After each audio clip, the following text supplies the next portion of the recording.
On the faraway continent of Norzelia, three mighty powers reigned. The Kingdom of Glenbrook, through which runs the mighty Norzelia River, bringing flourishing trade. The Grand Duchy of Esfrost, a land of ice and snow beneath which slumbers rich veins of iron. And in the desert, the holy state of Hyzat, home to the lake from which is harvested the salt essential to life. With each nation controlling one vital resource, conflict between these three powers was all too common. Minor disputes and skirmishes gave rise to fierce battles, and before long, the realm was engulfed in a bloody conflict that would rage on for years. Many died in what came to be known as the Salt Iron War.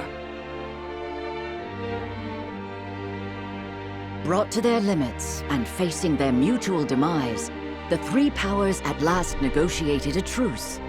The Norzelia Consortium is formed, a neutral organization that oversees fair trade of iron and salt. Finally, peace came to the realm. 30 years pass. Now, a new bond is set to be formed between the Grand Duchy of Esfrost and House Wolffort of Glenbrook, whose power in the kingdom is second only to that of the royal family itself.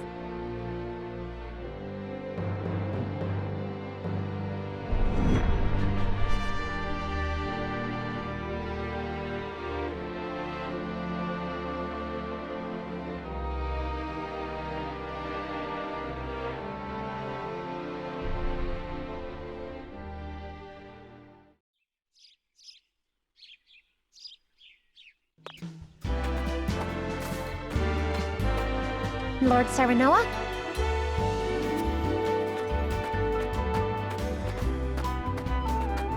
Good morning. Congratulations, my lord. The future of Wolffort is looking brighter than ever. Today's the day, is it not? We're all ready for the big moment.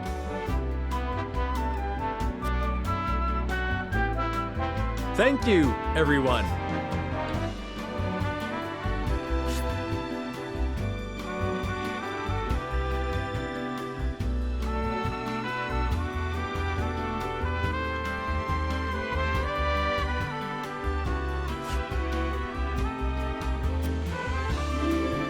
Young Master, Lord Serenoa.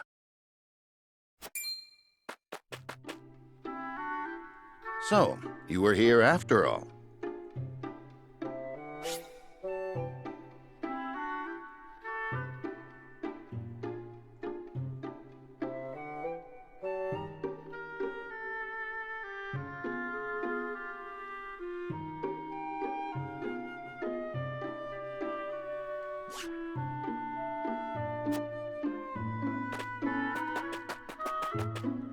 Ah, Benedict. It would seem word has reached the people already. You can thank Eredor for that. He couldn't refrain from blabbing the news to anyone who would listen. I'll have a talk with him after. This is a momentous day, not merely for our domain, but for all of Glenbrook. I do not think it possible to keep it a secret. This is well and true, my lord, but you must consider your betrothed's lineage. I'm well aware of the situation, Benedict. I cannot say for sure what repercussions this may have. What I do know is that the people rejoice for us and harbor hope for the future. As the future Lord of House Wolffort, I must rise to the occasion. Fine resolve, my lord. As House Steward, I will do all in my power to assist. Thank you, Benedict. It is heartening to have the support of my father's right-hand man. Shall we head to the port then, my lord? So soon? I had thought we would have more time. The river's waters have risen with the heavy rainfall earlier this week. And given the wind, I think it likely that Esfrost's ship will arrive ahead of schedule. You never cease to amaze. Very well then, let us be on our way.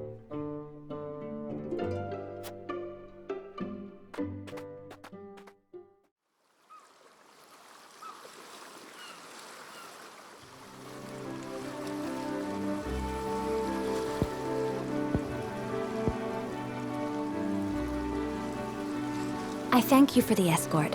You are free to go. Lady Frederica, there is no one here to receive you. He will be along shortly, no doubt. If I have heard true, he is not the type to keep a lady waiting. By your leave, then. We wish you everlasting happiness, my lady. Thank you. I shall work hard, both for my new home and for my motherland.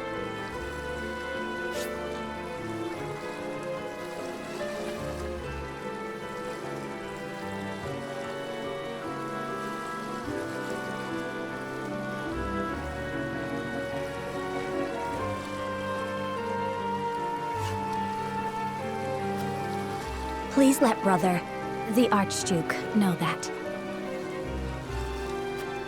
As you command, my lady.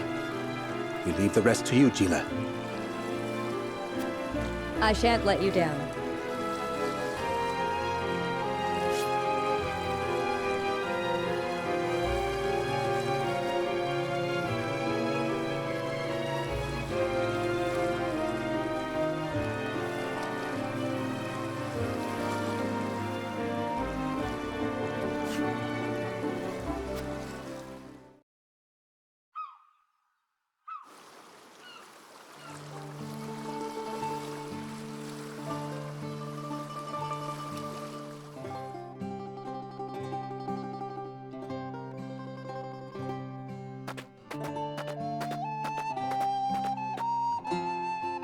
Phew, Glenbrook at last.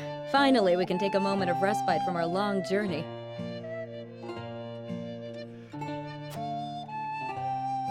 That said, it would seem we've arrived ahead of schedule.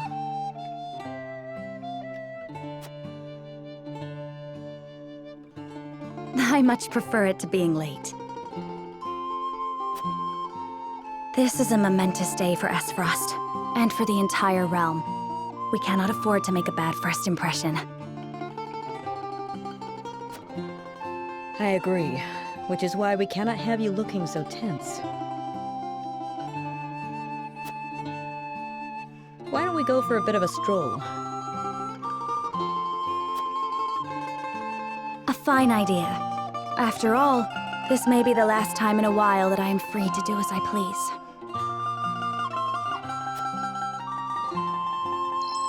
Most are not inclined to grant liberty to one of Rosellan heritage, such as me.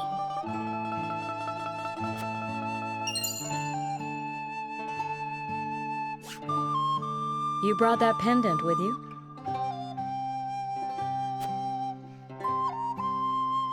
Of course. It is the only memento I have of my mother.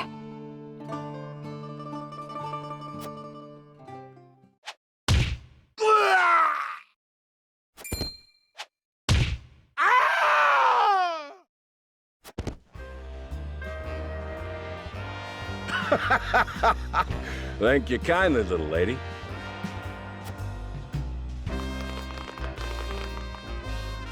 Letting a whole boatload of guards go back home was a stroke of genius. We heard tell you'd be here, and we wanted to be the ones to welcome you. The winds of fortune are blowing today, aren't they, Pa?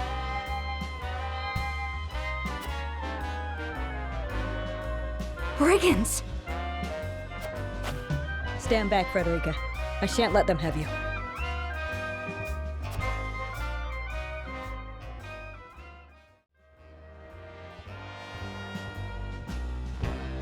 What do you intend to do with us? Make you our little hostages is all. And wring every last coin out of the duchy and House Wolfort. What's with that pink hair, though? Ya Rosellen? And that lady looks like she's from Hyzant. Did we go after the wrong boat? Impossible! The ship was full of Esfrosti soldiers. Enough! I am without a doubt.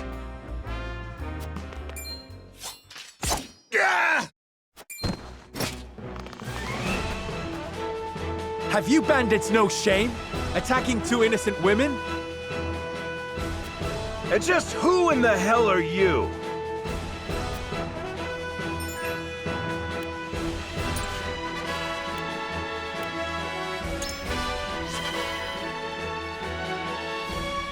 You needn't know who. Surrender now, and we can resolve this peacefully. Do you even know who you're talking to, boy?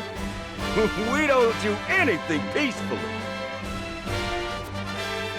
Got that right. But if you surrender now, we'll spare your miserable lives. It appears they're not keen to listen. Indeed, they don't strike me as the type to be swayed by logic. Quit your whimpering and just accept you're done for. Once Travis, his daughter Trish, and their mighty crew set their sights on you, ain't nothing you can do.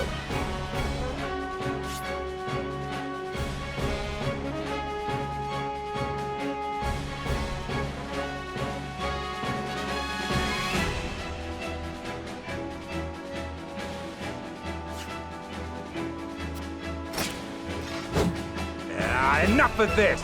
You'll regret ruining our plans! To arms, my lord. Stand back, the both of you. No, we fight together.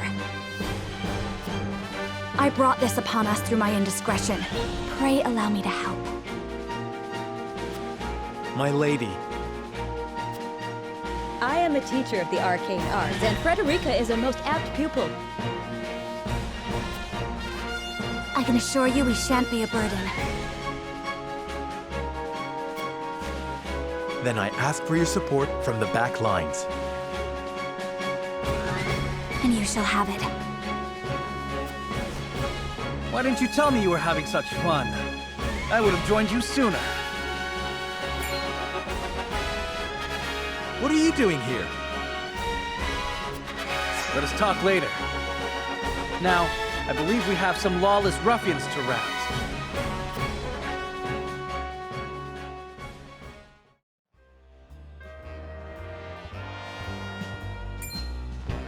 Wait, I know that face! That's the Wolfort Lordling!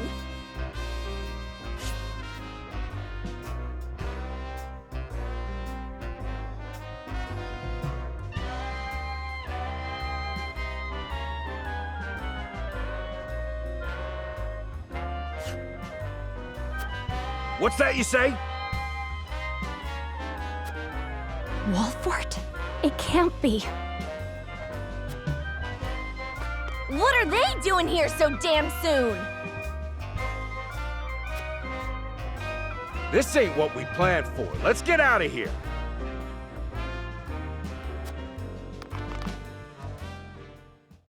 For a bunch of no-good thieves, at least they know when they're in over their heads. I would have preferred to apprehend them and see them atone for their crimes, but so be it. Your bride-to-be is safe. Isn't that what matters? My bride-to-be? My sincerest apologies. I had no idea we were being trailed by bandits. But where are my manners? I am Frederica of the Grand Duchy of Esfrost. I have come to fulfill our agreement. I am honored to join you in marriage and to call House Wolfort my new home. The honor and pleasure is mine, Lady Frederica. Pray forgive me for not introducing myself sooner.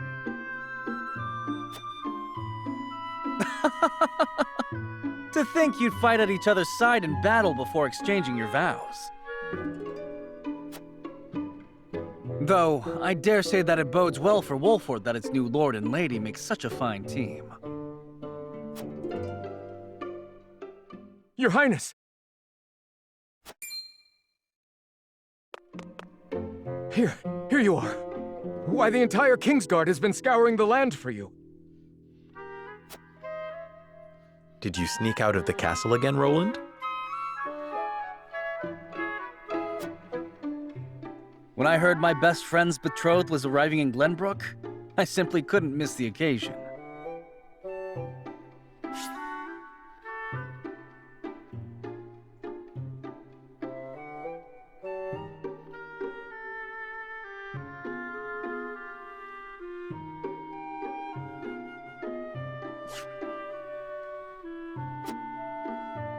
While we appreciate the sentiment, perhaps you should have said something to the king. I'm the least of my dear father's concerns. Though I suspect Huette will think otherwise. I suppose I'd best be on my way back. Rest easy, my fair Lady Frederica. You are in good hands here. I look forward to celebrating your union. Till we meet again.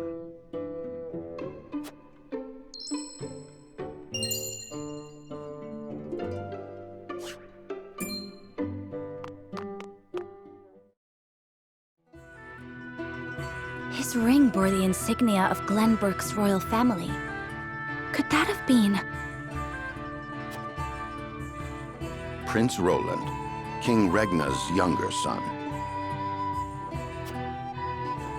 So a lord and a prince drove off a band of brigands by their own hand. What a fascinating nation we've come to, Frederica. This is Sheila, my tutor and attendant. Famed is the martial prowess of the Wolforts. It was an honor to be able to witness it firsthand.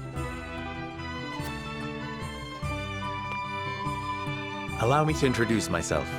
I am Serenoa of House Wolfort.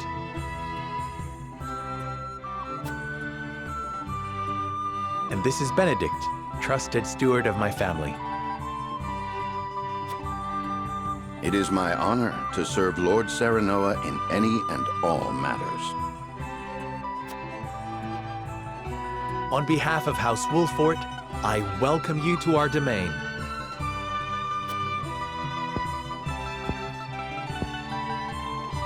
You may think this is an odd question, my lord, but I ask it nonetheless. What does the color of my hair mean to you?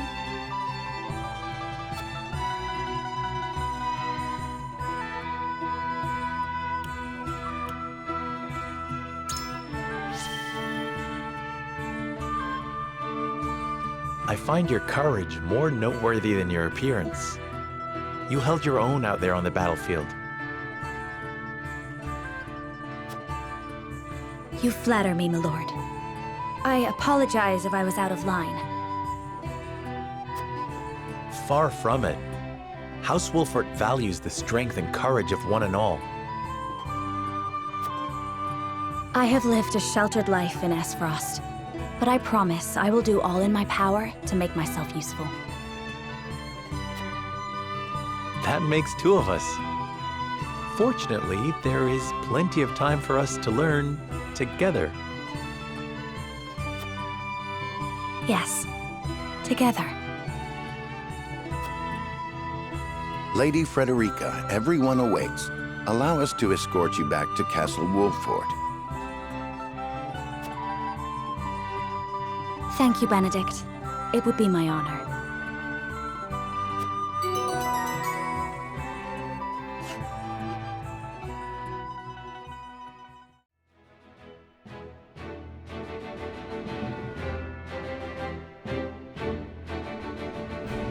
Serenoa of Glenbrook's House Wolford and Frederica of Esfrost will unite in marriage to strengthen the ties between their two nations.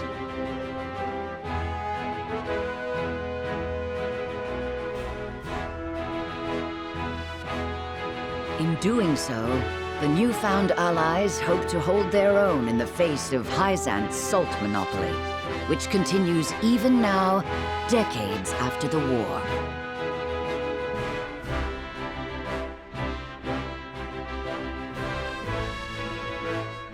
Who could have known that this was but a prelude to an uprising that would engulf all of Norzelia in the flames of war?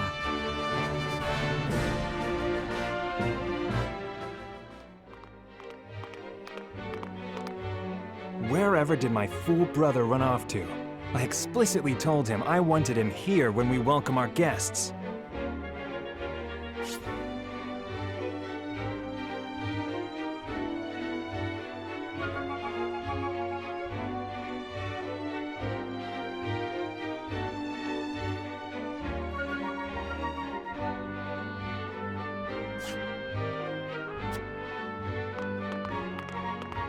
It would seem Prince Roland shrugged off the King's Guard and went on a little excursion, as he's wont to do.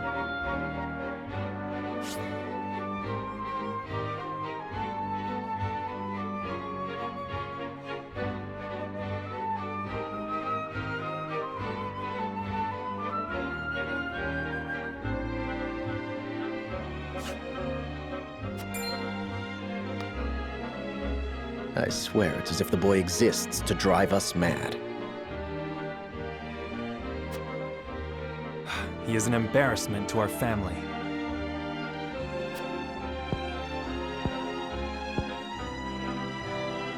No matter. I will see to matters myself.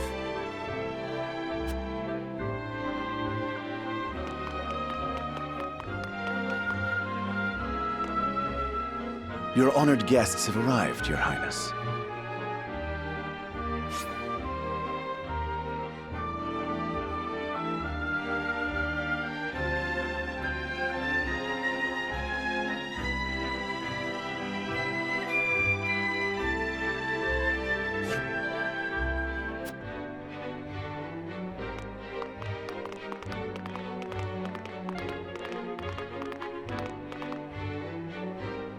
I see new faces among them. I trust you can tell me more, Clarice. But of course, Your Highness.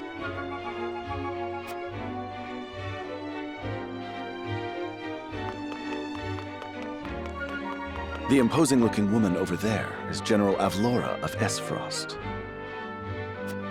Her prowess in battle is such that some say she is the second coming of Groma Ironfist, hero of the Salt Iron War.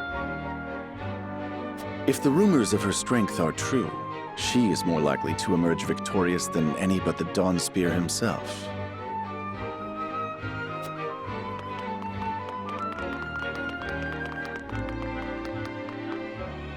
Over there is Minister Exham Marshal of the Holy State of Hyzant. He is the newest appointee to the Saintly Seven, and has been placed in charge of the military and diplomatic affairs.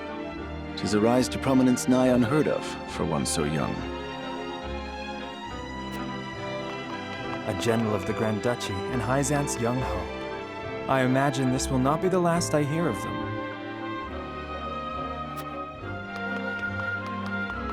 I know this man, Sorsley End of Hyzant, yes? Just so, my lord. As you doubtless know, he is the Holy State's Minister of Salt. A prestigious position, though it is said he feels threatened by Minister Exham of late.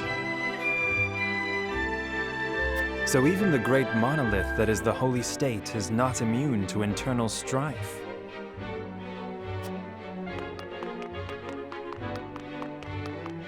Thank you, Clarice. I can see they were not wrong to tap you to lead the consortium. As the officially appointed bookmaker for the tournament, it would not do for me to be ignorant of the combatants. Your Highness, Lord Thalos and Lady Erica, brother and sister of the Archduke, have arrived. They will be joining the festivities in Archduke Gustadolf's stead. Word has it that Lord Thalos has been appointed Prime Minister, which would make him the second most influential individual in all of Esfrost. Archduke Gustadolf is said to prize freedom more than anything. It would seem that includes the freedom to put his own family above all. With all due respect, Your Highness, the decisions of another nation are their own. Do take care not to say anything that might offend our new allies. You need not remind me, Patriot. I know there is little to be gained from quarreling with Esfrost's ruling family.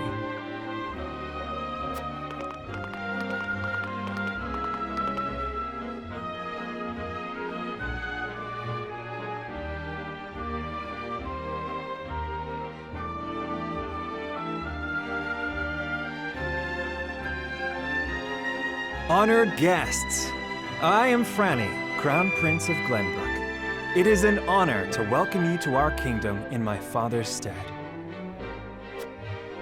I can assure you we have spared no effort in preparing for tomorrow's festivities. Let us ring in this new age of alliance together. Though I imagine some may be too occupied awing us with their prowess in the tourney to enjoy the revelry themselves.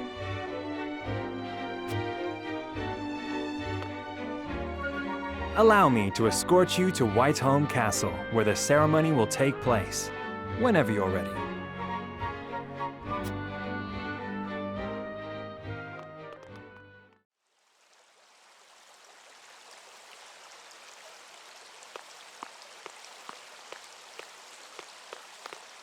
Prince Roland, finally you return.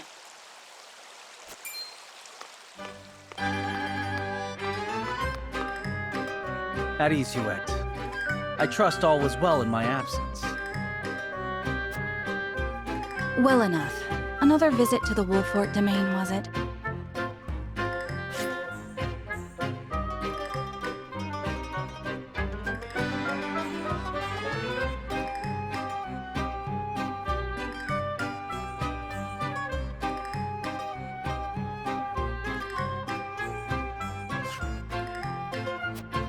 Indeed, on minor business. My apologies for leaving unannounced. Apologies indeed. You know full well that I am under strict orders from your father to accompany you on any excursions outside the castle. I'm perfectly capable of taking care of myself. Besides, no one would lose any sleep if something happened to me. Father and Franny least of all. Even Cordelia would get along perfectly fine without her brother. Well, I would not. Or have you forgotten that you are my one and only sworn liege? Euch. Forgive me, truly. It won't happen again. I should hope not. So it is true that you plan to fight in the tourney on the morrow, and alongside House Wolfort, no less. How did you... His Grace told me, when he commanded me to keep you out of trouble.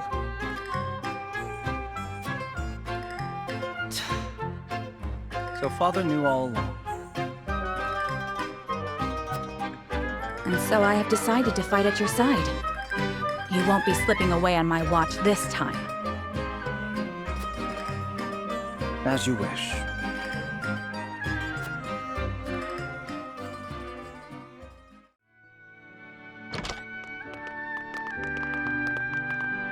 Welcome back, the both of you. Were there any troubles while we were out? None to speak of, aside from Eredor here. But what else is new? Out with it, Benedict! I heard you were beset by brigands. Is the young lord safe?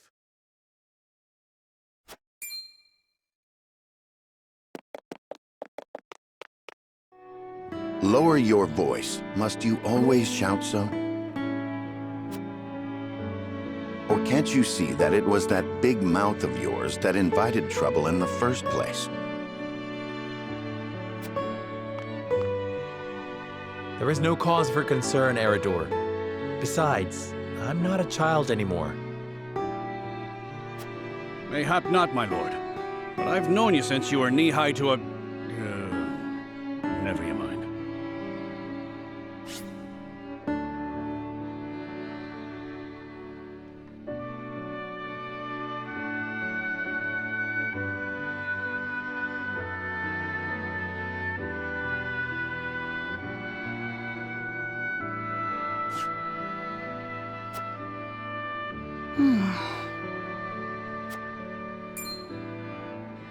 And this must be the young lord's bride-to-be.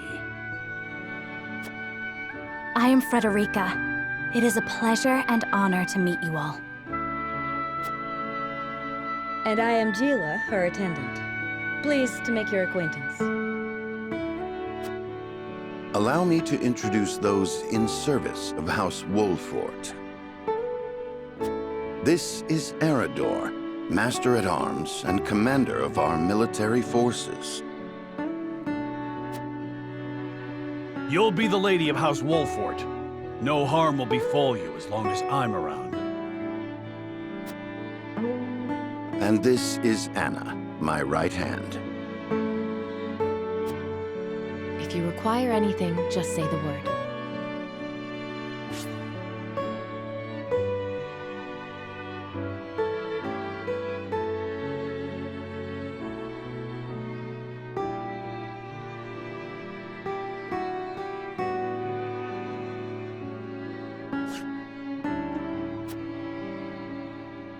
They may not be of my blood, but they are my family just the same, and from this day on, they are your family as well. I am aware that in all of Glenbrook, House Wolfort is second only to the royal family in power and influence. I will do my best not to disappoint you. A joyous day this is! The little lord grew up and found himself the perfect bride. Nigh brings a tear to my eye. His voice certainly does carry. Sorry, my lady, but you'll have to get used to it.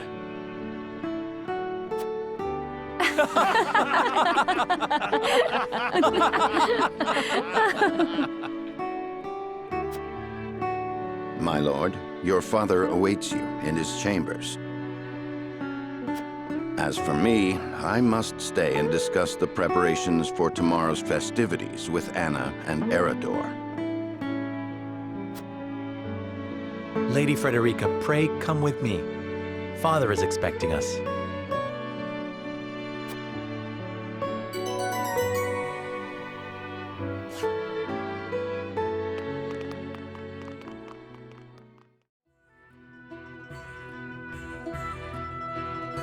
As you are well aware, there are two events of utmost importance to be conducted before Lord Serenella and his bride are wed. The ceremony to commemorate the joint mining venture. Still can't believe I'll be seeing the day when we break ground on a new mine right here in Glenbrook. And with the full support of Esfrost and Hyzant, no less. You can thank King Regnant for that. It was by his most wise and generous proposal that the three nations of Norzelia now strive toward a common goal. Needless to say, delegates from each nation will be joining in the festivities.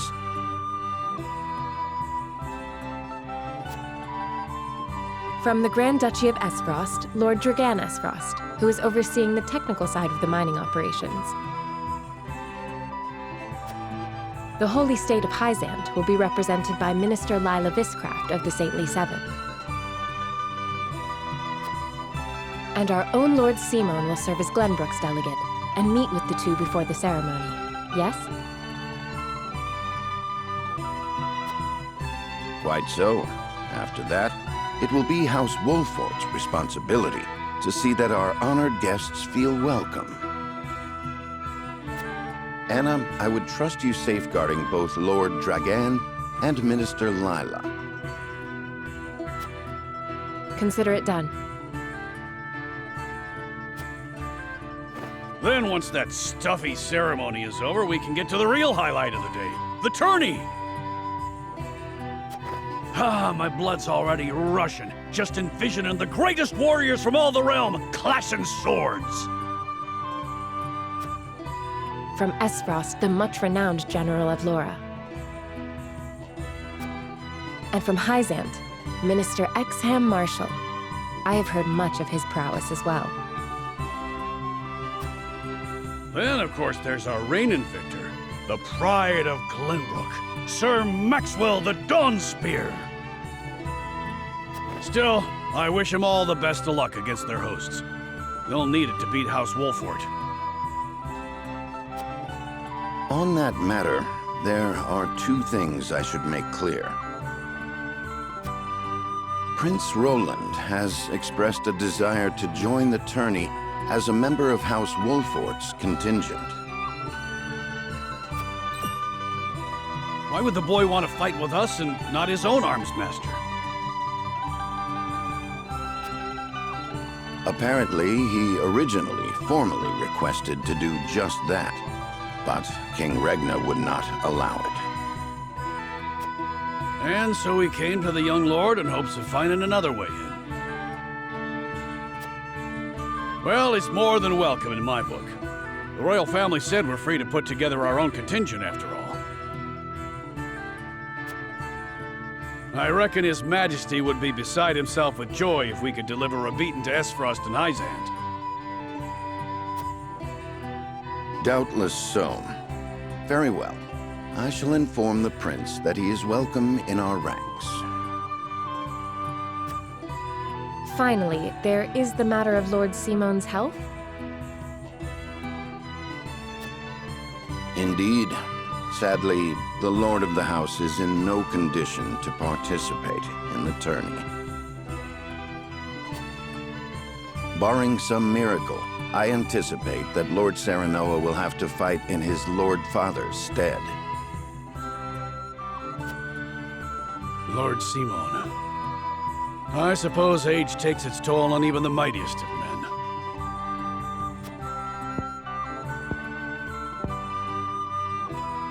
So be it then. You can leave watching over the young lord and Prince Roland to me. Good. I remind you that while this is a joyous occasion, all of our attendees have their own reasons for coming. Let us not give them an opportunity to catch us unaware.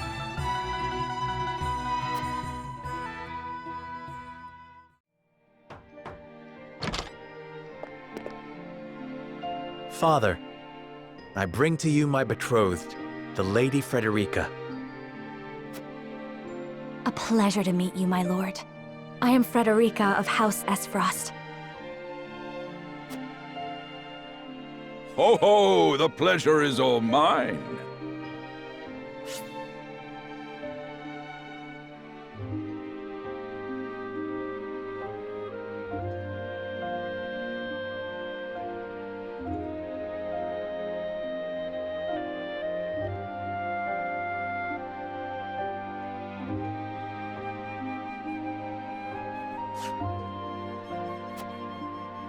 Were it not for the efforts of House Wolfort, the Saltiron War would rage on still today. I do not deserve the honor of joining your esteemed family, but I will endeavor to serve you all the same. There is no need for such formalities, my girl. You are tired from your journey, I am sure. Pray rest easy tonight. Thank you, my lord. I believe that in any journey, the first step is the most important. Before we go forward together, I should like to know why you chose to welcome one of Rosellan blood, such as I.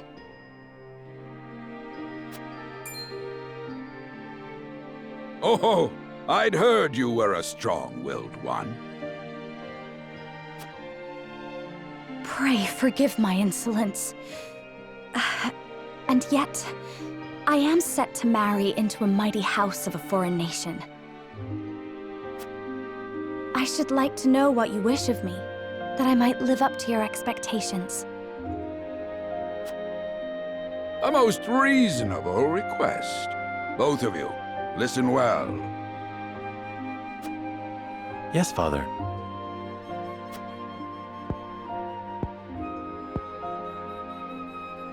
Your marriage was agreed upon by Glenbrook and Esfrost, that the ties between our two nations might be strengthened.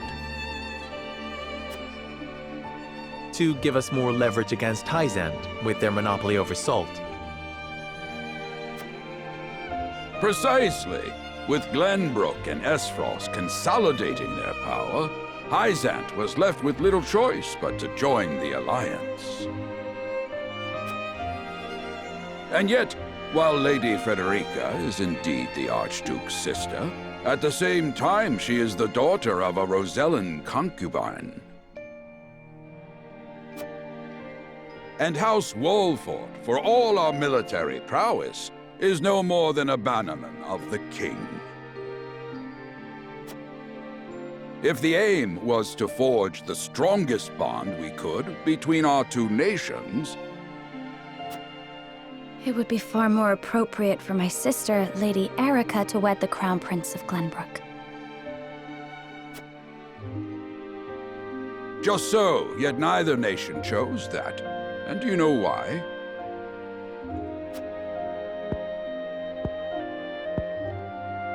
So that if relations between our two countries were to take a turn for the worse, we could be cast away like pawns. Precisely. Such are the schemes of those who rule nations.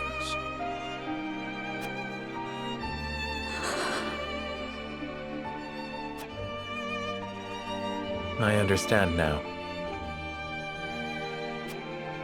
And yet, no matter how impure the intentions behind this arrangement may be, I will not bring dishonor to the Wolford name. Well said, my son. If that is your decision, then...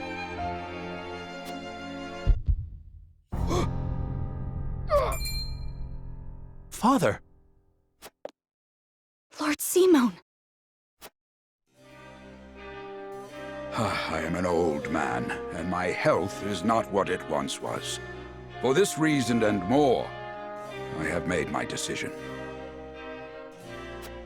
As of this day, I abdicate my position as Lord of House Wolford. You will serve in my stead from tomorrow forth, my son. But, Father, I am not ready to...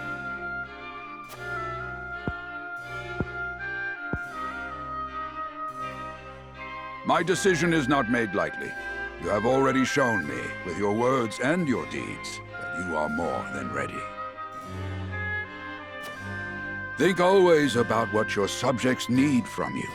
Weigh your choices carefully, then take action. Do so, and I have no doubt you will make a great lord. And trust in Benedict. He shall serve you as well as he did me.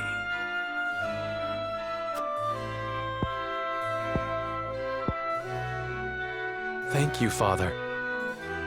I will spare no effort that one day I may be as beloved by our people as you. Lady Frederica, your fate is not a simple one. There are many who would try to use the both of you as pawns in their own schemes. Even so, I hope that you will be there to support my son through it all, as his wife, but also as your own person. This is House Wolfort's entreaty, and the wish of a father. Of course, my lord. It was my intention from the moment I boarded the ship.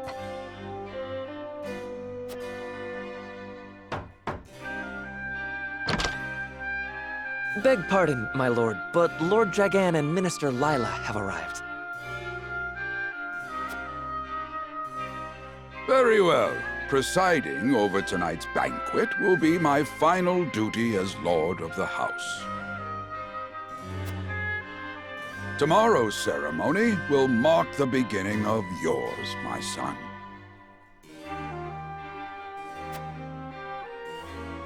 And after that will be your wedding. Rest well tonight, both of you, for busy days lie ahead.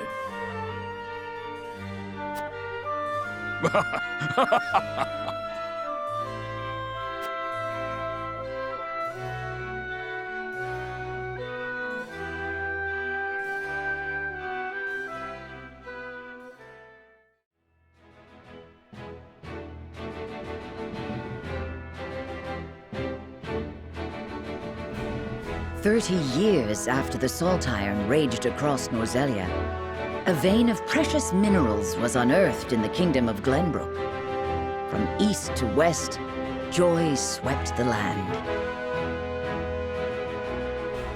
United at last in common cause, the kingdom of Glenbrook, the Grand Duchy of Esfrost, and the holy state of Hyzant endeavored to wrest this bounty from the earth, with each nation providing expertise and resources. This uneasy alliance between once bitter enemies will herald a new era of tranquility in this long embattled realm.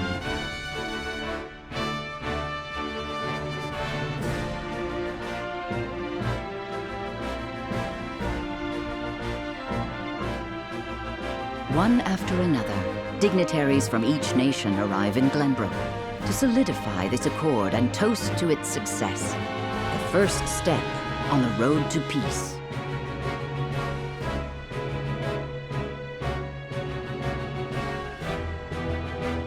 Among those who would forge this road is Serenoa Wolffort. Inheriting the title of Lord Wolffort from his father Simon, he must decide what foundation he would lay for this new era.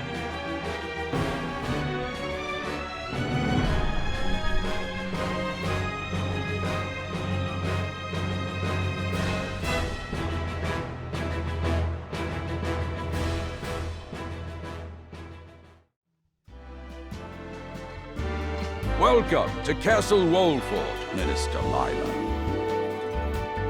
Allow me to express my gratitude to the Holy State. Were it not for your nation's generous efforts, this venture would never have come to fruition.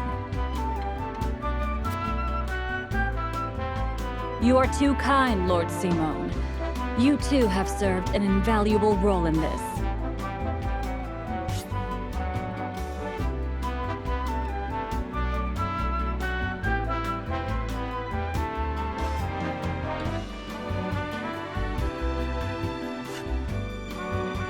Though I must admit, the news of the union between your son and Lady Frederica came as quite the surprise. None in Hyzant considered that a bannerman of Glenbrook would join with the ruling family of Esfrost. I hear that Lady Frederica is the Archduke's half-sister. I must ask, how did this arrangement come to be? Your curiosity is only natural. This union was promised during the war, an arrangement made with the previous Archduke. Truth be told, I am surprised one as well informed as yourself did not already know. And this is your son, as I recall. Serenoa Wolffort, at your service, Minister. And I am Frederica Esfrost. My son still has much to learn.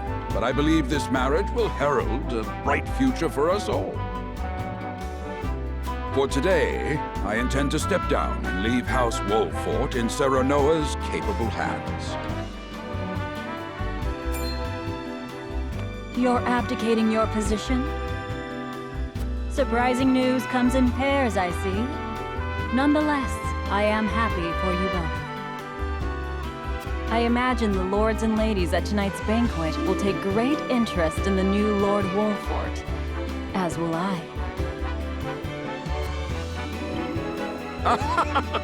Great. Go easy on the boy, my lady. I hear that young Lord Dragan of Esfrost shall also be in attendance? Indeed. He has been appointed to oversee operations at the Grand Orzelian mines. I understand his star in Esfrost has seen a meteoric rise. Good. I would like to hear more of this new explosive substance he means to use to blast the tunnels. As a fellow scholar of sorts, if in a different field, I am always curious to learn how great discoveries are made.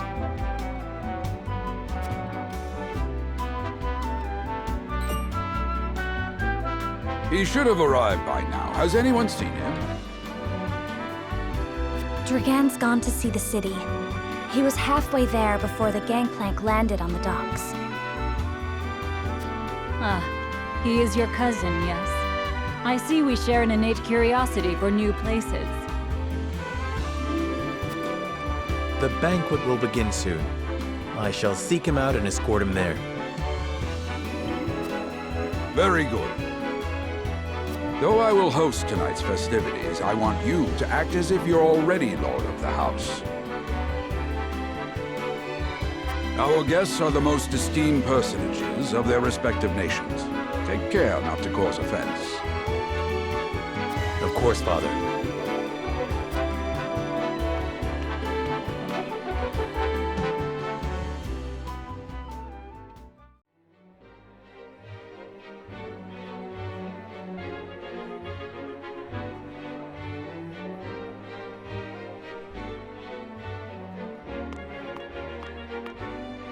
I thank you for your hospitality today, Lord Serenoa.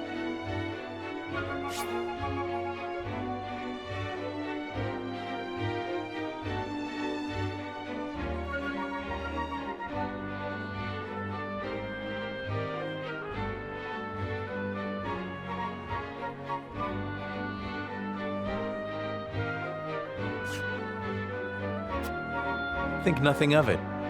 Did you enjoy the city, Lord Dragan? Quite.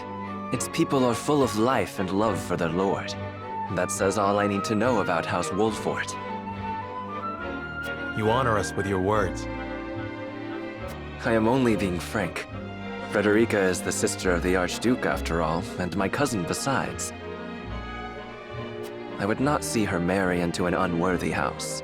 Suffice to say, my expectations were exceeded. I have heard much of your ingenious contributions to the mining efforts. I sense prosperous days are ahead of us. As do I. Finally, our nations enter into an age unfettered by war. With Esfrost's iron, Hyzan's salt, and Glenbrook's mediation, there is no limit to what we can achieve. We must regard each other as equals, and forge mutually beneficial relationships. I sense skepticism in your words, Lord Dragan. Do you mean to imply our relations are not already mutually beneficial? I need not imply anything. The salt tax you claim makes my case more than clear. Bold words from one so young. Is that how peers speak to one another?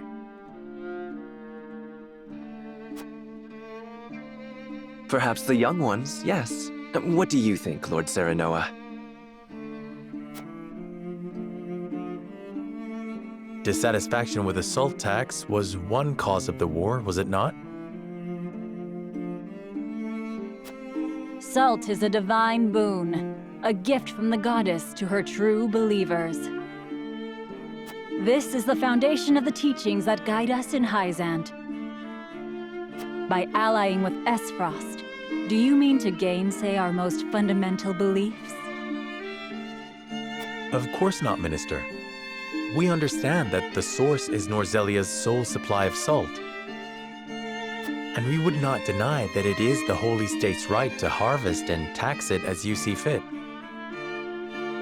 Thank you for acknowledging that. Though it strikes me that your words are measured. You needn't be so non-committal, Lord Serenoa. It is only reasonable that the three of us have differing opinions on the matter. However, that is all the more reason for us to be open to frank discussion.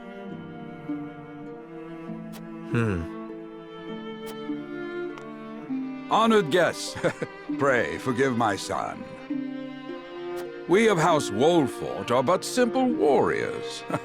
I'm afraid matters of finance and politics do not come to us naturally. This, however, I can say. We will fight injustice and tyranny wheresoever it may be. Of course, we do not enjoy conflict. Still, we will not hesitate to defend our land and our people should the need arise. No matter how mighty the threat, we will fight for home and kingdom. Yes, Lord Simone. Of that we are keenly aware. I apologize if I spoke out of turn. But the fact remains that as every winter passes, the tension between our nations grows, and salt is the cause. The common folk have all but forgotten its taste. I simply want to ease their suffering. The ministry I oversee is committed to the preservation of life. I personally believe that salt should not be a luxury reserved for the privileged few. All those who live require it, not just those lucky enough to be born within the borders of our holy state. You agree with me, then? How I feel matters little. In Hyzant, the word of the goddess, as conveyed to us from the lips of the Hierophant, is absolute. But perhaps this joint mining venture of yours may lead to the change you seek. Indeed, we must set our gazes to the future. All of us. I expect you will be the ones to usher us into a new era. Yes, Father. Father spoke not a single word to me today. Before long, I fear I might forget the sound of his voice.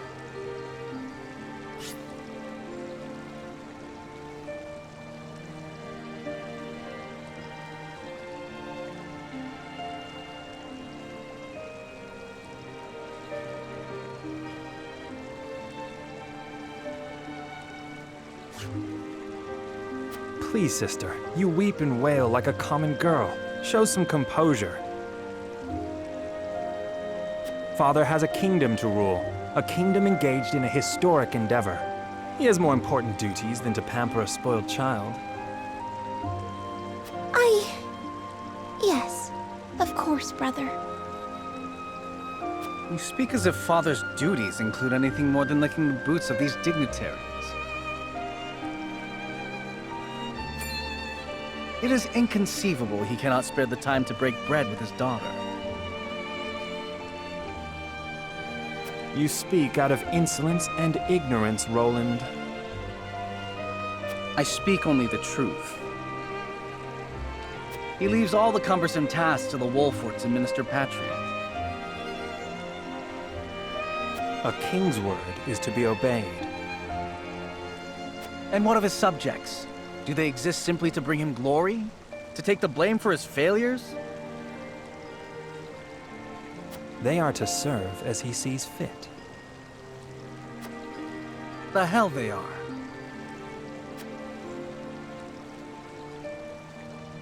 Believe as you wish. Speaking of his subjects, it appears lordship of House Wolfort will be passed down to young Serenoa. What? How fortunate for you to have a friend in the new lord. Best not take loyalty for granted, however. House Wolfort is obedient enough for now, but that can change as quickly as the wind. Use them well when you can, but be ready to bring down your fist if they dare to rise above their station. Don't speak of them like lapdogs. They're not servants, they're my friends. Do you really think to lead with such a soft heart? You are not fit to wear the royal signet.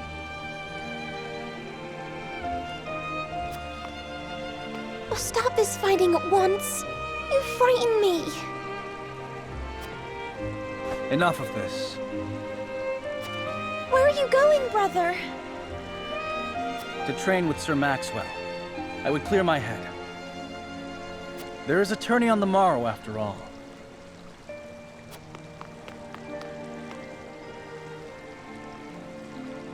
Brother!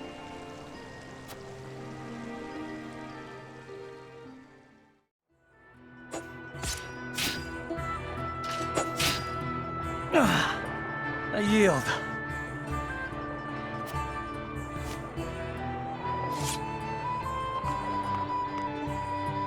Your spear wavers, my prince. Something weighs on your mind. You've always been able to see through me. It's no great feat. Your heart lies ever on your sleeve. Do I hear disapproval in your voice? Not exactly, my prince. It can be a weakness, yes, but it can also be your strength. After all, sometimes a direct strike is most effective at piercing a formidable defense. I will take those words to heart, Sir Maxwell. Thank you for today. The pleasure was mine. I expect a good fight from you tomorrow, in the final match, no doubt.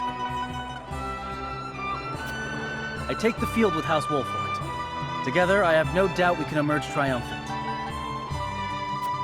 Ah, that would explain your improvement. Young Serenoa is a worthy training partner. Even so, I have no doubt you've held your own against him. Tomorrow you shall show the realm what I already know. That you are a warrior worthy of your family's legacy. Sir Maxwell,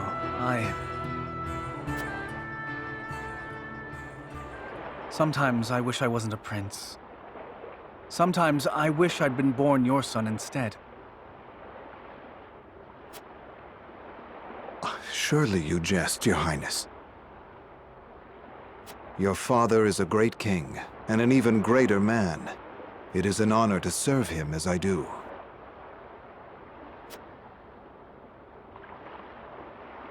Apologies. I forget myself. I must have taken quite a blow. Anyhow, I suppose I should rest till the morrow. Be well, Sir Maxwell.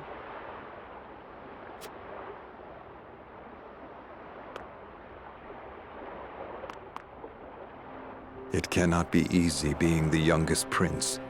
To have others expect nothing from you, yet still shake their heads in disapproval. But you can rise above this, my prince. Seize your chance and lay everyone's doubts to rest once and for all.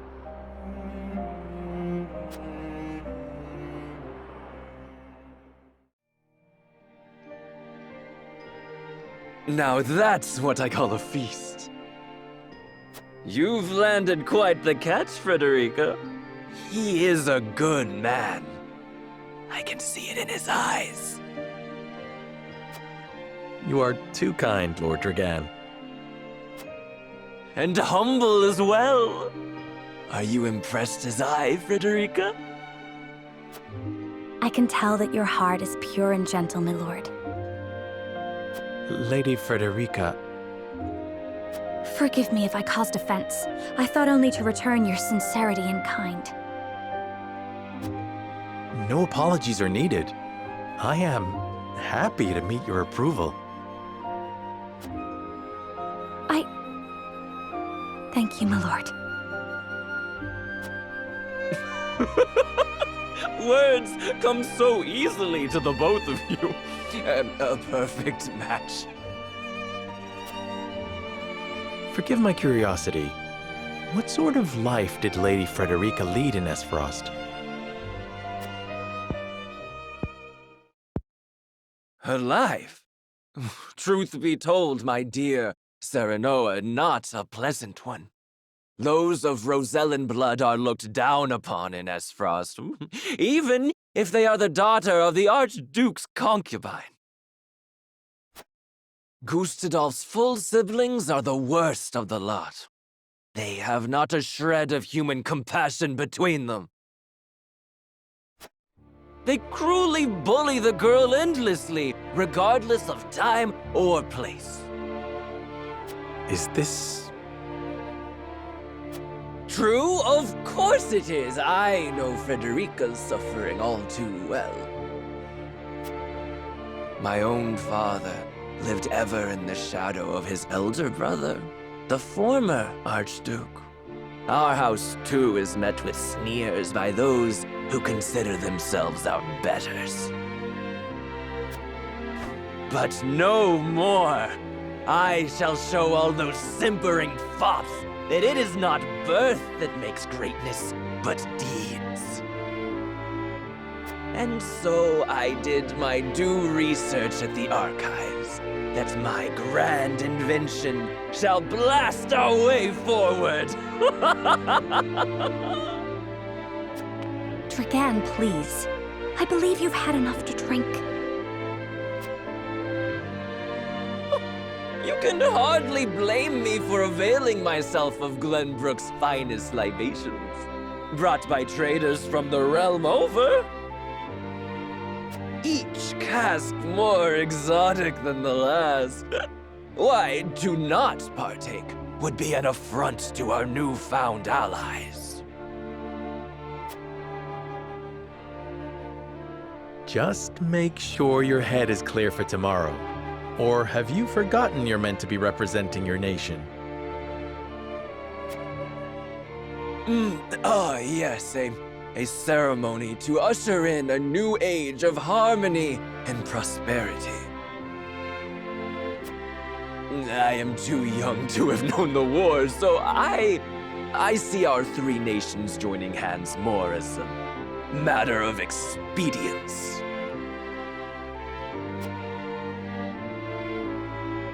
But what of you, my kin-to-be? How do you see our grand cooperative venture?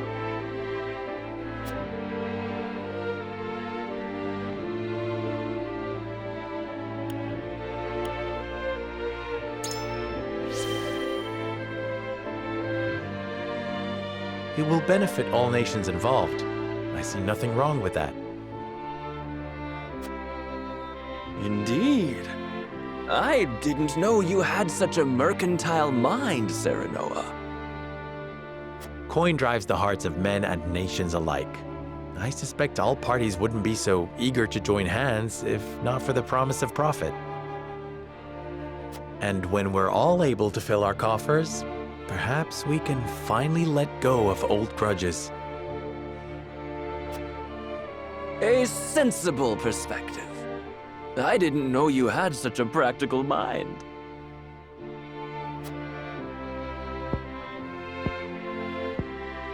In any event, it is always good to have another perspective on matters. Let me tell you what I believe. I believe we're on the cusp of a great achievement. As always, it is the young who must bear the burden of building the future. Old shoulders are frail, old minds stubborn. Whatever lies in our future, those who make it will mark their names in history. And mine Mine will be writ large for all to see! And I would write yours next to it, my dear cousin. Pray, come visit me at the mines once operations are underway, and I shall...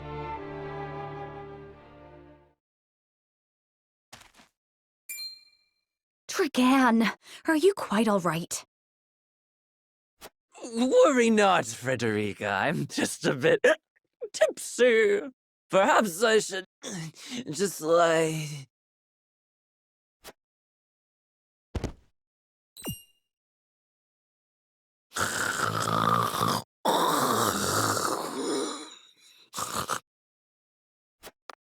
It would seem Lord Tregan has turned in for the night. Quite the passionate fellow, isn't he? He's never been one to hide his ambition, ever since we were little. Neither does he hide his disapproval of my brother and true-born siblings. Feelings which you share? I grant it would be satisfying to see the sneers of those who look down on me wiped from their faces. But I also agree with Lord Simon that we must set our gazes to the future. Though I know not yet how I might best serve in this new age, I would do what I can.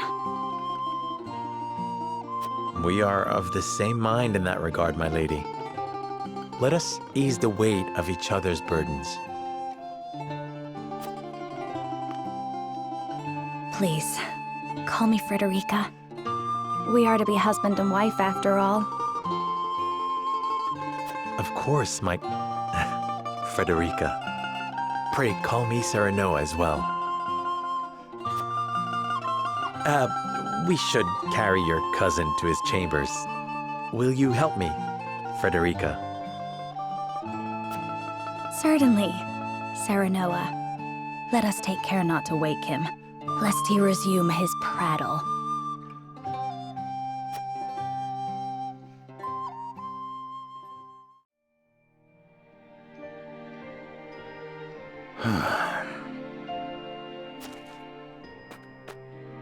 Benedict. I thought I might find you here. My lord. Did you tell her that Serenoa would soon be taking over as lord of our house? Forgive me, my lord. I did not think to... Save your apologies, Benedict.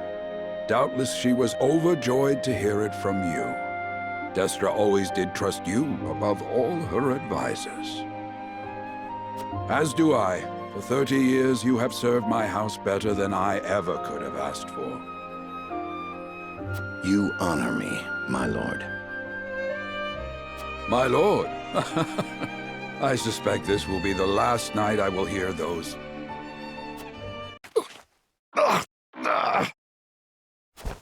My lord, I will call for a healer at once. Do not bother, Benedict. It will avail me not. You know as well as I how my heart now fails me. My lord. And so I entrust Serenoa to you. For our house, pray heed this old man's final order. Certainly. I will live to serve your son until I breathe my last. Did you hear that, Destra? Our boy is in good hands. My old dear friend, long have we stood together. I will not let you down, my lord.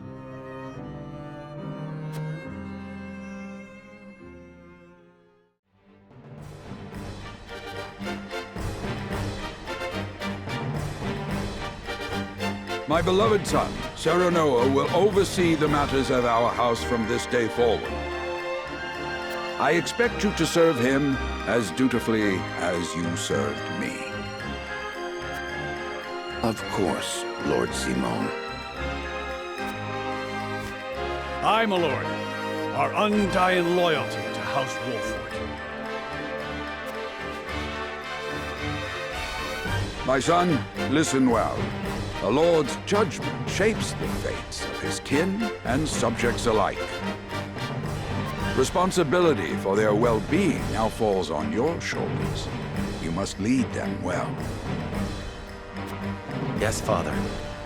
I shall keep those words close to my heart.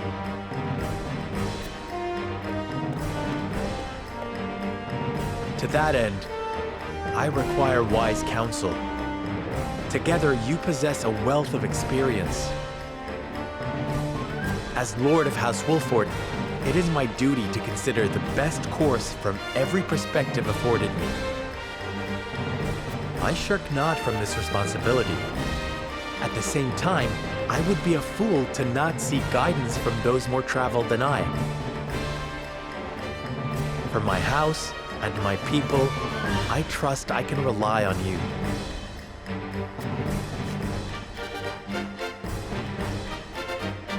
Well spoken, my son.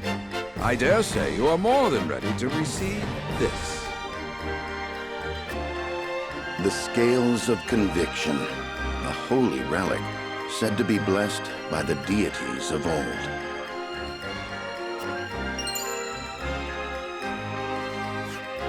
It was gifted to our family by the King of Glenbrook.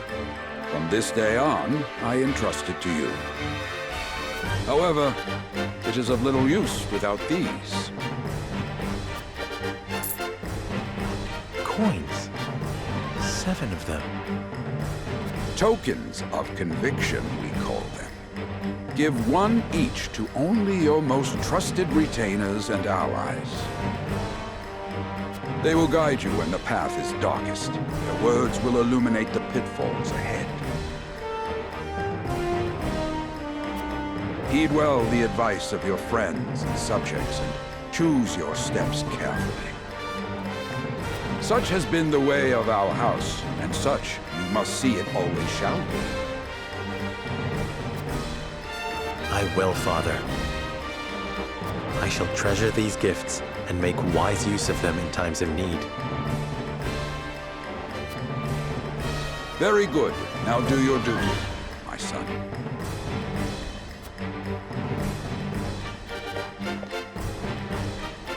We await your orders, my lord.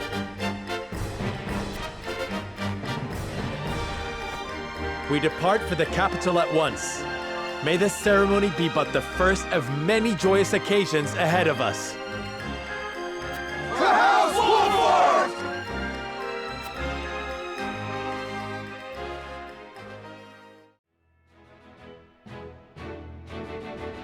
And so the stewardship of House Wolford passes from father to son.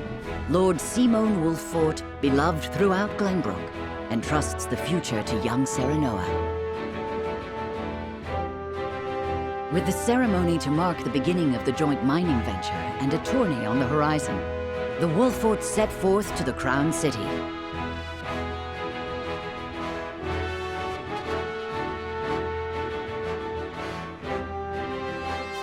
With no heroic deeds yet to his name, the new Lord Wolford sets his eyes on the proving grounds, eager to show his worthiness.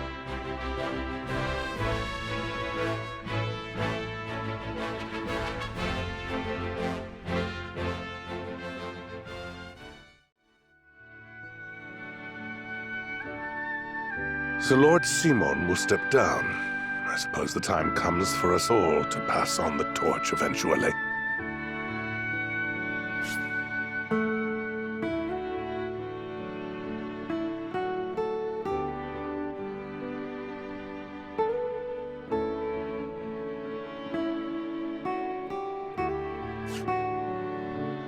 What wisdom has your father bestowed upon you? He has told me what it means to be lord of a house. Very good. Serenoa of House Wolford, the crown of Glenbrook now looks to you for loyal service and brotherhood. Yes, your majesty. I shall not disappoint.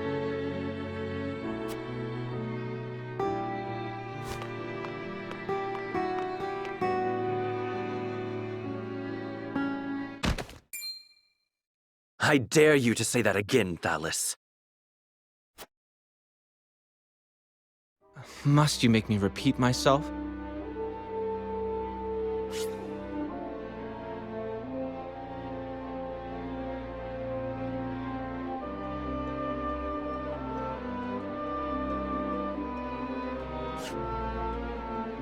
I am the Prime Minister of Esfrost. I and I alone am fit to represent our nation. Go push your papers in the shadows, like the minor lordling's son you are. You would shame me?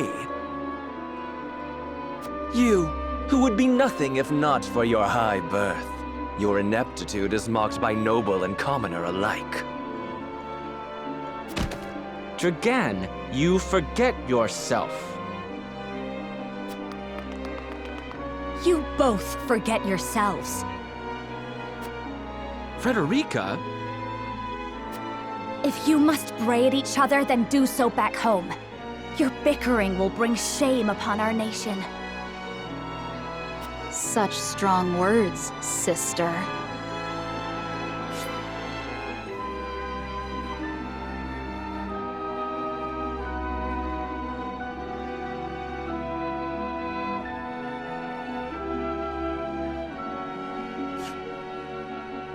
Do you think you're above us now that you're being wed to mighty House Wolfort? Please, Erica.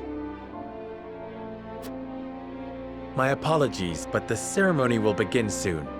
I ask the delegates of each nation to make their preparations.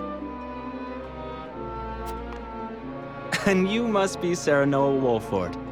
Well, I suppose we should bother the happy couple no longer. Well done, Frederica. I see you've inherited your mother's wiles. She always did have a way with men. Too bad you also inherited her hair. That sickly pink makes me want to retch.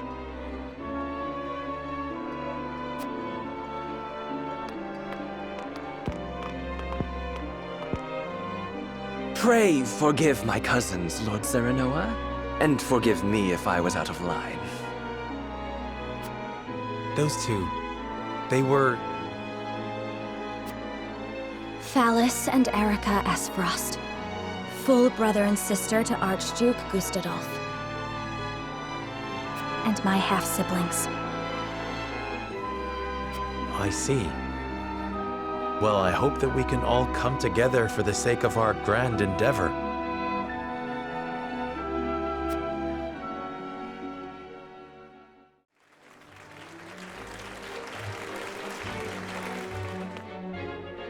My honored guests, I am pleased to announce that operations at the Grand Norzelian mines have commenced in earnest. The Earth has yielded treasures more magnificent than even we had anticipated. May the mines endure for many years as a symbol of prosperity for all of our nations. Well said. With Hyzant's salt and capital, Esfrost's ingenuity, and Glenbrook's raw materials and manpower, our realm's future is bright indeed. It is a partnership built on 3 pillars, each bearing equal weight. We owe a debt of gratitude for all who have supported this grand venture. A particular note is Lord Dragan, whose knowledge has allowed us to so swiftly see our labor bear fruit. And House Wolfort, whose mediation has proved invaluable in forming this accord. May their deeds be forever remembered by history. Let us raise our cups and toast to their health and happiness. Huzzah! Huzzah! Lord Serenoa's smiling from ear to ear. Shame his parents couldn't be here to see this. Do not get too swept away in the moment, Eredor. We have a job to do here, and the day has only begun. Now that the formalities are done with, let the festivities begin. Step forward, Sir Maxwell.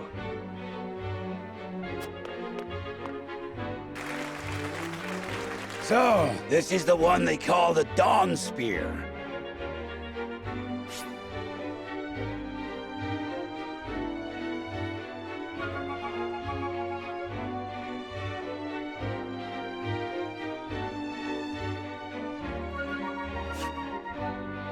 Glenbrook's fiercest warrior. They say he has never known defeat.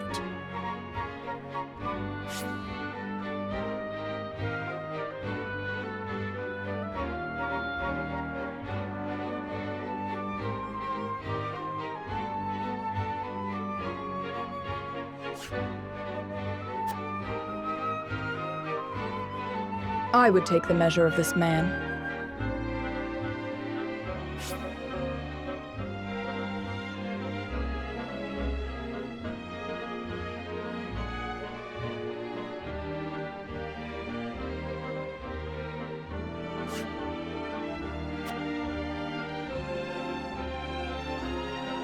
Now that the foundations for peace have been laid, let us be stifled by rigid formality no longer. There is a tourney to be had, after all. A much more entertaining event than my endless speeches. Hear, hear! Hear, hear! Will any among you prove a match for our Sir Maxwell, the champion of our previous challenge? I very much look forward to finding out. Until then, help yourselves to our hospitality and our wine.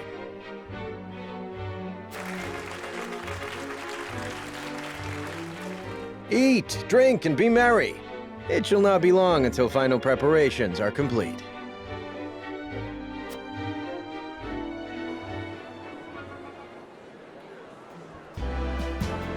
Our time is nigh, Serenoa. But I forget myself. Our time is nigh, Lord Wolfort. Congratulations. Thank you. But living up to the title will be no easy task. You'll do your father proud, I'm sure. Unlike some of us.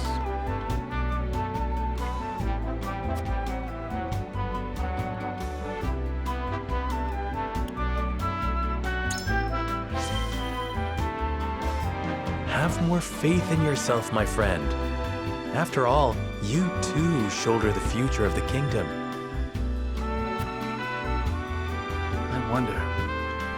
I wonder if Glenbrook will truly flourish thanks to anything I do.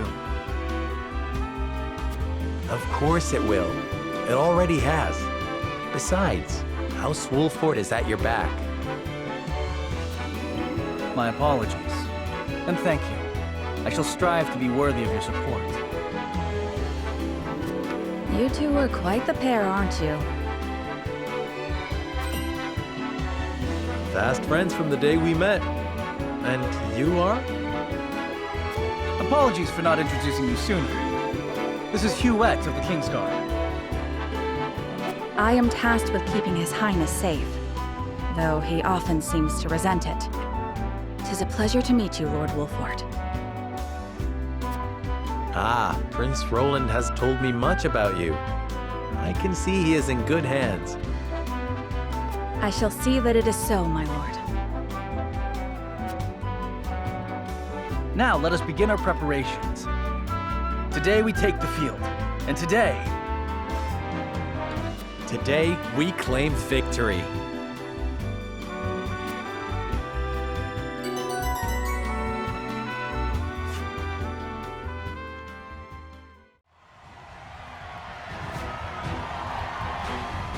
The combatants have arrived, and the stage has been set. Let us introduce the champions who will fight for the glory of their nations. Fighting for the honor of the Grand Duchy of Esfrost, General Avlora. Fighting for the honor of the Holy State of Hyzant, Minister Exham Marshal. Fighting for the honor of the Kingdom of Glenbrook, House Wolfort. And last but not least, the victor of our previous tourney, Sir Maxwell, the Dawn Spear! Hurrah! Hurrah! The Wolfort lordling is here in his father's stead, I see. Lord Simon's heroics on the battlefield are the stuff of legend. A pity I couldn't match swords with him today. You will match swords with me. I promise to make it every bit as exhilarating as Father would. You have his spirit, if nothing else. Indeed. I look forward to crossing swords with you. The combatants have assembled. Now, let the battles begin! I shall announce our first pairing as chosen by lots. Minister Exham and Lord Wolfort, make ready for combat!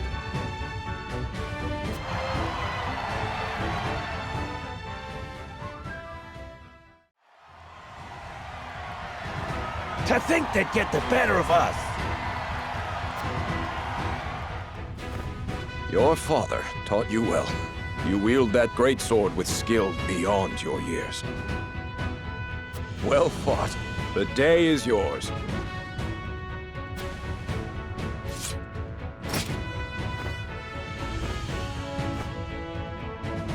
Victory goes to House Wolfort! Our next bout shall be between General Avlora and Sir Maxwell. May glory go to the victor.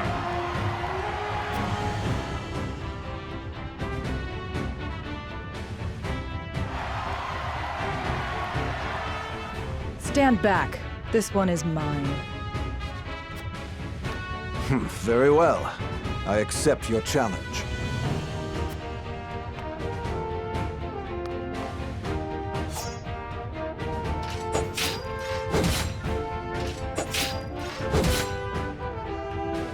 Whoever taught you, they taught you well.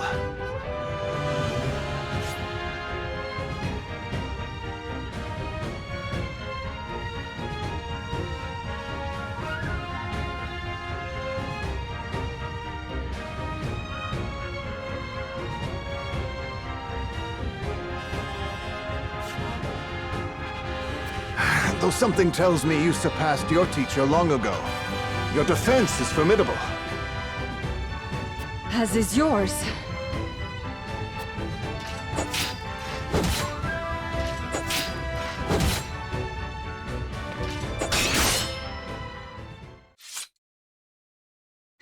I yield.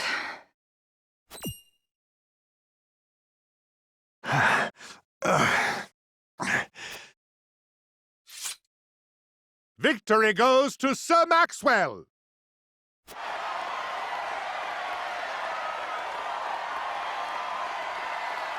My hand.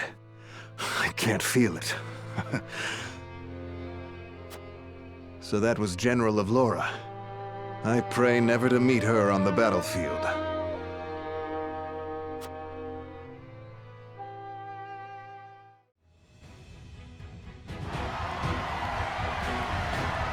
There will be no quarter given today, young lord of House Wolfort.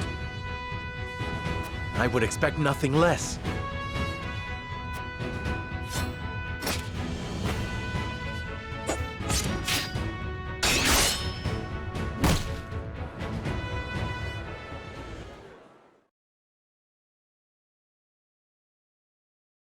Huh? Where am I? You're awake. And none the worse for wear, considering the blow you took from Sir Maxwell. He was too strong for us in the end. Today, yes. But let us keep at our training. One day, the students will surpass their master. Let us work hard for that day, my friend.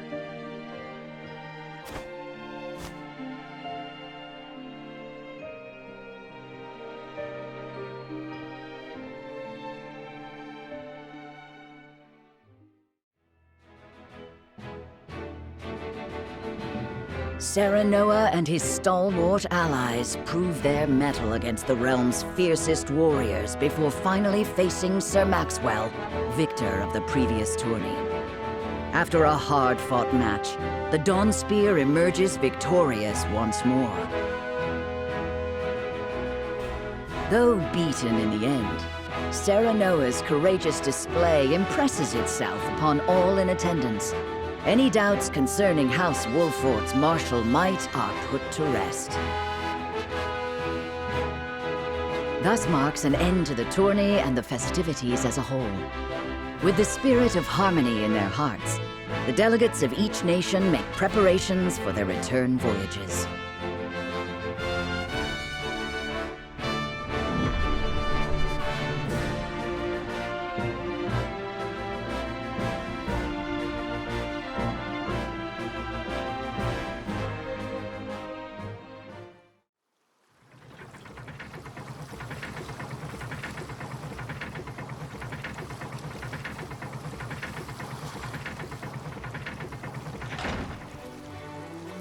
Seeing our honored guests off shall be your last lordly duty this day. Now, I remind you.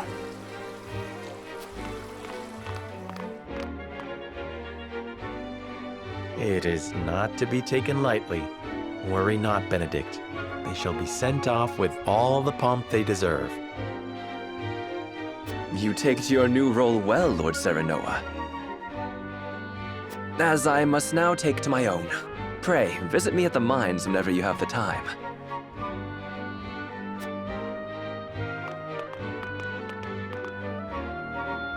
Farewell, Frederica. May we never meet again. Thank you for such a productive use of our valuable time. I do so love interminable speeches and watching brutes play at war. Truly, the spirit of Glenbrook was on display for all to see.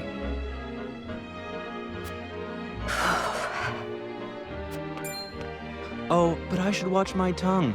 Wouldn't want her to go whimpering to brother. Pay my fool cousin no mind. We have work to do. Work more important than any he could hope to be trusted with.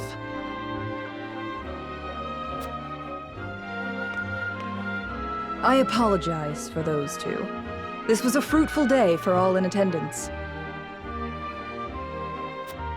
I am glad to hear you say so, General of Laura.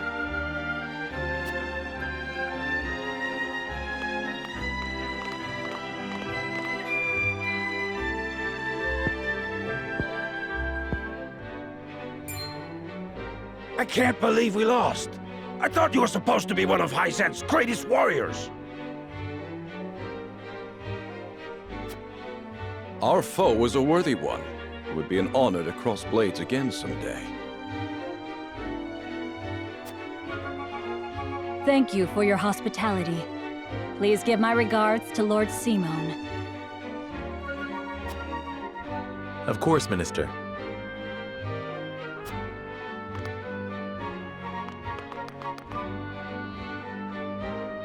It would seem everyone is gathered. You'll find your boats are laden with a bounty of Glenbrook's finest wares and victuals. King Regna asks that you eat and drink your fill, and toast to our three nations' newfound alliance. More of that swill you call wine? I suppose I could force myself to partake. Your king honors us with his generosity. We shall present these as offerings to the goddess of salt. The Hierophant, too, will no doubt be overjoyed.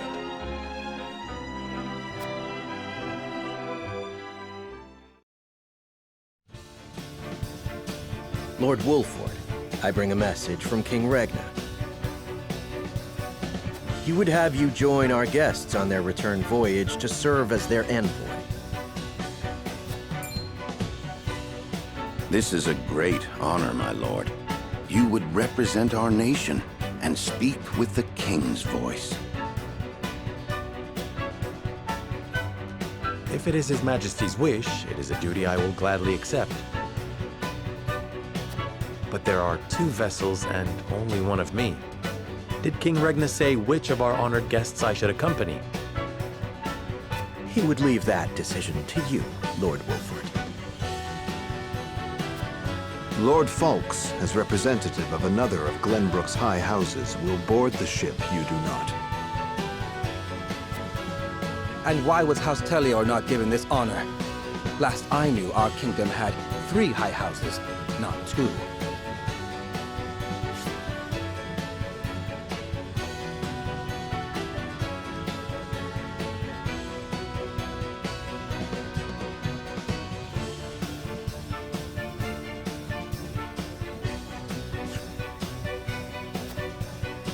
The fact that you whimper those words before us is answer enough.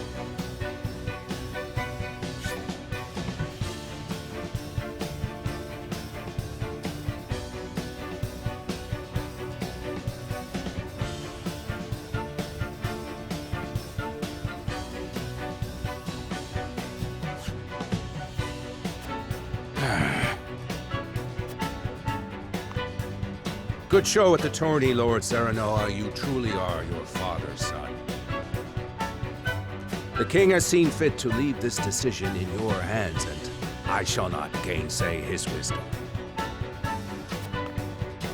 A lord must be worldly as well as wise. I trust you will conduct yourself as befits the lord of a high house. Thank you, Sir Maxwell, Lord Falks.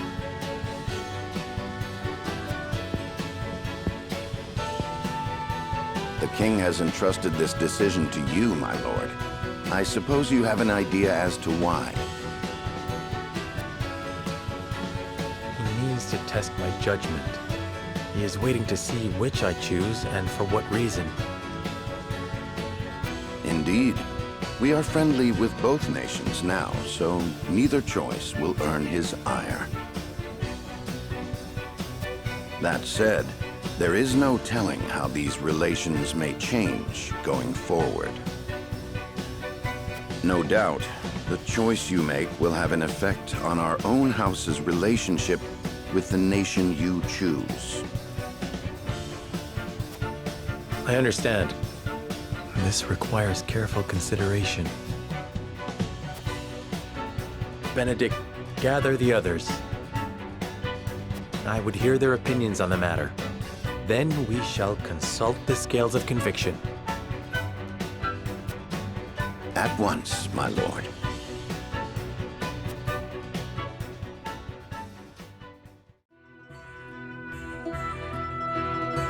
It seems your first test as lord has come. 'Tis no small matter either. Indeed, but I needn't face it alone. I would ask each of you where you think we should go and why. State your case before the scales of conviction. Then we shall decide our destination. We take a vote and the consensus determines our action. Is that it? That is correct. So long as my allies walk by my side, their opinions carry equal weight to mine. Such is the way of House Wolford.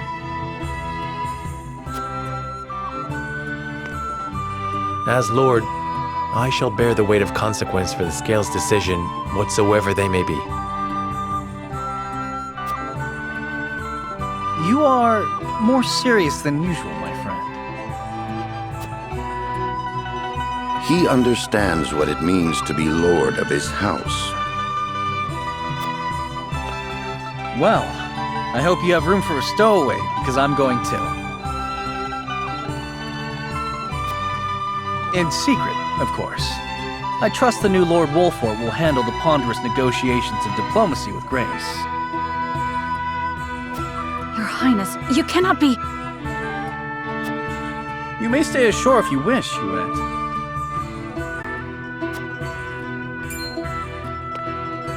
You know I cannot allow that. If you insist on going, then I shall attend you. Well then, it would seem the matter is settled. There is exactly 1 coin for each of us. It seems fate has conspired to bring balance to our proceedings. How curious. Curious? I see it as a sign that the heavens approve of my joining you. You are ever the optimist, my friend. Shall we proceed, my lord? One coin, one vote. Very well. I would hear each of your thoughts on the matter in turn.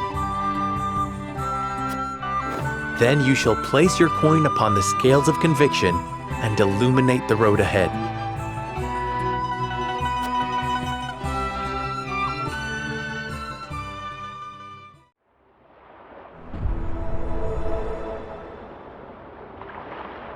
It is time to cast our votes. Do we journey to the Grand Duchy of Esfrost or the Holy State of Hyzant? Approach the scales of conviction with your token at the ready.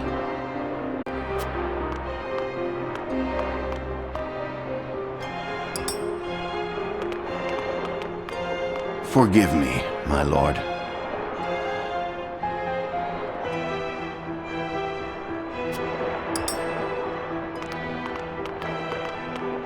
I am so sorry.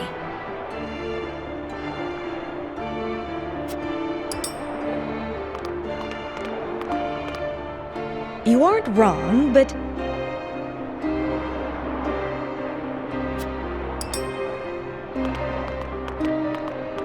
You have my vote.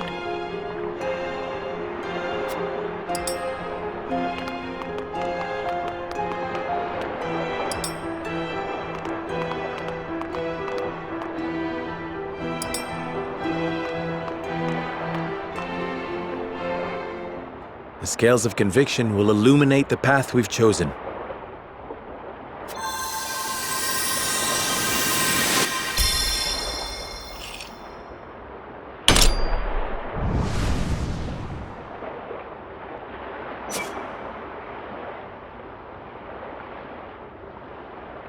The way forward is decided. We journey to Esfrost.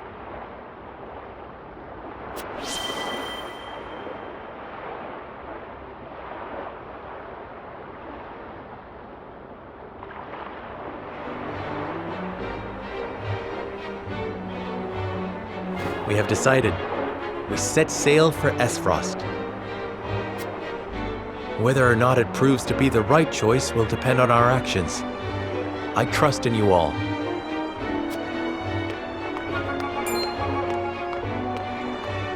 We are ready to set sail, Lord Patriot. Very good, my lord. When you pay respects to the Archduke, remember that you do so on behalf of our king.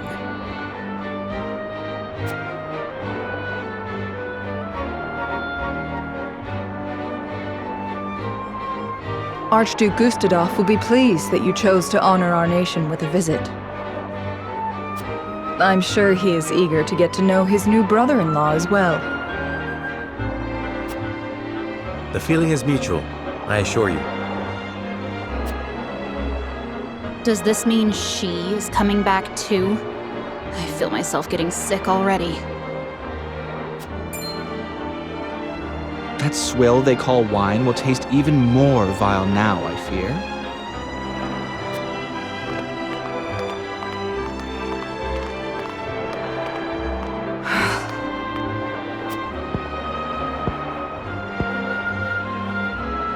My lady, are you sure you wouldn't prefer to stay at Castle Wolfort?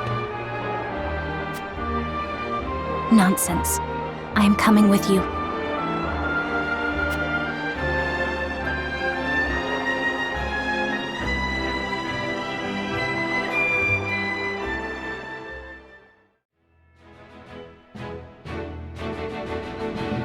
Serenoa, acting as King Regnar's envoy, charts a course down the Norzelia River for the Duchy of Esfrost.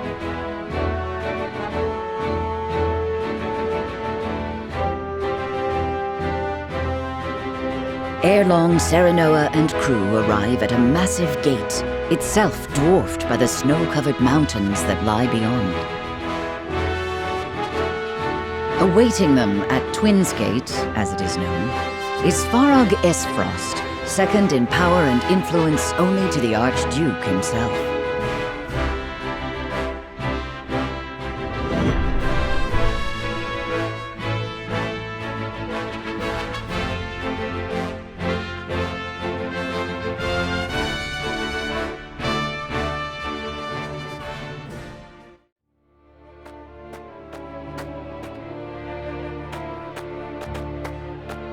Flora, Erica, Thalys. Welcome home. I trust the ceremony was a fruitful one.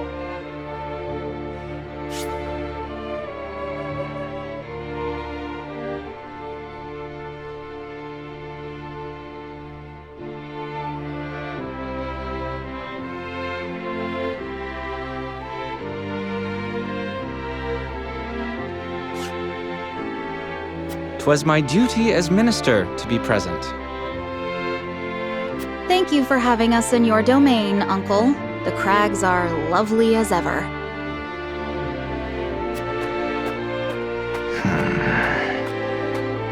Lord Svarog, I present to you Lord Serenoa Wolfort, come on behalf of King Regna. Ah, the Wolfort boy. Frederica's betrothed, yes? The very same, my lord. I thank you for the warm welcome. The honor is mine, Lord Serenoa. Svarog Esfrost at your service. I watch over Twinsgate, the front door of our duchy. Lord Svarog is father to Dragan, and uncle to the Archduke and myself. We did not expect to see you again so soon, Frederica. But I understand wanting to show off your handsome groom-to-be. Uncle, please. You embarrass me. Good to see you're still not afraid to speak your mind. A word of advice, lad. You do well not to anger her. I shall take your words to heart. "'Tis quite the burden you're undertaking, my friend." Prince Roland, I did not expect you'd be in attendance. It's been quite some time, Lord Svarog, but today I come as an attendant to House Wolfort. A secret visit, then. Say no more. King Regna thanks Lord Dragan for all he has done for the mining effort. His engineering prowess has proved indispensable. As his boasting has no doubt proved intolerable. Forgive the boy, my lord. That said, rest assured his goals are sincere. He truly does wish to lead us into a new era. I pray you'll lend him the strength to see that it becomes a reality. You have my word. You expect great things from him, then? Against my better instincts, perhaps. But such is my lot as the boy's father. But forgive me. No doubt you are weary from your journey. I shall keep you no longer. Archduke Gustadolf awaits you at Ironstone. Then we shall take our leave. Thank you, Lord Svarog.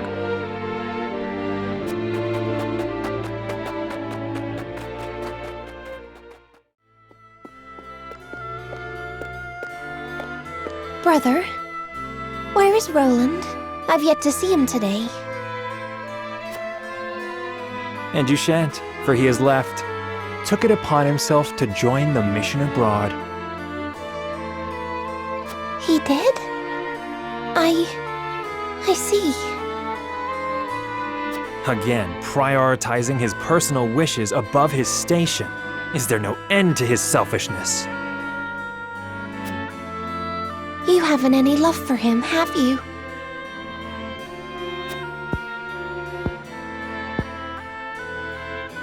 Love. I would rather think of him as little as humanly possible. How can you say that? He's family. Royal family, and our duty is to the crown above all. Do not look to Roland for inspiration if you wish to carry yourself in a manner befitting your station, dear Cordelia.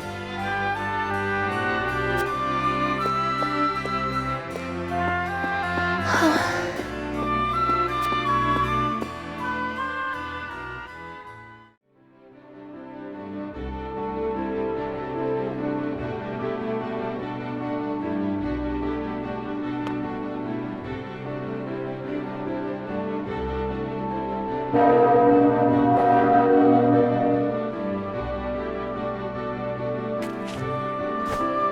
am Gustadolf, Archduke of Esfrost. Allow me to personally welcome you to my nation.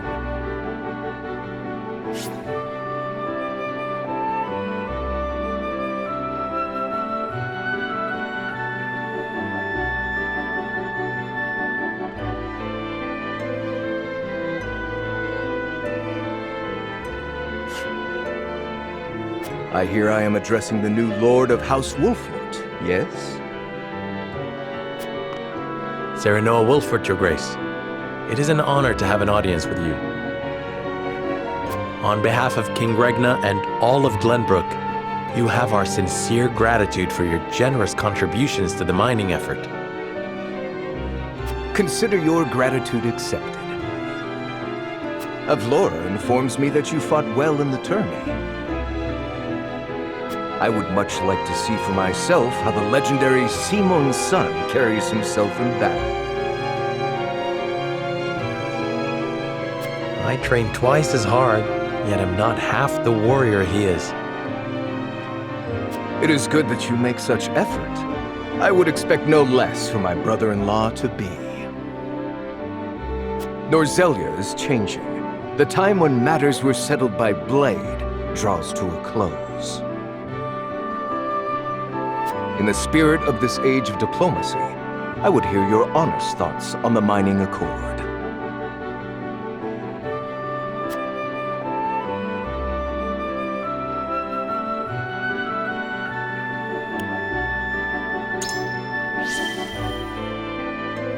I believe it an important alliance that may bring harmony to our three nations.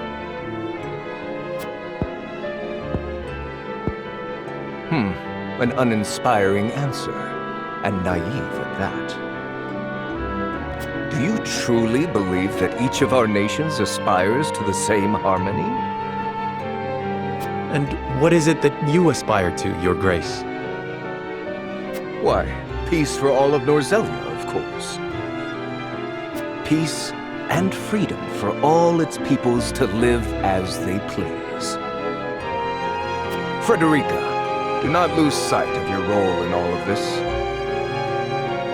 Stand by Serenoa always, and represent Esfrost with pride and grace. I shall, brother. Prince Roland, as you have come in secret, I will dispense with formalities.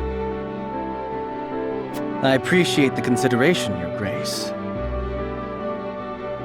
That said, does King Regna not worry that his younger son visits a foreign land on his own? I am no longer a child, and it is a prince's duty to be worldly. A fine outlook. In that case, I would show you to the archives. It holds countless tomes, from the ancient to the new. I dare say it rivals that of Hyzant's Ministry of Medicine. An intriguing offer, and one I gladly accept. Lord Wolfort, you and your men are free to join us as well. Truly, Your Grace? I understand the archives hold many a closely guarded secret. And rest assured, I have no intention of giving those away. But now that we are allies, through mining and marriage alike, a brief tour is more than in order.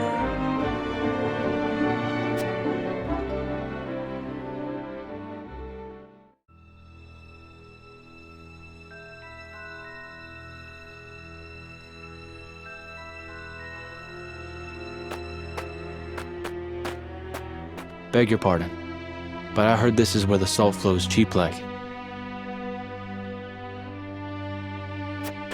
Not here, it doesn't. Go bother someone else. I'm not asking for my health. Here's an advance.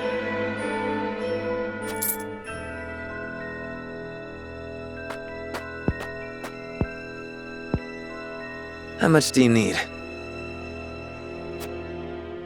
As much as you can spare. I'm good for 10 times what I gave you. I'm not to sell you now. Come back tonight, money in hand, to the spot marked here. And I know your face, so don't try anything stupid. You have my word.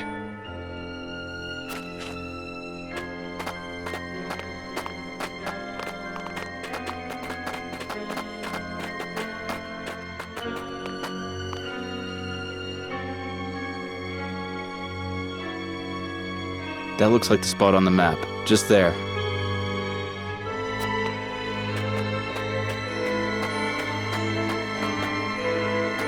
Right then, Sickers. I've got the location for you. This is where they do their dirty work. I knew you were the man for the job. Excellent work, Rudolph.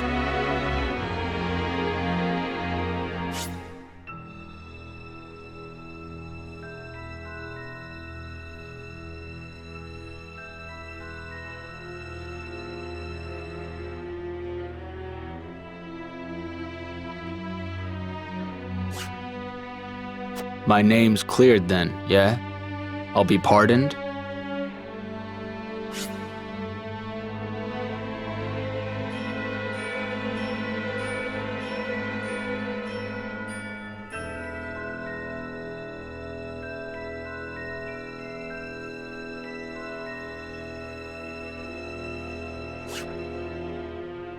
You have my word. That said, our forces are stretched quite thin this evening. We'll need you to assist in apprehending them as well. Risk my life in exchange for a pardon? Are you mad? We need you. These fiends are swindling the poor, selling them impure salt mixed with all manner of unsavory things. They must be jailed at all costs. Fine. I'll help you bring him in. Glad to hear it. You're too good a man to be branded a criminal. Don't you flatter me after all this. You saw him, didn't you? They don't work alone. An operation like this ain't run by one man. And last I checked, we're only 2. We'll assemble reinforcements.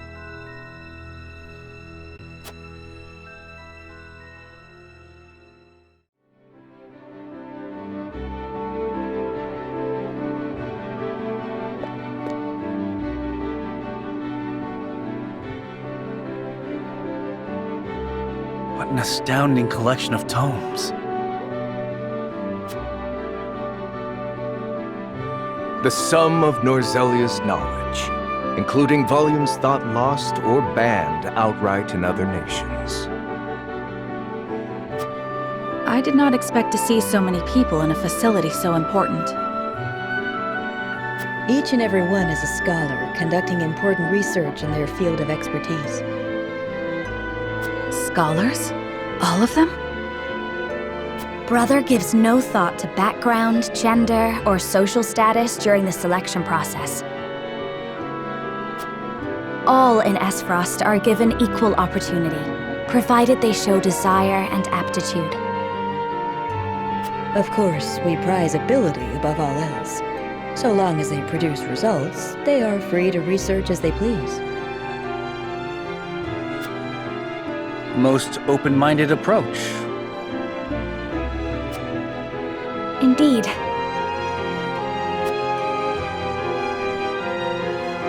I see now how Esfrost arrives at its marvels of engineering. This portion contains the collected writings on metallurgy and our nation's rich history with iron. Our ancestors were but a tribe of impoverished hunters until the man who would become our first Archduke discovered iron. Iron changed our lives. It transformed the way we worked, farmed, built, and fought. The history of iron is the history of Esfrost, It is our pride and joy, the engine that drives us. My father told us that Esfros is made of iron, that neither its people nor weapons would bend. Just so, Prince Roland. Your Grace. Forgive me the interruption. I have unfortunate news regarding the issue of which we spoke.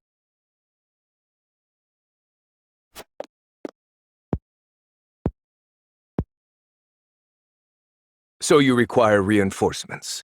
Say no more. Then there was the matter of the pardon. On which my thinking has not changed. We will speak no more of this. Understood. Honored guests, I would consult with you on an important matter. This is Sikris, commander of Esfros Constabulary.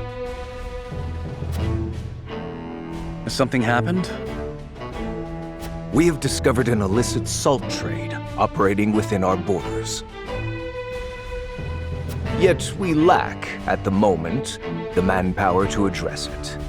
Might we have your assistance in apprehending the scofflaws? Why, I would... Lord Serenoa, matters of salt are fraught.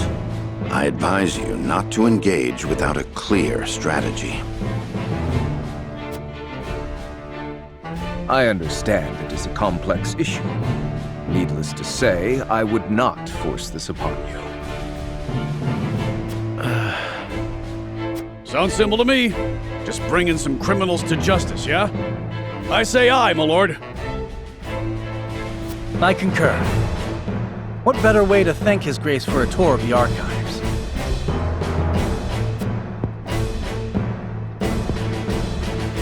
Then it is settled.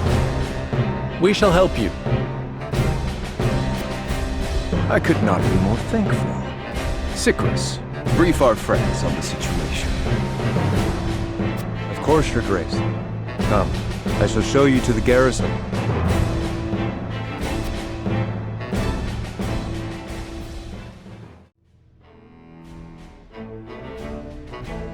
I'm honored to have House Wolford fight at our side. As I am happy to be of service. Now then, what is the situation?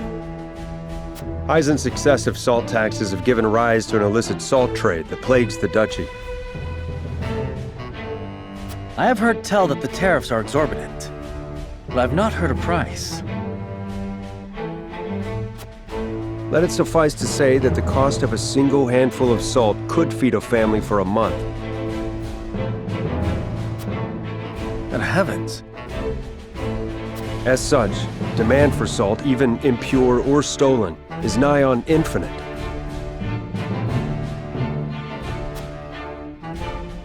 A crime, to be sure, but a necessary evil for the poor. Tight regulation risks drawing their ire. Perhaps we should not have agreed to this so readily. Indeed, the Archduke has a sharp mind and a silver tongue. My brother may appear generous and open-minded, but one should never feel too safe around him. I was too eager, my lord. And for that, I apologize. I was the one who agreed. Fraught as the matter is, I could not refuse the Archduke to his face. Illicit salt trade would threaten the salt revenue on which the duchy depends. Thus, they feel they must intervene, correct? Precisely. We understand the plight of the people without question. On matters of maintaining order, however, we cannot waver, lest seams in the social fabric be rent asunder. I understand the circumstances and wish to reiterate that you have our support. How would you employ us? Our spy has already discovered where the smugglers operate. transaction is to occur tonight. We shall make a move once our spy lures the smugglers into the open. Understood. Then we shall familiarize ourselves with the town by nightfall.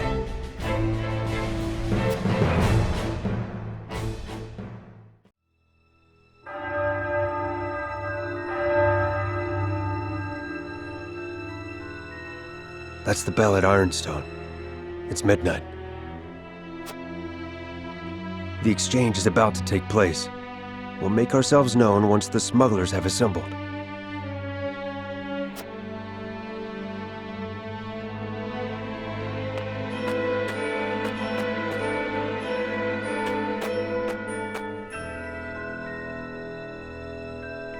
Might that be one of the smugglers there? No, that's Rudolph, a spy of ours.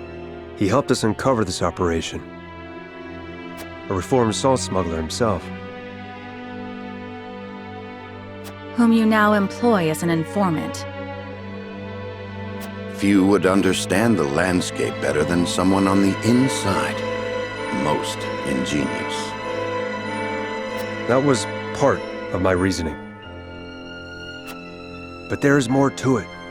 His intentions were noble even as his actions broke the law. He's not at his core an evil man. I say that as an officer whose instincts were honed over many an arrest. Which is why I personally selected him to be my eyes and ears.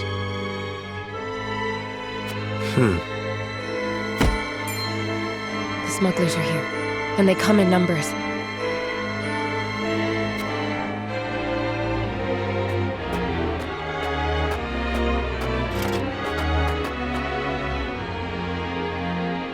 Frosty soldiers? What are they doing here? Corrupted by the siren song of money in the black salt market, no doubt. Would it were not so. But my eyes do not deceive me. The fight will not be easy. How shall we proceed? This cannot be allowed to continue. If that means bloodshed, then so be it. Understood. Then we make our move.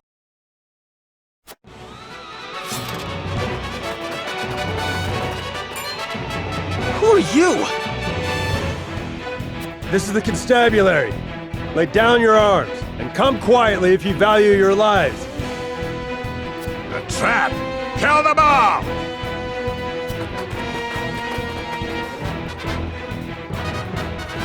Fellow soldiers and give chase. Don't let them escape! Rudolph, you're to follow his orders. And just who is he exactly? Cyrano Wolford of Glenbrook. The Archduke personally requested my help. What? The young lord of House Wolford? Look, I'm grateful for the help, but don't muck it up, yeah? My good name hangs in the balance.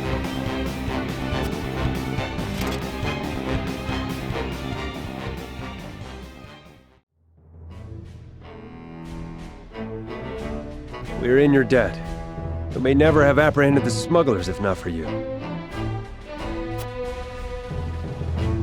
Aye, that's another worry off your back. And a criminal charge off mine, yeah? His Grace has granted your pardon, on the condition of your exile. If he can't have me in jail, he wants me out of Astfrost. Is that it? Forgive me. It's not the choice I would have made. But the Archduke is a stubborn man. Don't worry. The feeling's mutual.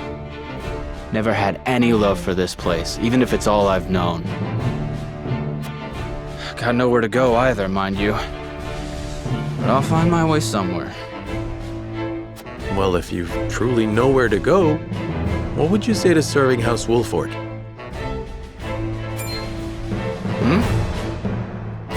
You're the lord of your house, aren't you? And you just welcome a criminal like me into your ranks? You've been pardoned, have you not? That makes you as worthy as any other. Your wit and muscle would be a boon to the house, and I would be grateful for your service. What more could you ask for, Rudolph? You could make a new life for yourself at House Wolford. I'm sure of it.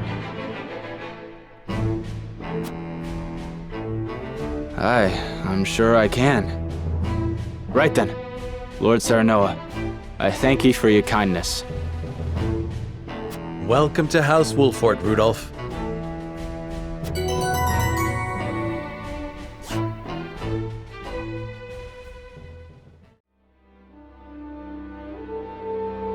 Thalus, how does Dragan fare? As blustery and boastful as ever, brother. He is simply beside himself that his contributions to the mine have been recognized. So he has achieved a measure of success. Perhaps I underestimated him. What concern is he of ours? He is Svarog's son and of thinner blood. We are not Glenbrook or Hyzant, Thalus. In Esfrost, a man is judged for his deeds, not his pedigree. And yet you have appointed me Prime Minister, have you not? I have given you an opportunity, brother. Do not be mistaken. If you wish to keep your position, prove to me you are deserving of it.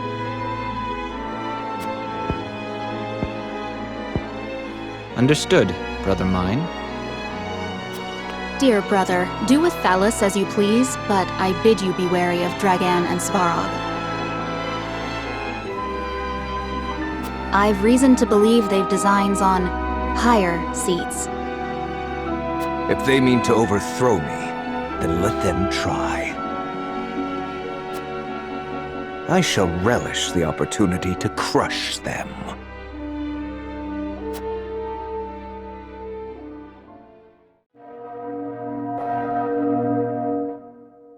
I bid you safe passage home, Lord Wolford. Many thanks for the send-off. Pray relay my gratitude to the Archduke as well. I shall.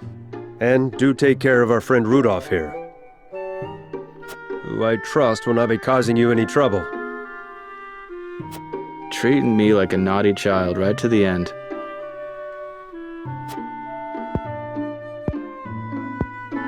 Anyhow, you take care of yourself, Sycris. And with that, I must be off, till we meet again.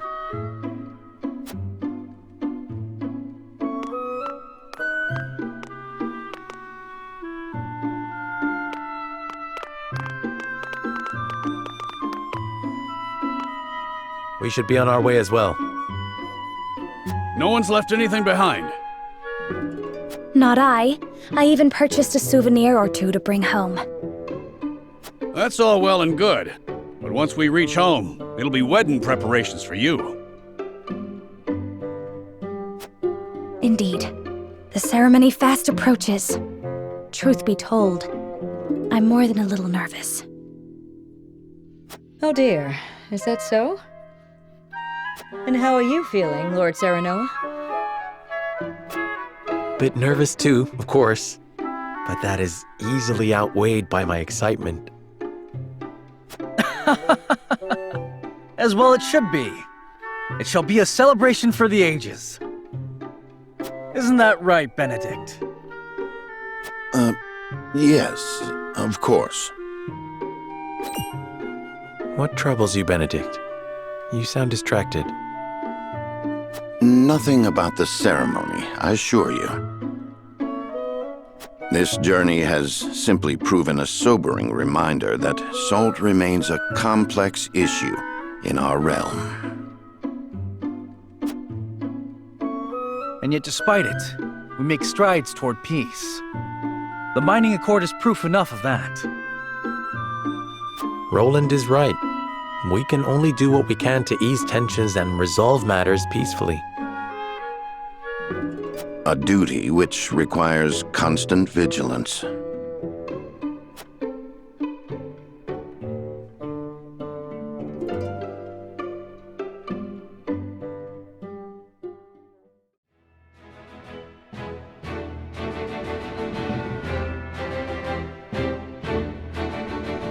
His diplomatic visit as Lord of the House complete, Serenoa returns to the Wolfort domain.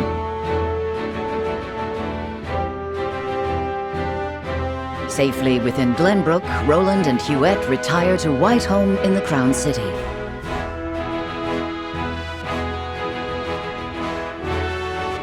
Alas, there is no time for rest in House Wolfort, as Serenoa soon finds himself swept up in preparations for his wedding to Frederica.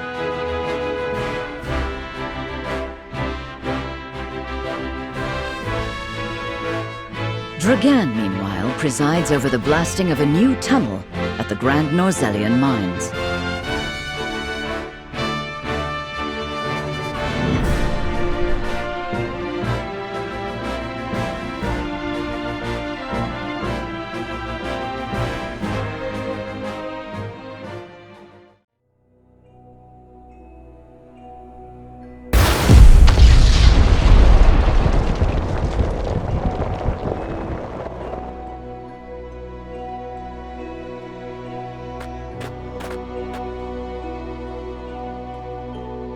That should be the end of that bothersome bedrock. Investigate it at once.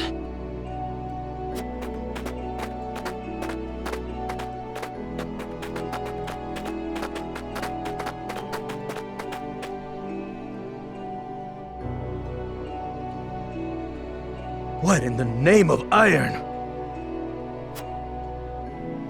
What is it? Do we require more explosives? No, Lord Dragan. You best come see for yourself.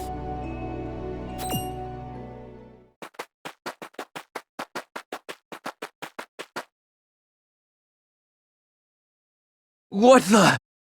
It couldn't be.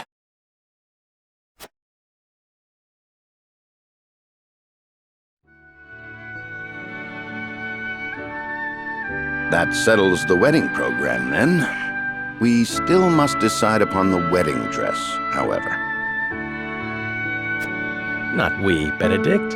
Surely the lady herself must decide. What do you desire, Frederica?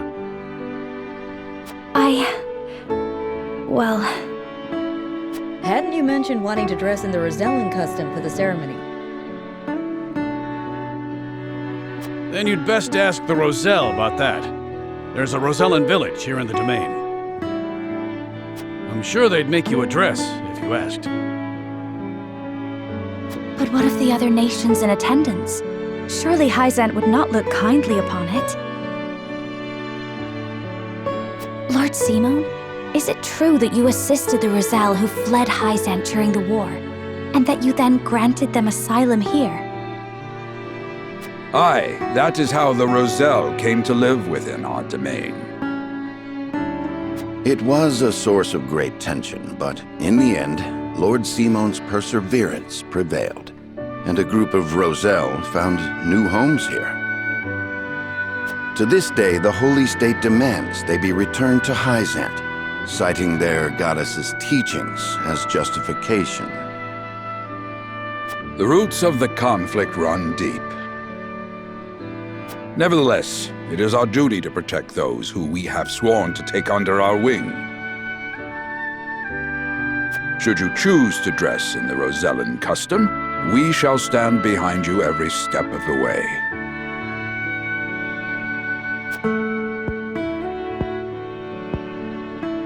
Is that so? Then... I see not how I could refuse such a kindness. I shall accompany you to the village. To tell the truth, I have never been there myself. It would be a good opportunity to get to know them, to strengthen our bonds.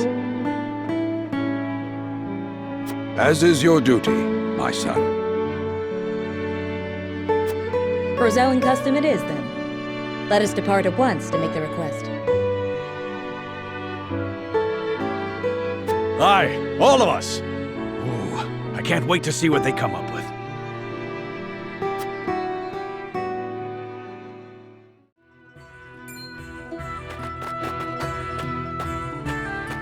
Greetings and welcome, Lord Serenoa and Lady Frederica. My name is Jerome. I've bid you welcome on behalf of the Roselle.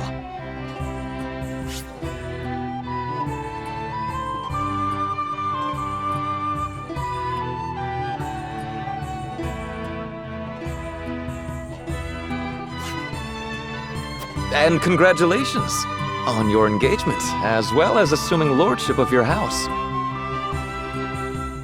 You have my gratitude. We hope you will continue to lend your support to House Wolford. You have my word. I owe your Lord Father a great debt. Though even were that not the case, you are engaged to one of our own in Lady Frederica. Few things could bring us more joy. We shall make the finest dress you have ever seen.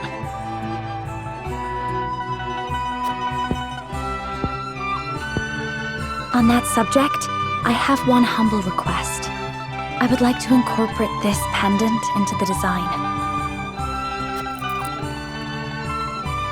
The pendant you're never without. 'Tis one of a kind, left to me by my late mother.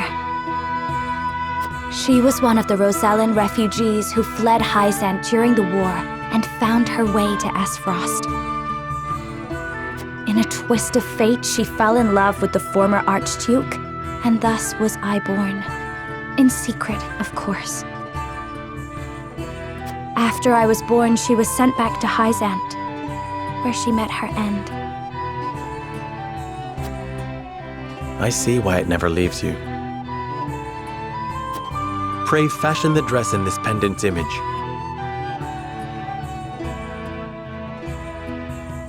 It shall be done, my lord. Let us delay no further. Lady Frederica, please step inside, that we may take your measurements. Thank you kindly. The measurements may take some time, Lord Serenoa. Perhaps you'd care to take a stroll and see the village while you wait. I'd very much like that. Thank you.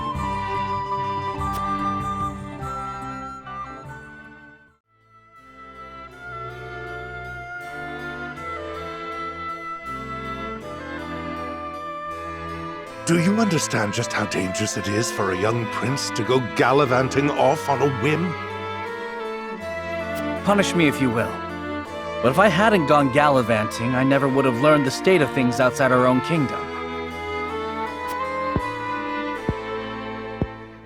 Oh? Well, if you are so interested in international affairs, then I have a fitting role for you to play. You will oversee the Grand Norzellian mines. Father, it would be a privilege. I fear that punishment would provoke no reflection, and so I would rather put your energies to work for the kingdom. I shan't let you down, Father. I am not blind to your feelings, my son. I understand that my methods vex you. Nevertheless, I ask that you stay out of harm's way, and give me no reason to worry. Of course. Mining is grueling, thankless work. Show the miners the appreciation they deserve. I shall. You have my word. The necessary provisions have been arranged, Your Highness. You are to deliver them to Dragan.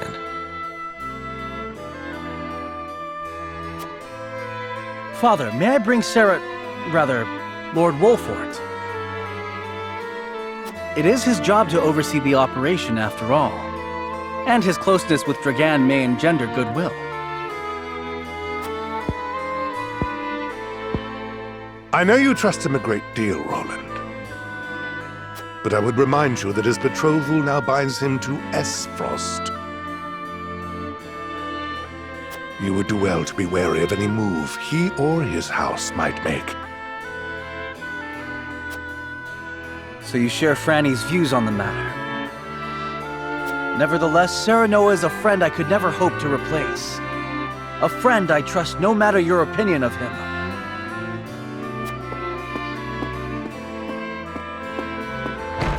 Concerning words, Your Highness, House Wolford must be subject to the same scrutiny as any other. Roland.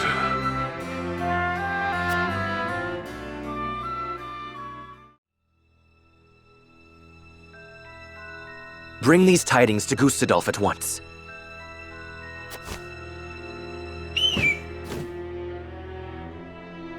Is that everyone? Good. I have important news for all of you. What you see before you is to be seized by the Duchy of Esfrost. You shall not speak of this beyond those in present company. Any who do will be punished to the fullest extent of the law. Lord Dragan, are not the resources we mine destined to be shared among nations? This matter is not up for debate. A discovery of this magnitude could reshape all of Norzelia. And so I ask this of you. Stand with me as I lead this great realm into a new era.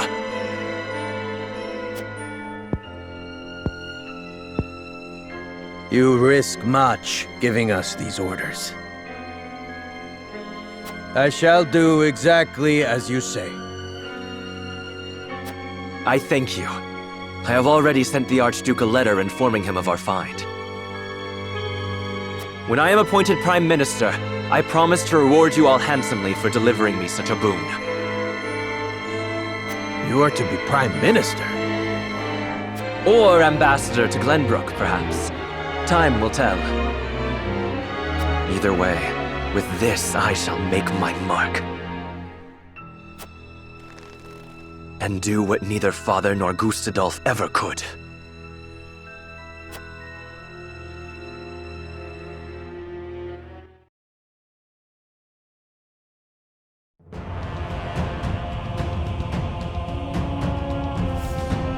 What news from Dragan, dear brother? I never dreamt our hypothesis would prove true. So you take him at his word? I have no choice. The spy I sent to shadow him corroborates his report. And? What are his demands? He wishes to be named Prime Minister in exchange for secreting it away to Esfrost. Negotiations with Glenbrook are in the offing, should I refuse. So he means to threaten you? He is stronger than I believed him to be. Certainly what he has uncovered is worth the price he asks. What would you do, were you me? Keep the secret safe, naturally. Did you not send a spy for this very reason? Surely expected this would happen. I did, and they have been issued emergency orders. Then leave the rest to me. I shall depart at once. How fortunate I am to have a brother who knows me so well.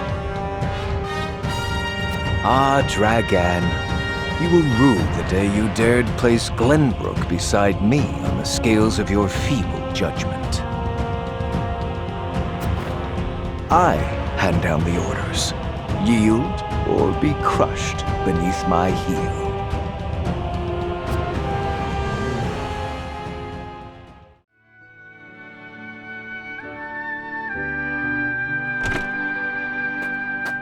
The dress measurements are finished at last. I applaud your patience. Is it exactly as you hoped? It is indeed. I can hardly wait to see it finished. I am glad to hear it. There you are. Prince Roland. And he went besides. What brings you here? We were looking for you. We inquired around Castle Wolfort and heard you all had come here. Has something happened? Father has asked me to keep watch over the mines. Won't you join me?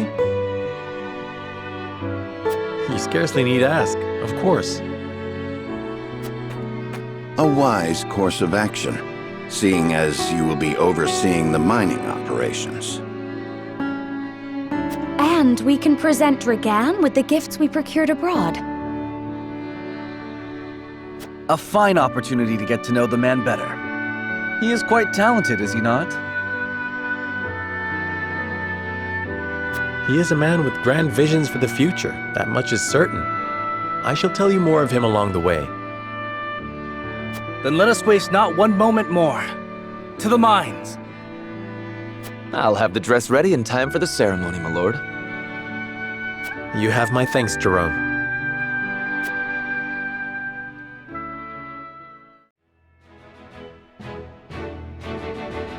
Serenoa and Frederica journey to the Rosellan village so she may be fitted for her wedding gown.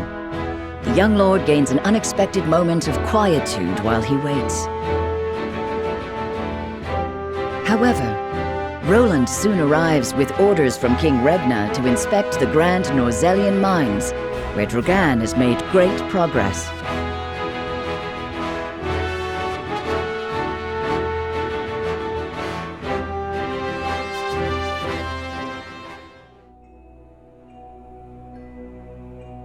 How will Gustadolf respond to my offer? I should think there's but one logical answer. Should he refuse for some reason, I will need Father's aid. I must apprise him of the situation.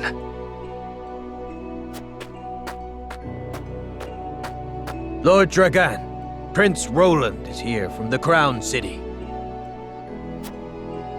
What's this?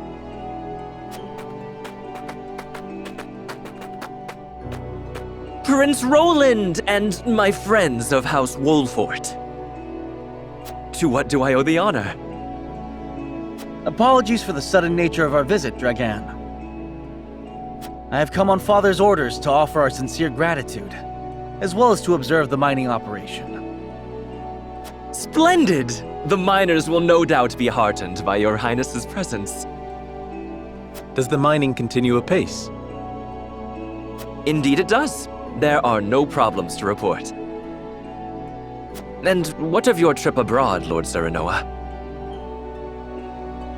It was most enlightening indeed. We even brought something for you. I do hope it's to your liking. Authentic as frosty cheese. One of my favorites. We thought you might be in need of a taste of your homeland after so much time away. I have visions of this cheese in my sleep. You have no idea how happy this makes me. It is enough to see you happy. I am glad our deliberations were not in vain. Dragan, I believe it was you who said the future is in the hands of the ardent youth. We are of like mind. Let us shape the future together. Indeed, that future is close at hand. I suspect we will reach across the border and ask for your cooperation in due course. And I shall gladly assent. Yes, we eagerly await your offer. Now then, I was thinking I might examine the quarry. Wait, Your Highness! One of the tunnels caved in but a few days ago. I would advise against entering just now. Did you not assure us moments ago that the mining continues apace? The miners are working to repair the damage as we speak. It is simply too soon to allow you inside. Was it caused by a blast? It was, in fact. We were perhaps a bit overzealous in attempting to remove some of the bedrock. I'd no idea your explosives were so powerful. How do you make them anyway? I would love to tell you, Your Highness, but I'm afraid we must keep some of our secrets. What I can say is that salt is a vital ingredient. Surely you jest. I thought you'd be surprised. I could scarcely believe it myself at first. A gargantuan tome in the archives opened my eyes to the many uses for salt. beyond seasoning our daily dishes. And now I pass what I've learned to you, Lord Serenoa, as a token of my gratitude for your visit.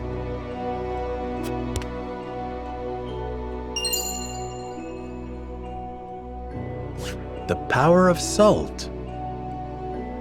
'Tis a compendium of my research on the uses of salt. I encourage you to peruse it at your leisure. I most certainly shall. 'Tis a most valuable gift. Fascinating indeed. I too would like to read it when you are through, my lord. I look forward to hearing your impressions. At any rate, I see the sun hangs low. Shall we save a tour of the mine for the morrow? Yes, perhaps that would be best. Yes, of course. I shall prepare entertainment and lodgings for your party at once.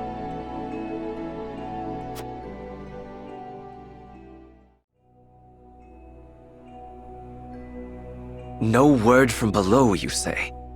They haven't tried to flee, have they? No, sir.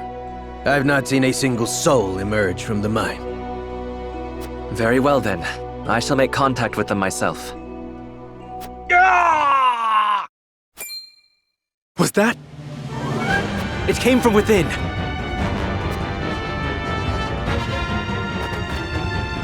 What is the meaning of this?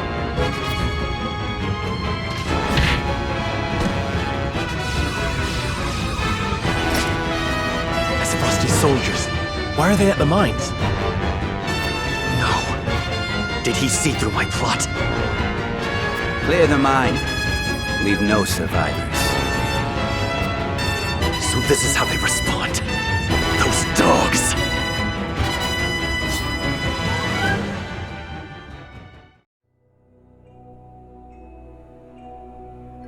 What is the meaning of this? Why's Esfrost attacking the mines? Are they gonna melt down their own forges next? Incomprehensible. The miners have all been slain. How? How did it come to this? Lord Dragan, you know something of this, do you not? You've nothing left to hide. Talk. I underestimated him. I never thought he would go this far.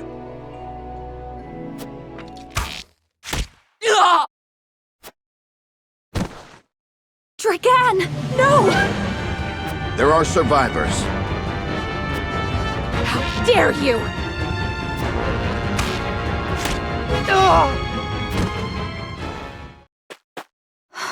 Stay with me, Dragan. Be strong. Forgive me. Had I but spoken the truth, it would not have come to this. I thought, at last, I could step out of their shadow. That I had the upper hand. Father. Father. Forgive me.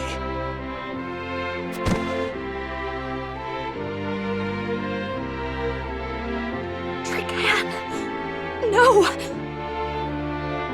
What in the world is happening?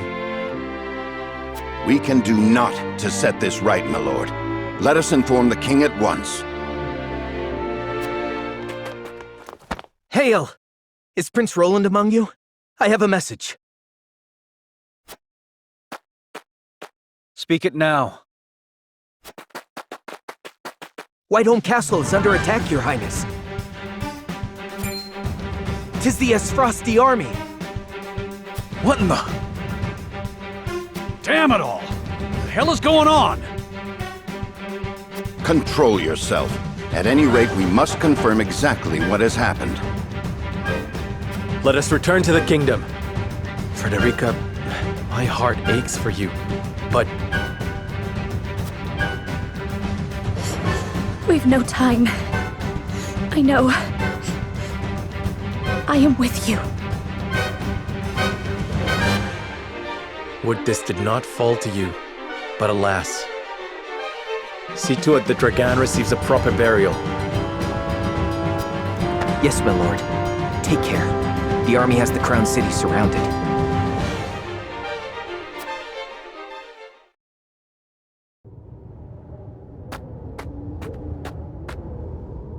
Ah, a survivor. Kill him.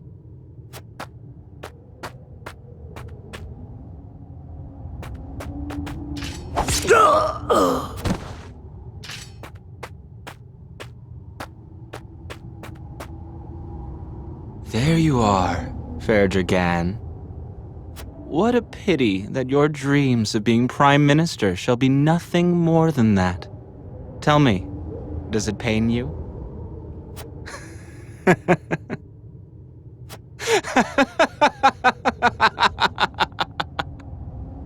Lord Thalas, a word.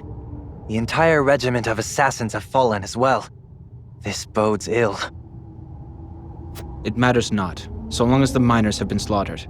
Saves us the trouble of having to silence them. But, my lord... Enough. Dispose of our dead and be done with it. My brother will wish to hear that we did. Aye, my lord. Shall we bury Lord Dragan as well? No. Leave him to rot, or fill the belly of some mangy cur.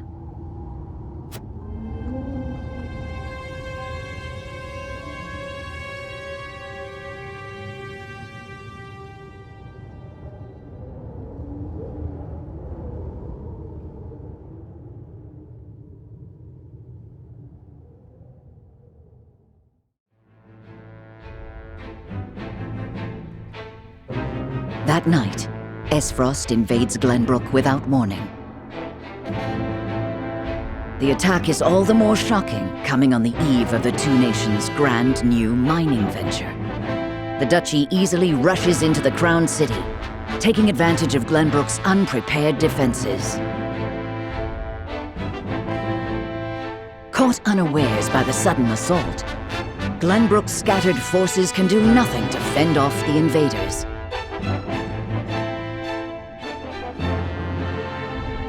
Serenoa and his retinue rush from the mines to King Regnar's aid, slipping past the siege into Whiteholm Castle via the secret passage, known only to Prince Roland.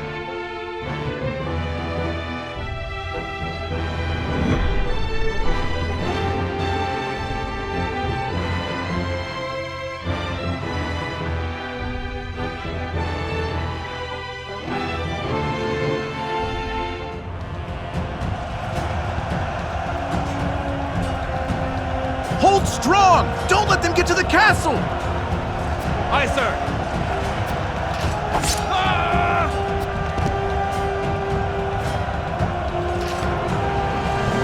That armor! The Black Irons! Esfrost! Esfrost is attacking!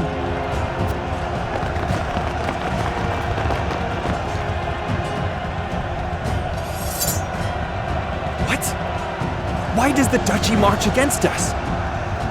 This is a flagrant breach of the treaty. Levy a complaint against Archduke Gustadolf immediately. I fear we're past the time for formal complaints, Your Highness. We can hold them no longer. We must inform His Majesty at once. Of course. My father and Cordelia must be protected at all costs.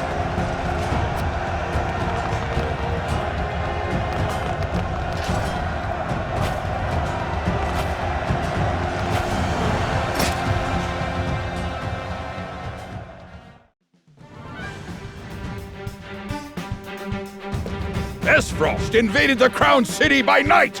Preposterous! Gustadolf, what is that bastard scheming?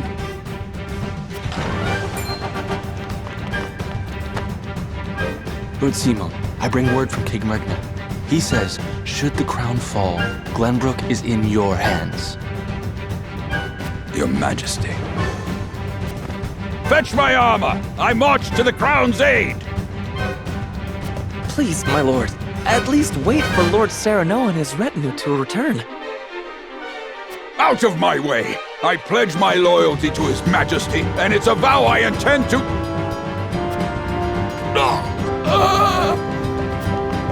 Your heart, my lord! Summon a healer, quickly! Damn it! Death cannot take me yet. Serenoa, Benedict.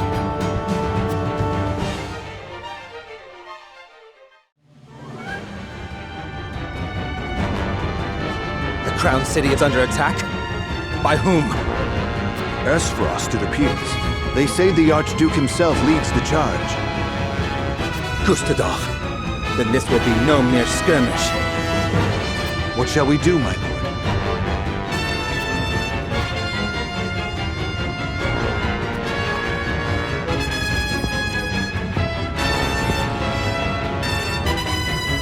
Protecting the royal family is House Wolfort's duty.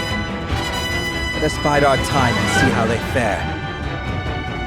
You would not make for the capital, my lord? Our kingdom's very fate hangs in the balance. Which is all the more reason why we must not act rashly. Esfrost is too strong a foe for House Teleon to face on our own. For now, tighten our defenses, and bring me what information you can. Yes, my lord.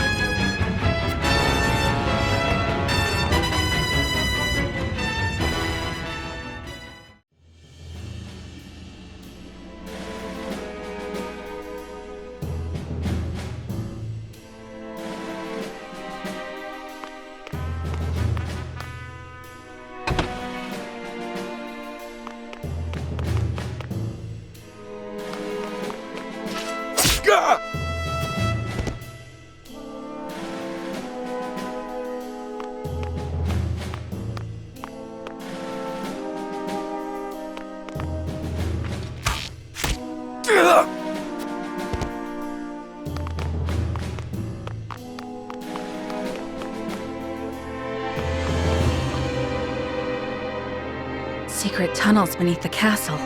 Who'd have thought? None but the royal family knew of this secret. They were built as a last resort, should the worst come to pass. Doesn't appear anyone else has been down here before us. Father must still be within the castle. Along with a host of enemy soldiers, they appear to have breached the gates. It truly is Esfrost, but I do not understand why. We will seek understanding later. For now, we must protect His Majesty and the royal family. Aye. We'll smuggle him to safety one way or another. We must take care. The castle has fallen into our enemy's hands.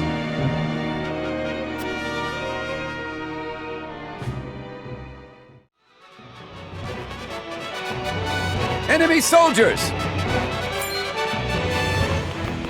We've been seen. It's Prince Roland. The Archduke himself ordered us to kill all with royal blood. You ain't getting out of here alive. The Archduke ordered what? My brother would order no such thing. Glenbrook and Esfrost were to be allies. Why does the Archduke betray us? That's rich. Coming from a bunch of traitor bastards. Glenbrook broke the treaty first. We've every right to seek retribution. What? We did no such thing. That's right. I've heard enough of your lies. Brace yourselves for battle, my friends.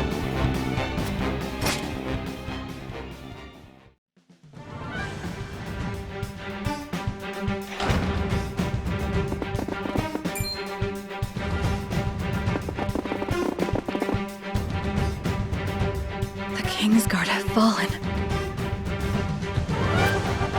Then our foe has already been here. Damn them! Please. Please let my family be safe.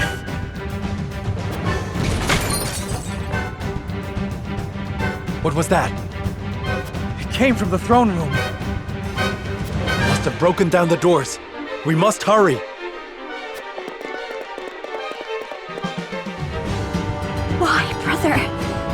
are you doing this?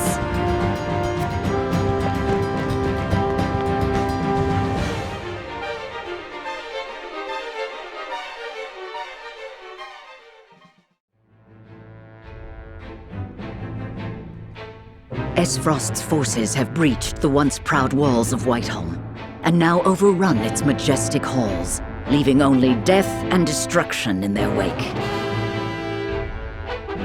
Like bloodthirsty beasts, they search, eager to carry out Archduke Gustadolf's orders to kill any member of the royal family on sight. With the very future of the kingdom hanging in the balance, Serenoa hurries to the throne room as fast as his legs can carry him.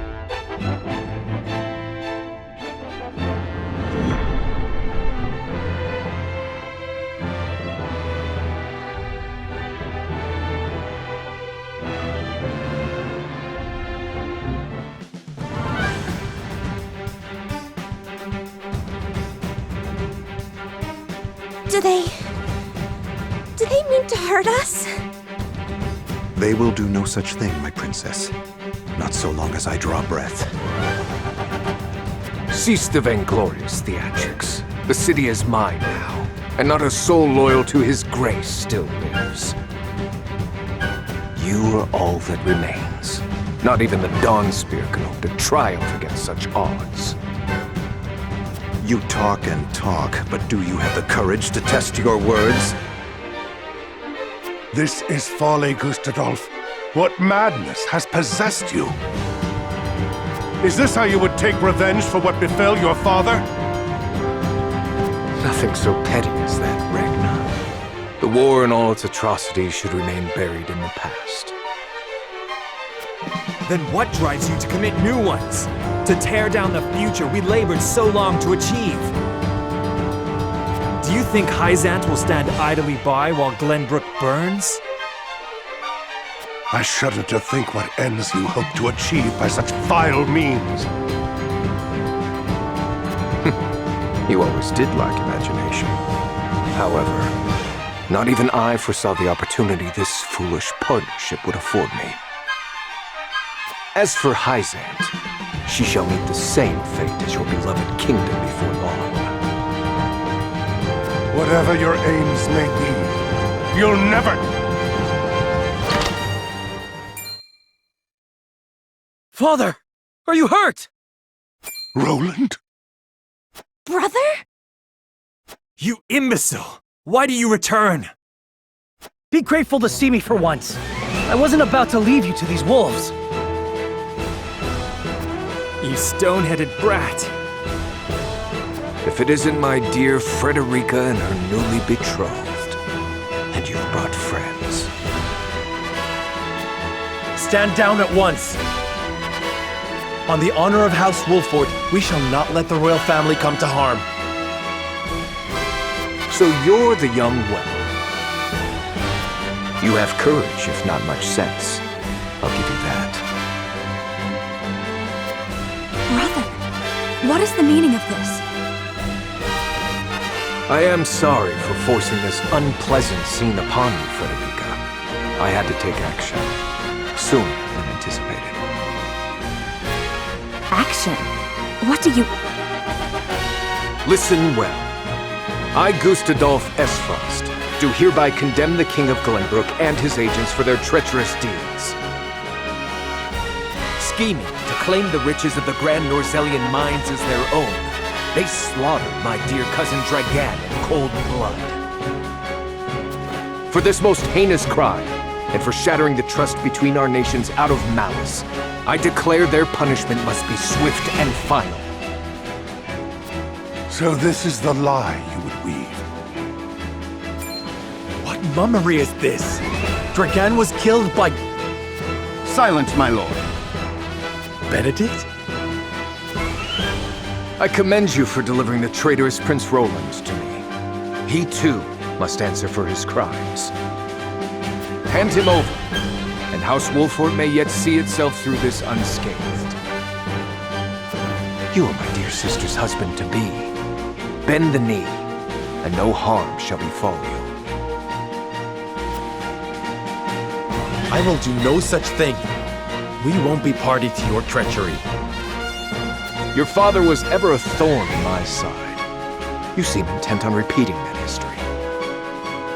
However, I fear you will not live long enough to accomplish it. General of Laura, kill them all. Yes, my lord.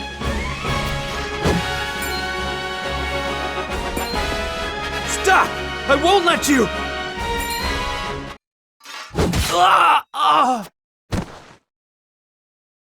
Brother!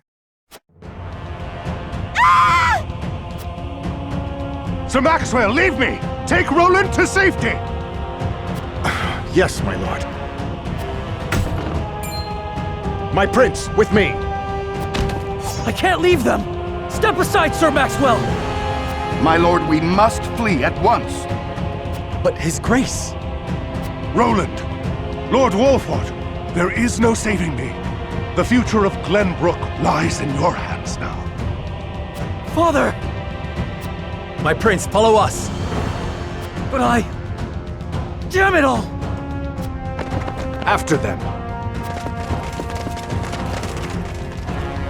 You would once again see Norzelia bathed in blood, Gustadolf? Truly, you are lost. This land has long been lost, Regna, but it need be no longer.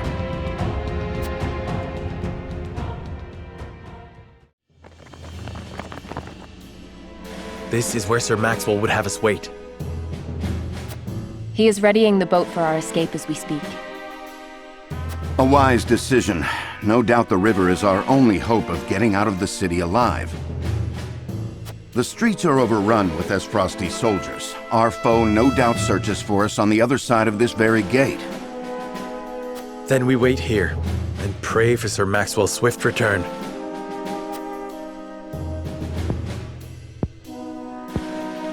Father... Frenny... Cordelia... What is she doing with us? She's with the enemy! What? No! I had no idea! Lies! It was your own brother that attacked the city! If I had any idea he was planning such atrocities, I would have stopped him. I know not what's possessed him. My lady speaks the truth. We are as shocked and torn by this turn of events as you. Enough, Hewitt! We can't be clawing at each other's throats with the Esfrosti army looking to hunt us down like dogs. My emotions got the better of me for a moment. Forgive me. Hewitt means no ill, my lady. Her fellow members of the King's Guard were slain before her eyes. For now, let us focus on the present. Prince Roland's safety and escape are our main concerns. Of course.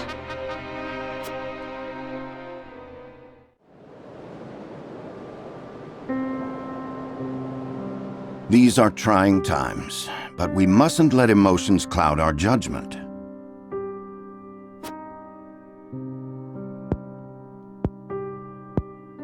Benedict, you stopped me from speaking the truth of Dragan's death. To what end? Gustadolf would frame Glenbrook for Lord Dragan's murder and claim it as pretext for his invasion. If he knew we witnessed the truth, our heads would already be on pikes. It would seem he still intends to put them there. Because you spat in the face of his demands. What we know could expose his claims as the treacherous lies they are. If it came to light that Gustadolf orchestrated his own cousin's murder, no one would dare stand by his side. Indeed, however, words have little substance on their own. Especially when weighed against the power and influence the Archduke commands. Your truth would be taken as the pathetic ramblings of a desperate man. Once again, your wisdom makes me feel the fool. No, we are all fumbling through these dark times. You spoke and acted as the Lord of House Wolford, and did so admirably. And yet my actions have put everyone in danger. Father would have known better. Let us look forward, my lord, not back. There are truths yet cloaked in the shadows. We must survive and see them brought to light, for these truths shall be the weapons by which we lay Esfrost low. Thank you, Benedict.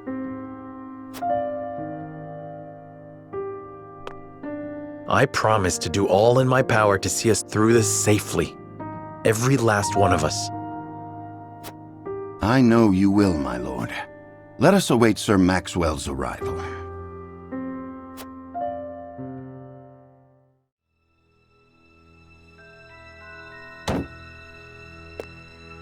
My lord, please reconsider.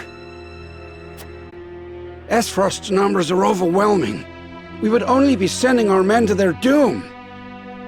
I will not stand idly by as the capital burns! Move, you fool! I'll go by myself if I must!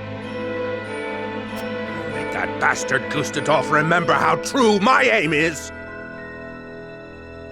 It's too late, my lord. Whiteholm has fallen, and the capital has been taken. Damn it all. Do His Majesty and the royal family still live? There is no news, my lord. Heavens be good. A dream of peace so soon dashed asunder, and under my watch. Your Majesty, pray live long enough that I might atone for my failure in person. My lord, I feared there are other concerns. The Esfrosti army may not stop at the capital. Yes, the three high houses might still unite against them. We must prepare for the worst. Raise the alarm. It's time to muster our defenses. House Falks will not surrender without a fight.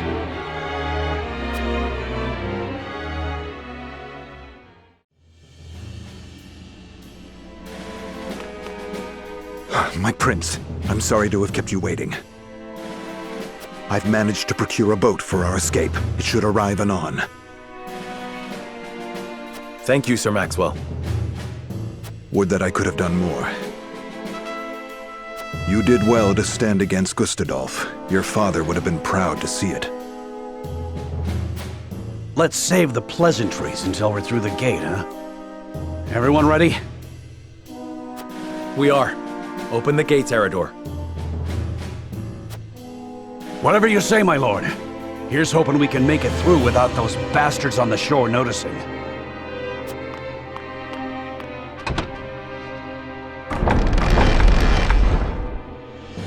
Over there! There's too many of them. We need to turn back.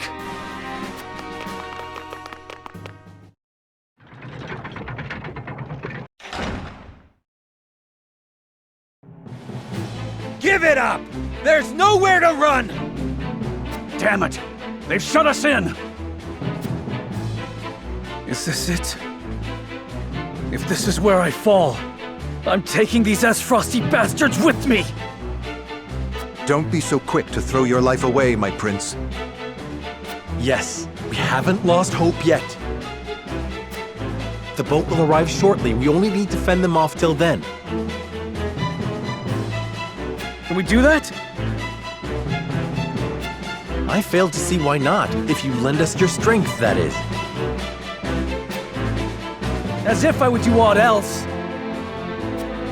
Form around the prince. Protect him. The prince is on the bridge! Seize him! They pour from the castle like rats. I shall defend the rear.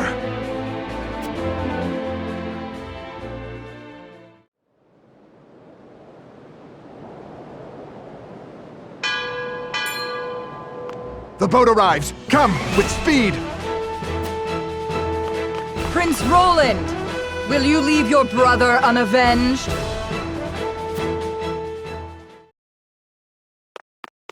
You! Go! Leave this place. The Archduke will be content with your father's head.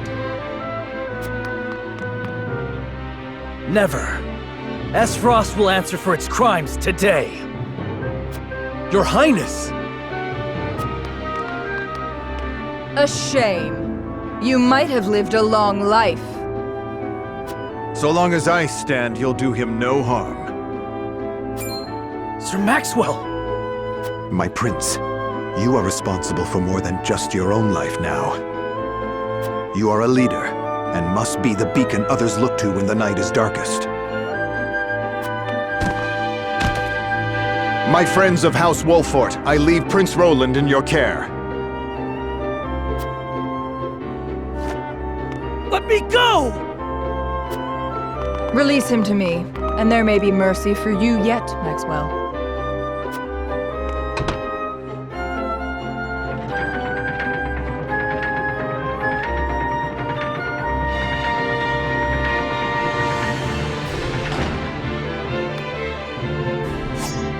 'Tis you who should be seeking mercy. Must you do this? Very...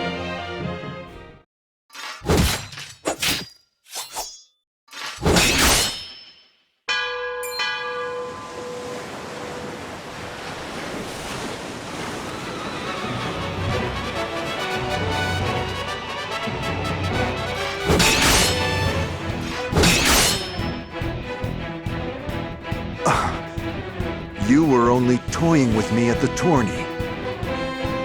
Only a fool shows what they can do when the stakes are so trifling. I could not have said it better myself.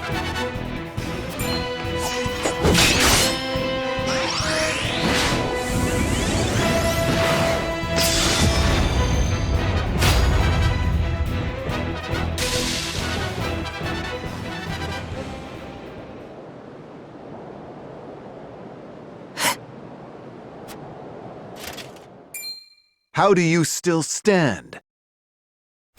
You were this realm's fiercest warrior, Dawn Spear. But today your sun sets, and a new age begins!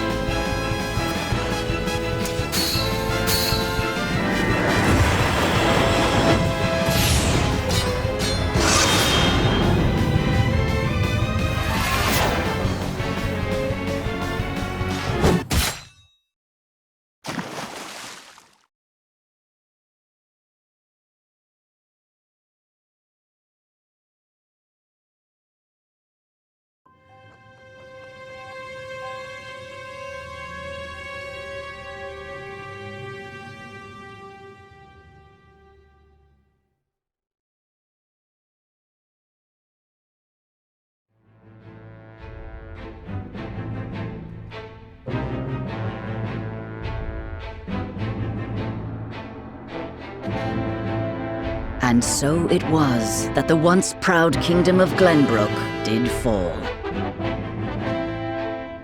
Esfrost seized control of the Crown City, threatening to bring the surrounding domains under its iron yoke.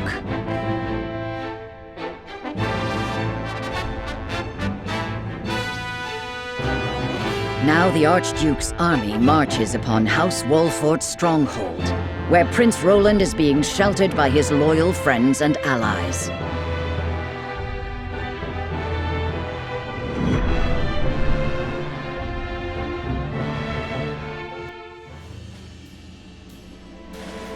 Your most honorable siblings, Lord Thalas and Lady Erica, have arrived, my lord.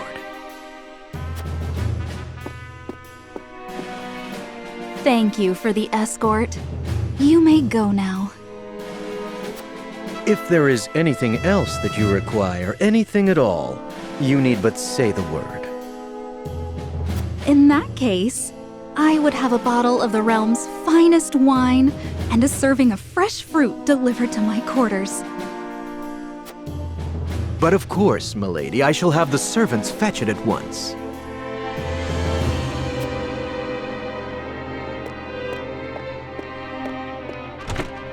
ever eager to please, isn't he? I believe the word you're looking for is sycophant. Congratulations on bringing Glenbrook to its knees, brother. It's a thing of beauty, what you've accomplished. I trust you're already seeing to that fuss outside the castle walls? Of course. The other domains are putting up little in the way of resistance. Lord Telior trembles in his seat within the stronghold, and Lord Fawkes was oblivious to what was happening until it was far too late. How easily the three high houses of Glenbrook break under your iron boot, brother. Wolford is the last to hold out, but Avlora will deal with them. Prince Roland will be in our hands before long. Speaking of royalty, brother, I would have thought Cordelia would be dead or rotting in jail. Yet here she sits on the throne. She looks less a vanquished princess and more a queen. That is precisely what I would have her be. Whatever do you mean? Once things have calmed, I shall assume guardianship over her and have her crowned.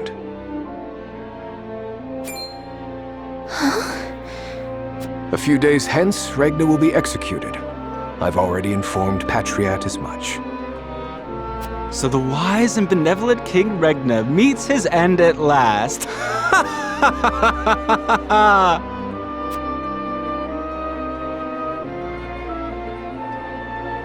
Father!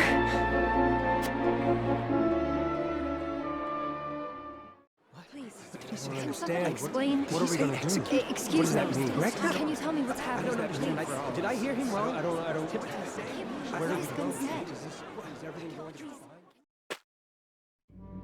Subjects of Glenbrook, I am Gustadolf, Archduke and High Commander of the Grand Duchy of Esfrost. Hear my words. The sins King Regna has committed against us, and against you, his own people, are grievous indeed. What has he done to us? I don't believe it. 3 decades have passed since the end of the war. In the years since, we have all done what we can to rebuild our nations. The opening of the Grand Norzelian mines was to be the dawn of a new age. An age where our 3 nations would work together for the peace and prosperity of all. But King Regna spat in the face of that glorious dream. As our engineers worked tirelessly to put success within reach, your King Regna schemed in the shadows to seize control of the mine for his own profit. And when Dragan Esfrost, my dear cousin, and the man tasked with overseeing the mine's operations, became aware of this plot, King Regna had him assassinated in cold blood.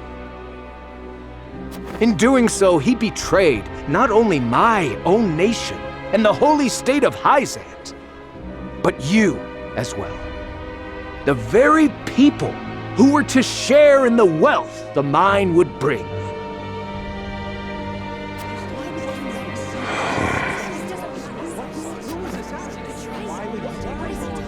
And so we were left with no choice but to march on Whiteholm Castle and put an end to Regna's treachery by force.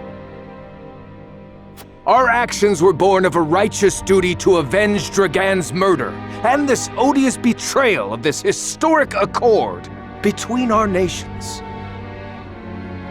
What say you, King Regna? Do you deny these charges against you?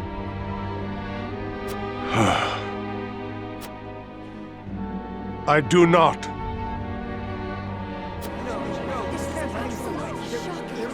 But I beg of you, spare my children.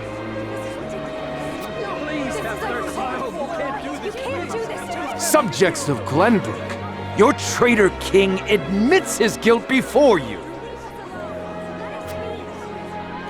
The punishment for these crimes is death.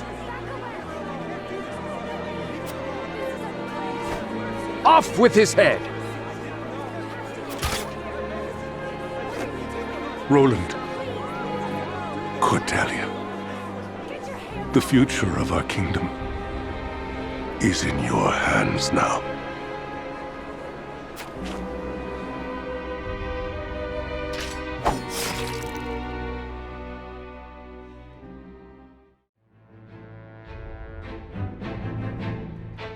Just days after the fall of the Crown City, King Regna of Glenbrook is beheaded before his subjects.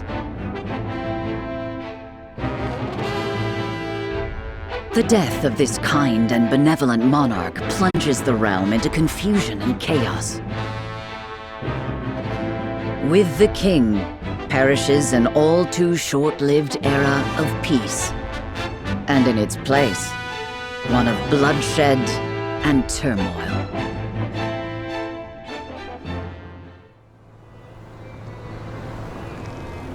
Your Majesty, House Falks has failed you. I have failed you. High House, damn it all! When you needed us most, we were not there to answer the call. How did we not see what they were plotting? How did we not know to go to your aid?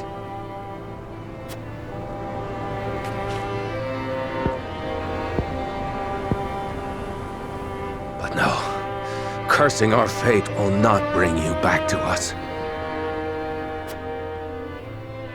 We must focus our efforts on the one who might yet save Glenbrook from downfall. We must protect Prince Roland with our lives.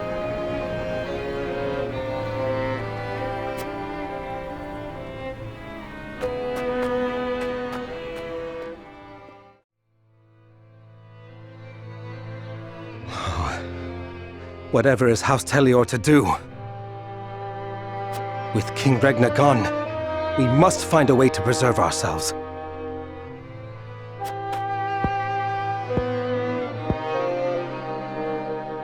Landroy, that proud fool, will no doubt fight to the bitter end. But House Falks alone is no match for the Grand Duchy. Yet if House Wolford were to fight at their side...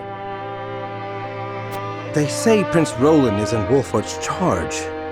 If this is true, there's a good chance they will join the fray. Or will they? The Wolfords may choose to ransom the prince to Esfrost in return for amnesty for their own domain. If it comes to that, Esfrost will either kill the prince and princess, or use them as their pawns, and Glenbrook will fall.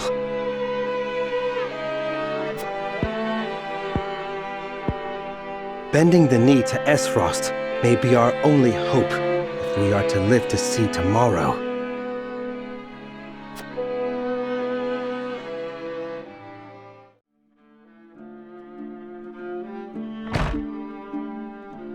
Minister Sorsley.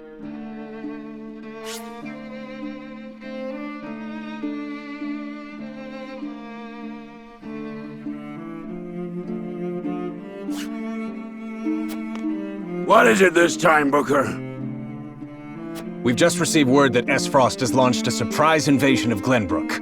Whiteholm burns as we speak. What's this? The Crown City has fallen. King Regna was beheaded, and it is said Crown Prince Franny also perished in the fray. Prince Roland has fled to the domain of House Wolford, with the Grand Duchy's army in close pursuit. Goddess forbid. What could the Archduke be plotting? And what did the others think of the matter? At any rate, I must speak with the Hierophant at once. Minister, if I may assuage you, I propose that perhaps this situation may yet play to House N's benefit. Our benefit, you say?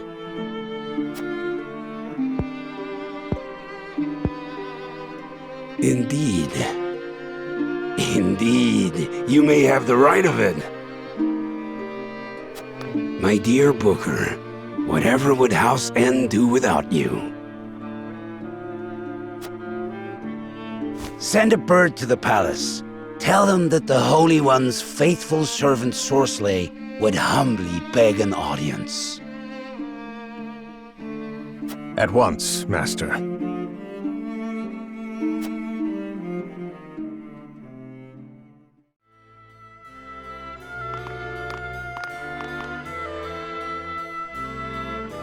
It would seem things have calmed outside the castle walls.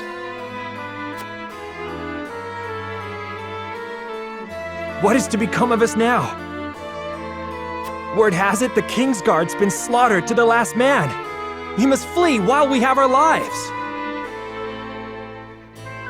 If they meant to kill ordinary folk like us, wouldn't they have done so already? Even as frosty dogs have some honor then. Who'd have thought? Anyway, there's no point fighting. What'll be, will be.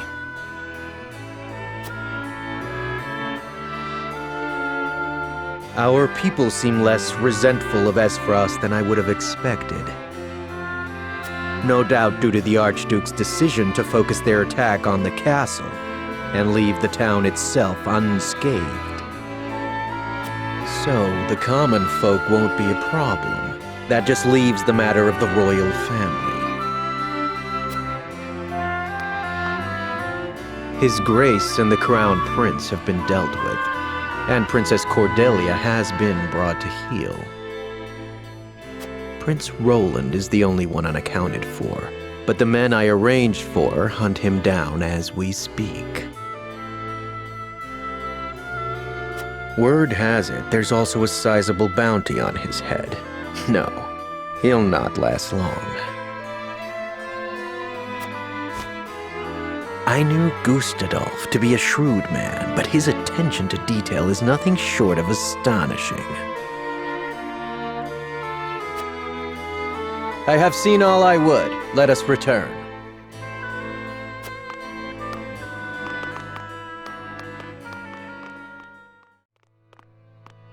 Lord Serenoa, thank the heavens you're safe. It is good to be home. Castle Wolfort is the most impregnable stronghold in all the kingdom. You will be safe here, Your Highness. Thank you. I can only hope Father and Sir Maxwell are safe as well. Benedict, there is news.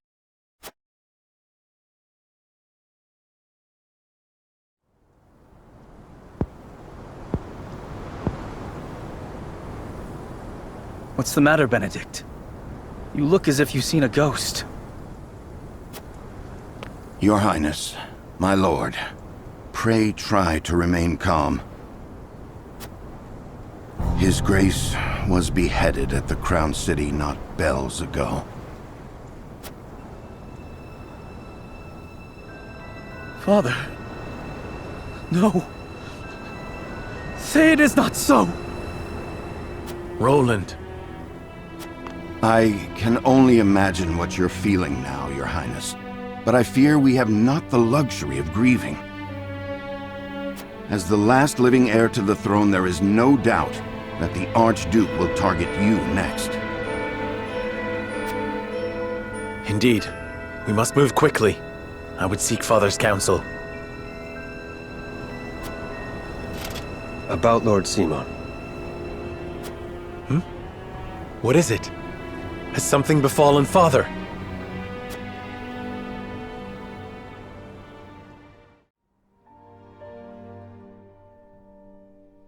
Father! Lord Simon, what is the meaning of this? He collapsed when he heard the news from the Crown City, and has not opened his eyes since. You must be mad. The man was stronger than an ox. We cannot afford to lose Lord Simon. Not now, of all times. Father. Be strong, Father. This realm still needs you. I still need you, Father. Father. Serenoa. Is there any chance he will recover? Our healers are doing everything they can, but none can say.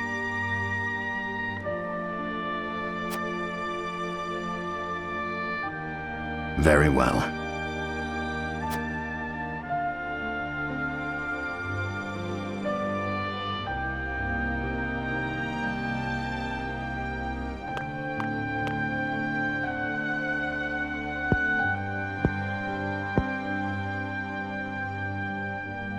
Do not give up hope, Serenoa. The malady will not take your father easily.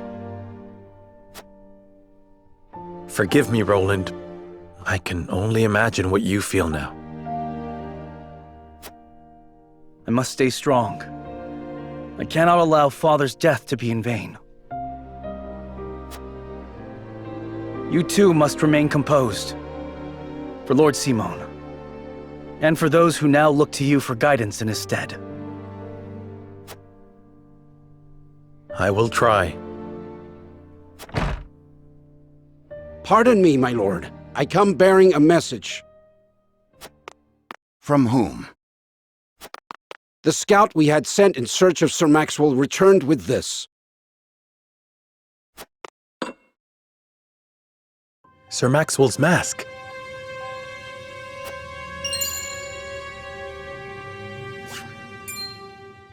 Reports have it that it was found near Whiteholm Bridge. Blood. No, it cannot be. This mask was all that was found, you say? The bridge was all but overflowing with the bodies of the fallen. It was not possible to ascertain all of their identities. And the swift course of the river thwarted any efforts to search further. I see. Thank you for the report. Get some rest. You have earned it. Yes, my lord.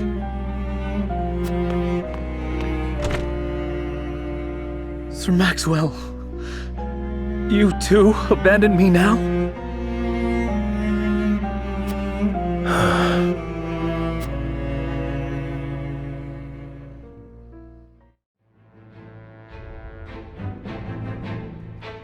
At Gustadolf's command, Frost musters its forces at Whiteholm Castle and commences a march on the Wolfort domain.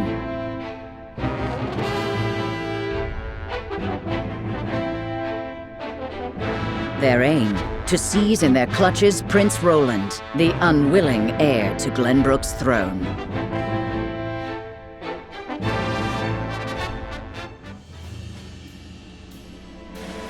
My lord, the Frosty army advances on us as we speak.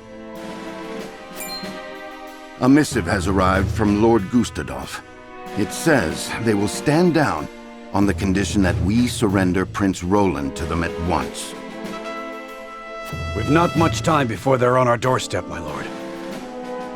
Word has it that General Avlora herself heads the vanguard. Gustadolf's not taking any chances. The scheming bastard.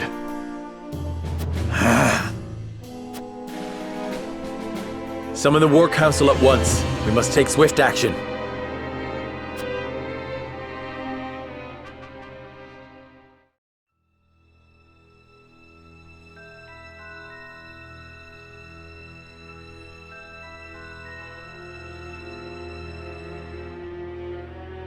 You cannot be serious about this.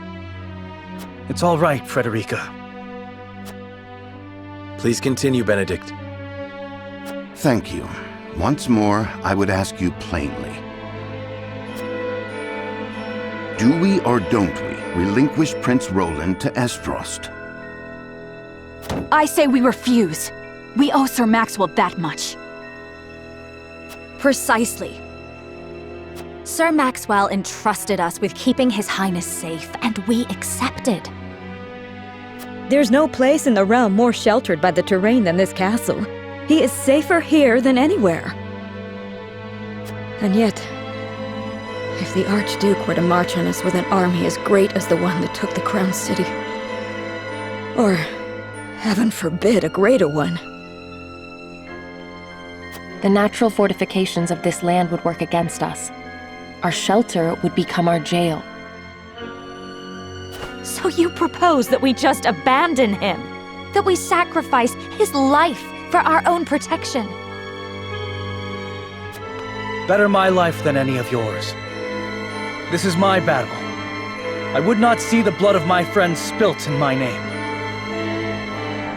See, Your Highness, that's where you're wrong. House Wolfort's the sword and shield of the crown. You go to battle, we go with you. So it's always been.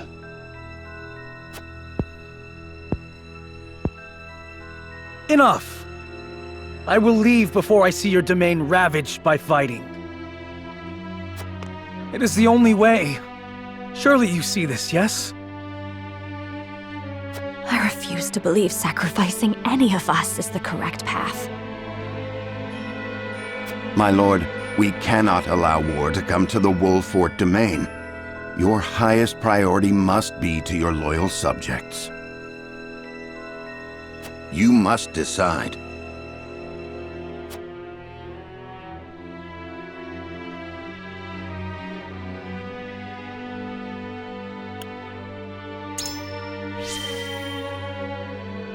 I cannot render a decision here and now. There must be some solution. I understand how you must feel. My brother has put House Wolfort in an impossible position. I cannot begin to apologize. No, you are not to blame. Forgive me. I should not have spoken so. As the master of this domain, you and no other must decide how we proceed.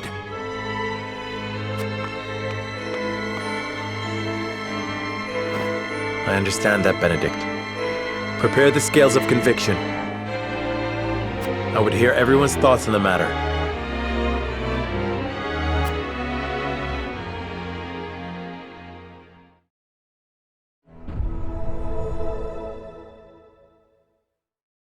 It is time to cast our votes. Do we surrender Prince Roland, or do we protect him from those who would do him harm? Approach the scales of conviction with your token at the ready.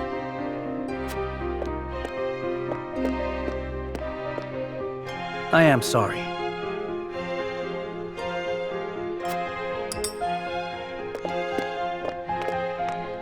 Forgive me, my lord.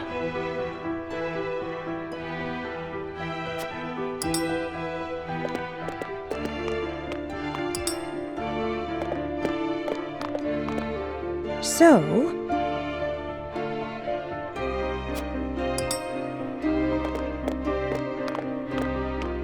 My apologies.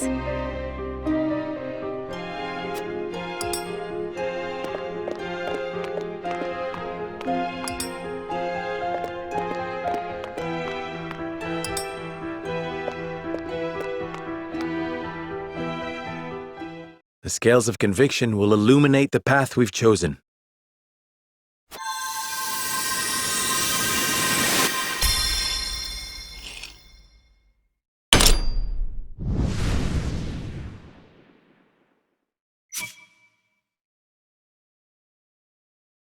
The way forward is decided. We protect Prince Roland with our lives and drive Esfrost from our home.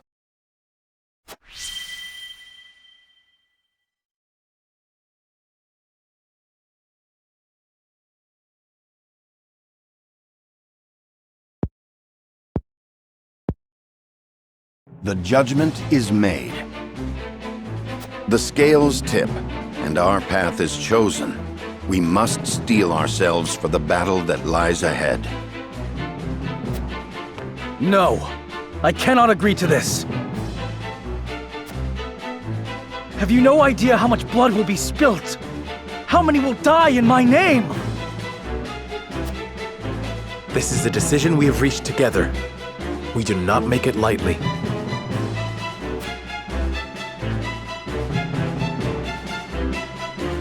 prepare the defenses. We will hold our own against the army of Esfrost.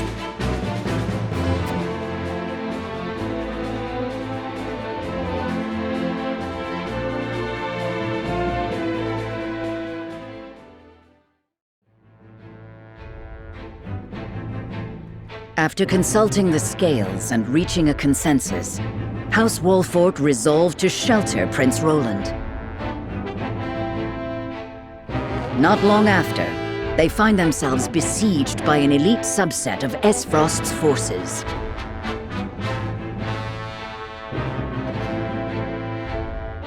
Commanding the duchy's armies is none other than General of Laura, the deadly warrior who claimed the lives of Prince Franny and Sir Maxwell with her own hands.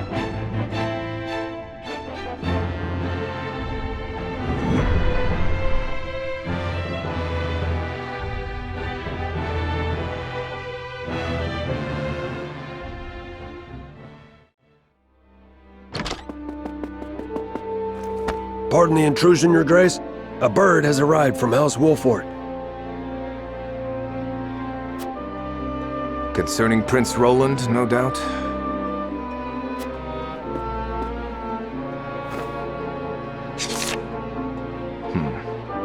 So they refused to relinquish him to us.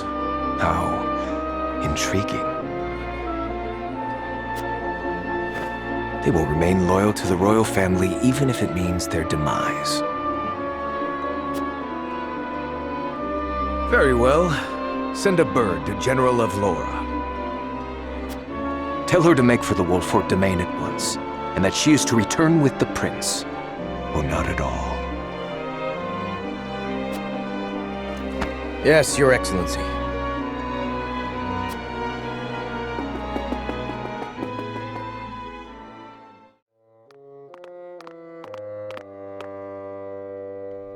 So they would rather die than bend the knee? Wolfort truly is a house of fools. At least Avlora will have the chance to prove herself on the battlefield. That's why we took her in, no? She'll prove useful yet. For her own sake, I would hope so.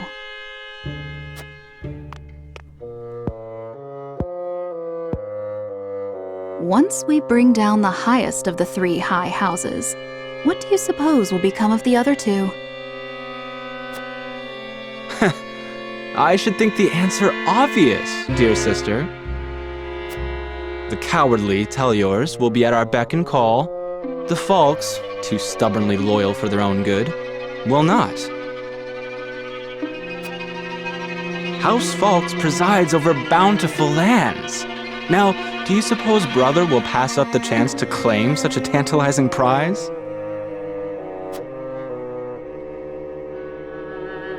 Indeed not, brother dear.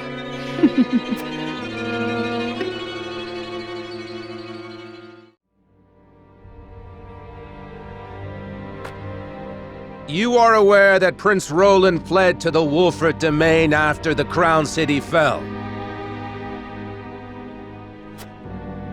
Esfrost demanded that His Highness be relinquished to their custody immediately.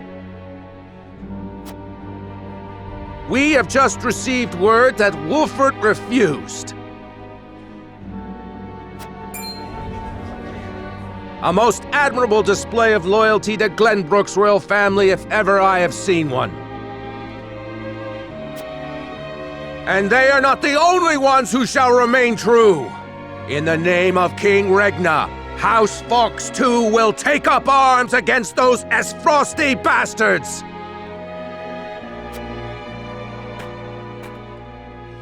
For we are one of the 3 high houses of Glenbrook.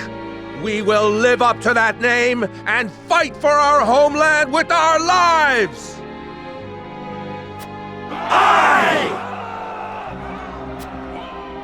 May your shields be strong and your swords strike true, my countrymen!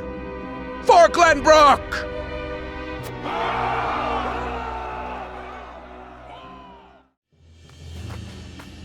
Ah, Lord Telior, there you are. Yes, what is it? Tidings from Whiteholm, my lord. House Wolffort shelters Prince Roland within their domain and refuses to acquiesce to Frost's demands. What's this? Those fools would stand in defiance against the duchy. The Archduke's forces move against the Wolfforts as we speak. They intend to capture Prince Roland and bring down House Wolffort in one fell swoop.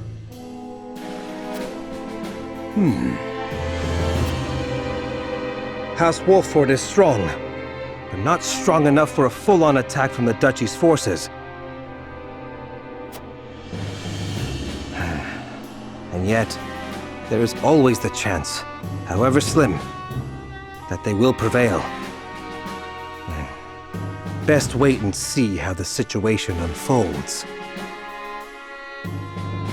Yes, there is no need to rush into anything. We must consider carefully what will afford us the best chance of survival. Continue to keep your eye on the other domains. I must know of any movement among the Wolfforts and the Falks, no matter how inconsequential. Yes, my lord.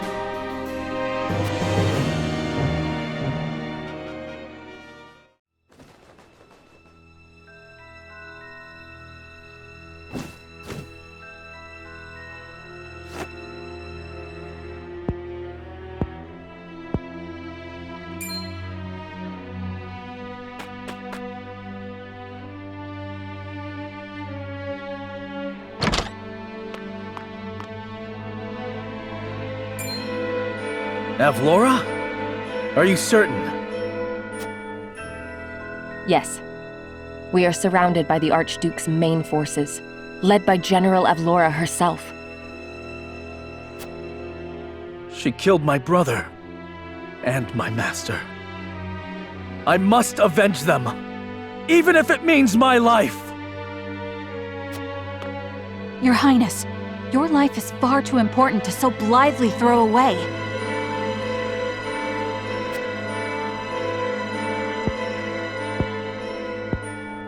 I know that, and yet... Facing the Frosty forces head-on is a fool's errand. They will drive us back with ease. Let us consider another strategy. As a matter of fact, there is more to this town than meets the eye. It is a secret which, under normal circumstances, would be divulged to a new lord only after their succession is made official. But desperate times. I sent a man just now to make preparations. Come with me. We haven't much time.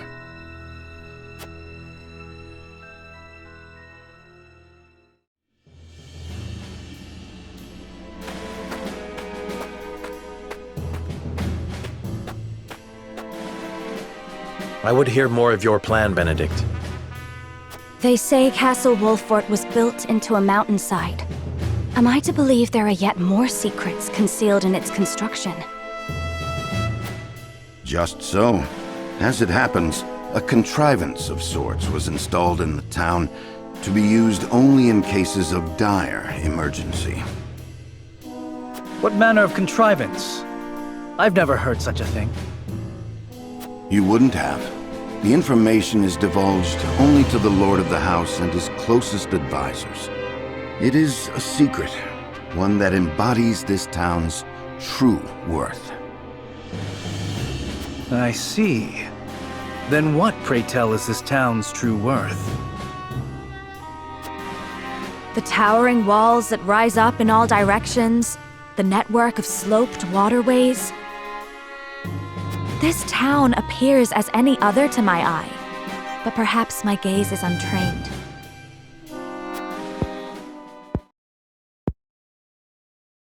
It is the canals we will use.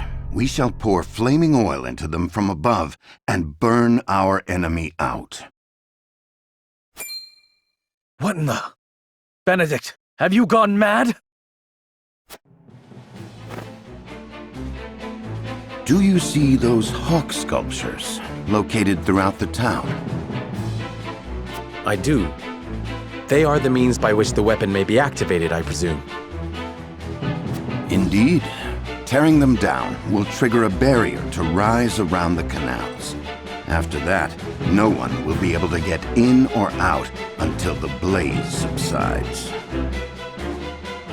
You would burn people's homes. No, the very town itself, along with our foes. But just think of the lives that may be sacrificed. This is the path we have chosen. There's little choice left to us if we wish to survive. We must win, whatever the cost. Prepare for battle.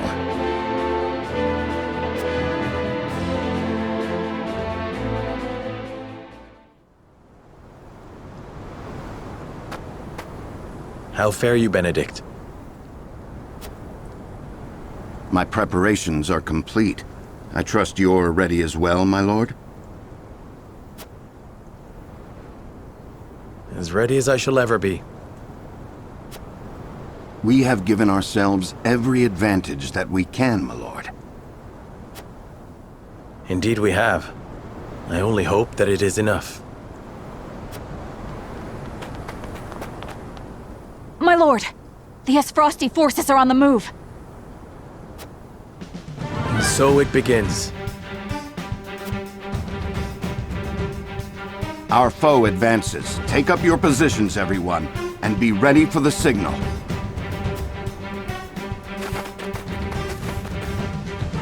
Shall we, my lord? Yes, it is time.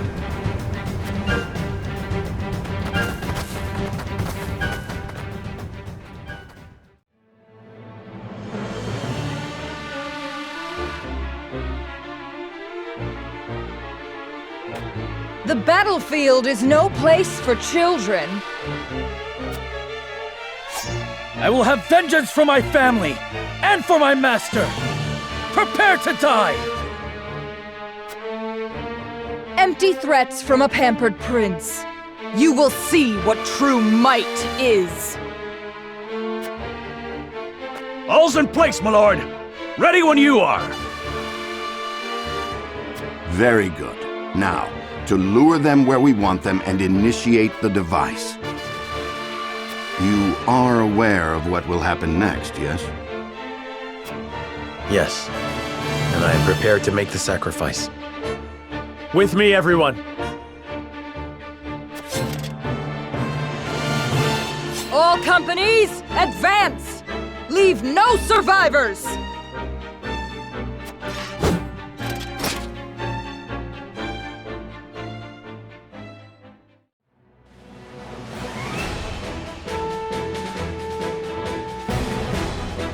Ugh! They are strong.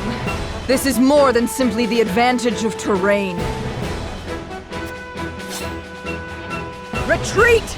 All companies, fall back at once!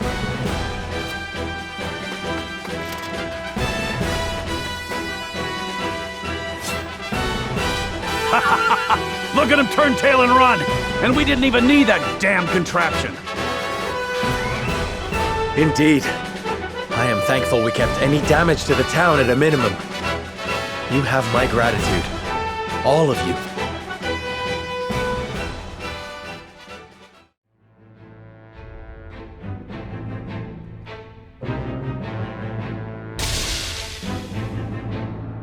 Though both sides suffer great losses on the battlefield, in the end, it is House Wolfort that triumphs. The vanquished General of Vlora is forced to retreat to Castle Whiteholm, with the Esfrosti army in tow.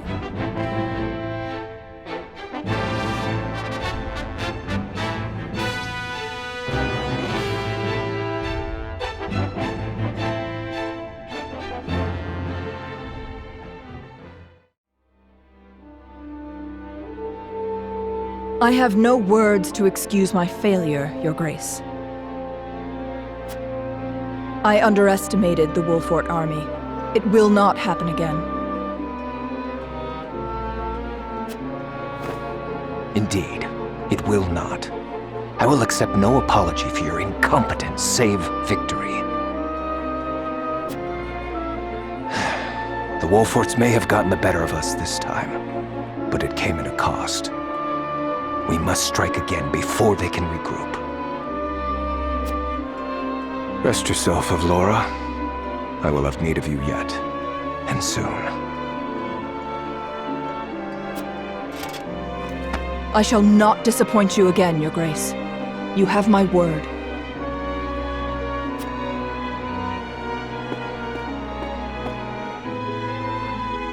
And you will keep it. Nothing and no one will stand in my way.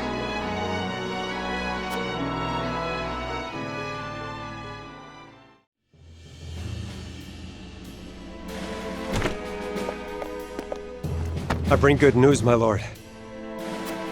Esfrost's army marched on Castle Wolfort in an attempt to seize the prince. But they were roundly defeated by House Wolfort's forces and retreat to the Crown City as we speak. Joyous tidings indeed. I knew the Wolforts wouldn't let us down. I'm also pleased to report that Prince Roland is unscathed.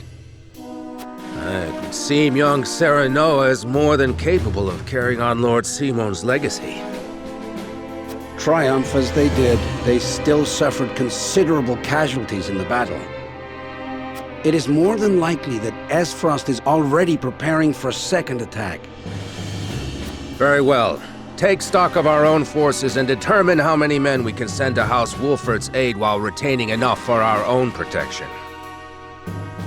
Yes, my lord. It's time to take a stand.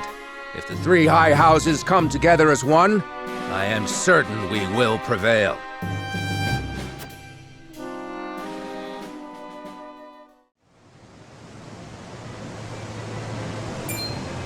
House Wolfort triumphed?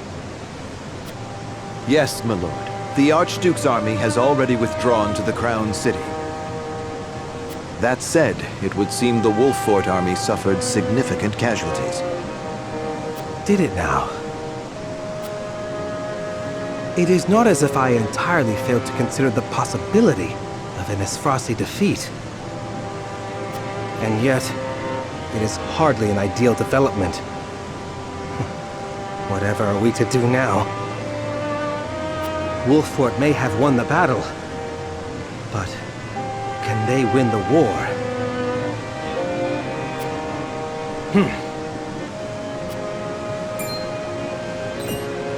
My lord? Ready a bird. I have a missive that needs sending. As you command.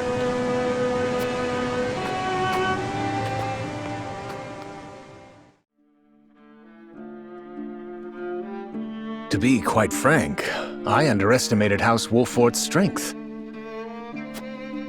To think they were capable of driving off the Esfrosti army forces like that. I suspect the outcome came as a surprise to the Archduke as well. And yet, something tells me Wolfort's victory is more than a fluke. I shall keep that in mind. Still, this development is to our advantage. This will only make it easier to carry out our plans. Just so, Your Excellency. Everything is proceeding as you anticipated. Yes, we shall have our way. It is but a matter of time.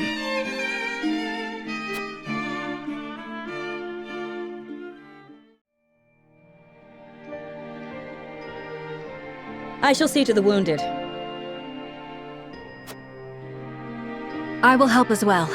My hawk can assist with clearing the rubble. My thanks to you both. Your aid is most welcome.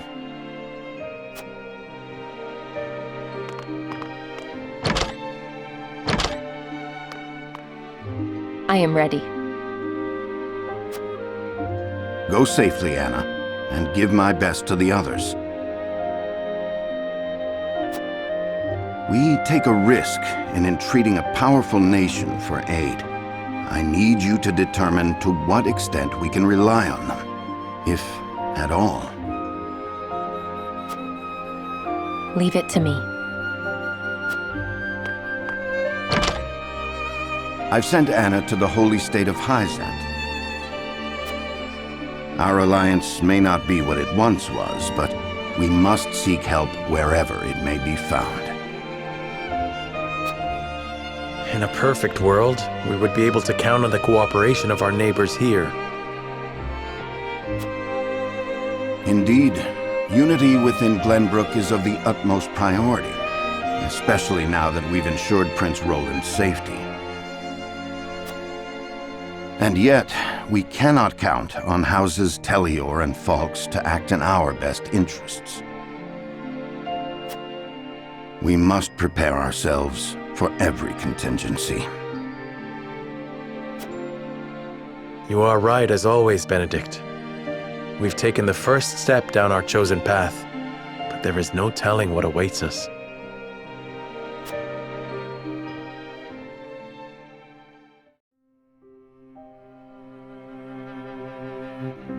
Do you have a moment, Your Highness? Oh, it's you. As silly as it may sound, I've never truly understood what it meant to be royalty. Does my life carry more weight simply because of the blood in my veins? So much so that the lives of others must be sacrificed in my name? You need not worry about that, Roland. Lord Wolfort speaks true. The scales of conviction guided us, but this decision was ours. We have chosen to walk this path with you. I was born the second prince. No one expected great things of me. And yet, simply because I had the good luck to survive, my very existence now necessitates all these sacrifices. If I may be so bold, it was not luck, Your Highness. We protected you.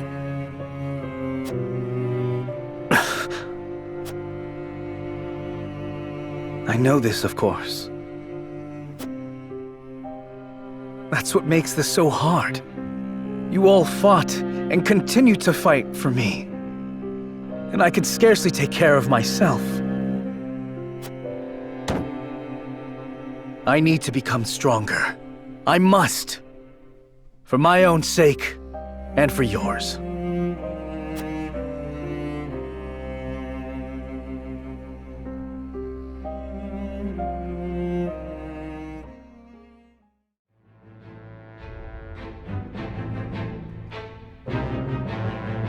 House Wolfort prevails against General Avlora's army and drives them out of Glenbrook. Though victorious, Roland sobs quietly, saddened by the sacrifices made in his name.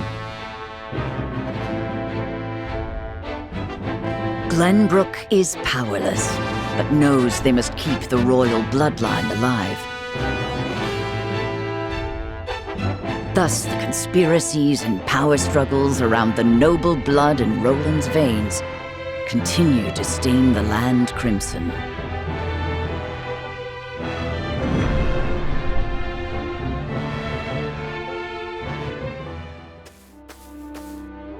I can't thank you enough for accompanying me to gather supplies, Lord Serenoa, but I hope I've not usurped too much of your time. Not at all, lad. Not at all. I was heading back to my encampment anyway. More importantly, this area is rife with Frosty. I hate to think what would happen should they discover you or any loyal to House Wolfort out here. I cannot much bear to think on it either.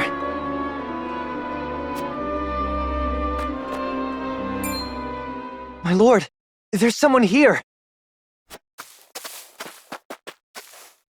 He's dead. Those are Glenbrook colors. He must have met his end at his frosty steel.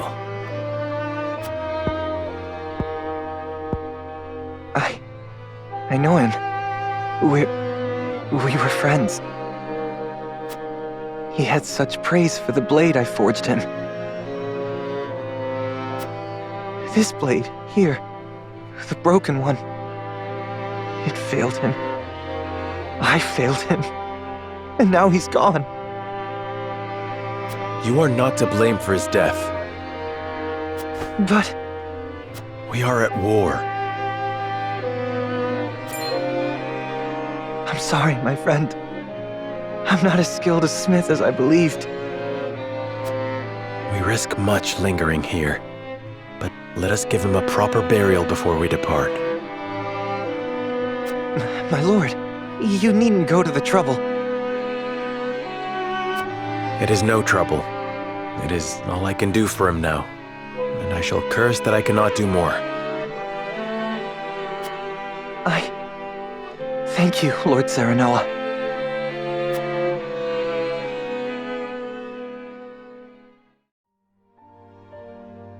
My lord, ever since that day, I haven't stopped thinking about how I might put my smithy skills to better use. I didn't truly grasp the reality of the situation. What it means to be at war. What duties I have as one who forges weapons.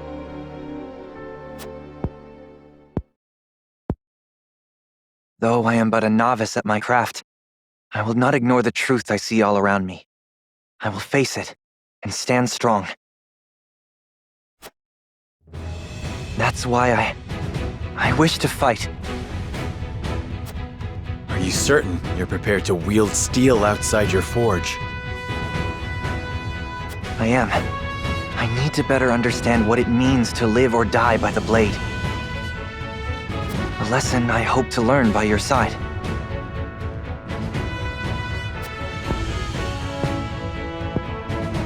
Then you are most welcome among my ranks. A novice you may be, but you have the makings of a master. Thank you, my lord.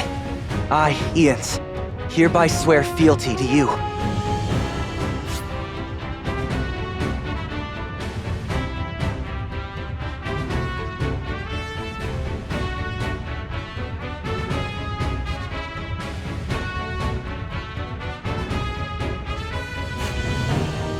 I shan't let you down.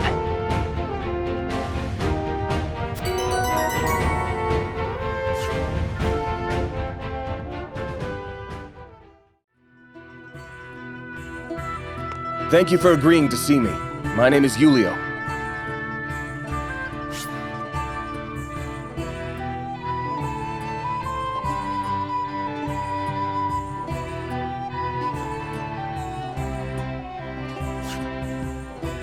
So, you're looking to pledge your service to us, eh? They tell me you're from the Crown City. Something happened to drive you our way? I'm afraid so.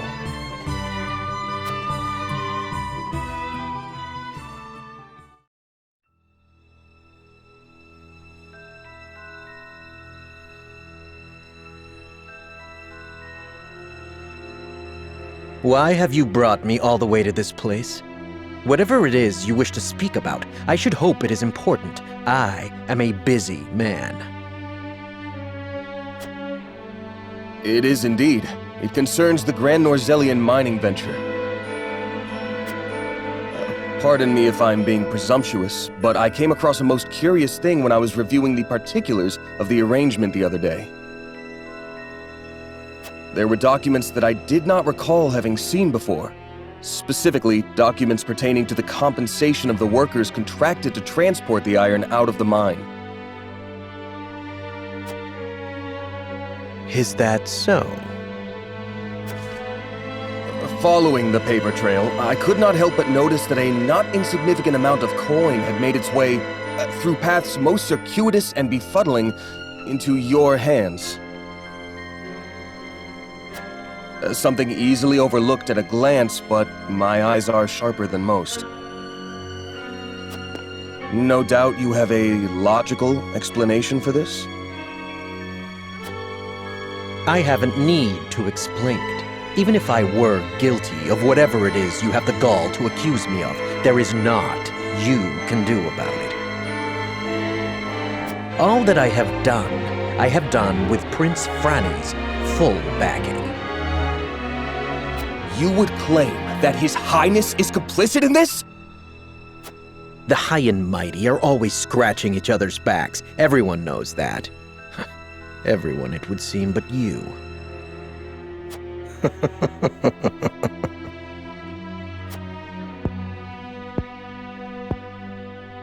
To think the Crown Prince would be party to such corruption. Has our kingdom truly sunk so low? It would fall on your head should word of this get out. Considering the nature of the crime, I shudder to think of the punishment. Luckily for you, I've every intention of keeping this matter between us, so long as you don't go running your mouth. Why, I'll even toss in some coin to sweeten the deal. A fair enough bargain, wouldn't you say? Coin? I spit on your coin.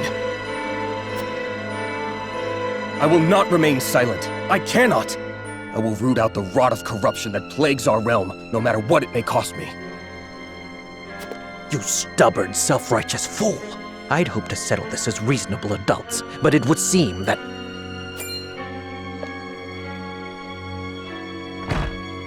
Sound the alarm! The kingdom is under attack! Esfrost strikes! What's this?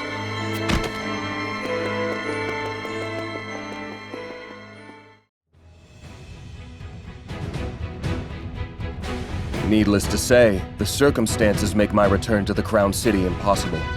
Pray allow me to be of service here. Ah, now it's coming back to me.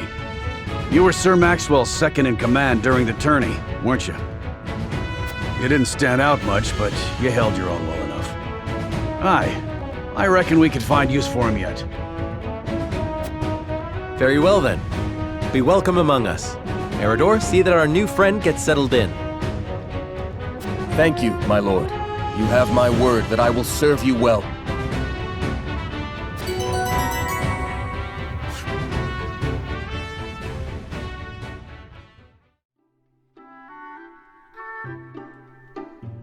What is the realm coming to?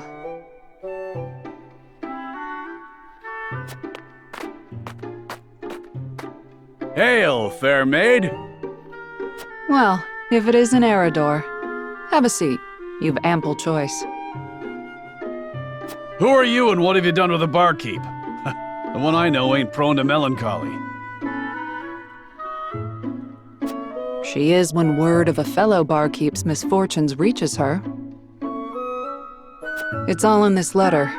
People are taken to plunder and to survive this war, and my friend's tavern was destroyed beyond repair. Here's hoping your fine establishment escapes unscathed. I can't bear to think of what I'd do without this place. My heart goes out to you. As if times weren't hard enough with customers. I can't think straight for worrying so much. Well, you're a soldier, aren't you? Can't you just go out there and crush your enemies so we can be done with all this? If only it were so easy. What I wouldn't give to wield a flagon every day instead of a blade. Never took you for the type to make excuses, Eredor. Eredor is doing everything he can.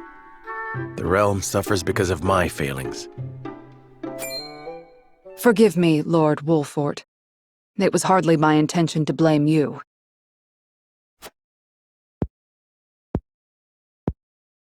What with things being as they are, I haven't been myself these days. But enough of this. All the moping in the world won't change a thing. It's time for action.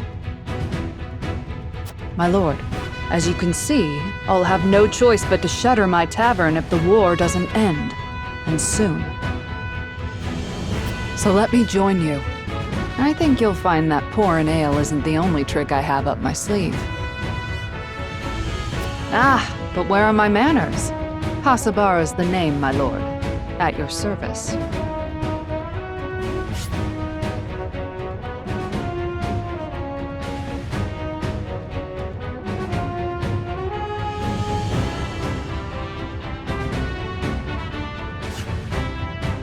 A barkeep I may be, but good drink isn't the only way I know how to heal what ails people. I can vouch for that, my lord. Hasabara is good to have around in a pinch. And I see no reason to refuse. You are most welcome among us. Ha! Heartening to see you're the decisive type. I won't let you down. And you've made a good decision as well. Couldn't have picked a better lord to serve, I tell you. Aye. I gathered that the way you're always singing his praises.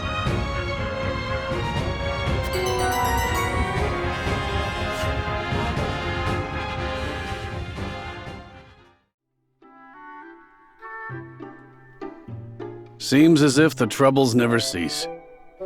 I'd kill for a drop of ale.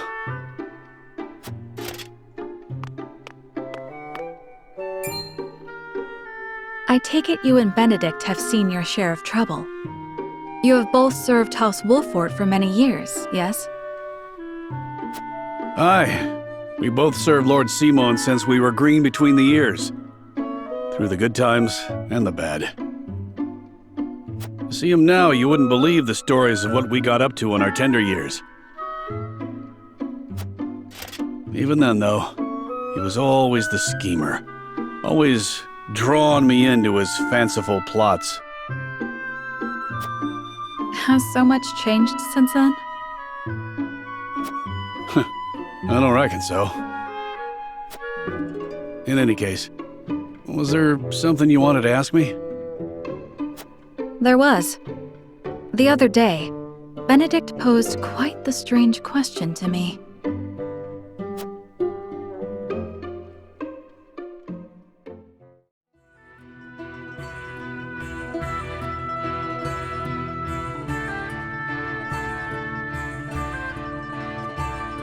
Where snowbell blossoms bloom? Indeed.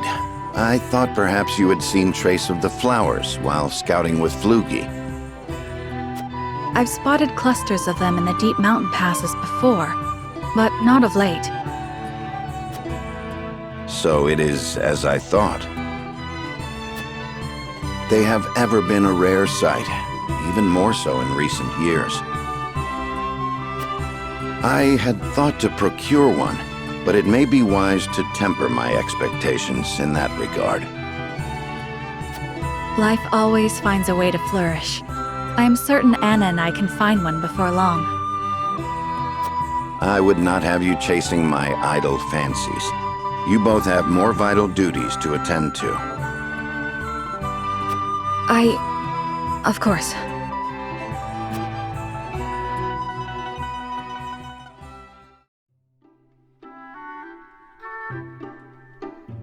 So, Benedict's looking for a snowbell blossom. What's so peculiar about that? Nothing, if it were anyone else asking.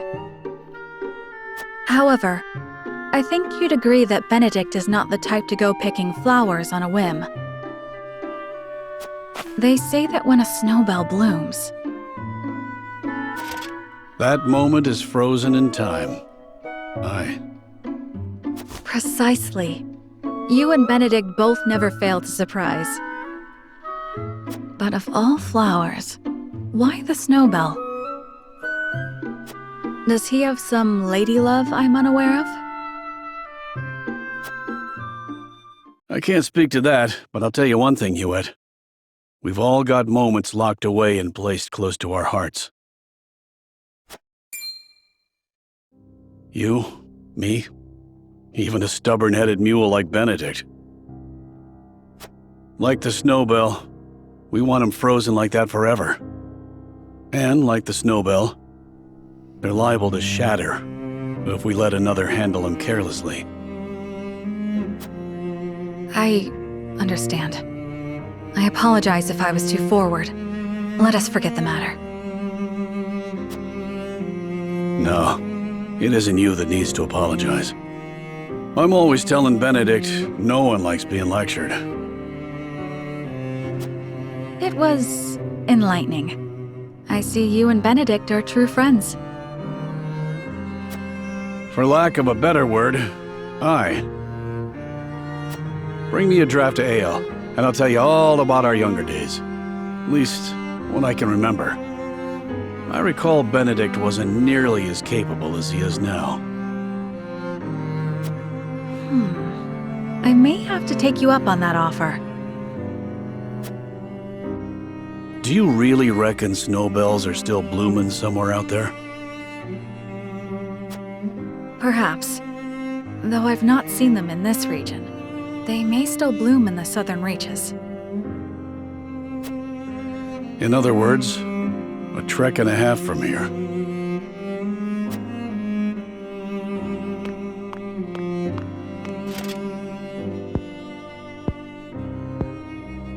Don't give up the search, my friend.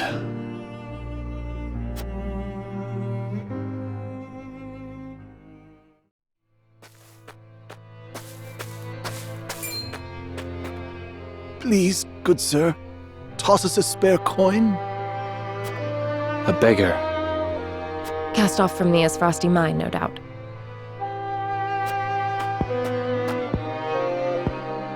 Focus, Rudolph. There is work to be done. Many thanks, sir. May your good deed be returned tenfold.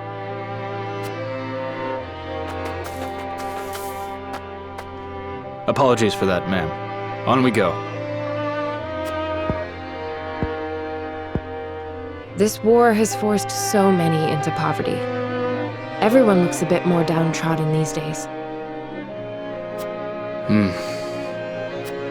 Is everything all right? You seem miles away. Just thinking of the past is all.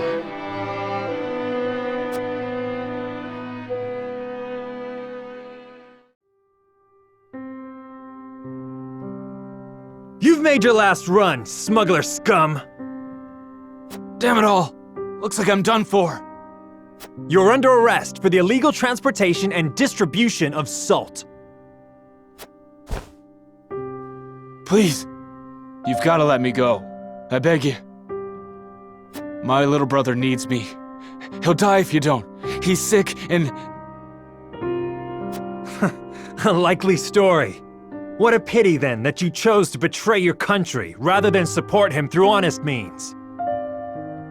Throw him in a cell so he can contemplate the consequences of his crimes. No! Get your hands off me! You gotta let me go!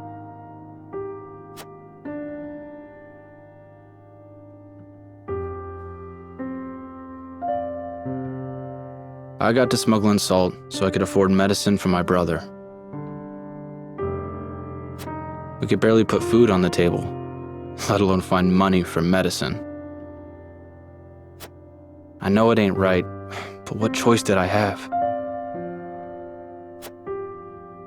He died while I was locked up.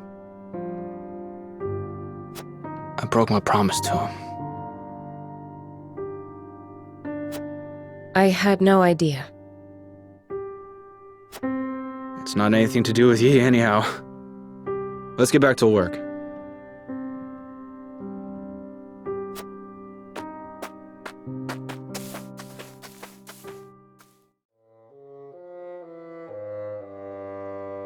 Please, you can't take our wheat. We just sent food the other day. Silence! Lord Walford has ordered the requisition of all provisions. You wouldn't dare disobey your lord, would you? Of course not. I just can't believe Lord Walford would command such a thing. Are you accusing me, a noble woman of Glenbrook, of lying? How dare you, peasant?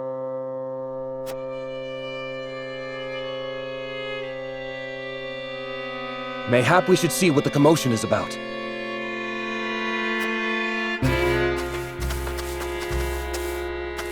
Mind telling us what's going on? Well, if it isn't Captain Eridor. Thank you for all that you do to keep these lands safe. You're one of the lot what recently fled from the Crown City, ain't you? Just so, yes. I came to humbly lend what aid I could to Lord Wolfford and deliver on the provisions I promised. What is your quarrel with these people? If you could explain the situation, we'd be more than happy to lend what aid we can. Please, I beg of you, don't take our food. It's all we have. I've always known Lord Wolffort to care for his people above all. Why would he do this to us?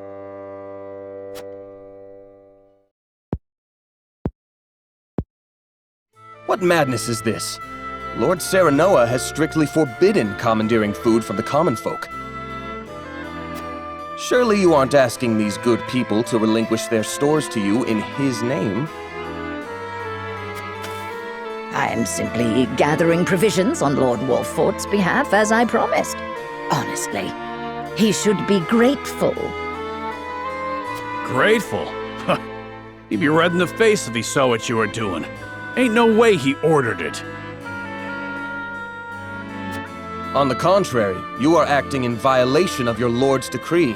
We cannot overlook your actions. You will come with us and be jailed. There you will await judgment for your crimes. What nonsense is this? I am a noblewoman of Glenbrook. How dare you try to order me about, you self-important little man? You've no authority over me! Look, I ain't disagreeing, but are you sure we should accost her without seeking Lord Serenoa's counsel first? We haven't that luxury. The longer she is allowed to roam free, the more the people will suffer, and our Lord's good name be sullied. We must show the people that unethical acts will not go unpunished. Take her away. You will pay for your impudence!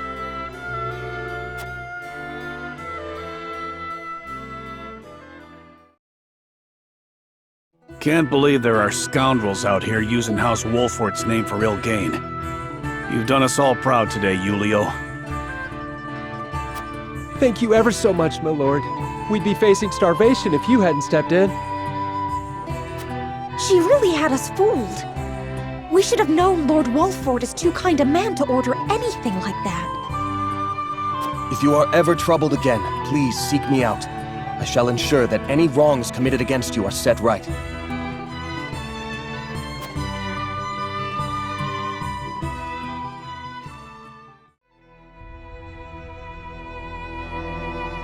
So it appears the Duchy intends to capture Glenbrook. But Prince Roland slipped from their grasp and fled to Wolffort. The ink on the treaty is barely dried, and they're already declaring war. And what's more, there's a price on Prince Roland's head. It has spurred the masses into movement. They will bear their fangs at us in time. We cannot leave them to their own devices.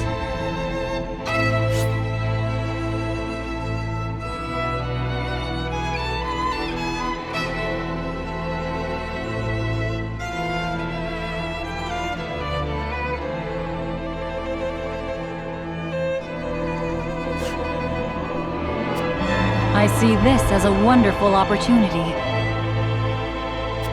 We can make it clear how we stand after the Salt Iron War. Aye. And I much prefer to extinguish embers than a raging inferno.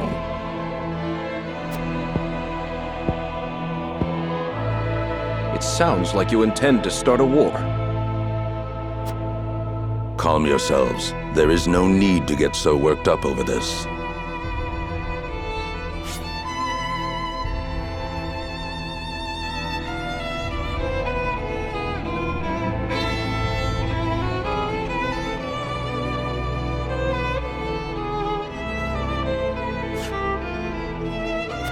It is true that this grave matter may one day affect Hyzant.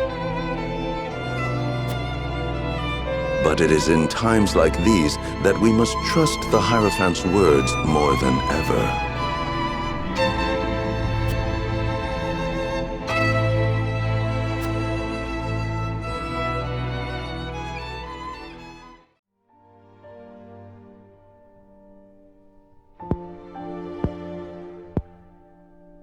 Father, please open your eyes.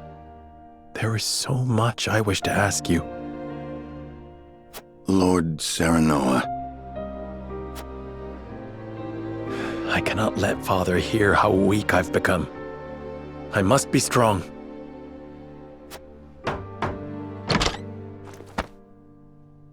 Lord Serenoa, Master Benedict, you have a visitor. Who is it? Lord Silvio Tellior. He wishes for an audience with Lord Serenoa. What business would the Lord of House Tellior have with me? Tell him we will be there shortly. Yes, sir.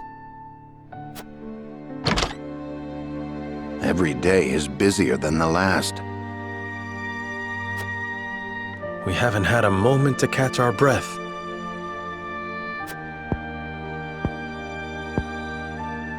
You are doing a fine job as head of House Wolfort, Lord Serenoa.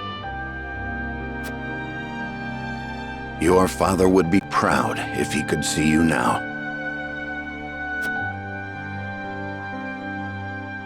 I could not do it without you, Benedict.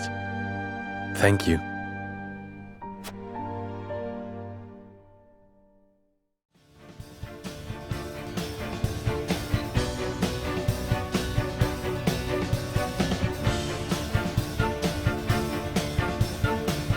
In short, you wish for the three high houses to join hands and fight the duchy.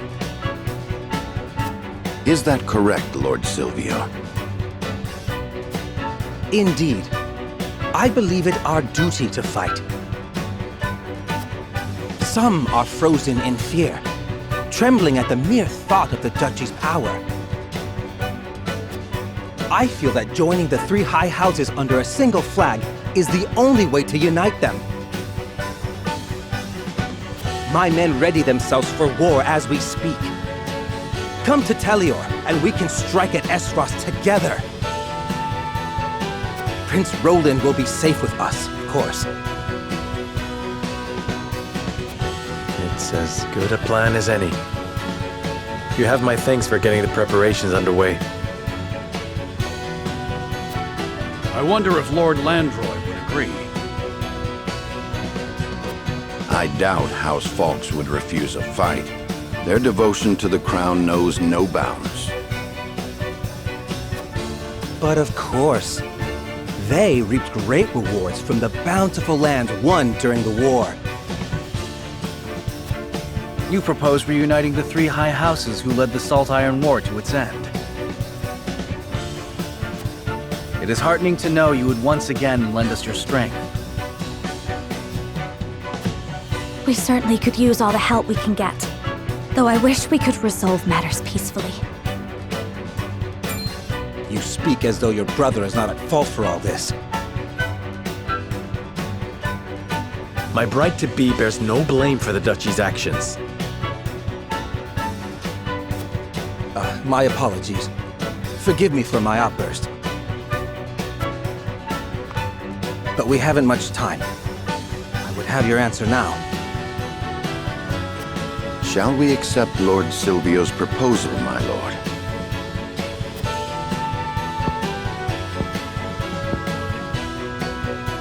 Fetch the scales, Benedict.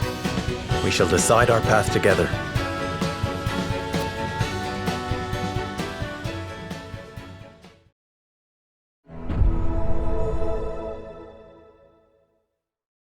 It is time to cast our votes.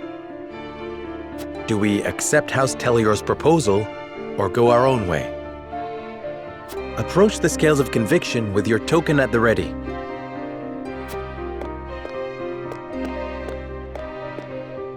I stand by my decision.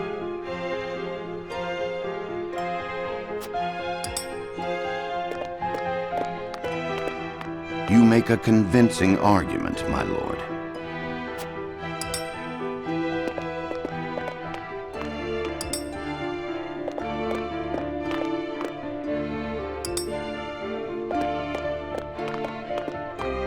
My apologies.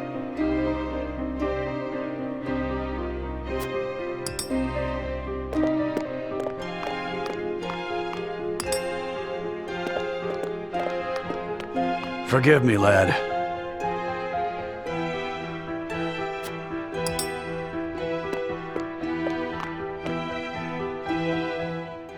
The scales of conviction will illuminate the path we've chosen.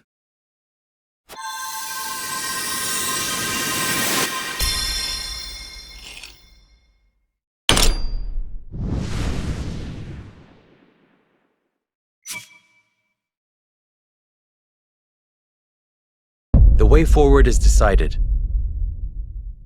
We deny House Telior's proposal and weather this fight alone.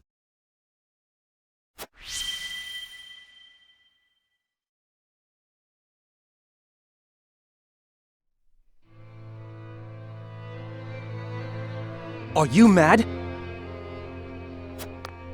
You would stand idly by while our kingdom is in grave danger. This is the path we have chosen. I hope you understand. I do not. You must reconsider, or else House Telior II will face Esfrost's wrath. And why would that be our concern? We are in no condition to fight, Lord Silvio. It is as simple as that. Then I pray something more than death awaits us both.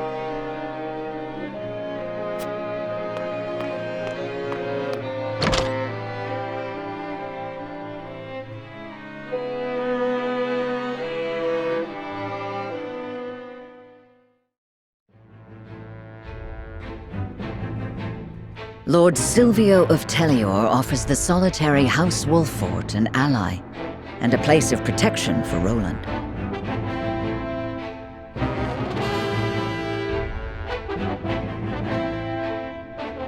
But Serenoa chooses to walk his own path, even if he must do so alone. Silvio leaves with a disquieting look in his eyes.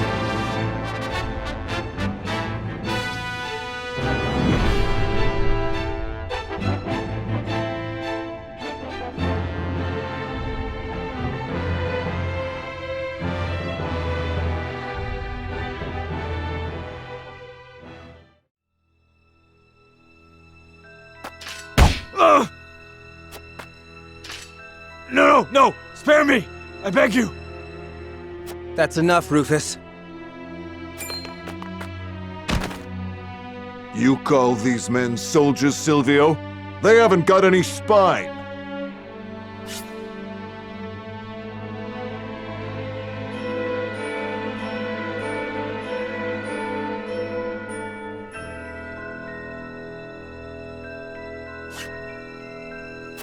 Save your anger for House Wolffort. We will strike at their castle soon enough. Ha! Sounds like they saw straight through your stupid plan. What could a lowly bounty hunter know of a lord's struggles? Without Roland, my house is doomed. They call you Hero's Bane, right? That is all you need do. And do it I shall. The only one you need alive is the prince, right?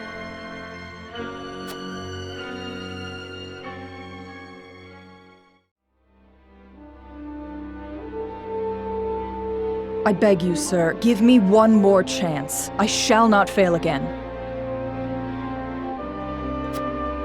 We are already taking measures against House Wolffort. A suitable pawn has showed itself before us. Though, perhaps, I should be more wary of my own family than any other.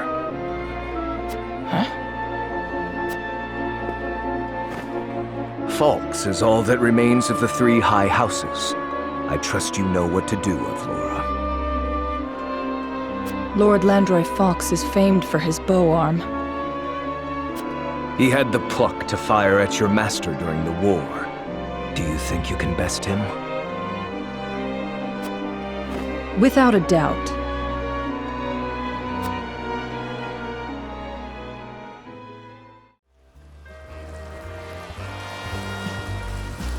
I don't know what to expect now that Esfrost's taken over Glenbrook. I heard they put a huge bounty on the prince's head. We can make a killing if we catch him.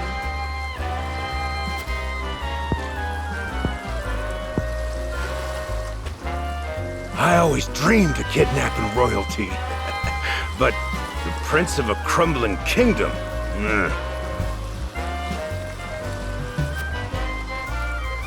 They'd probably kill him if we turned him over.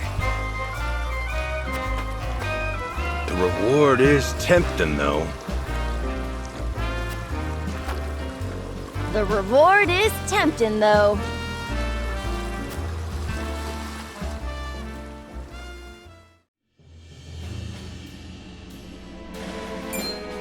The Tellior army has entered our domain? Yes. The vanguard is nearing Castle Wolfort as we speak. It will not be long until the rest arrive. I knew his intentions were not as pure as he made them seem. But to think he would attack so soon after proposing an alliance. According to our spies, Lord Silvio has been in contact with Esfrost. There is a reason he is known as an opportunist. This was all a plan to destroy us. So he wished to secure Prince Roland to use as leverage with Esfrost. I was also told that House Tellior has hired a man named Rufus as a bodyguard. What do you know about this man? He's a bounty hunter known as Hero's Bane, whose only loyalty is to coin. That said, he's claimed the lives of countless famed warriors. It would be wise not to underestimate him. To think Lord Silvio would hire such a man. It means he's serious. We must plan accordingly. Understood. Gather the others. We have much to discuss.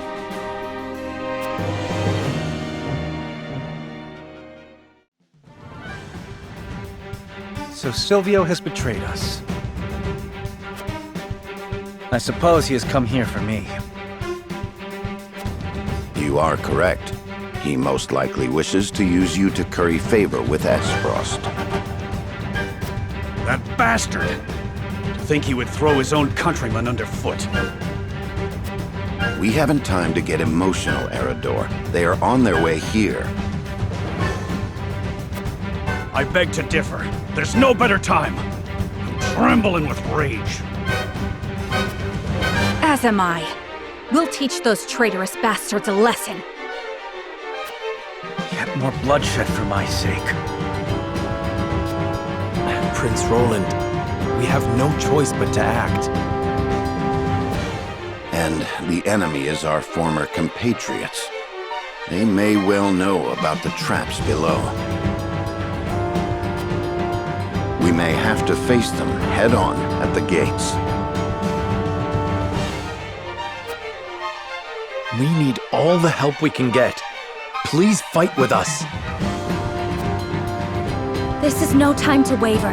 We must stand together if we wish to survive. Yes. Together we can overcome this. To arms!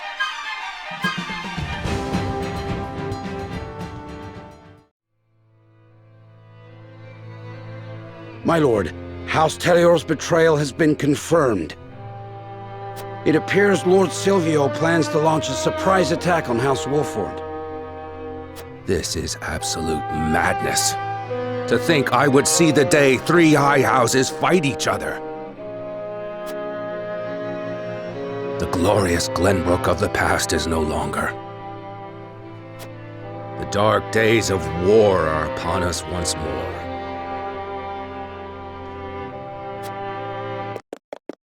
My lord, the Esfrosti army has entered our domain. They demand our surrender.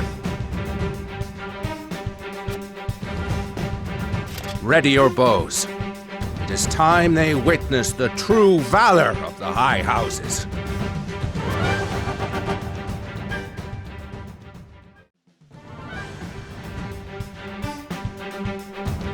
How regrettable we should meet again like this, Lord Silvio.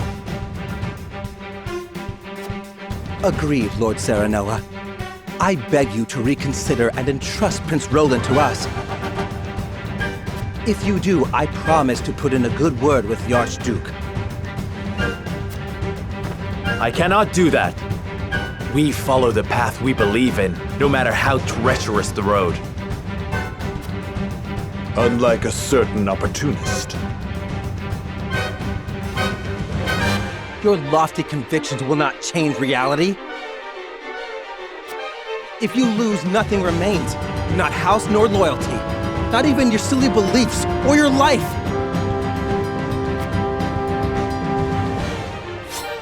Then we will defeat you, Lord Silvio, and hold fast to our beliefs until the end.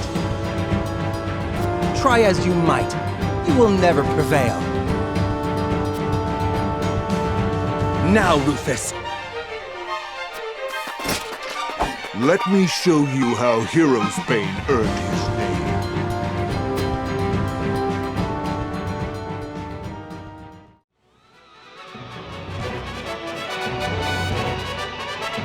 I can't remember the last time I fought someone so formidable. How is it you can still stand and fight? It is as you said. If we lose here, nothing will remain. What are you boasting about? Even if you kill me, Esros is still the victor! I withstood humiliation to preserve the name of the High Houses. And even so, you ingrates treat me like this! Enough excuses. They are not excuses. House Wolford has single-handedly brought ruin upon us. As long as I live, so shall the High Houses! Get back here, Silvio! You still owe me my due! Shall I pursue him? No. He has no reason nor army to strike at us again. True. I would rather not harm one of our own could we avoid it.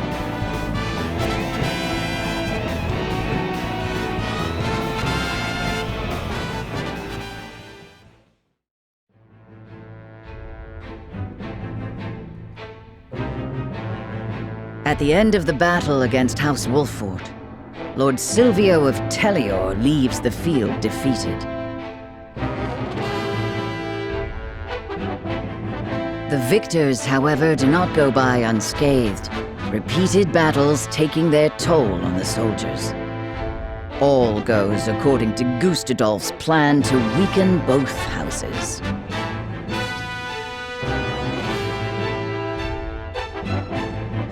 Landroy Falks, Lord of the Third of Glenbrook's High Houses, faces off against General of Laura.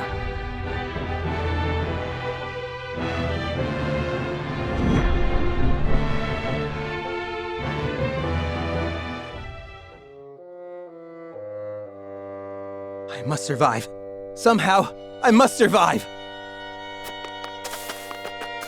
Ah! Escaping all on your own, I see. Rufus, what are you doing here? I came to collect my reward. Reward? Since when were losers ever rewarded? I remember our deal differently. As do I. I was promised an invincible executioner. You are nothing but a fraud, a sheep in wolf's clothing.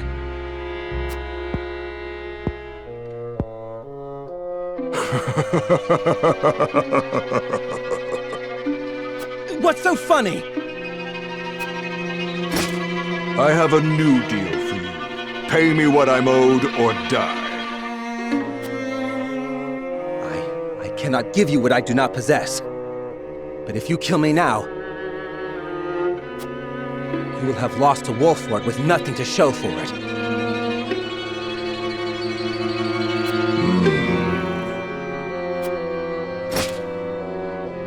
Go on. If you let me live, on the other hand, I will find the coin to pay you. What do you say? Do we have a deal? Fine. But if I don't get that money, consider your life forfeit.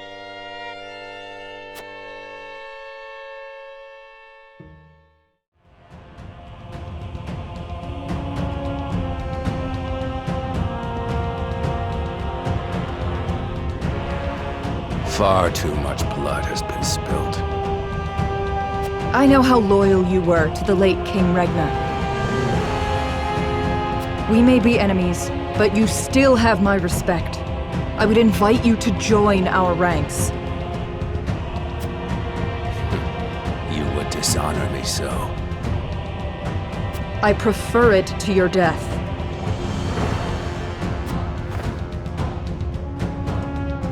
Save your pity for someone who needs it. Your master will never have our loyalty, even if it means the end of the three high houses.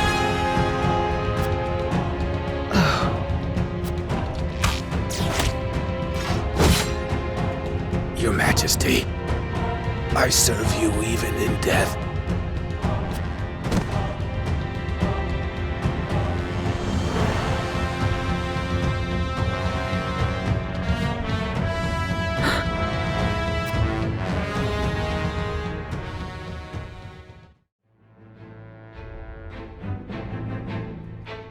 His plot foiled and bested in battle by House Wolfort, Silvio Tellior flees, leaving everything behind.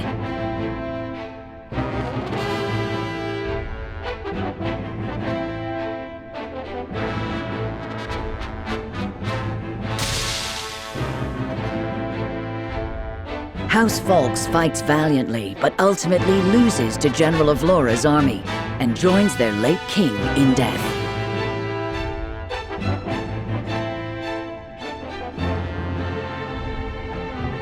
Of Glenbrook's three high houses, Wolfort, Tellior, and Falks,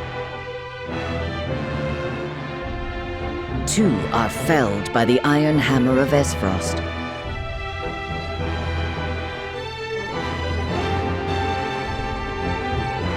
House Wolfort now stands alone, in more peril than ever.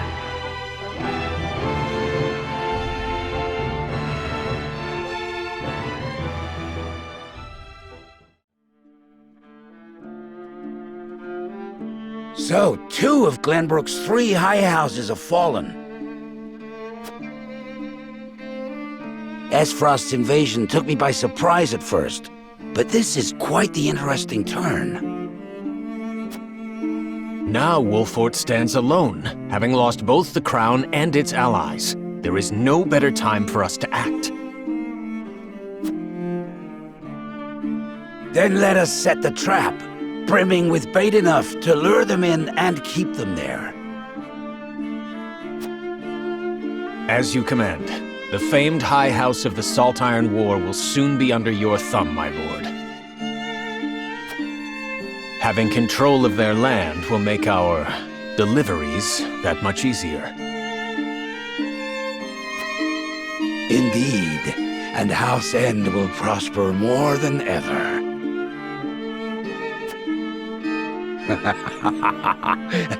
Brute strength is not the only path to victory. A truly wise man can win without ever drawing his sword.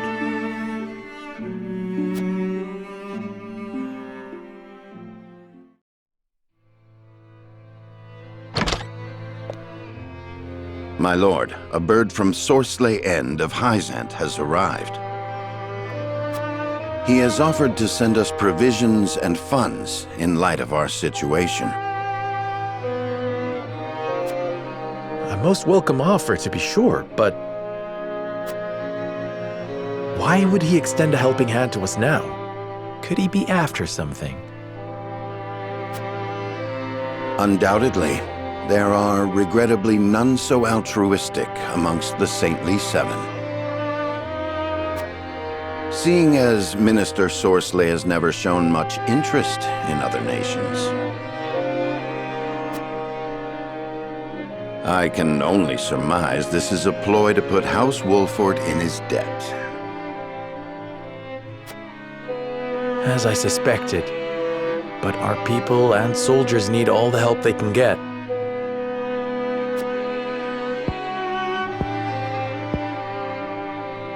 Let us accept his proposal.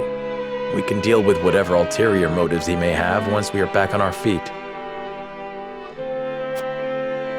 Understood. We shall discuss our countermeasures at another time.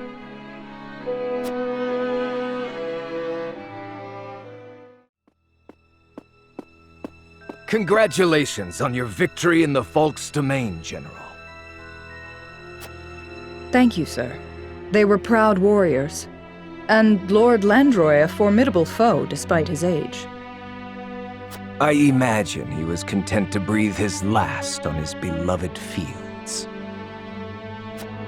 30 years have passed since the Salt Iron War. It was time he was put to rest beside that bygone era. Avlora, it is time you had a rest as well. What do you mean by that, Your Grace? Your soldiers have fought long and hard. Any longer and their morale may suffer for it. But what of House Wolford? Prince Roland is still with them. Is that not cause for concern? There are no lords left worth worrying about. House Wolford stands alone after Roland's uprising. Even so, we would do well not to underestimate them. Even standing alone, they once changed the course of the Salt Iron War. House Wolford is no longer the hunter, but the hunted. Or do you believe you understand something that I do not, General? No. Forgive me, Your Grace.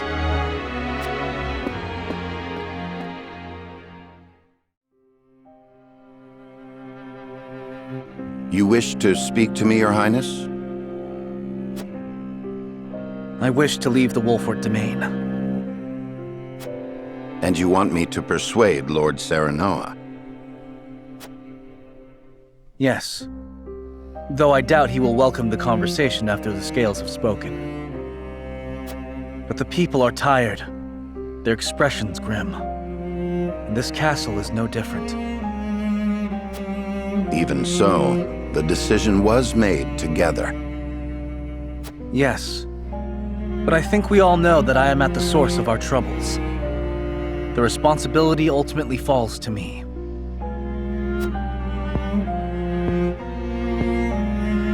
If you truly wish to take responsibility, then I do have an idea. And I would hear it. Give me that ring.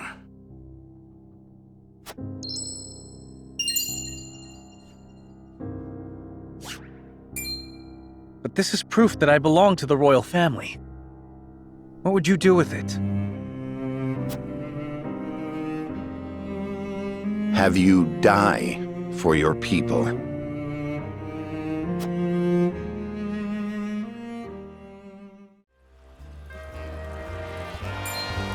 Hey, boss! Come take a look at this!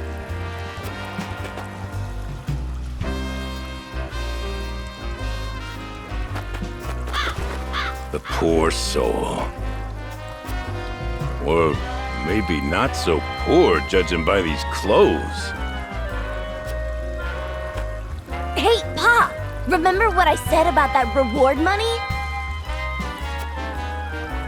Of course I do. This might just be him.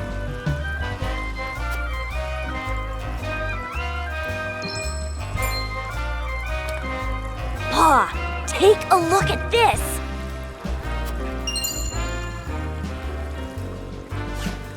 Shiny ring, huh? Is that, the royal emblem? This has got to be Prince Roland!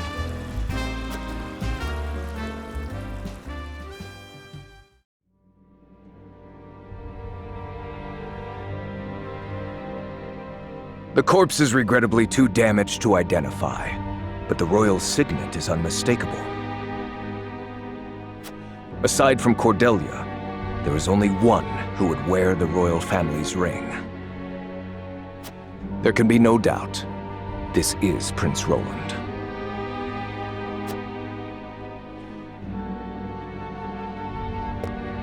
Excuse me, Your Grace, but about that reward. Thalas, give them their coin. Yes, brother. Thank you kindly for your generosity, Your Grace.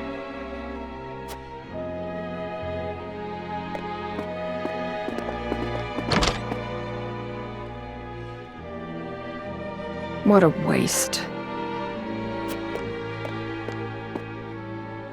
Is this truly how the kingdom of Glenbrook meets its end? House Wolfort are no fools. Their friend was only a liability. They have spared themselves by forsaking the prince. They may have escaped, but there are none who would help them. There is no reason for us to concern ourselves with House Wolfort any longer. A shame.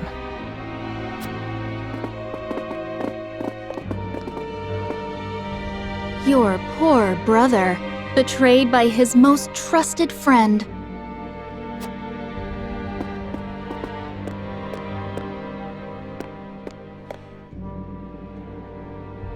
Oh, Roland.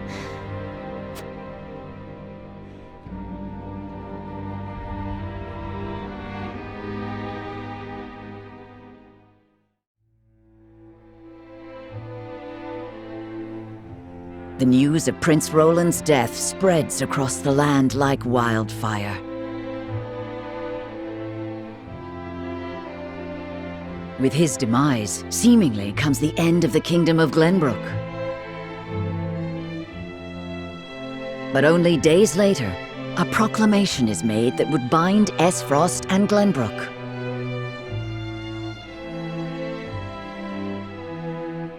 Bearer of the royal signet and last heir to the throne of Glenbrook, Cordelia is to ascend as queen.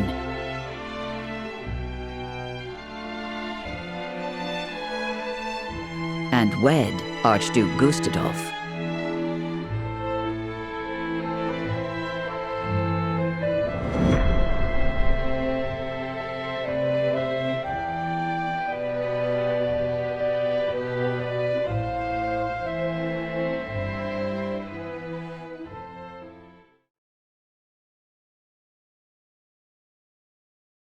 Princess Cordelia is to wed the Archduke? What is the meaning of this? Gustadolf is the very one who invaded Glenbrook. But King Regna is to blame for trying to monopolize the mines. What does it matter who the princess weds as long as Glenbrook lives on? It damn well matters to me.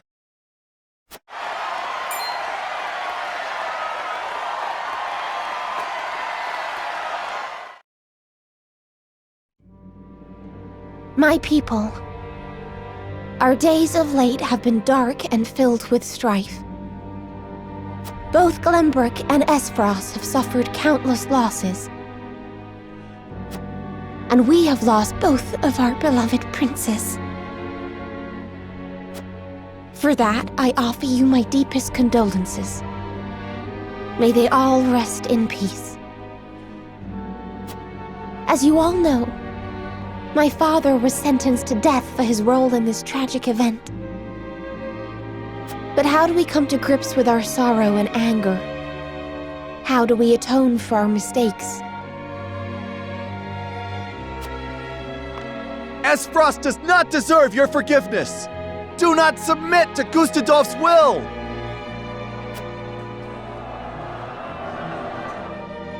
Let us recognize our sins as such and move forward.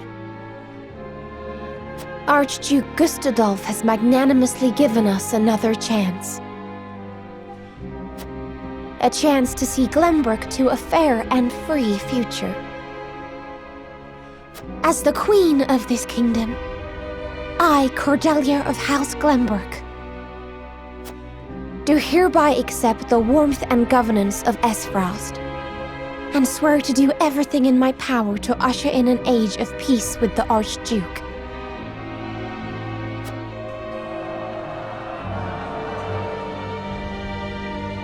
With all due respect, sir, I do not believe Queen Cordelia to be fit for ruling Glenbrook. She does not need to be. She is to be our figurehead, a place for the people to focus both their hope and discontent. And while the poor people of Glenbrook stumble in the dark, we shall establish a new government, one based in freedom. Once the people have had a taste of true freedom Esfrost would offer them, there will be no turning back. By the time Cordelia births an heir, both this kingdom and its people will belong solely to Esfrost. I would be loath to stand upon a political battlefield. It is far more heartless than those of war. I am simply breathing new life into a kingdom of tired traditions. The people will thank me for it in time.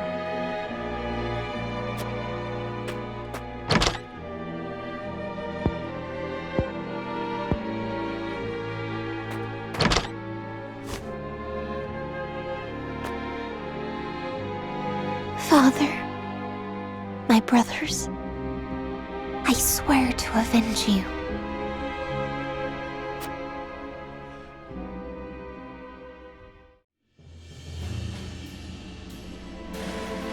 Prince Roland, have you heard about the address at the capital? I have. I won't forgive them for making Her Highness say such horrible things. Enough, Hewitt. But they lied about the king's death. They made it seem like Gustavus was justified. Say no more. If Cordelia can endure this, so can we. And as long as she lives, that is enough for me. Forgive me, Your Highness.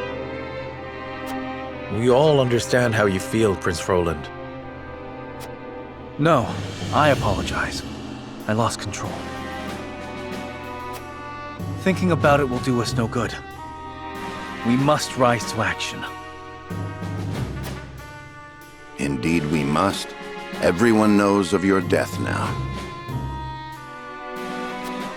That means we are free to make our next move. Listen, my friends. Prince Roland of Glenbrook is dead. I am now merely Roland, a warrior who fled a fallen kingdom. I humbly ask for your support until the sun shines upon our royal line once again.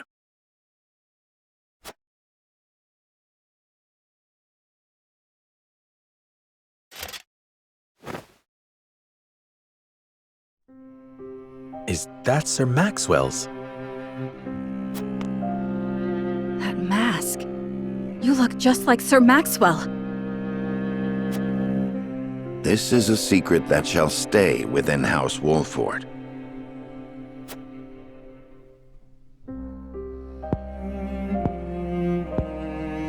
Master,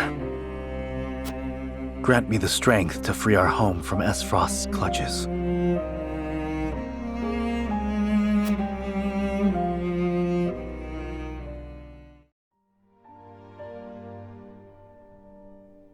How is he doing? Better than before. He groans in pain from time to time, though. I see. I wish I could tell Father about our situation now, but... Lord Serenoa, if your father were awake, I am certain he would praise you for safeguarding Wolford.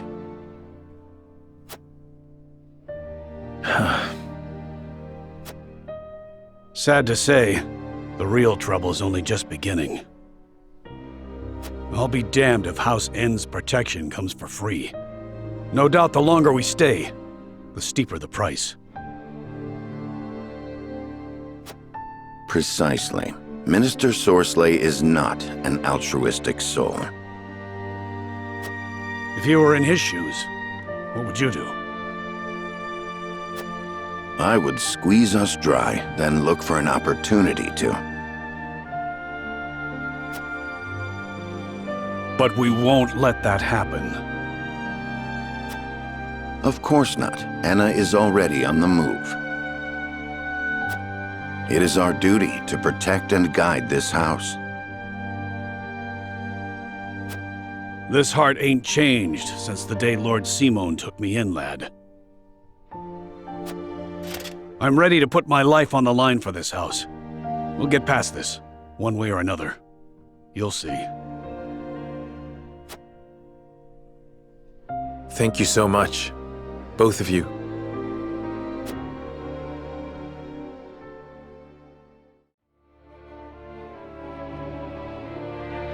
Lord Svarog, the body of Lord Dragan is...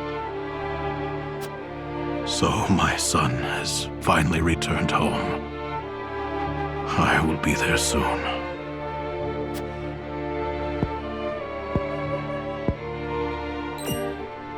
Is something the matter? I think it better not to look, my lord.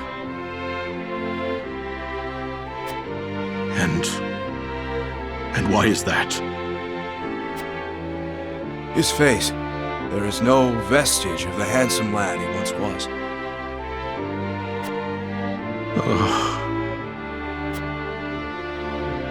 Oh, my son. I understand. You are dismissed.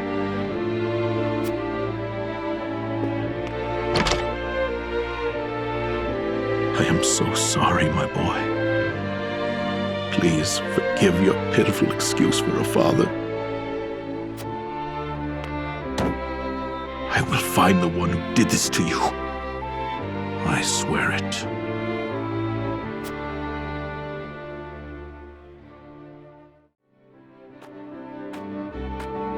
How fortunate this humble merchant is to look upon such beauty. Nothing would do Lionel greater honor than to see his powders and perfumes adorn your divine visages. Such honor, in fact, that he is willing to part with him for practically nothing at all. We haven't even coined for salt, let alone vanity. Mines are not but your ledgers. You peddlers disgust me.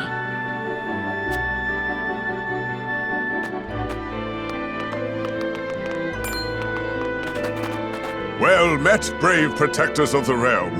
Lionel has brought everything a hero needs and more. Every item has undergone meticulous testing to ensure that they will serve you well on the battlefield. Out of our way, junkmonger. We've important duties to attend to. How rude! Where are the smiles and open coin purses the people used to greet Lionel with? Oh, perhaps Lionel should take his goods elsewhere. War has made this place disagreeable. However...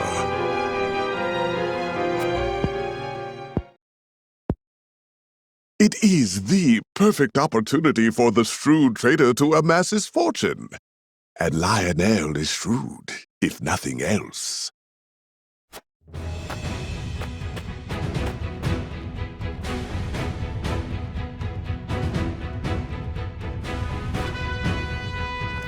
My lord, that merchant who peddles his wares in our encampment has requested an audience.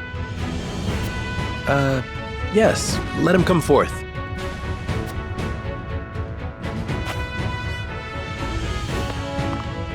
You do Lionel a great honor, my lord. A great honor. That he can count House Wolfort among his loyal patrons has ever been a source of pride. Yes, right. What brings you before me today? As my lord is doubtless already aware, war places a heavy burden on the treasury. A burden that only grows heavier as time drags on. However, a skilled negotiator can see his coffers even fuller at war's end than they were at its beginning. If he may be so bold, Lionel would offer his services in that very capacity. He understands your precarious position, trapped between two ravenous wolves. In such times, one can never have enough coin and resources to stave off what may come. Surely you agree? Your words have merit, and you have always been honest in your dealings with my house. I see no reason not to welcome you into our ranks. Splendid! You are as wise as they say. Wiser, even. Lionel shall not disappoint. Just the opposite, in fact.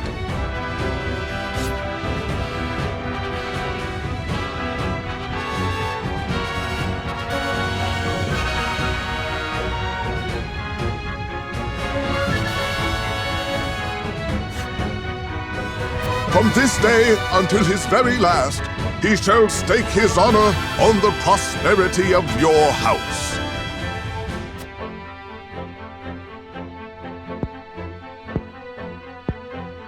And if his own coin purse should grow fat in the process, who could blame him?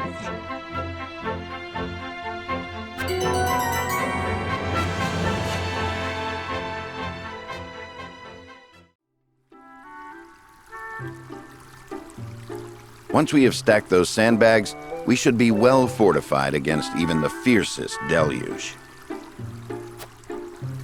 Leave it to me. This old wolf has some vim in him yet.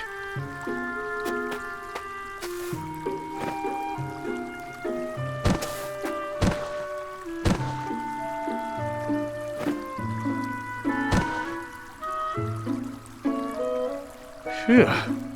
Haven't used some of those muscles since before I can remember. I must say, when I saw the enormity of the task before us, I did not think we would finish in mere bells. I had braced myself for a full day of labor, at the very least. Thank Benedict for that. We'd still be searching for weaknesses in our perimeter had he not been guiding us.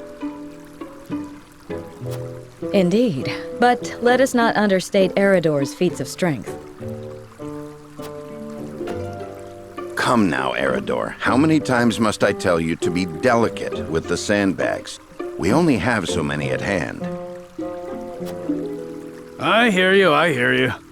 I'll treat him as delicately as my lady love, in the absence of one. Now is not the time for jests, Eredor. If you don't want me complaining and you don't want me jesting, then I guess I'll just shut my mouth. To hear them trading barbs like children, you would never think they work so well together. Wisdom and strength. Two pillars that keep House Wolfort standing strong. Wisdom, eh? He wasn't always that way. Took him plenty of failing to get where he is now. I find that difficult to believe. Is there something you wish to share with us, Eredor? Might be. Maybe you've forgotten the folly of 20 years past, but my mind is a steel trap.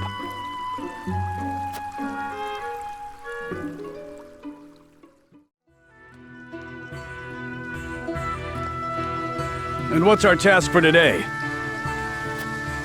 We are to deliver this message to Lady Destra with all haste.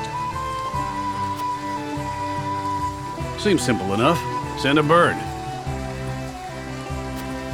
I would not trust a bird in this rain. A horse would be more reliable, and swifter besides. Is that so? I respectfully disagree, my friend. Either way, I'm not going to be the one nursing you back to health if you catch the chills. Shall we make it a wager, then? Send a bird, and we shall see who reaches Lady Destra first. You had best hurry.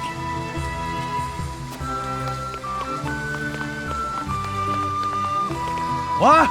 Benedict?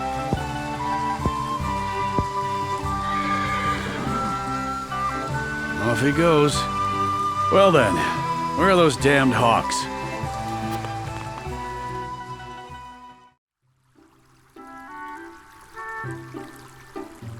As I recall, Benedict arrived at around the same time as the hawk.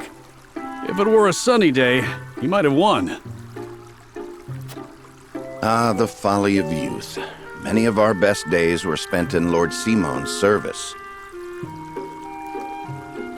We made many such wagers, in an attempt to get into Lord Simon and Lady Destra's good graces. I remember when... I believe we have had enough reminiscing for one day, Eredor. Don't be such a harsh taskmaster, Benedict. Where's the harm in a story? Ask me that again when the floodwaters break through our meager fortifications. There is much to do and little time to do it. Wouldn't you agree, Anna? Me? Old friends or old enemies? Sometimes it is hard to tell with those two. Whatever the case, our work's done for the day. And there's nothing like a hard drink after hard labor. You two care to join me? I would love to. Please, regale me with more tales of your youth. I see no harm in one drink. Let's be off then.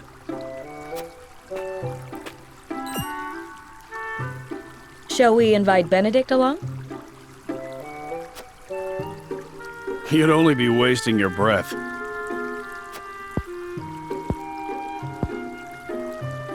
Now that you mention it, I do not believe I have ever seen you two sharing drinks. Spirits cloud the mind, so I rarely drink. When I do partake, however, I prefer to do so in quiet. I fear Eredor would only spoil that.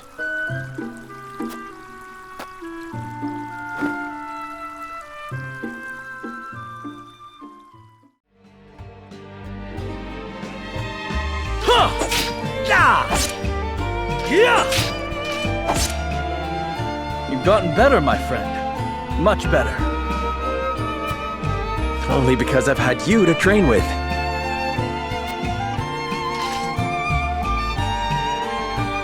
And how far behind would I be without Sir Maxwell's tutelage? The Dawnspear himself is my personal mentor. And still you're all but my equal. It's been a while since we last sparred. It takes time to adapt to a new opponent. Perhaps so.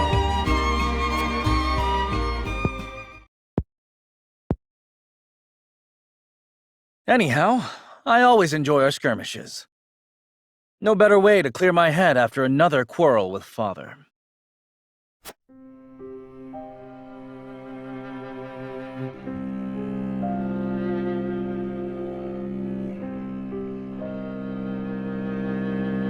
Must all three nations be part of this mining venture? I've yet to hear a convincing argument as to why. You do not hear because you do not listen. Hyzant offers nothing but a sliver of their vast riches. Something we could easily do without. I understand the advantage of involving Esfrost.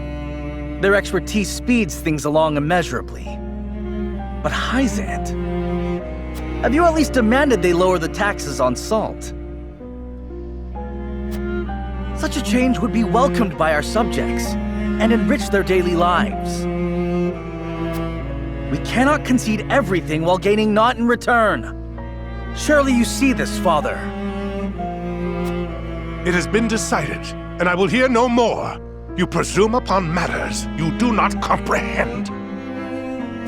But Father, I'm just...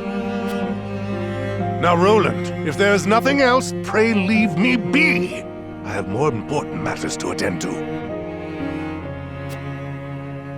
Yes, Father.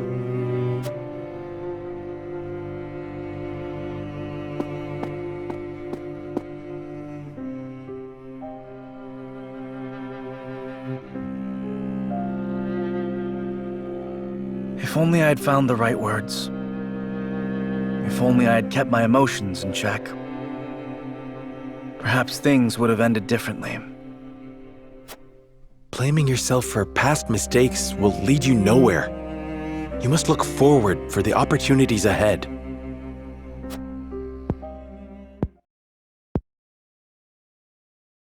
Of course. And I trust you'll be at my side come that time. Just as House Wolford stands with the crown, I stand with you. I am fortunate to have as loyal a friend as you. As am I. Enough sentimentality. Raise your spear so I can knock it down. You're welcome to try, my friend.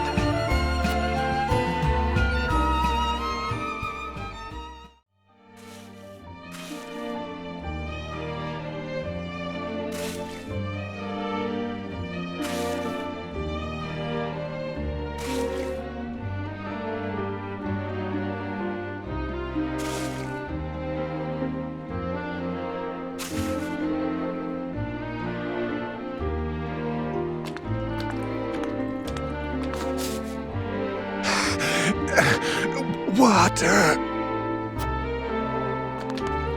On your feet! Water, please!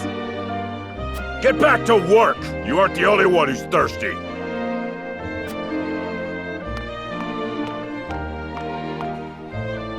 No setbacks, I presume? None, sir. We are already well ahead of schedule. Splendid. The ledger, if you would. Yes, sir.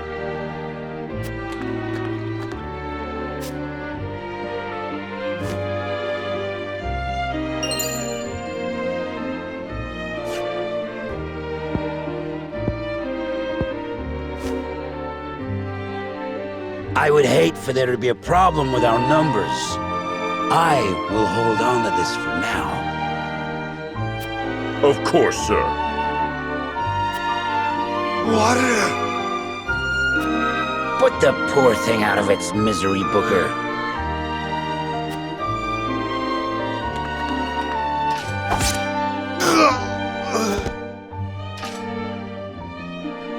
You must be firm with the Roselle. Show them the slightest mercy, and they'll think they deserve more. Yes, sir!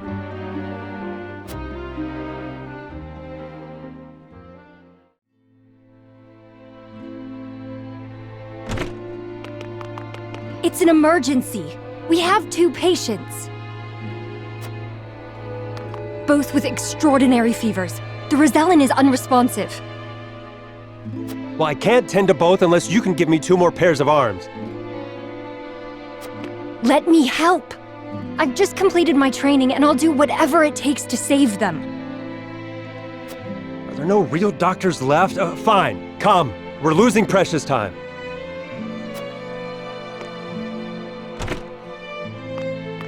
Leave the Rosellan. We must prioritize the believer. As you wish. But the Rosellan will die unless we do something.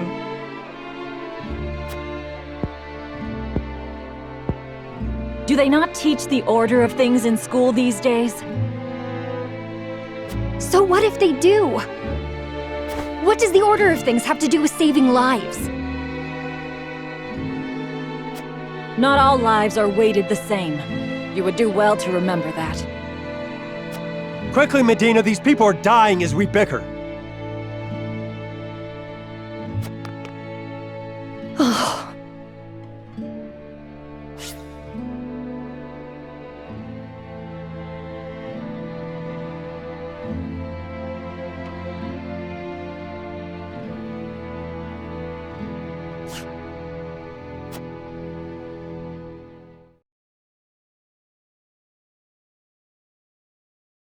I couldn't save him.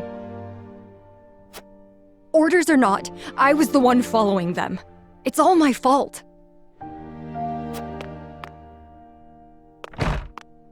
Where are you going? Medina!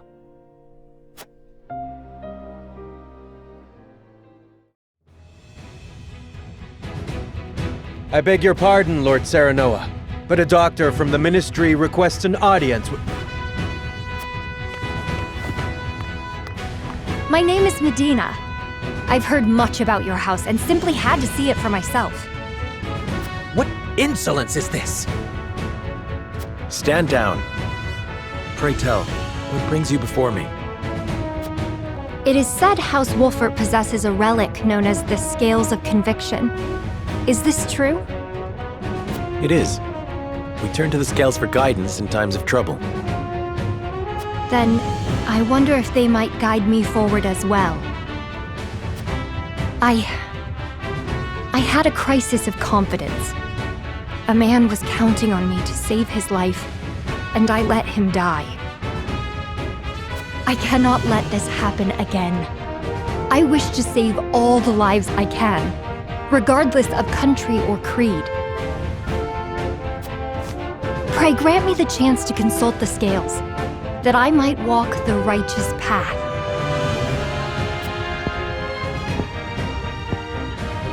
The scales are merely a tool to an end. They are not a magical window into the future. When decisions must be made, all in this house have a say. We choose as best we're able and strive to ensure we chose wisely. You mean you strive not to regret your decision? That is all one can do. Forgive me if this is not the answer you sought. Then, would House Wolfert accept my aid if I offered it, my lord? If you would serve as a physician, that would be a boon. For we fear the war is far from over. I would be honored, my lord. I would see what I could do to rewrite the order of things. Then let us walk the path together. I am at your service, my lord.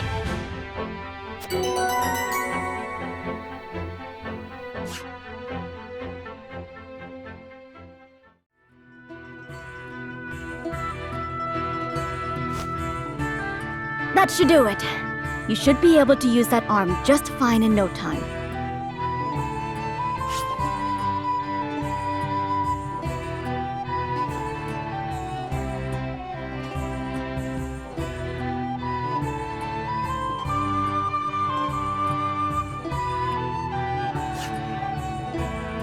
Many thanks, lad. You truly are a talented one.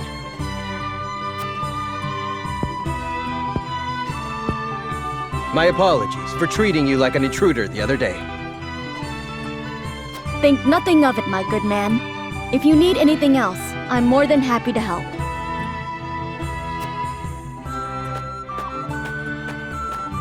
Your magic never ceases to amaze. Did you learn everything from your grandfather? You bet I did. The Archmage Grandante taught me everything I know. Grandante. There's something I've been meaning to ask you, Narv. Ask away.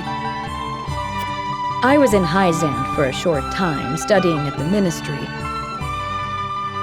No doubt you know it's considered the greatest authority in this world when it comes to matters arcane.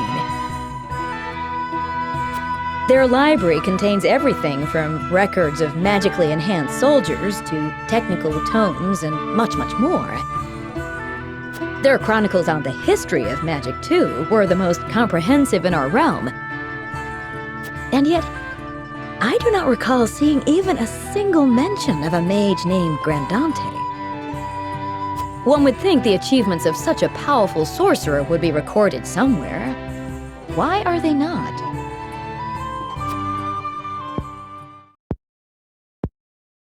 Those awful Hyzantians. Truly, they have no shame. Narv? The chronicles you speak of? In truth, they were written by my grandfather's own hand. What? But then why is he not credited by name? He refused to do the research the former Hierophant ordered of him, and was branded a heretic and unbeliever. They erased his name and achievements from the records, and made it like he never existed at all.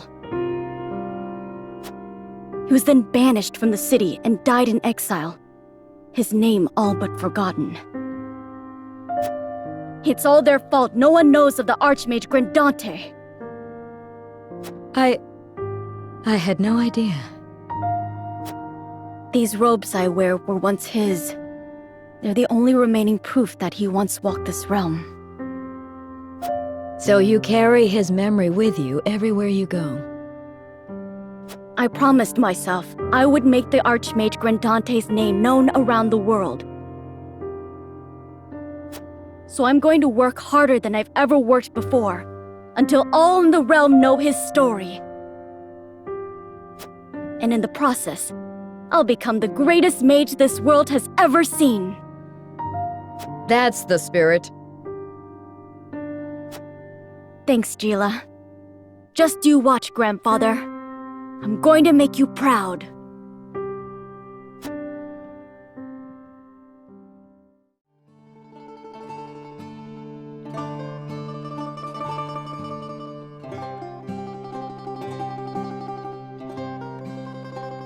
Lord Serenoa never ceases to amaze me.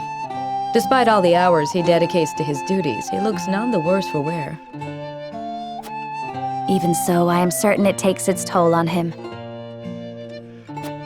He wants to set an example for his people and those who serve him, and wishes not to worry them over his condition.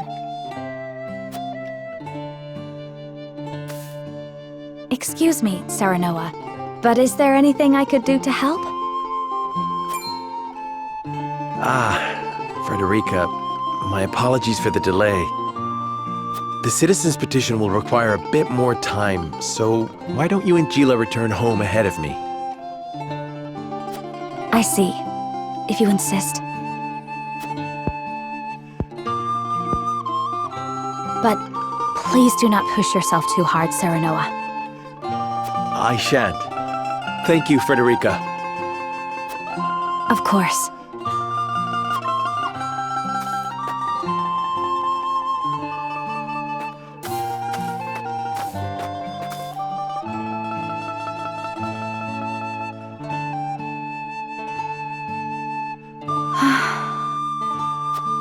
Is something the matter?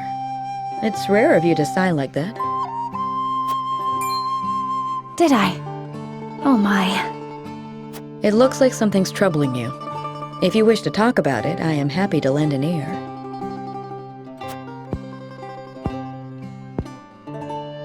Well, to be perfectly honest, I sometimes wonder if I can go on like this.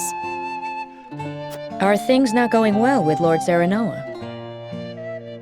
No! Serenoa is as kind and gentle as ever. It is my own self I have doubts about. I cannot help but wonder if I am truly of any use to him.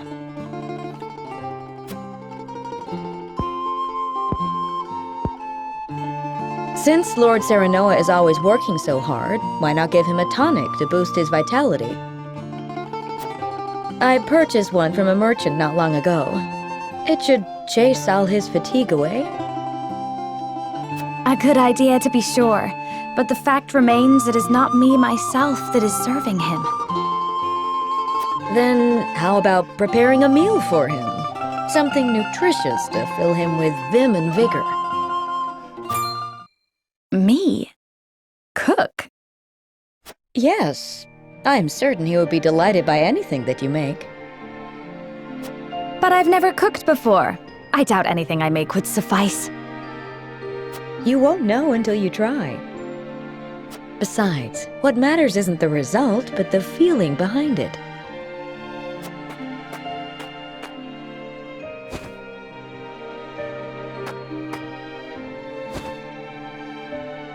Use this cookbook. I'm sure you will find a recipe or two to your liking. Thank you, Gila. Now then, which of these would Serenoa enjoy?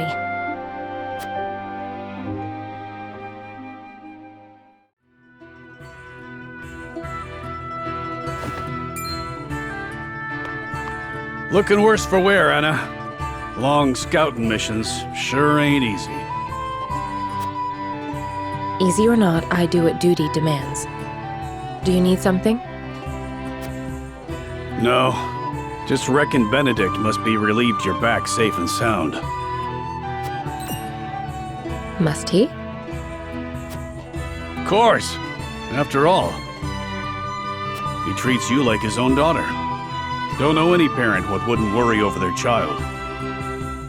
And he's got extra cause to fret, with all the dangerous work he gives you.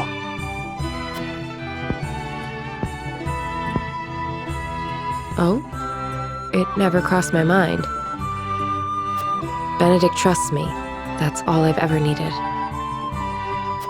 That's so. Do all parents by blood show concern for their children? Wondering about yours, are you?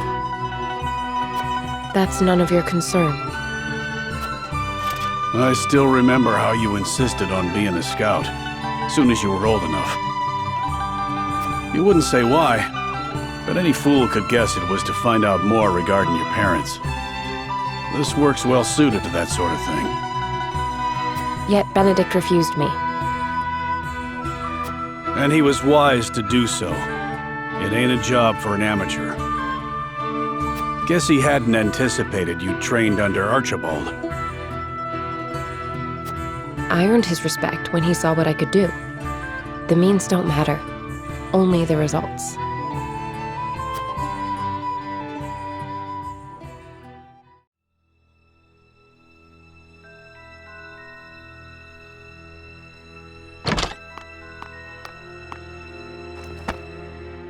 I have grave news, sir. The enemy has captured one of our scouts. I know our soldiers aren't broken easily, but given enough time in the enemy's hands... And here we are, severely short-handed. I shall call a war council, so our approach may be reconsidered.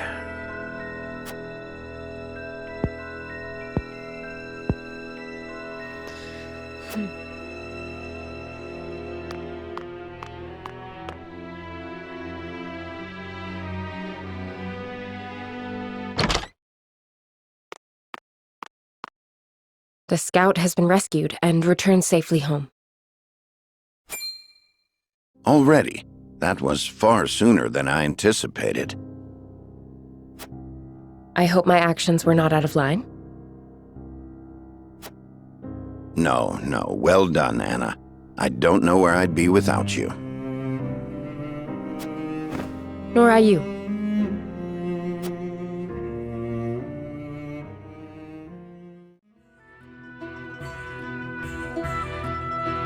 Can't thank you enough for leaping to my scout's rescue, while Benedict was still pondering what to do. I'd pay good coin just to see that look on his face again.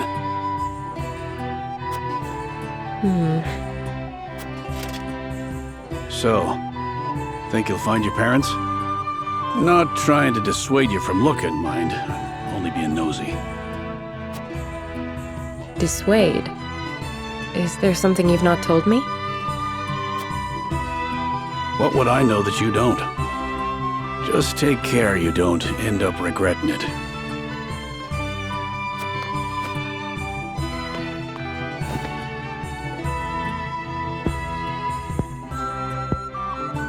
I'm this close. I can feel it.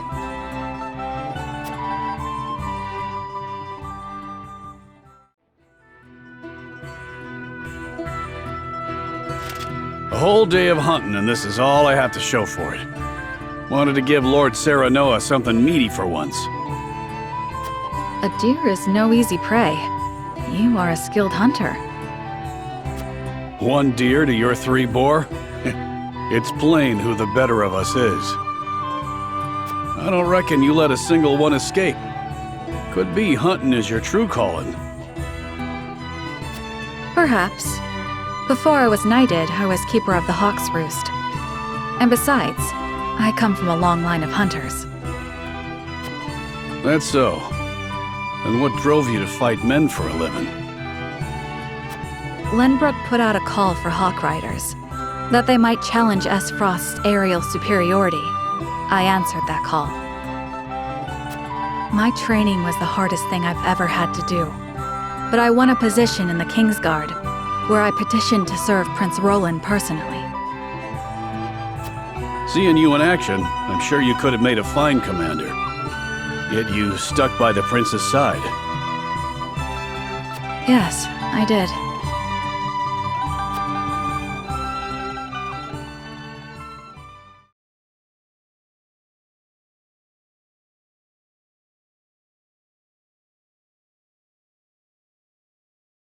Flugy has yet to return. I hope he isn't in danger. What's this then? A traveler out here all alone, huh? And in sore need of protection by my reckoning. Hand over your coin purse and maybe we can reach an arrangement. Bandits? Here? How could I be so careless? I'd advise against running. Ain't nowhere for you to go. Enough! Ugh.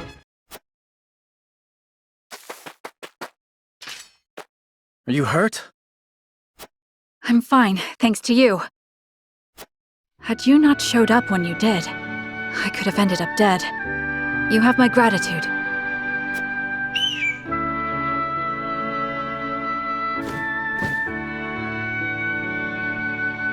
Is that your hawk? It guided me here. I was in the middle of a hunt, but your bird cried out as if calling to me. Thank heavens I did not loose that arrow. I've never known hawks could be so wise. His name is Flugy, and he's more than my hawk. He's my closest companion. The bandits are growing more bold by the day. It is best you returned home. Wait! I have scarce little to give in the way of coin, but still, there must be something I can do to repay you. Think nothing of it. It is the royal family's duty to protect our subjects. The royal... Good heavens! You're Prince Roland!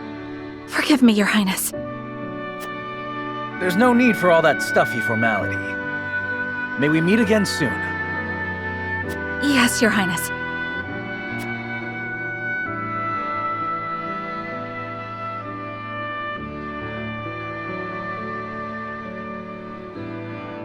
That was my first meeting with the prince.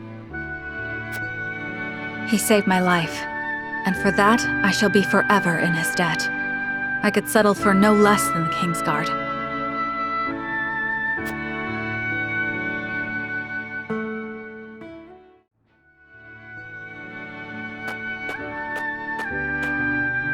Greetings.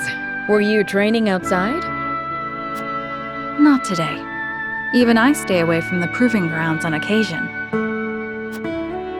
The members of the Kingsguard must keep themselves in prime fighting shape.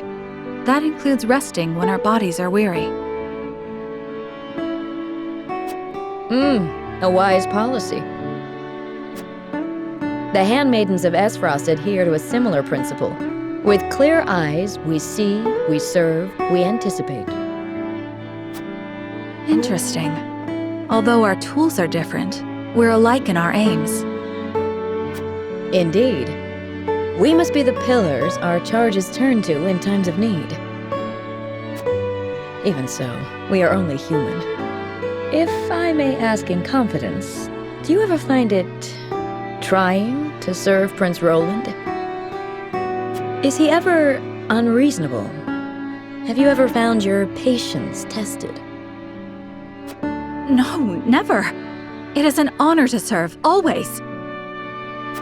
It is an odd question to ask, but I must confess I find it hard to imagine what it is like to serve in a society such as Esfrost's. As do I, although I lived through it. It all feels as if it were so long ago. You're not one for speaking plain, are you? But I suspect we may have much in common.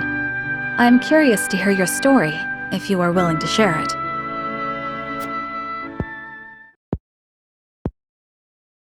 Of course. I made a promise to myself long ago to effect change through my own deeds, not to live as a mere servant. And what came of that promise? Hailing from Hyzand, at first I endeavored to learn at the ministry, that I might use the knowledge gained there to help others. But they guard their secrets fiercely, and maintain strict control over what fields their students can pursue. As much as it pained me to leave my home, I could not suffer such stifling rules, and so set forth to Esfrost. I took quickly to learning at the archives, where independent study is encouraged. I spent days in the stacks, soaking up as much knowledge as I could, when one day...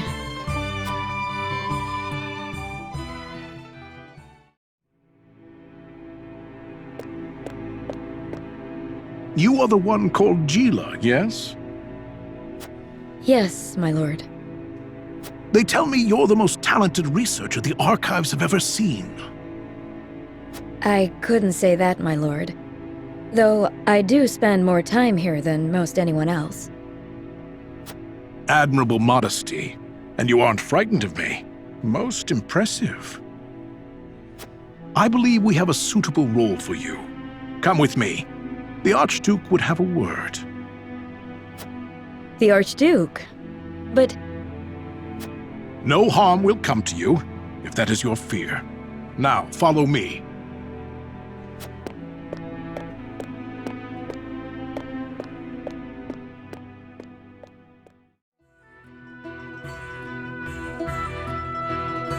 Lord Svarog had arranged an audience with the former Archduke of Esfrost, who appointed me as Frederica's personal tutor.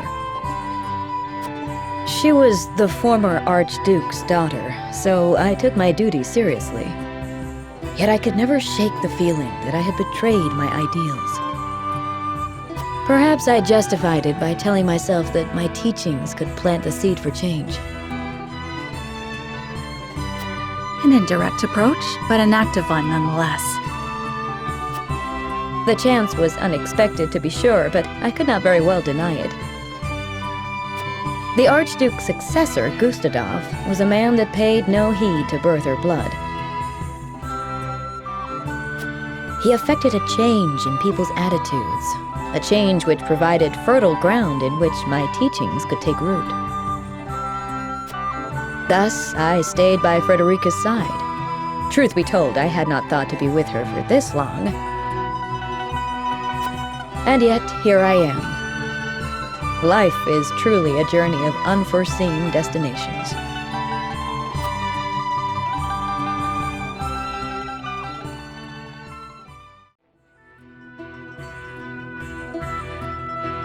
Ah, that's the good stuff. Ain't no one can pour a pint like you. I take coin for drink, not compliments. It's hard enough to keep this place running on my own as it is. Need me to lend a hand? Thought you'd never ask. You can start by washing the dishes, then restocking our foodstuffs, fixing up that wobbly table, and... Aye, leave it to me.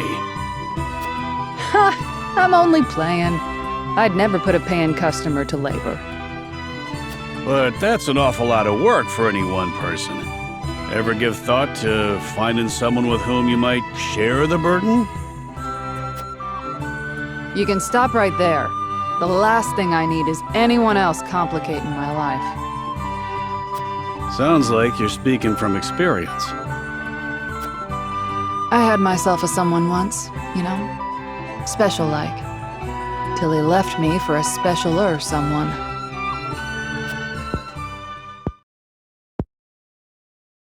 Raised my son Theo all by myself after that. He'd be a man grown now, if the war hadn't taken him. Forgive me, Hasabara. Didn't mean to go drudging up painful memories. No need for apologies. I don't know anyone who doesn't have a thing or two in their past that haunts them. In truth, I'm more exhausted than anything. Must be the years taking their toll. ain't got nothing to do with age, and everything to do with the hardships you've overcome. More impressive than an old soldier drowning his sorrows in mead. What kind of barkeep am I, letting my poor patron wallow? Sometimes wallowing's good for the soul. Come on, have a round with me. My treat. Took you long enough to make the offer.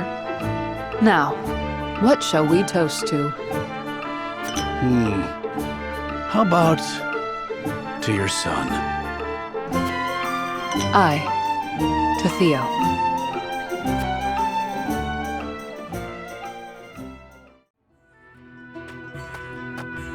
That tome is an apprentice's resource, if I'm not mistaken. Are you studying ironworking? Yes, I borrowed it some time ago from the archives in the Grand Duchy of Esfrost. I haven't had a chance to return it, what with the state of affairs being as it is.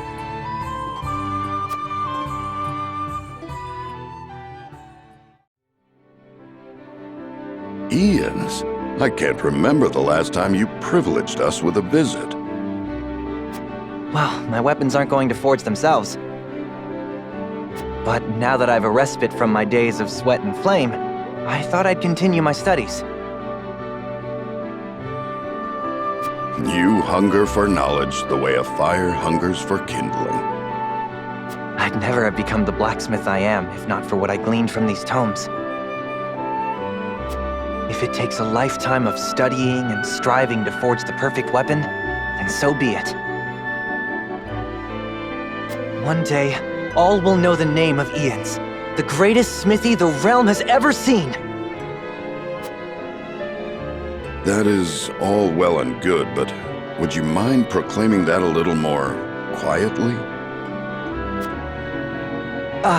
Yes, apologies. In my excitement, I quite forgot I was in a library. I must say, I can't help but admire your burning ambition. But while we're speaking in hushed tones, our army has been anything but quiet as of late. You forge weapons for them, yes? Might you have any insight into the matter? I wish I did, but I have scant time for the goings-on outside my own small forge.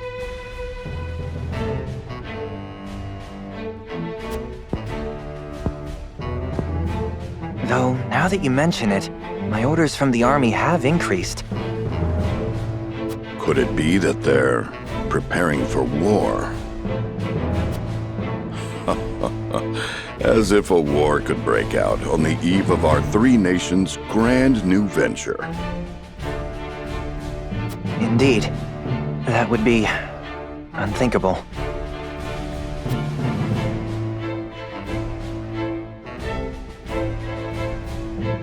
Esfrost's sudden attack on Glenbrook confirmed my worst fears. And once the war started, I could forget about returning this book.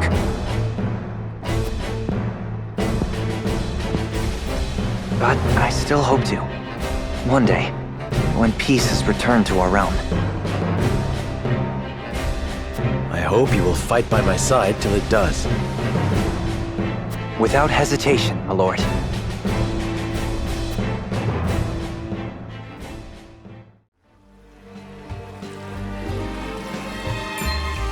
I see. So there is an illicit salt trade held outside the auspices of the Norzelia Consortium. In this business, you cannot avoid rumors even if you try. They say sneaking under the Consortium's nose is well worth the risk, but I am not so bold. And who is behind all this? I wish I could say. I am not asking you to tell me for free.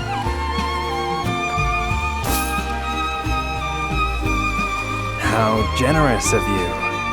It's but a rumor, of course, but they say none other than Minister End in Hyzat is pulling the strings. And some free advice for you, my friend? You'd do well not to get involved. Why? I'm afraid that will cost a separate fee.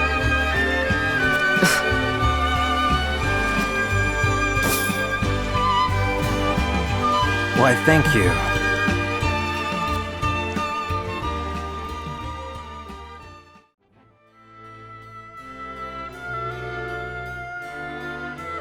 So, I am queen.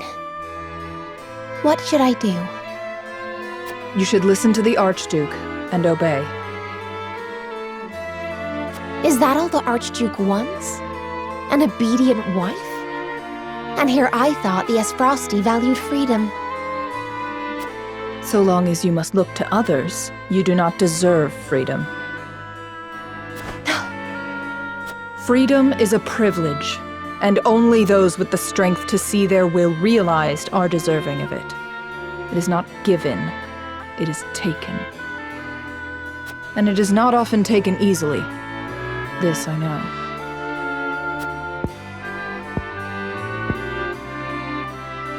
I see. Thank you. Next time you think to ask that question, answer it yourself.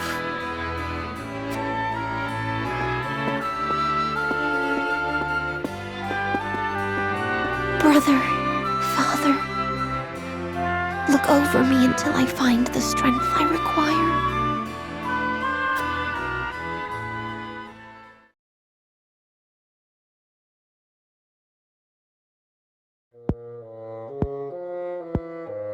What is Gustadolf thinking to marry a sniveling brat? No glory is worth her dismal company. It is unacceptable.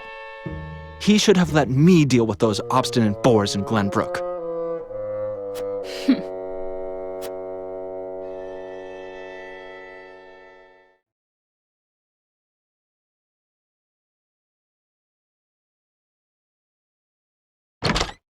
Serenoa, do you have a moment?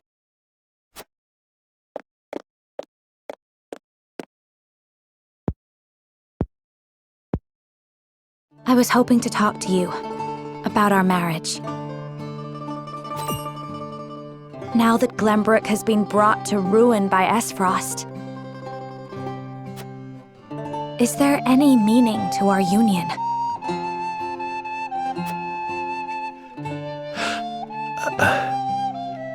My brother may have been planning this from the start.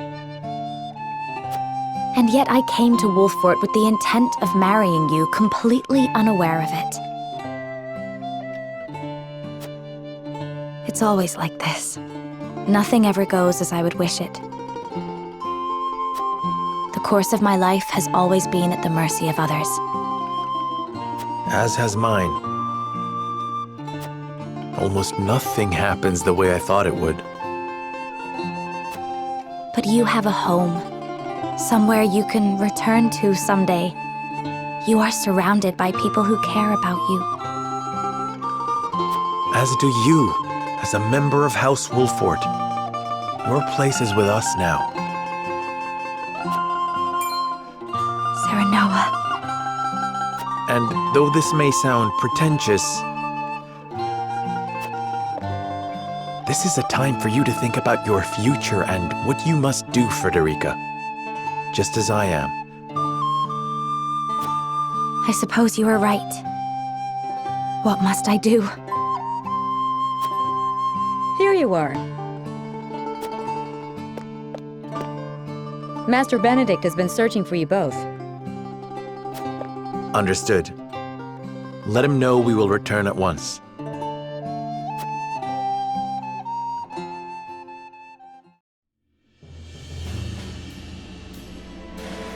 You said we received a delivery from Minister Sorsley. Yes, mostly food and materials, plus a considerable amount of coin. That is quite kind of him. House End is a wealthy one, even by Hyzant's standards. This would barely put a dent in their coffers. We have distributed the resources as needed. We've even managed to restock our reserves. Wish I could be happy for the help, but I can't say I am. Agreed. Relying on them comes at a price. They will be looking for recompense. I believe that to be their true aim. But this is the path we chose to walk together. Indeed. And as long as we stay the course, the winds of favor will someday be at our backs.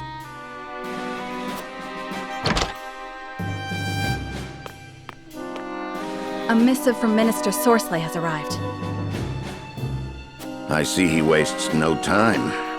What absurd request could he possibly have in store for us? Nothing good, that's for sure.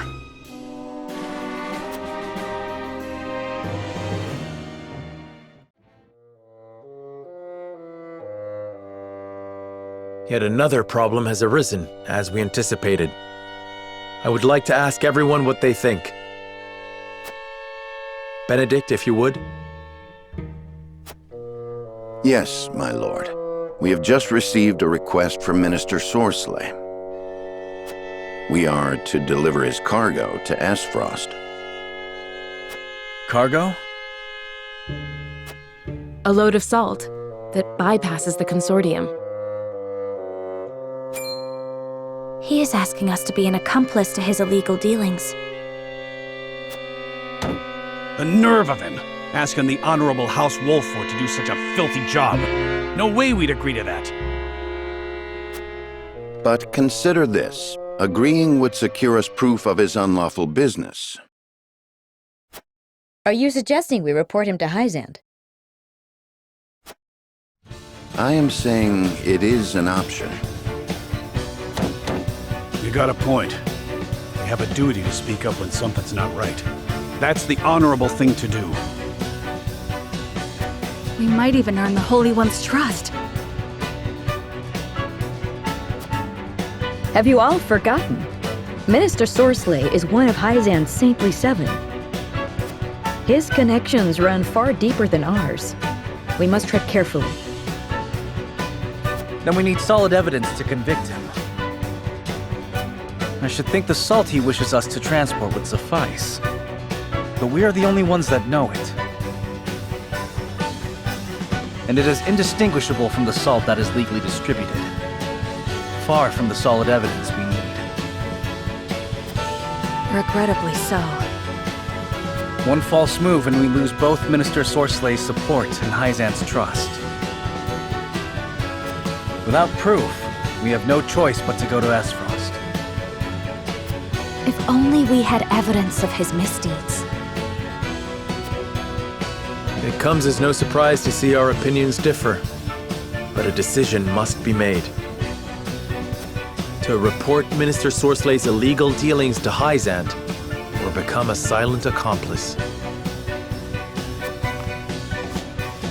Bring the scales. It is time to make our choice.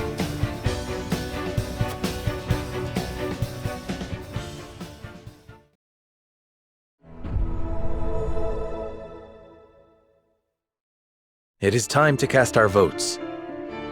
Do we follow Sorcelet's orders and smuggle salt across our borders, or do we take another path? Approach the scales of conviction with your token at the ready.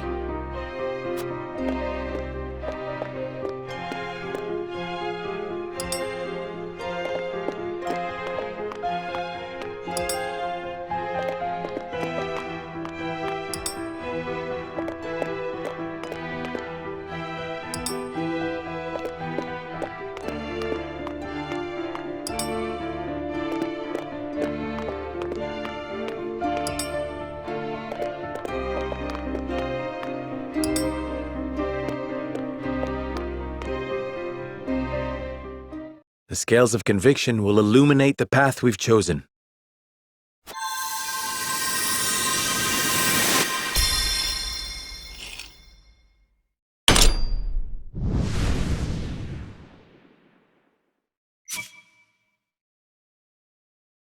The way forward is decided. We march to Hyzand and expose the minister's illicit dealings.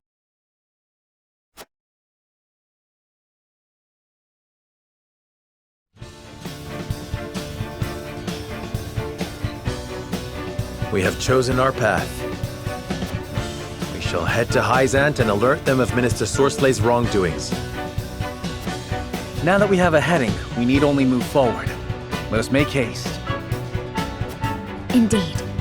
No matter how perilous the road ahead may be, we must not falter.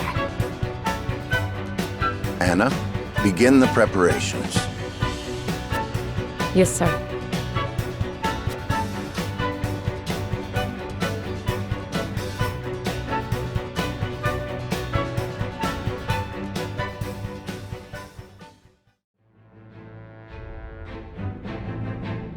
In exchange for his aid, Sorsley orders House Wolfort to transport his illicit salt.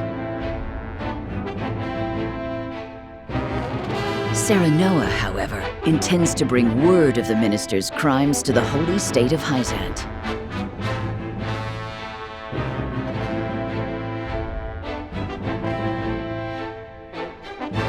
In order to succeed, he must delve deep into the nation's internal affairs while avoiding Sorsley's notice.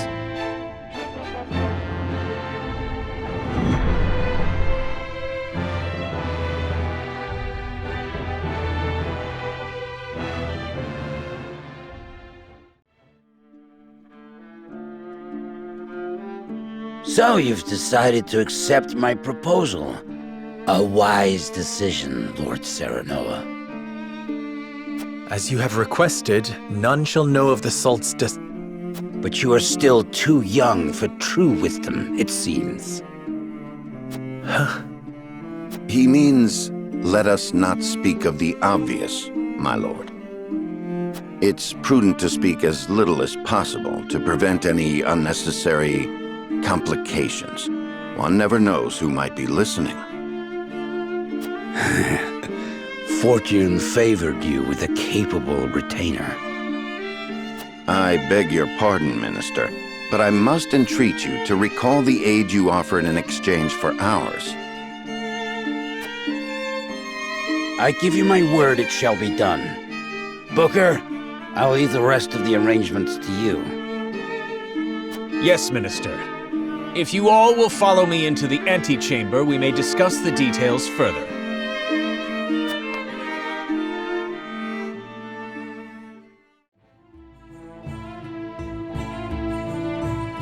What?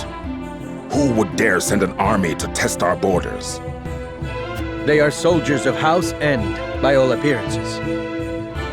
Sorsley, you go too far too often of late. Perhaps this means the rumors are true, Minister Campsell.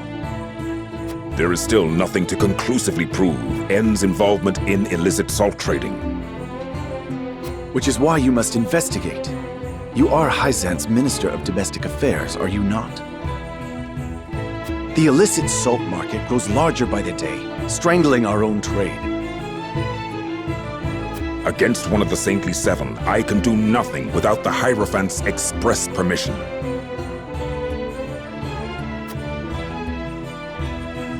Perhaps you cannot, but is there not another with plans already in motion?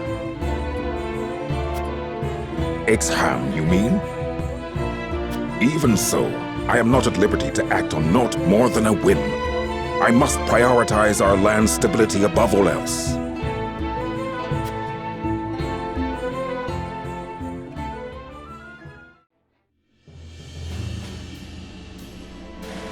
You've made a bargain with Minister Sorsley?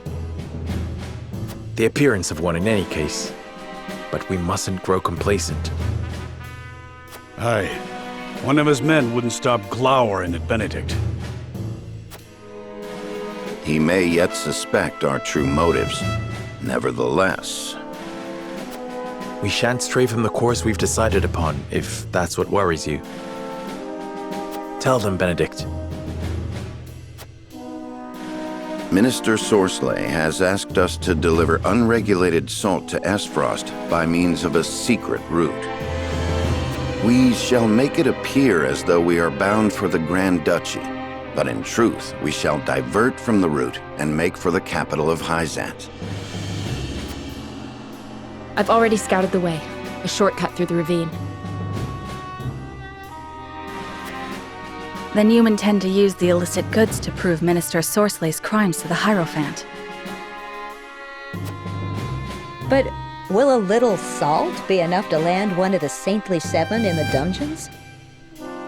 After all, he's influential and well-connected enough to have weathered unsavory accusations for years. If we don't present our case perfectly, we're apt to be the ones clapped in chains, not the other way round. We only need get to the capital for our plan to succeed. The Saintly Seven may pretend they stand united, but there are cracks in that facade. If we but exert the right leverage, Sorsley will fall. Indeed. Now then, we shall depart come midnight. As you command. Eridor! Right you are. Quiet as a mouse I'll be.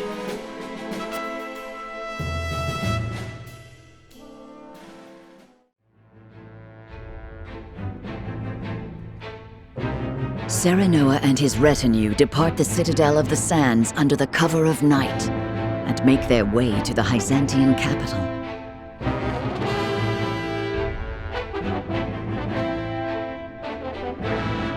They press onward through the moonless dark, guided by naught but the faintly flickering light of hope.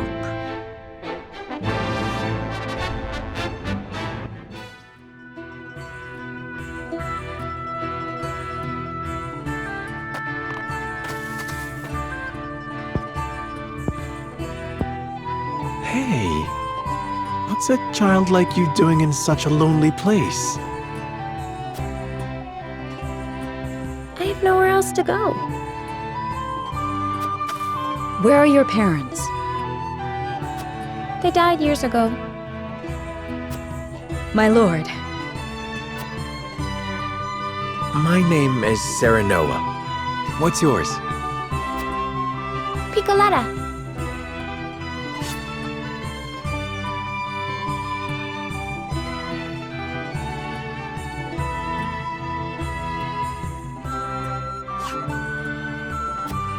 Gekleidet, you throw that ball with such skill. Because it's my job. When I throw this ball, everyone applauds. Well, they used to. But the circus is gone now, so I'm all on my own. What are you doing here, mister? We are trying to put an end to this war. I hate war. War made everyone go away. You're really gonna end the war? Then let me go with you. I can throw my ball and help you fight the bad people.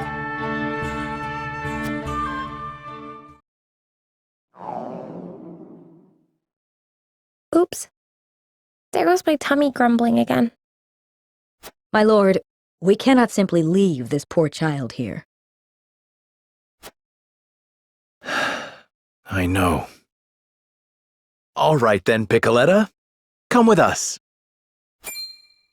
But before we go fight the bad people, let us fill our bellies. After that, perhaps you could show us some tricks with your ball. Sure thing. That's what I'm best at.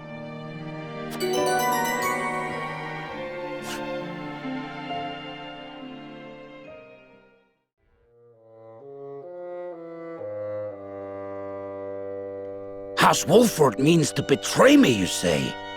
What leads you to believe this? A chance sighting one of my vassals had of a suspicious woman, apparently poking around the path to the capital. From her description, there's no doubt she was none other than Anna of House Wolford. The woman who serves, incidentally, at Benedict's right hand. She is his creature. I see. Then they mean to bring evidence against me. The danger is too great to be ignored, Minister. Indeed. I trust you will take care of it before it becomes a problem. Of course. I've sent soldiers that way already, and I shall join them shortly.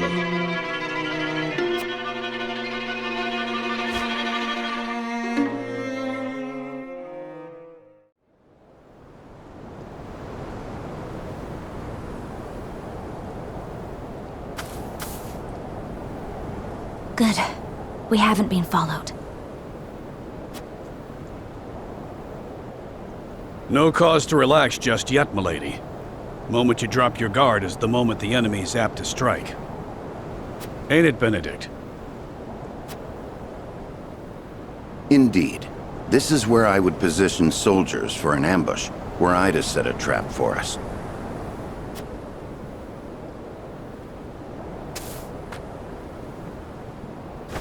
Aye. A hunter would have the upper hand here. Let us scout the area to be safe.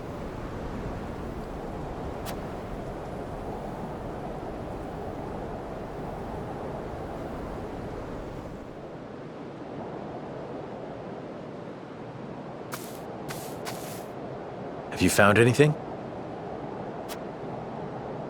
No, my lord. Only our own footprints. Strange. Few travel this path, but it is still traveled.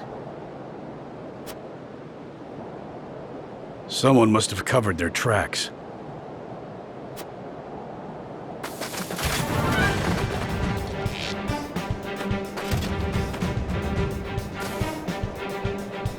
Well, if it isn't House Wolfort's motley crew, imagine my surprise at finding you here. Whatever are you doing? We were merely on our way to... No need for pretense, my lord. Not when his life is forfeit for having discovered us. I think you have it the wrong way around. Die!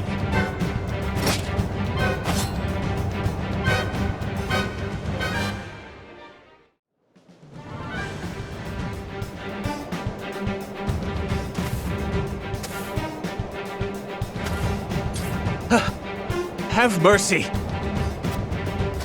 Victory is ours. Surely we needn't shed yet more blood. We cannot spare him, my lady. Not when he knows what we intend to do. He was complicit in the salt fraud, was he not? Perhaps he might agree to bear witness for us. Yes, yes! I'll tell you everything! Whatever you wish!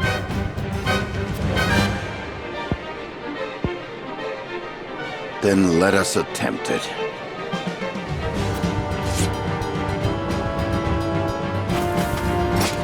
Fools! You haven't won yet! Once I report to Minister Sorcelay, he will crush your pathetic house!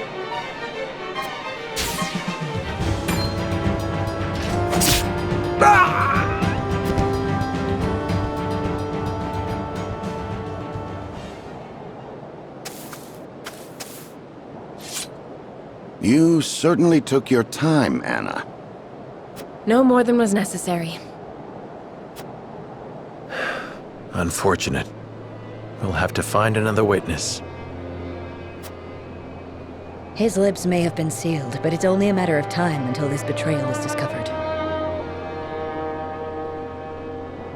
We must prove our case before that happens. Come, let us hurry to the capital.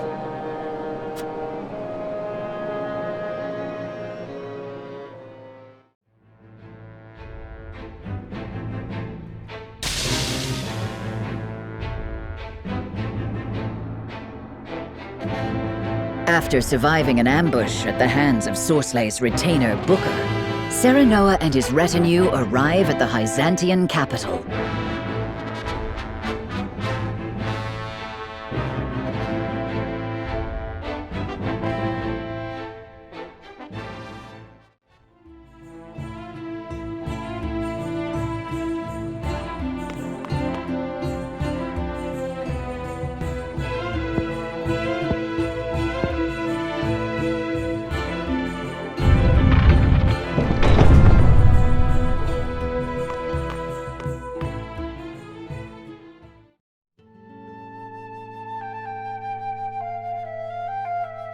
I thank you for bringing this matter to my attention. That said, salt makes for poor evidence. There's simply no way of telling legitimate goods apart from illicit ones. Surely, as Minister of Domestic Affairs, rumor of Sorslay's illegal salt trade has reached you. Rumor, yes, but nothing more. From foreign sources, no less. I cannot help wondering if these rumors are more intended to drive a wedge between us and Sorsley, and in doing so, throw our land into chaos. Not that I would question the honorable intentions of House Wolfort, of course. I understand you have good reason to doubt in your position, Minister Kamsel. But weeding out corruption is a duty that falls to House Farrant. If you find anything else, pray, inform me at once. Of course.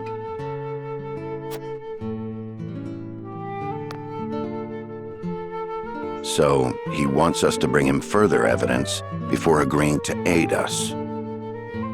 Even one of the saintly seven can only act upon the surest foundation, it seems.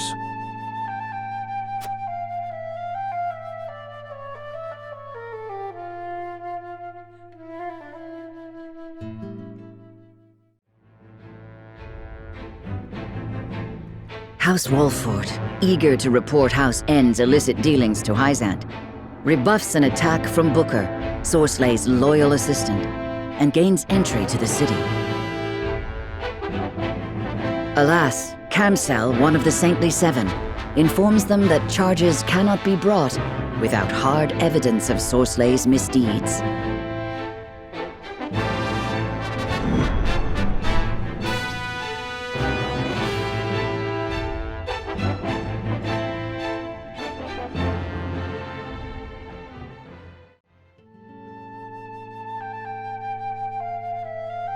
I see the salt matter is being addressed. Exactly as you predicted, no less. I never expected House Wolfort to so much as entertain the idea. The Wolforts are formidable, always striving to do the right thing. Which is also what makes them so easy to manage. What are you scheming now? Scheming? You make it sound so scandalous. All I do for our beloved Hyzant.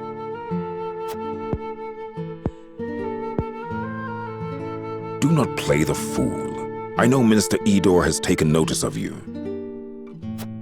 You would do well not to let it go to your head. I certainly cannot bring myself to admire the man. Oh, why ever not? 'Tis not worth going into detail. Suffice to say, I would not mourn him should some grave impropriety come to light. Then, for now, let us gleefully await the Wolfort's next move.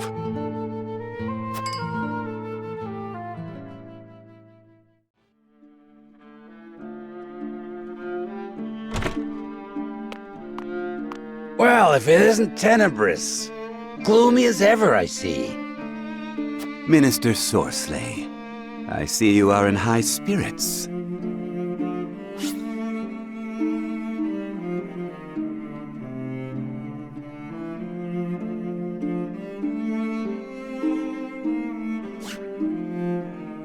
And why shouldn't I be? House Wolfort is ferrying my salt as we speak. An illustrious house from the Salt Iron War trying to win my favor. It's laughable. But can they succeed, being as ignorant to the circumstances as they are? If they fail, I simply lay the blame upon them and see their house duly punished. I shall gain merit in place of money. I did not take you for an optimist. Or have you forgotten of Exham and Kamsel's suspicions? You speak as if it were my problem alone, my dear Tenebrous. Do not misunderstand. It is because we are tarred with the same brush that I have come to warn you.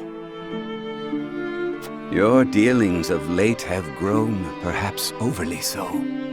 You would make an enemy of the other saints, should they notice. And would you too turn against me, Tenebris? Most certainly not. Our fates are tied. Good. Now leave me. Pray, be careful, Minister.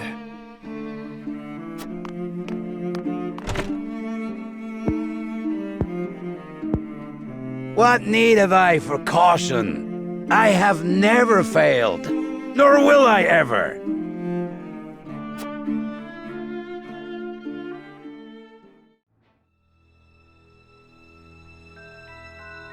Sorsley may well come to end us once he hears of our allegations.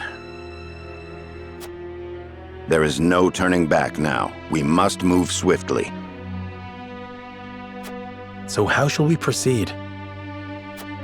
We must provide hard evidence, as Minister Kamsel requested. And I wish to be named Archduke of Esfrost. Does he understand what he asks of us? We have no leads. Salt is a well-regulated commodity, and numbers do not lie. If this illicit trade exists, someone will have altered the ledgers. Of course.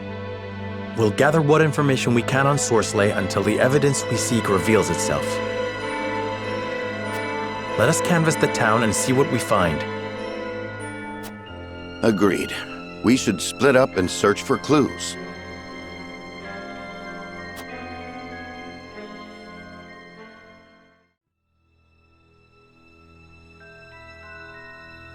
What news? Have you learned anything? Sorsley is shrewd. He'll not reveal his true colors so easily. Nothing can remain hidden indefinitely. A thorough review of the testimony shall show us the truth. Benedict is right. Let us review what we know to be true. Lord Serenoa, what does the evidence at hand suggest? Let us begin with Sorsley himself. What is his crime?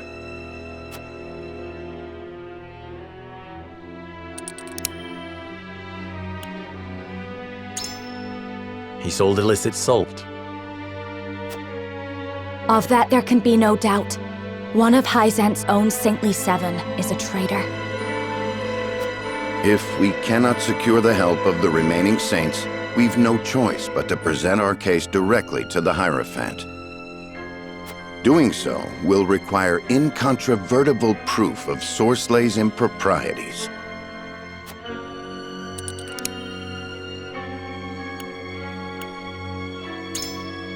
Clarice said Sorsley kept a secret ledger. Of course. Sales had to be carefully managed so as not to arouse suspicion. Making detailed records a necessity.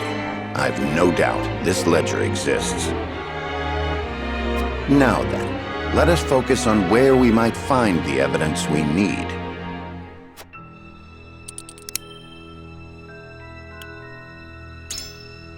By which you mean Sorsley's encampment? Precisely. Not the one at the Citadel of the Sands, so far from the source. Right here, in the capital. I know its location.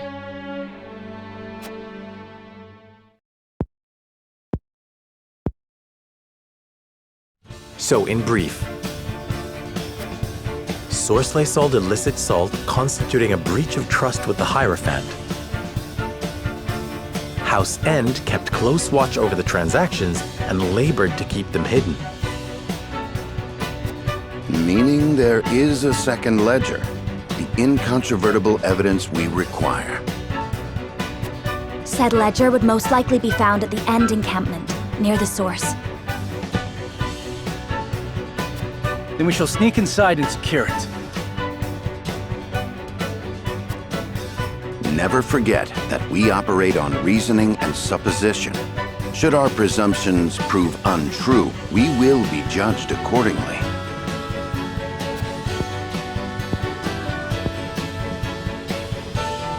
I understand. But the future of House Wolfort is at stake. I will not see us fall to ruin through inaction.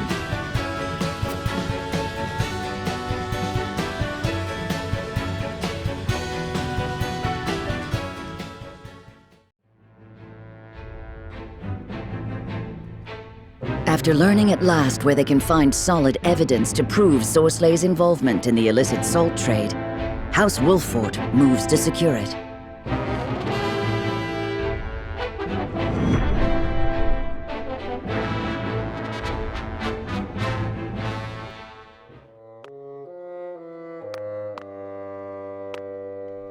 Damn that Wolfort! He ought to have returned by now. He's more useless than I thought. Minister Sorsley, a letter's arrived for you, but it is unsigned. You know better than to bring me messages from anonymous Providence.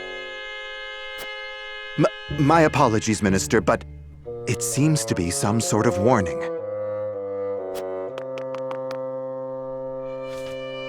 Oh? Let me see it. Your new pet is nothing but a mongrel stalking his prey.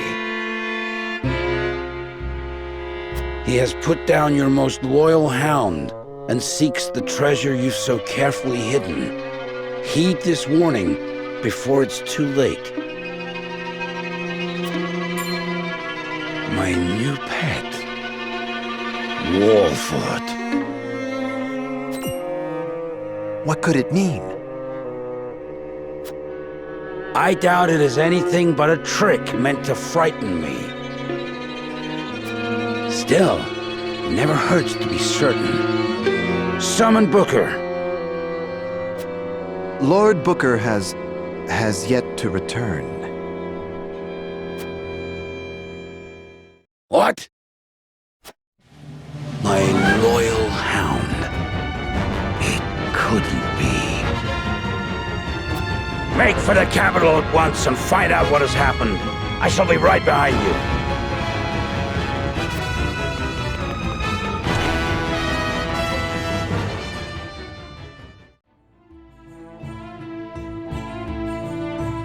So, House Wolfort is making their move. Yes, Minister. They seek information about the salt as we speak. Should they not be stopped? After all, they are sticking their noses into our most precious secret. Leave them be for now. This may be a good opportunity to sift the impurities from the salt, as it were. That said, we must be prepared to act at a moment's notice. See it as so. Of course, Minister.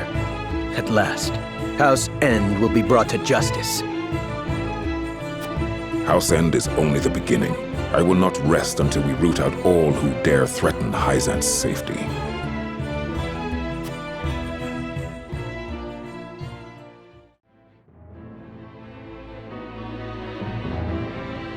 Let's review the flow of the salt trade once more, just to be certain.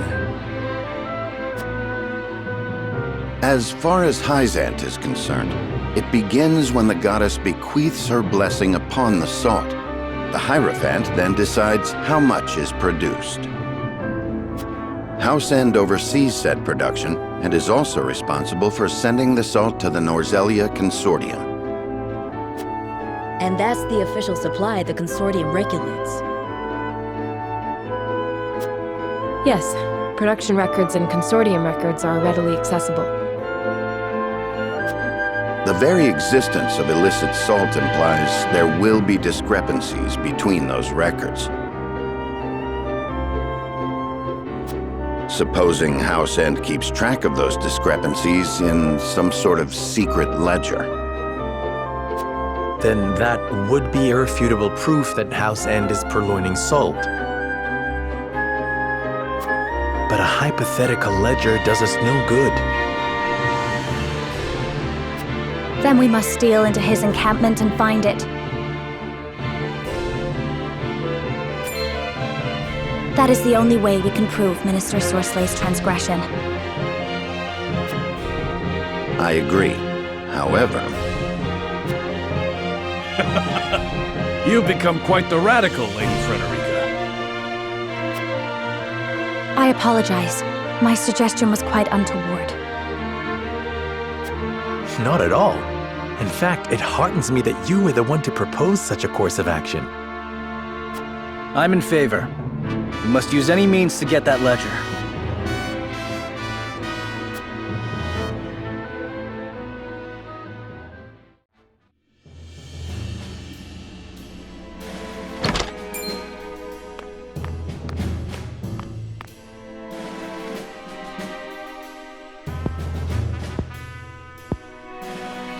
Who goes there?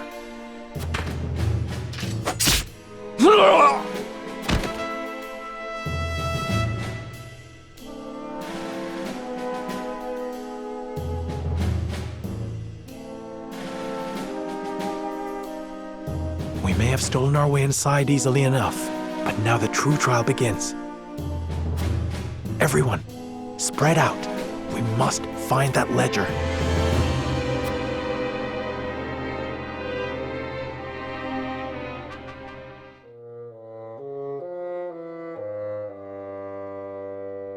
Could this be it?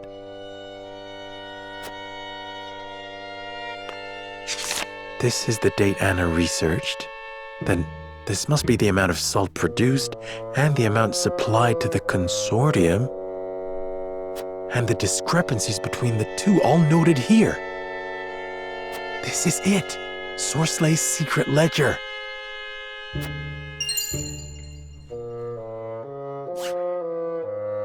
Plainly stamped with House End's seal, no less. Even his silver tongue won't be able to explain this away. We're lucky he's just as meticulous with his criminal dealings as his official ones. Swindlers expect to be swindled, my lord. I expect he kept these records because he didn't trust the others not to try and skim off the top. How ironic they'll be his very undoing. Intruders, halt! None but Minister Sorsley himself may touch that ledger.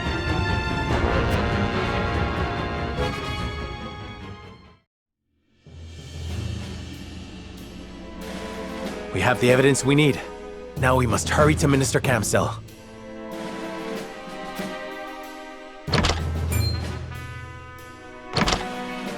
Not a step further, Wolfort. I am not so kind a master as to let betrayal go unpunished. You are no master of mine. Bastard! Give me the ledger or I will take it by force. So, that ledger is what all the fuss is about.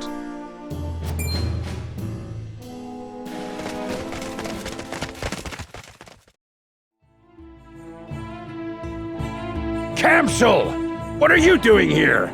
This encampment falls under my purview. Indeed, but upholding justice falls under mine. Here, Minister. I think you'll find the contents of this ledger most illuminating. Will I? I shall be the judge of that. Stop! Close that ledger! You have no grounds to pry into my affairs! Such unsightly behavior, Minister Sorsley. But you're too late. The mongrels already seized your treasure. Exham! You masterminded this plot! You two-faced cur!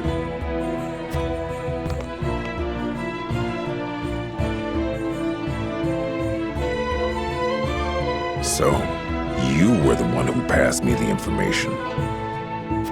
I did what was necessary to protect Hyzant, but credit for the success must go to you, Minister Camsell.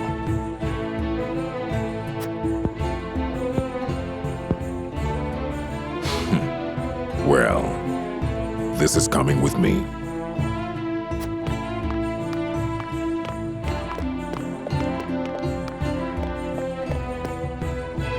Seems we played right into his hands, eh? Perhaps, but we secured Hyzan's trust nevertheless. That, I should think, is worth its weight in gold. Indeed, my lord. Now all there's left to do is await the Hierophant's judgment.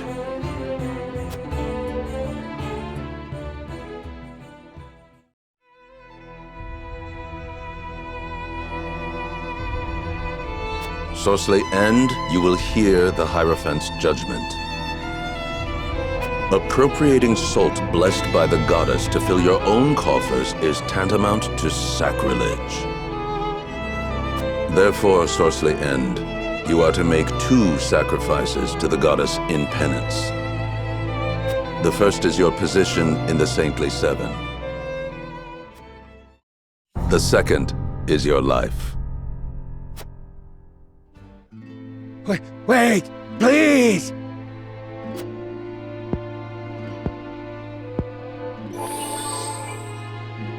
I can explain! Forgive me! Have mercy!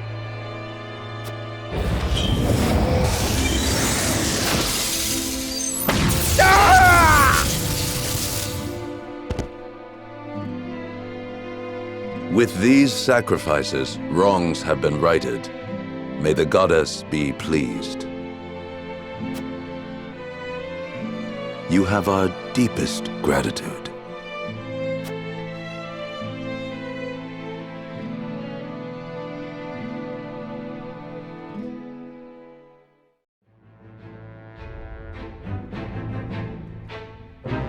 That same day, word spread throughout Hyzant of Sorcery End's demise, and that of House End along with him.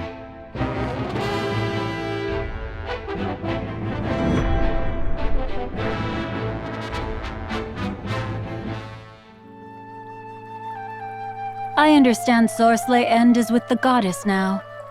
What a pity. He has been counted among the dead from the accident. Keep spinning those lies, and soon they shall be tied around your neck.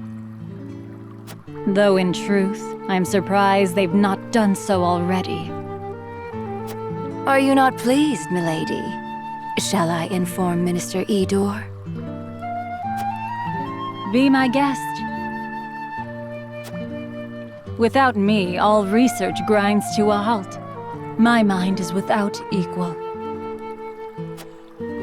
But of course, Minister, I was only teasing. Would it kill you to smile for once? Be more aware of the words from your mouth. Remember, you are not but Edor's pawn. Forgive me. Where are my manners? Now pray, return to your precious research. See that you complete it, for you know who.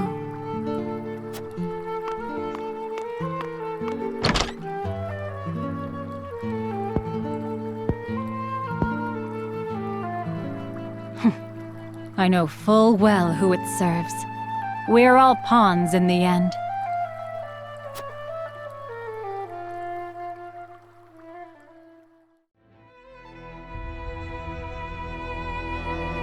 So, Lord Serenoa, what shall you do now?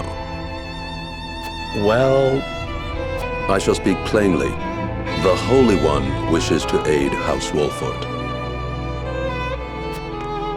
Thank you, Your Holiness. Your house is known throughout all Norzelia, and rightly so, given the vital land you control. It would be quite the blow if Esfrost's aggression spelled the end of your domain.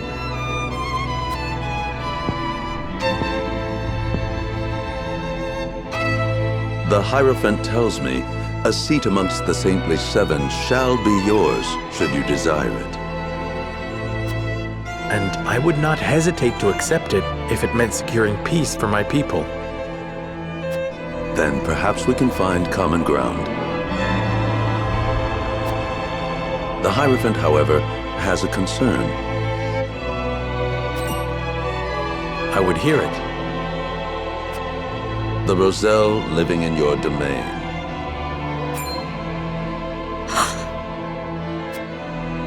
They are descendants of the sinners who dwell at the source. That is their proper place. There they offer themselves to the goddess in the hopes they may one day atone for their sins. The Hierophant longs to see them return to their rightful home. You would have me surrender them to you. It is not my place to make demands. I am merely to deliver unto you the word of the Hierophant, and so I have done.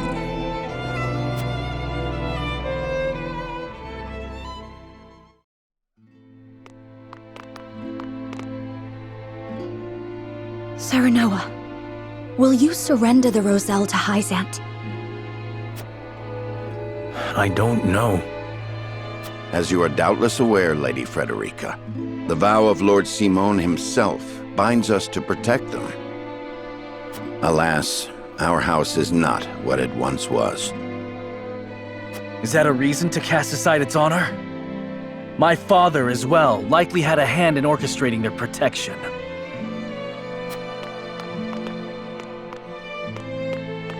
Ah, my friends, I apologize that we once again meet under dire circumstances. You face a difficult choice, one I do not envy. Have you decided? Not yet. We will, you can be sure. They've got us by the small ones, and they know it. They made this request full aware of our history. Lest you misunderstand, allow me to illuminate your position. You are not the noble hawks you think yourselves to be. You are vultures, feeding off the scraps of Sorslay's corpse. You've got some nerve! I speak from experience when I say that the title of saint is not to be worn lightly. Are you prepared? Prepared? For what? Doubtless you are aching to break free of your fetters, to take wing and soar. To do that, blood must be spilled. The blood of enemy, friend, and self alike. Your freedom lies at the end of a trail of dead. If you are not prepared to make that journey, to endure that sacrifice, then cast aside your pretensions and grovel. Grovel or bleed. Poor options both.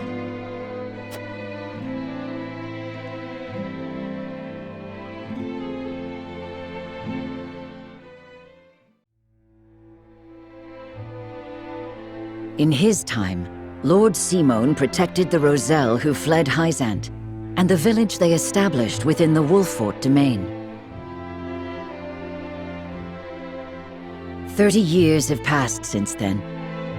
The Hierophant uses the illegal salt trade incident as leverage to demand those Roselle be sent to the source, where Hyzantian faith dictates they must reside. To secure the Hierophant's goodwill and the subsequent protection of House Wolfort, Serenoa has no other choice but to acquiesce.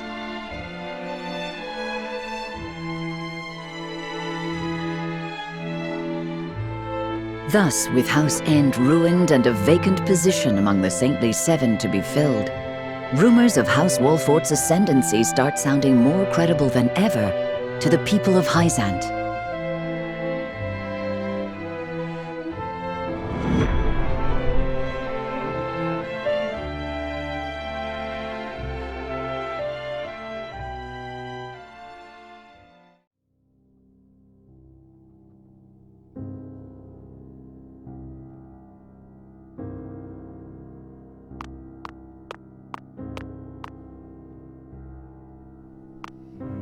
Lord Serenoa, I believe it may be in our best interests to turn over the Roselle after all.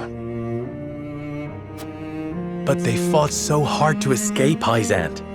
They would never agree to return. It would be a show of good faith to the Saintly Seven and secure House Wolfort's safety. If the situation calls for force, well, we must be prepared, to borrow Minister Exham's words. I see. Give me time to think over the matter.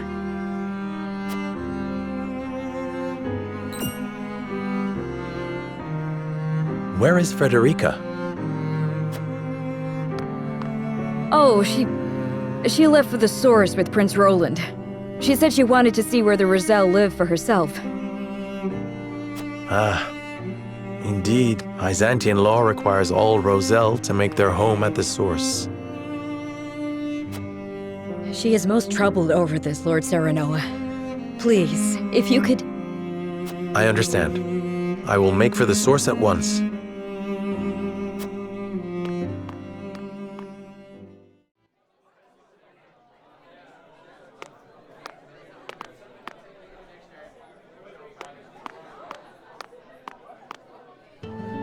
Silvio Tellior, I presume? Who might you be? Someone who brings good tidings. An offer you may wish to consider. I am ruined. Who would want to offer me anything? It is Minister Edor's wish. Will you hear me out? One of the Saintly Seven? Then you are Byzantian. My master is eager for your assistance, as you are quite close to House Wolfort.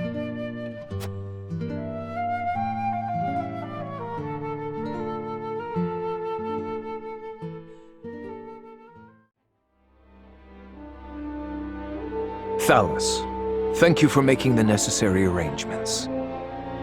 No need to thank me. I am your Prime Minister, after all. I have made sure those with any power in Glenbrook understand their place. They will do as we command. Then everything is in place. It is time. Is there nothing I might do to aid you, brother? If there were, I would tell you. And the consortium, Thalus? Oh, I expect we shan't have any trouble from them. I have promised them a considerable sum to stay out of our way. Good. Now it is just a waiting game. I wonder how long the Byzantines will last.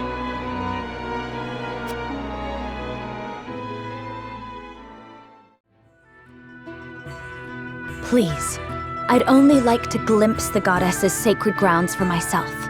It won't take but a moment. That may be, but outsiders are not permitted into the source for such frivolities. And you are Rosellan. You ought to understand the teachings better than anyone. Frederica. Serenoa, forgive my impulsive behavior. There's nothing to forgive. I too wish to learn more of the Rosellan Hyzant. Not knowing would make my decision easier, but still I feel I must. Serenoa? From House Wolfort? The very same. Lord Serenoa Wolfort. The one who will assume control of the salt trade in short order, as House End once did. To that end, we are here today for a preliminary inspection of the grounds. So the rumors were true. Well, are you refusing the newest addition to the Saintly Seven entry into the source? Of course not. Please, right this way.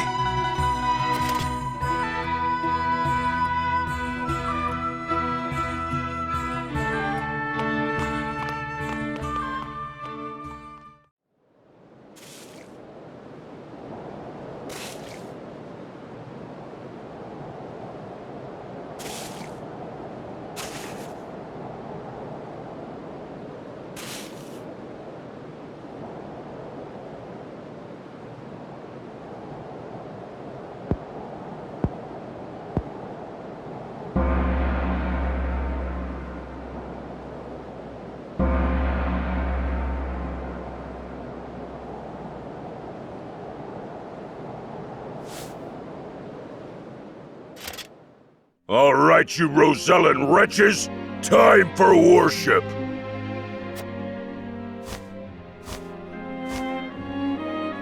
Minister Edor of the Saintly Seven himself will be giving the sermon today. You should be thankful. Heed his word, and your sins shall be cleansed.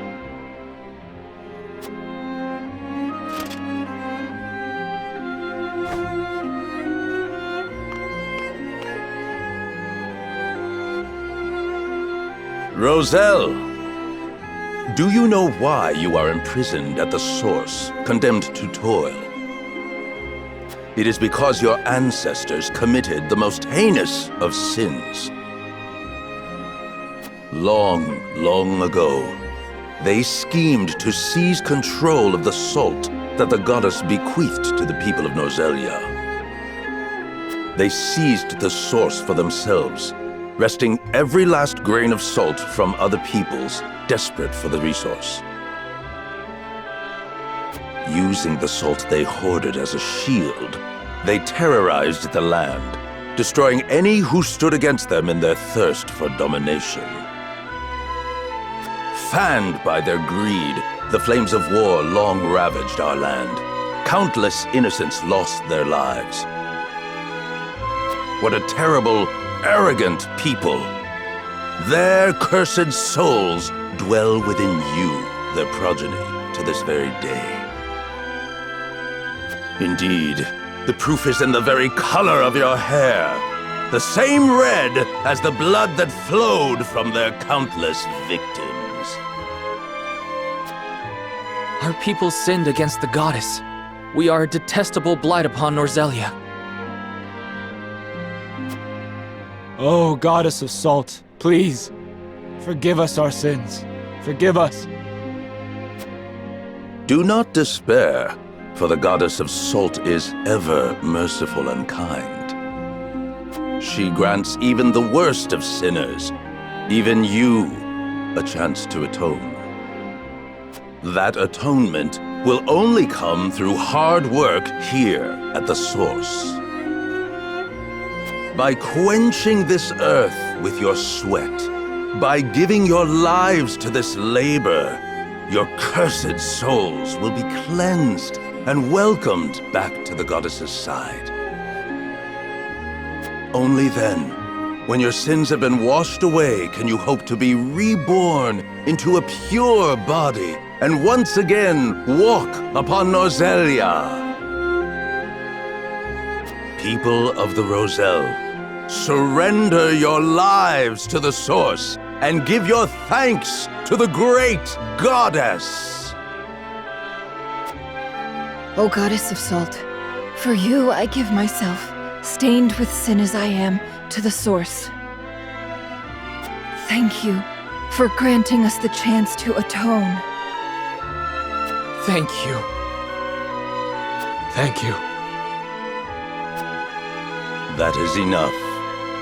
Now take that gratitude and turn it toward your work.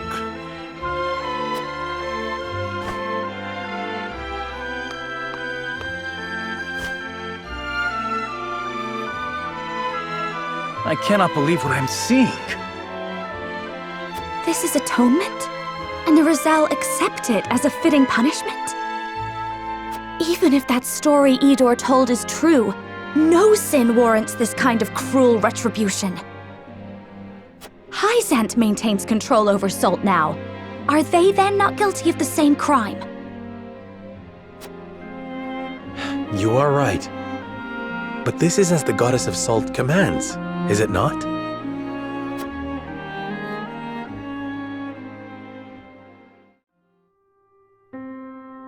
This is more awful than I imagined.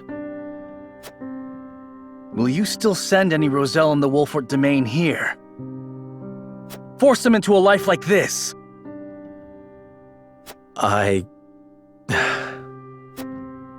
It isn't right. It isn't just. I don't care that it would ensure our own safety. Indeed, it would be unforgivable. What is just is constantly in flux depending on the circumstances. That said, protecting people is always the right thing to do. Wouldn't you agree, Serenoa? I feel the same as you both, but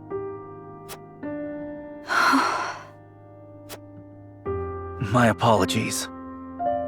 I didn't mean to place all the blame on you.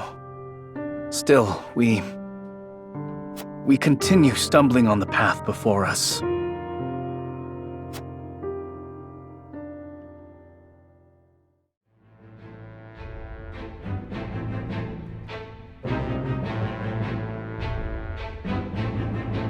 Serenoa and his retinue return to their domain, their every step weighed down by the heavy task Hyzant has placed upon them.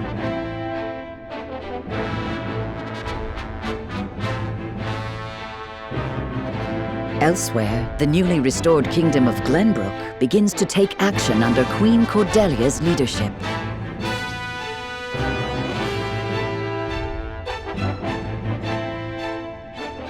The kingdom issues a joint proclamation with Esfrost against Hyzant, halting all trade and severing diplomatic ties with the Holy State.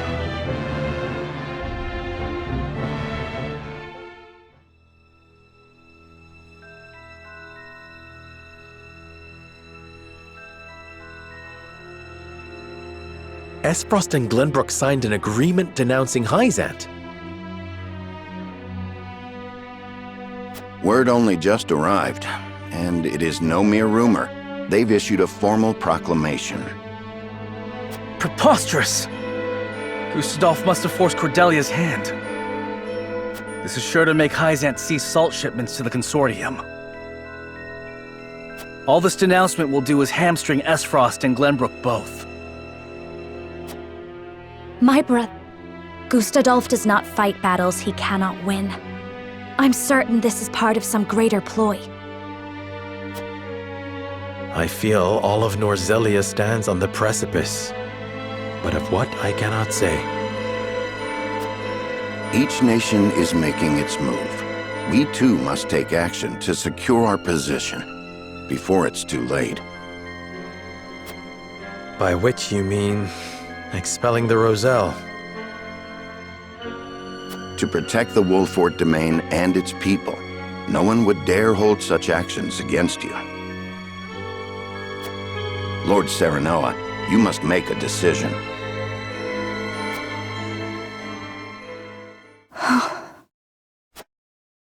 I saw what it is truly like at the source. The Rosellen are forced into back-breaking labor. No decent man would condemn another to such a fate. But if we refuse the Hierophant, we will face the same dire consequences as House End. Should that happen, the Roselle would still be lost, would they not? Then you think it is right to sacrifice the Roselle to save Wolfort? No one is saying it is right, but a decision must be made. We must prioritize our own survival.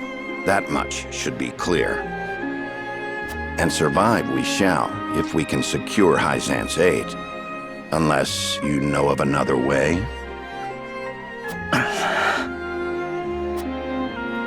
Serenoa, I beseech you, not as one with Roselle blood in her veins, but as a person, as a Wolfort. You cannot give up the Roselle to Hyzant.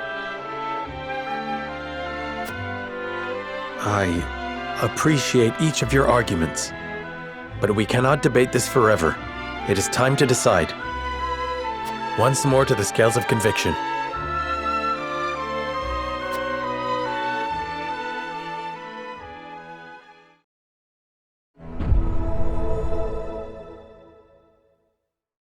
It is time to cast our votes. We face a difficult decision. Do we surrender the Roselle living in our domain to Hyzant, or do we defy their orders? Approach the scales of conviction with your token at the ready.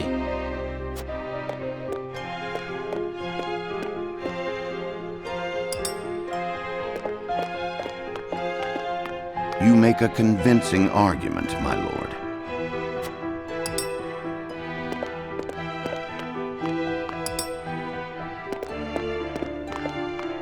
I agree wholeheartedly.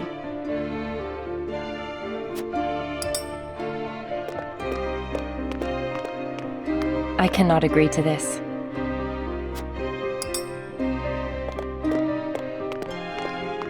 I have faith in you.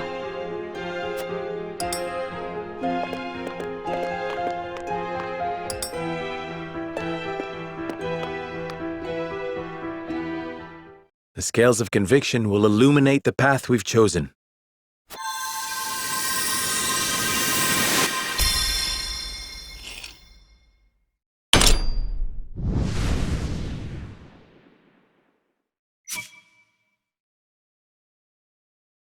The way forward is decided. The Roselle are our people. We must shelter them even if it earns us Hyzant's ire.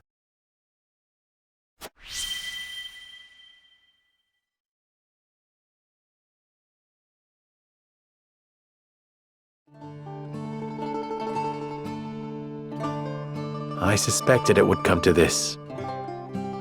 We have chosen our path, and now we must see it through. We will refuse to hand over the Roselle to Hyzant.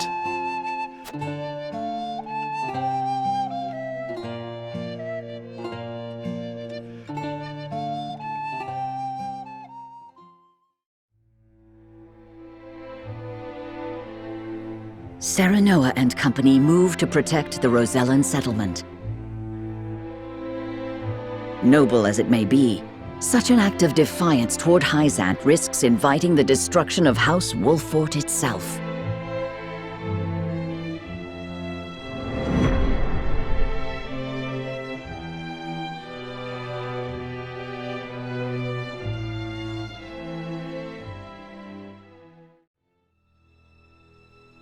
Hyzant will no doubt wish to ask questions of us.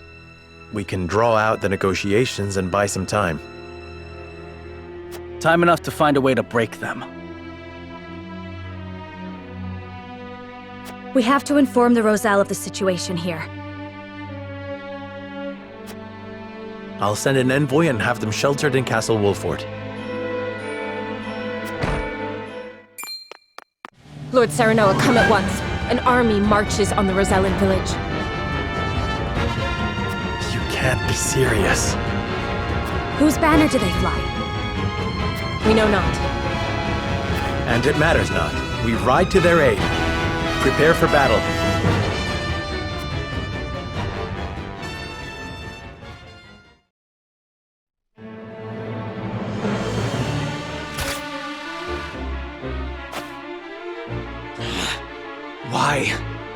Why attack our village? Hierophant's orders were to return you to Hyzant. Over my dead body!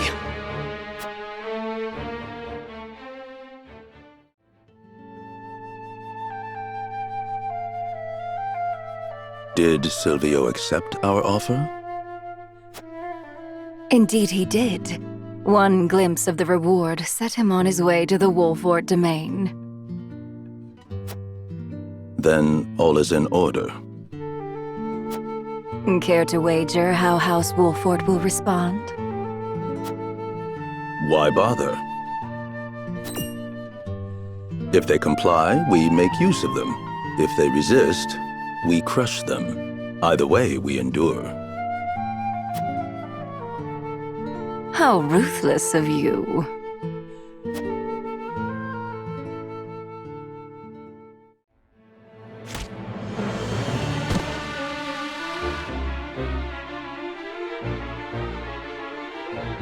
Come quietly and you'll live. Keep struggling and I'll slaughter you right here. What'll it be? I'll never submit to the likes of you! Cease your assault at once!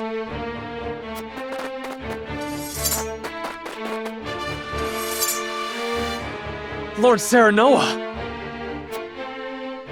Well, well. Tell me, Serenoa, what do you hope to gain by protecting the Roselle?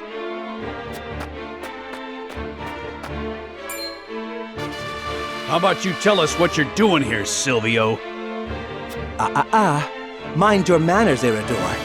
I stand before you as an emissary of the Saintly Seven. So Hyzant owns you, is that it? In so many words, yes. Now, if you'll excuse us, we have some Roselle to repatriate. You'll do no such thing. House Wolford shall protect these people. So, you admit your betrayal of Hyzant. Get these traitors out of my sight, Rufus. Kill every last one if you must. I wouldn't even spare them if you asked. Stand back, everyone. Allow me to stay and fight for our freedom. Very well, but keep your wits about you.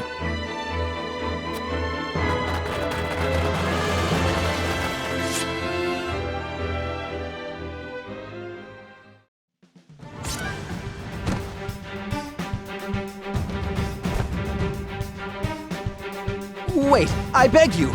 Would you truly kill me, your ally, just to protect the Roselle? The Roselle are a tainted people. Your efforts shall bear no fruit. How dare you insult my people? Ah! How could you?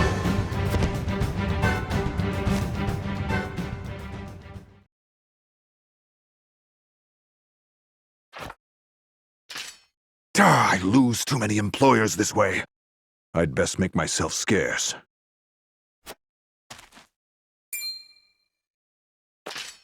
As if we'd let you get away. Word of this can't get out.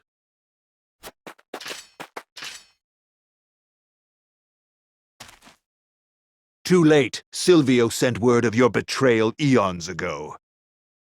Expect Hyzant's army on the morrow. They'll finish the job then.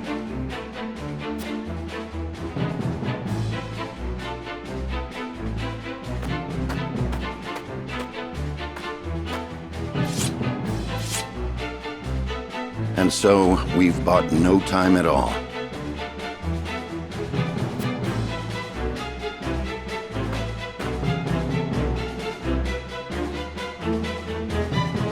Lord Serenoa, I cannot thank you enough for coming to our aid.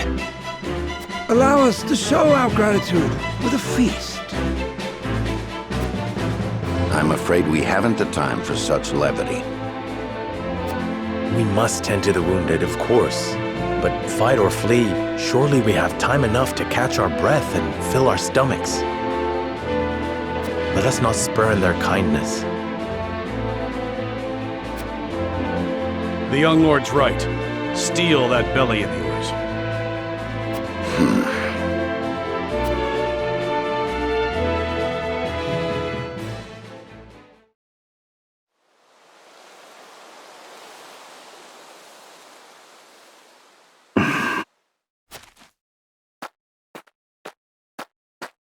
What are you doing here, dear Roland?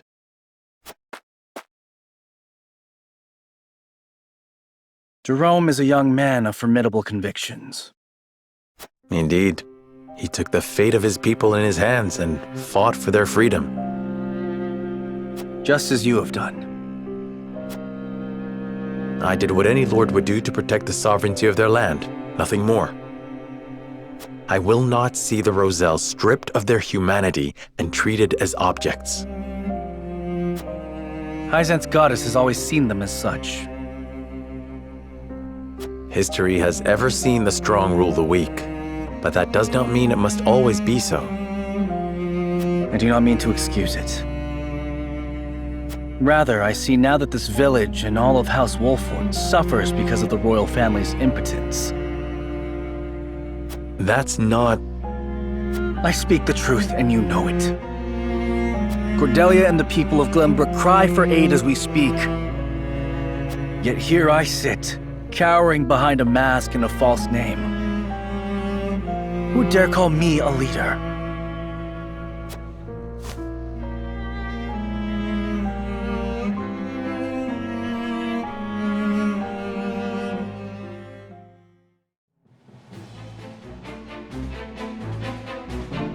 Serenoa, making a valiant stand in defense of the Rosellan village, slays Silvio Tellior. Word of their disobedience reaches the Holy One, who sends an army to conquer the heretics.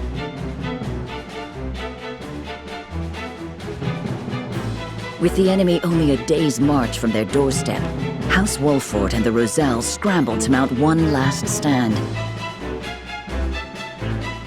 Time is of the essence.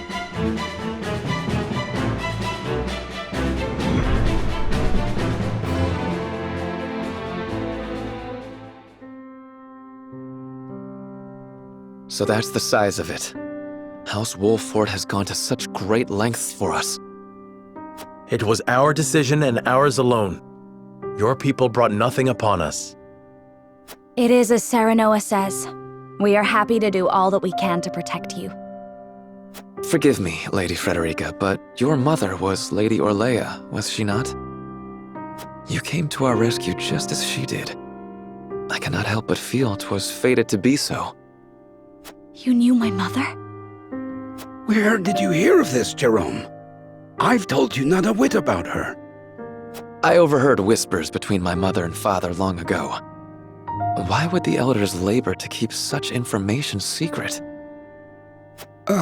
Well, truth be told, we feared being persecuted anew.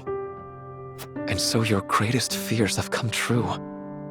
Pray, hide no longer, and tell Lady Frederica what you know.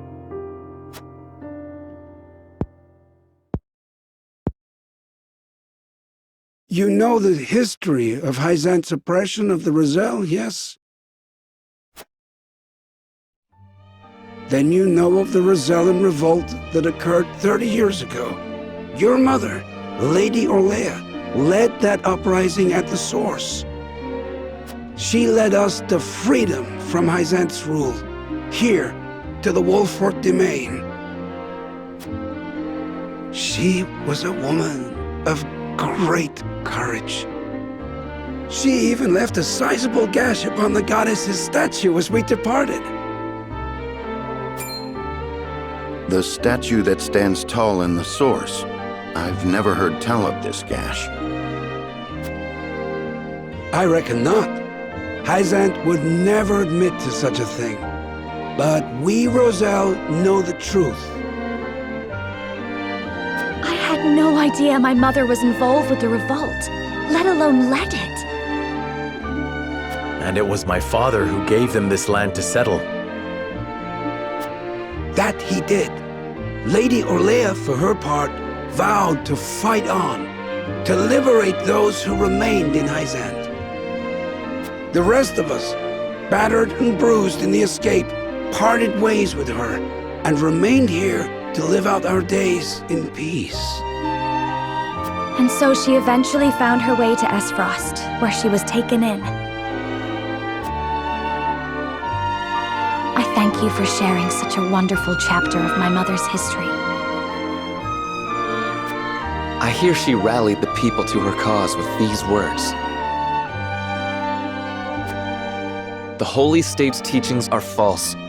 The goddess's blessings spread across all Norzelia. The blessing of the true goddess. The blessing that shall be the key to the chains that bind our people. How much of this have you heard? Hold, I beg you, recite those words once more. The Holy State's teachings are false. The goddess's blessings spread across all Norzelia. The blessing of the true goddess. The blessing that shall be the key to the chains that bind our people. So there exists a key that gives the lie to the goddess's teachings. With that in hand, we can yet confront Hyzant. Pray tell, good elder, what might it look like? Alas, I fear I do not know.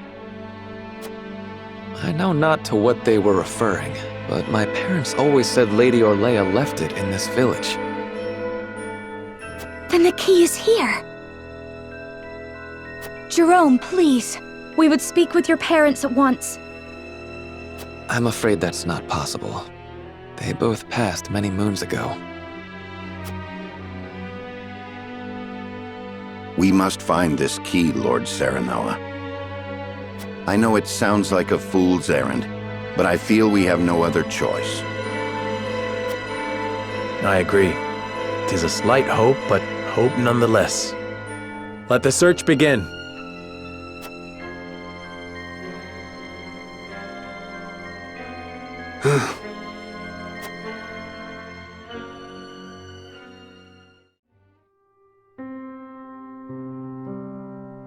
Elder, for the sake of the Roselle, I've come to speak with you about the key. Lord Serenoa, I am not one to speak in metaphor and code. I bid you tell me precisely what it is you seek.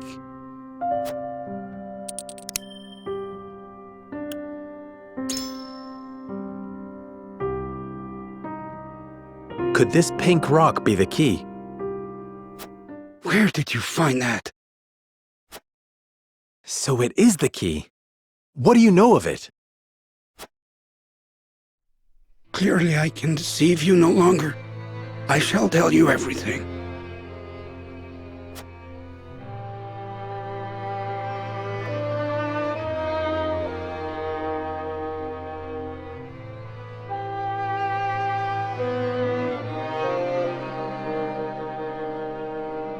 What is this strange pink rock? A simple taste shall tell you all you need to know.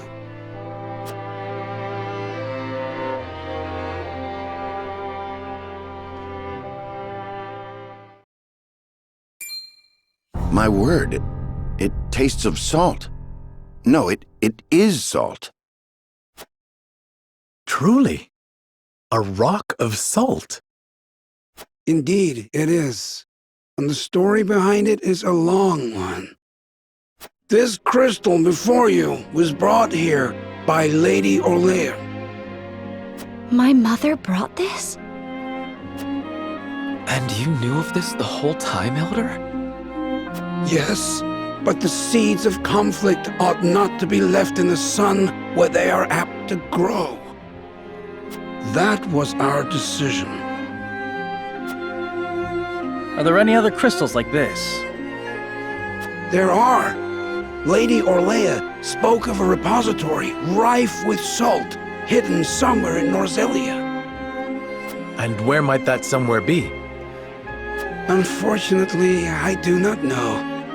And I fear the knowledge passed with Lady Orlea herself. Do you know anything about this, Lady Frederica? Anything at all? Did your mother ever mention these crystals to you before? It is imperative that you remember. I apologize, but this is my first time hearing of them as well.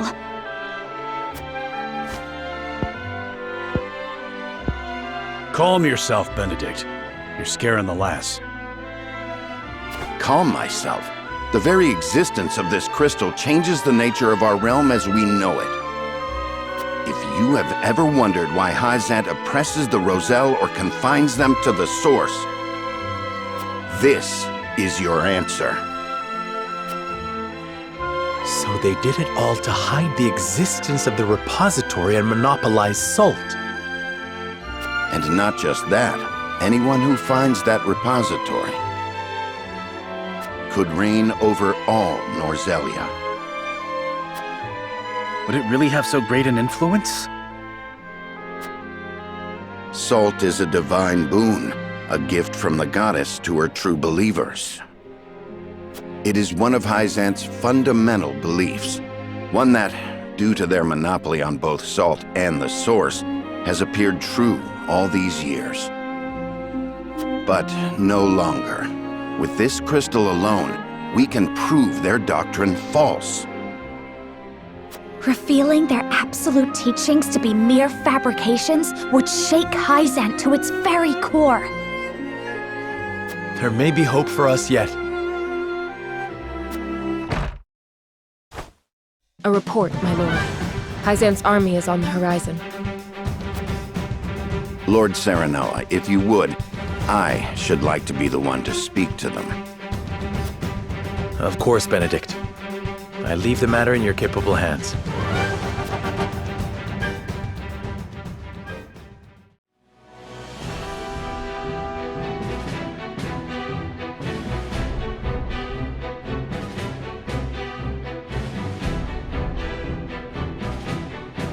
Lord Serenoa, how unfortunate it is for us to meet under such circumstances. But for disobeying the Holy One's order, I must strike you down. Before that, Minister Exham, there is something we wish to show you.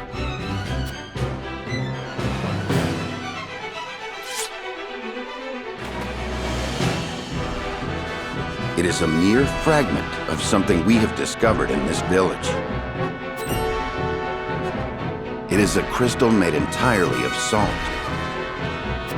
What madness is this you speak?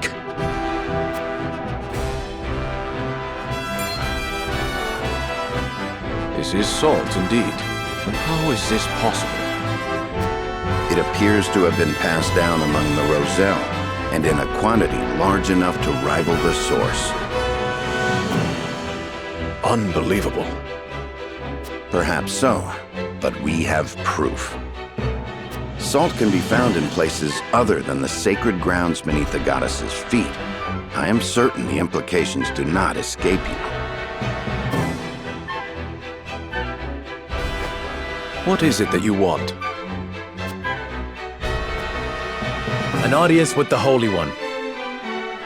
And a guarantee of safety for us and everyone in this village. It would be a waste to dispose of both the crystal and House Wolford here. Very well then. I shall secure you an audience with the Holy One. And you have my word that the village will be safe from harm. Thank you, Minister.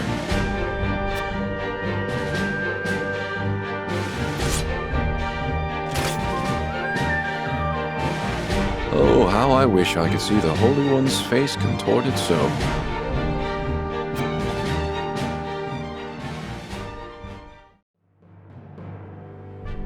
We owe our lives to this. A crystal of salt. Or salt crystal, shall we call it? The Holy State's teachings are false. The goddess's blessings spread across all Norzelia. The blessings of the true goddess. The blessing that shall be the key to the chains that bind our people. Can you imagine if crystals like this were hidden beneath the surface of Norzelia? I cannot imagine Hyzant being blind to their existence. Salt is the lifeblood of their nation. Agreed. Which leads me to believe that they have relentlessly oppressed the Roselle to hide it. You intend to negotiate with the Holy One, then? Correct. This time, we shan't fail. Not with this salt crystal in our hands. Hyzant will swear its support to us. If their teachings are truly false, could you not ask them to free the Roselle at the source? That is a risk we cannot afford to take. Our first priority is rebuilding Wolford. Without it, we cannot even hope to protect our own Rosellan village. I do hope you understand. I see. I suppose you are right. What will you do once granted those privileges, Benedict? What will I do? I tire of being made to decide like this time and time again. Don't you, Serenoa? I do. Our choices grow ever harder, each time piercing me deeper. It's time we decide what to do for ourselves. I wish to reclaim Glenbrook. With Hyzant beside us, we can defeat Esfrost. So when we meet, I will ask the Holy State to go to war with us.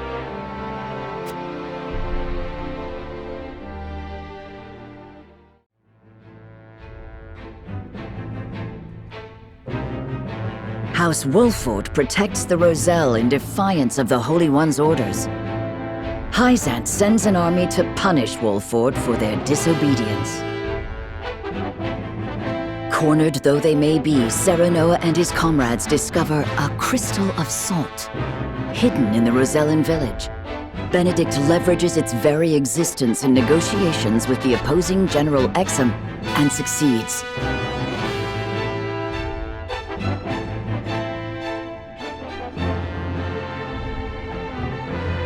The crystal holds the power to change not only Hyzant, but the entire land of Norzelia. With it in hand, Serenoa goes to meet the Holy One.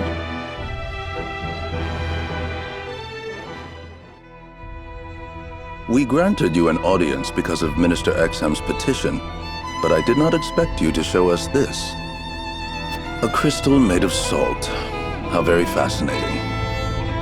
It certainly does contradict the doctrine here in our blessed land. Or it would, were it real. Have you any proof that this was not created by magic or technology? Well... With all due respect, Minister, I have a question for you in return. What do you think of Esfrost and Glenbrook's decree to stop trade with Hyzant? I think it nothing more than a threat. Neither would last very long without our salt. Gustadolf is no fool. Such an edict would not come without proper countermeasures in place. Countermeasures such as another source of salt, for example. Having their own salt would make Hyzant's redundant, at best, and your nation would soon find itself in dire straits without the salt tax's revenue. What is it you want from us? Your full support. Lend us your strength, and together we can defeat Esfrost, and Hyzant's ties to all nations will remain intact. You mean to start a war? The kingdom of Glenbrook may be naught but a puppet now, but it was once your homeland. You understand this, yes? We do. Even so, my people do not wish for war. We must try to resolve this peacefully first. Do you think Gustadolf can be reasoned with? Need I remind you that it was he who invaded Glenbrook? He is a wolf in sheep's clothing. Be that as it may, neither my people nor soldiers will accept it as a reason to go to war. Then I shall give you one.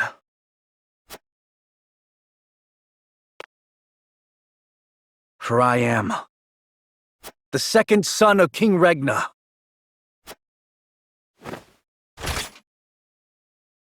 Roland Glenbrook.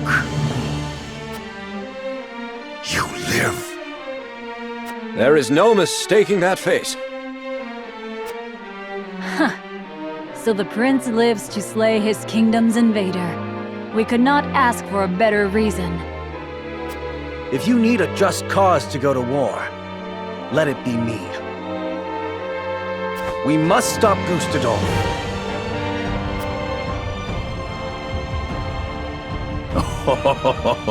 It all makes sense now. O Holy One, have you heard? Pray, tell me what you would have us do.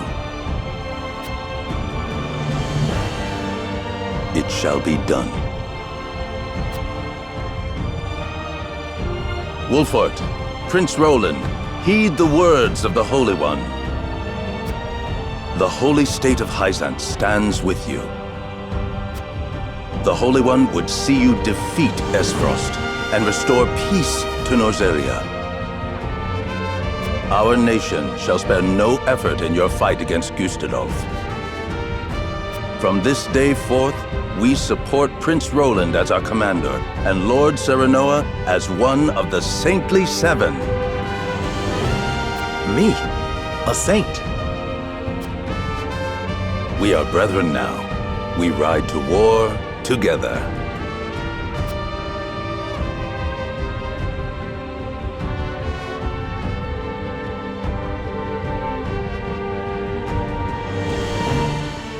Well, would you look at that?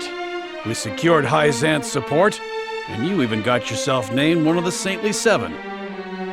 We also received a signed document stating the Roselle in Wolford are left in our care. Good going, lad. Oh, it is Benedict and Roland to whom we owe this victory. Everyone here has suffered so much on my behalf. My weakness and worthlessness have brought pain and misfortune to you all. And for that... You've got nothing to apologize for. I already told you. House Wolfort's the sword and shield of the crown. I've decided that I must press forward, even if it means crawling forth on my hands and knees. I ask for your support as always. I know I will need it. And you shall have it. I am with you every step of the way, my lord.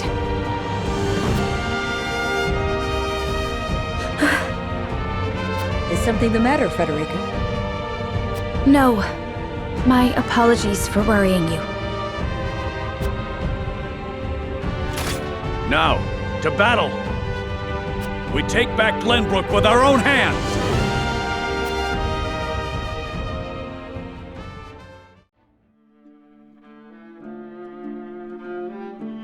Did you know about this salt crystal exam? No.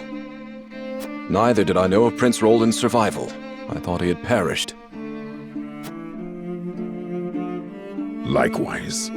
What did you make of the Holy One's decree?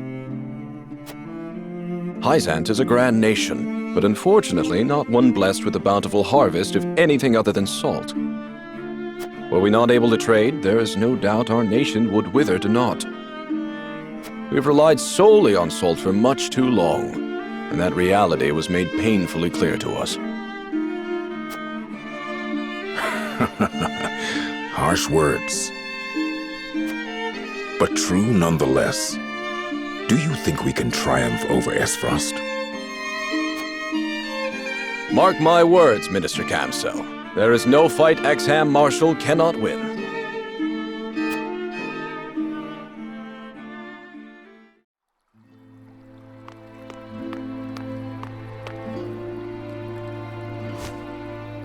The Holy One has ordered for us to deliver our Elfric to House Wolfort.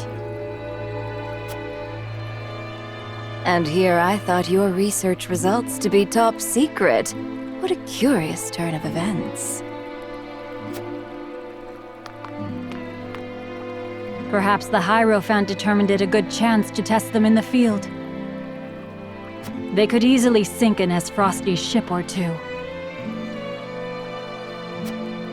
And yet I see not a trace of a smile on you. I never wanted to build weapons for war. Yet you don't think twice about toying with human life. How ironic. How dare you!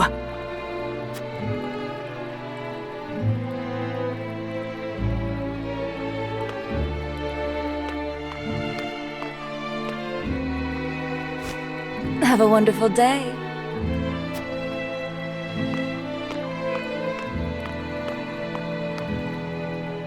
The audacity of Edor's dog.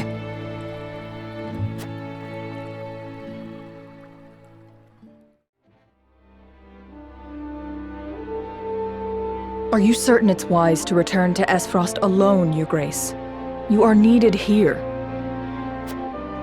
If Sikrus's missive is to be believed, I'm afraid matters are far too grave to be left to anyone else. Svarog's deception is nearing its climax. His ill-gotten profits are being used to build a weapon of untold destructive power. Our anonymous source from the manufactory hinted at as much. Svarog is bold to have carried out his plan this far. Death smell? What's that? Let the adults speak, my dear. If we're to be wed, then there should be trust between us. How long do you intend on treating me like a child? Very well. Tell her, Thalos.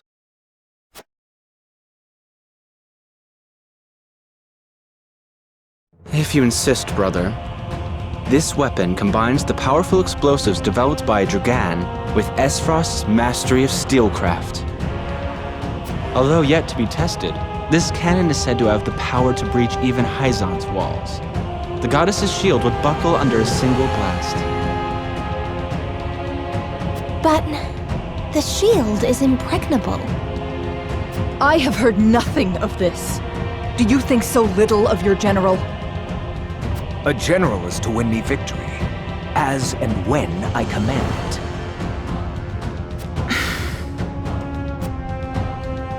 Svarog's intent isn't to bring Hyzant to heel, however. He means to use the cannon against Brother. But the fool was so blinded by ambition that he never saw the strings guiding his every deed. Fool that he may be, he served his purpose well. The cannon could not have been made without his engineers and Dragan's research. He will die secure in the knowledge that his bloodline contributed to the glory of Esfrost. Sadly, he shall not live to see his work completed. With it, we shall do what our forebears could not. The goddess's shield shall yield before Esfrost's might and ingenuity. If we can even approach the walls, brother, the trade embargo will ensure that Hyzant is especially wary of our actions. On the contrary, their focus will turn inward. With naught else to leverage their influence with, they will take measures to see that none of their precious salt escapes their borders. There may be some gnashing of teeth, to be sure, but it will only be in an attempt to hide their inner turmoil.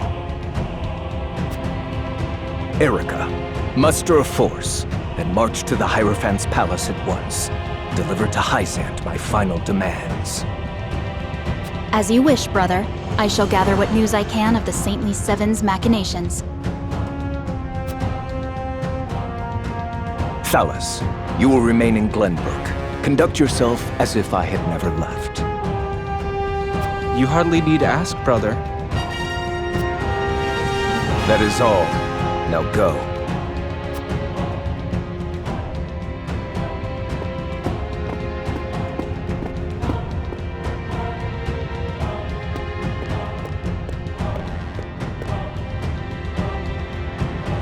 Even his own flesh and blood are but tools to be used and then discarded when their purpose is served. He has faith only in himself. Such has ever been his way.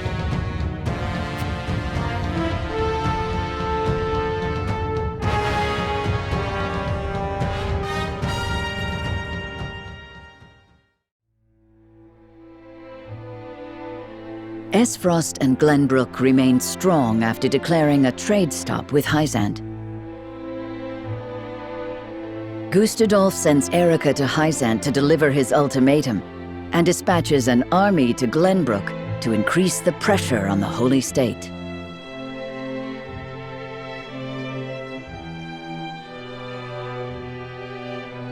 Hyzant, under the banner of Prince Roland, sends Minister Serenoa Wolfort of the Saintly Seven to prepare for retaliation.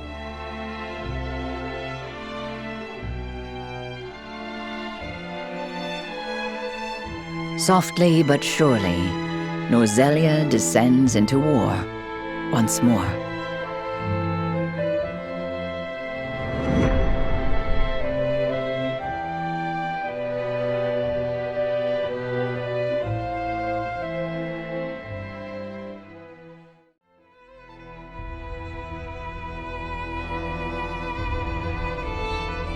Those are the Archduke's wishes. I implore you not to forget that this is his final offer.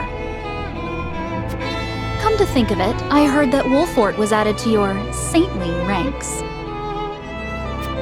Where might he be? I'm afraid I cannot answer that. The dealings of the Saintly Seven are our business, and ours alone. How disappointing. I had hoped to congratulate him on his promotion.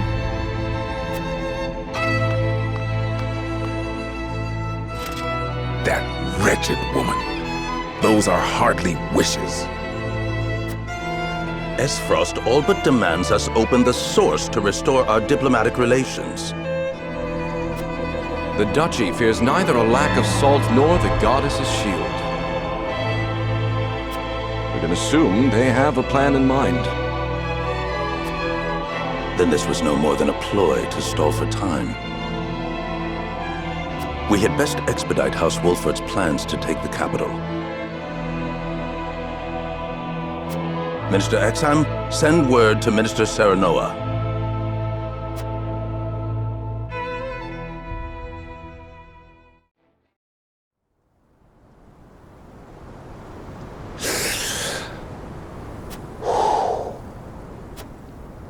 Got you right in my sights.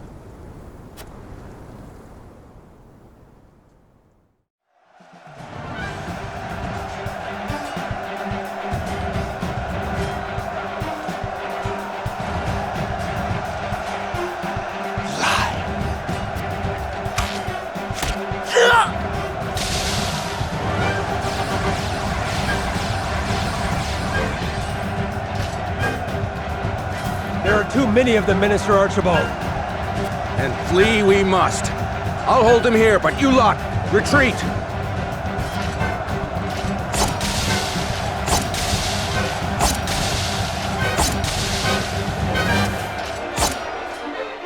Minister Archibald!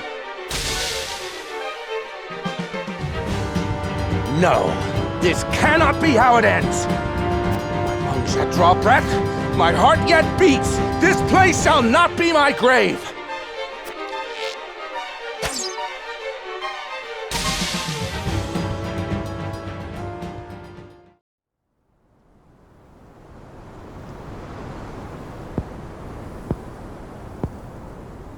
So the cycle of war and chaos begins anew. And once again I must take up my bow.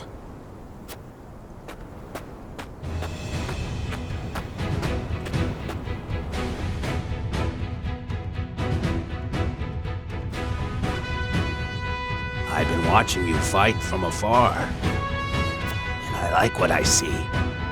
Almost reminds me of myself in my younger days. You flatter me. Still, I doubt you'll emerge victorious. Without me on your side, that is. The name's Archibald. Allow me into your ranks, and you'll see. I can match men half my age, shot for shot.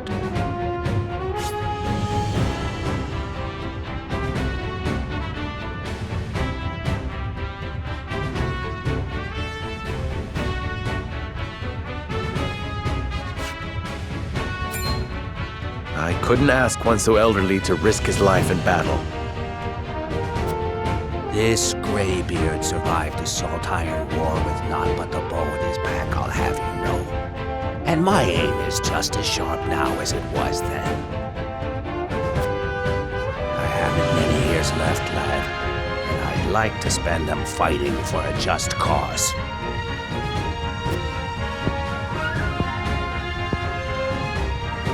If that is what you wish, then I shall not refuse. We welcome your bow.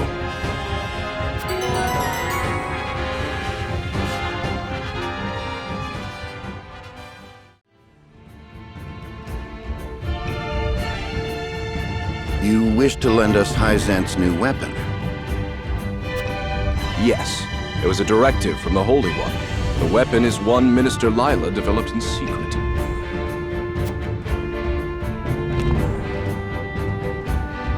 I compressed a vast quantity of magic into crystal form. We call this weapon Elfric.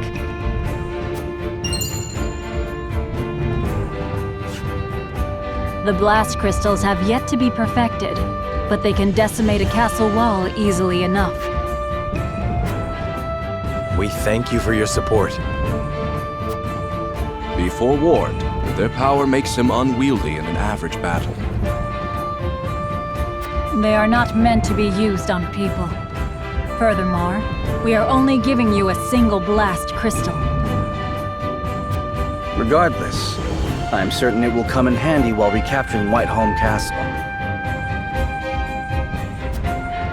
Its incomplete nature makes it regrettably tricky to use, but Milo should be able to take care of that for you.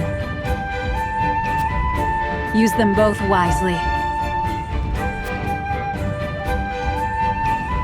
I am Milo.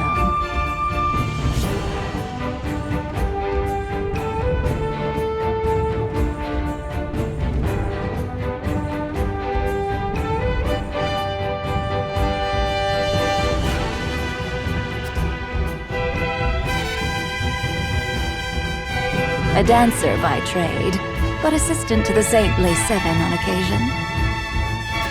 I shall serve you, Minister Serenoa, until we reclaim the capital. You sure you'll be okay? You needn't worry. It isn't my first time flirting with danger.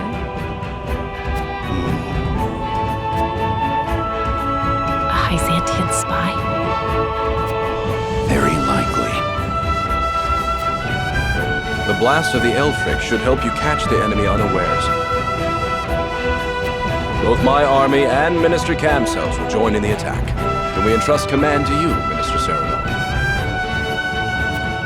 Most certainly. And the crystal will be key in our plan to reclaim Glenbrook.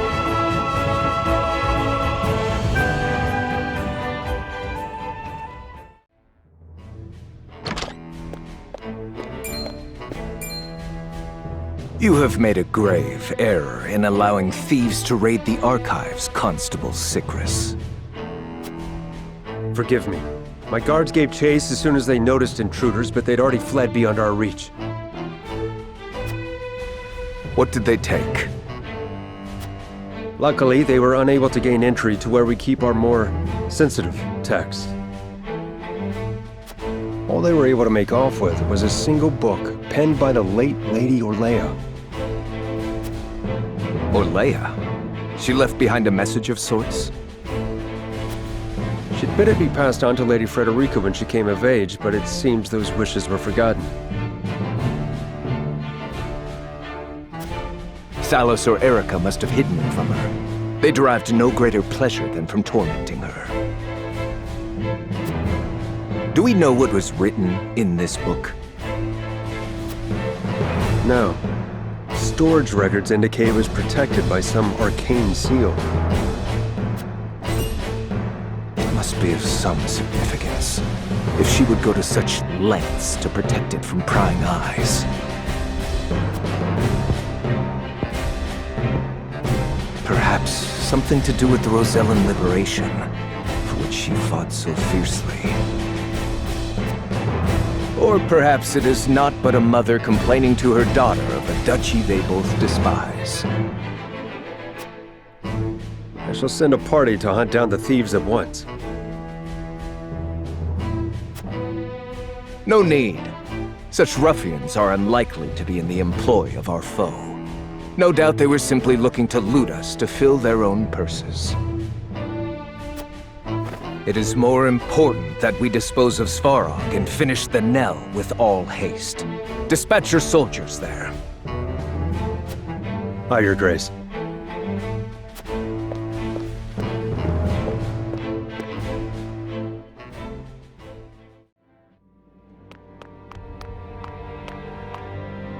Ah, tidings from Erica. She says Hyzant refused our final offer. You seem surprised. There was no way Hyzant would agree to open the source. I know that, but the negotiations were meant to buy us time. Yet it seems their soldiers are already on the move. Damn it all! This wasn't supposed to happen. If you play with fire, you get burned. Now we have no recourse but to meet them in battle without the Archduke. So it has come to war, then? We just have to beat them at their own game. Their newest saint is heading the vanguard. You must be delighted that a former retainer to the crown is coming to visit, right, Cordelia? Enough, Thalos. I won't allow such impudence toward the Queen. Queen? This child is nothing more than a puppet. And I believe the impotent one here is you, Avlora. A general has no right telling the Prime Minister what to do. I had no idea the Prime Minister's job was to torment the weak. Enough, General Avlora. I will answer the Prime Minister. As the Queen of Glenbrook, I shall protect my kingdom until my dying breath. no matter who may stand against me. It appears your impudence is contagious, Avlora. Your charge knows not how powerless she is.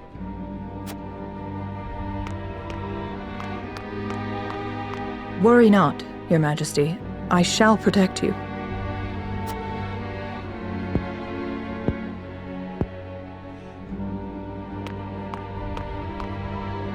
Because I am to wed the Archduke? Because you are a warrior. One who does not give up, even if she must fight her battles alone. I was an orphan. I never knew my parents. I entered the army to make a place for myself. So I know better than anyone the pain of having to do everything on your own.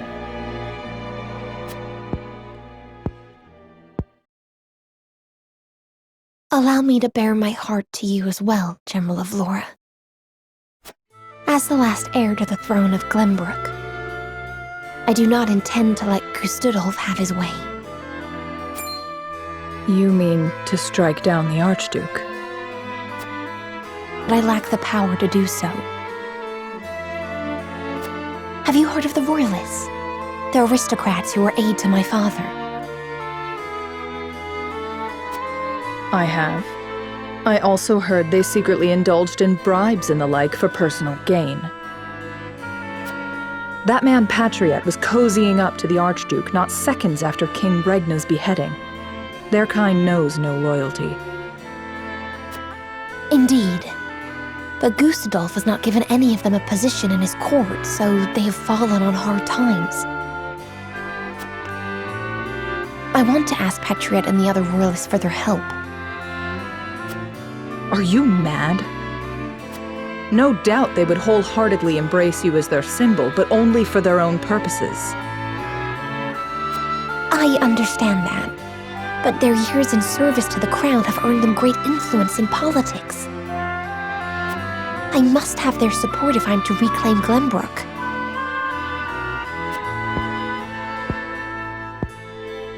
Is it possible for you to rein them in? Not alone. But with you, General Avlora, I can. They lack military might. If you accompany me, I could sway them to my cause. Please, General, lend me your strength.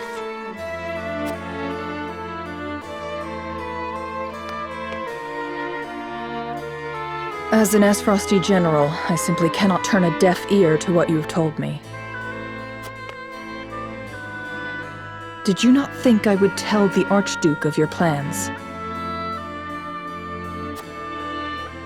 Of course I did. But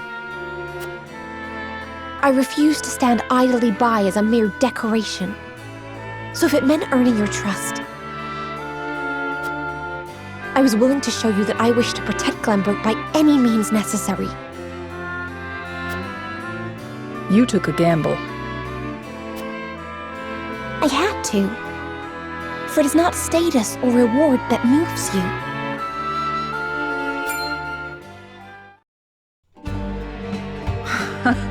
So you bet on my honor, and refusal would sully my name forever. However, safeguarding the kingdom comes first. Fighting at your side will have to wait. General Avlora! A word of advice, Your Majesty. Both Hyzant and the Archduke are veterans of war. The fight will not be an easy one, and may rage on for many years. Even so, I will not falter. I must do this. For my father and brothers. An admirable resolve.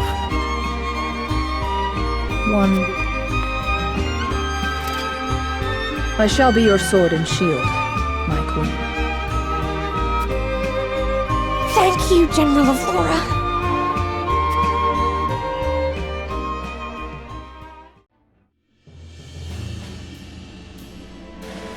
Benedict asked me to scout out Teleorn where the Esfrosty soldiers are stationed. A but I hardly see any around. Why did he ask me to come here in the first place? I doubt it would matter in reclaiming the capital. But orders are orders. I should report back.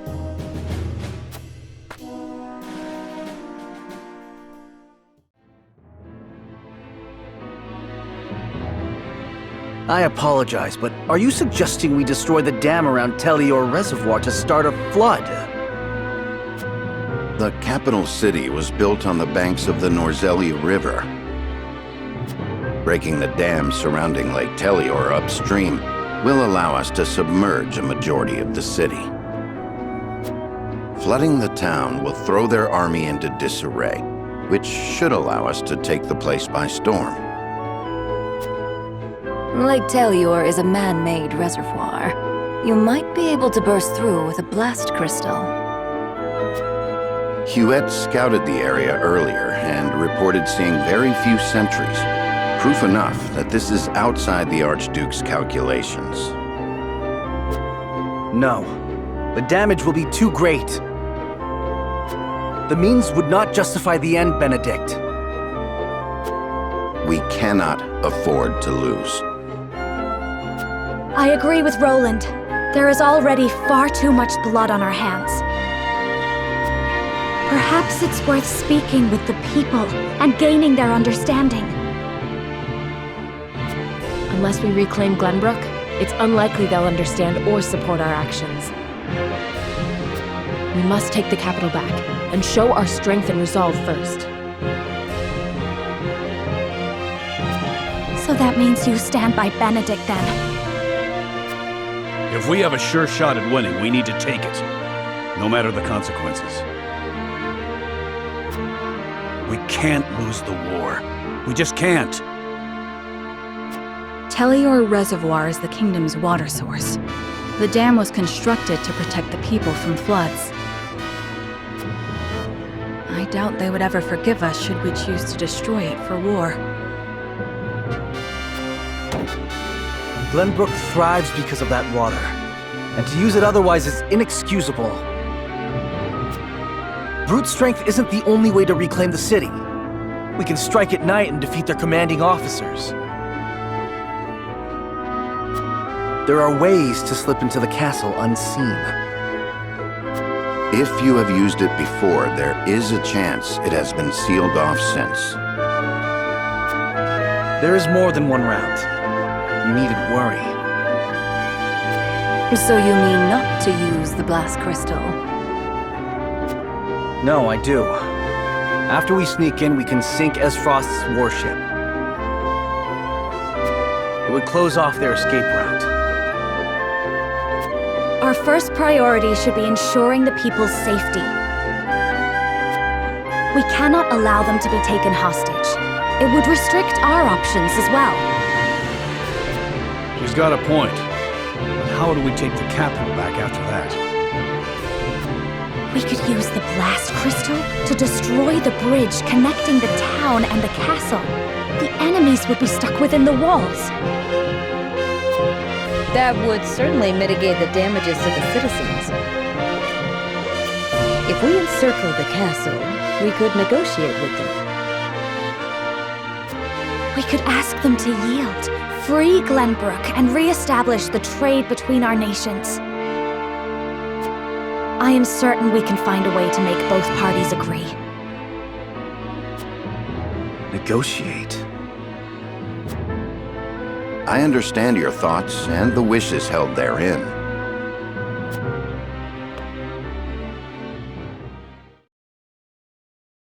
Allow me to ask once more.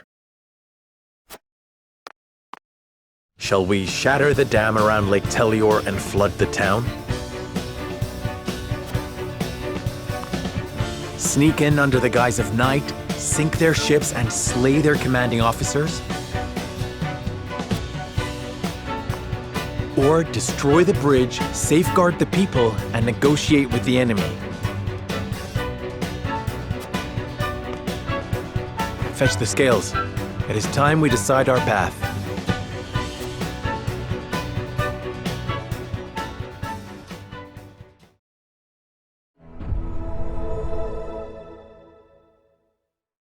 It is time to cast our votes. In which strategy do we entrust the future of Glenbrook? Approach the scales of conviction with your token at the ready.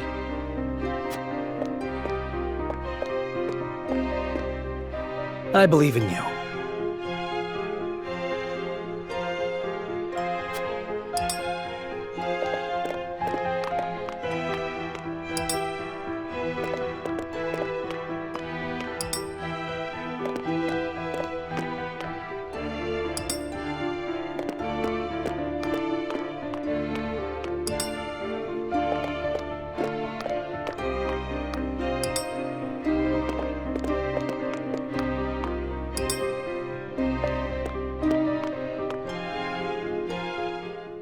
The scales of conviction will illuminate the path we've chosen.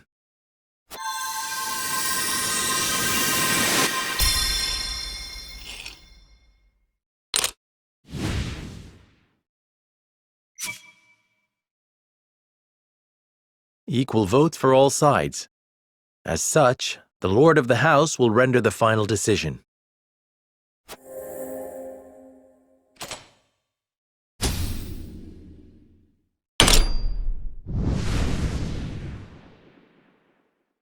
The way forward is decided. We collapse the bridge and trap the enemy within the castle, keeping the common folk safe from the worst of the fighting.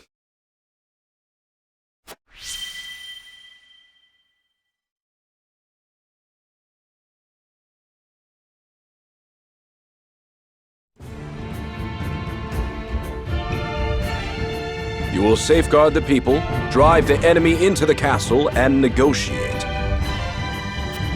You have chosen a righteous path, Wolford. But do you really think negotiations will prevail? Such sympathy may be your downfall. Even so, this is the path we have chosen. Then walk tall. It is time to test your mettle. I must return to Hyzant and see Minister Kamsel. Next we meet, you will have both of our armies at your backs. You have my thanks. We cannot afford to lose this fight. For Norzelia. I thought this battle was for Glenbrook. This is not a simple struggle for power, Minister Serenoa.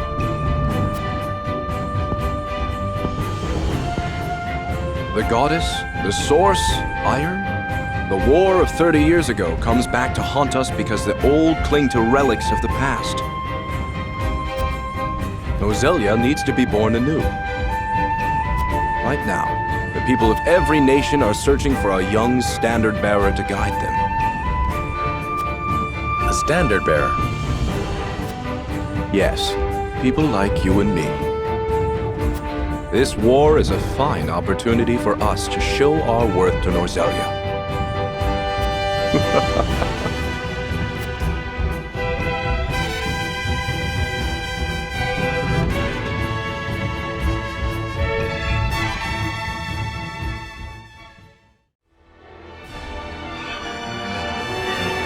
House Wolfort and Hyzant join forces and begin planning Glenbrook's recapture.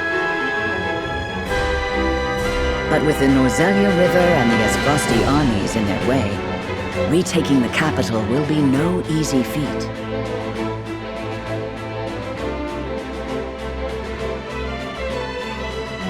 Frederica proposes they destroy the bridge linking the castle to the rest of the capital, isolating the enemy and forcing them to parley. Though it may draw out the conflict, it is well worth it if they can avoid causing suffering to the people. Serenoa and the others agree to the plan.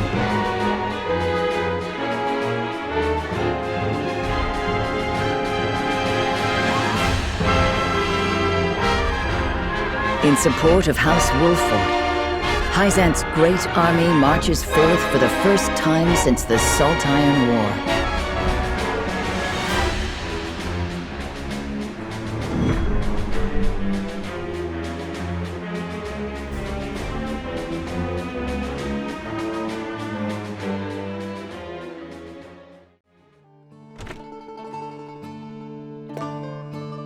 The Hyzantian forces should be arriving any moment, Frederica. Well then, let us make them welcome.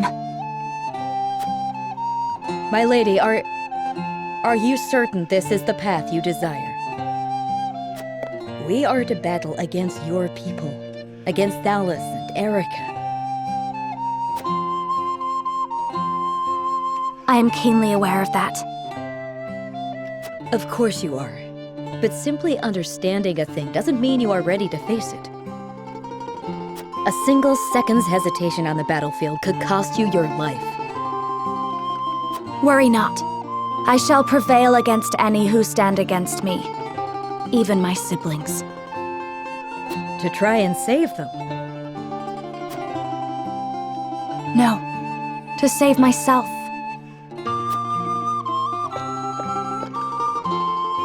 And to save House Wolford.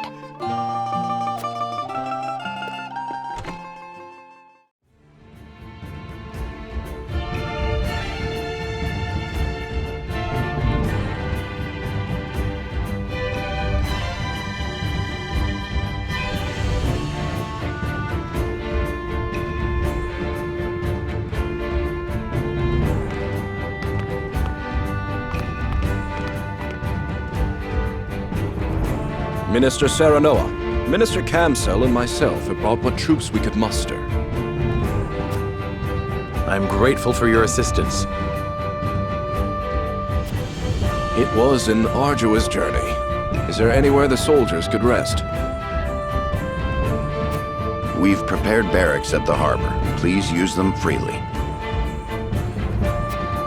You do think of everything. Hyzant has not mobilized a force so large since the Salt Iron War. Yet I hear you intend to settle this not by battle, but by parley.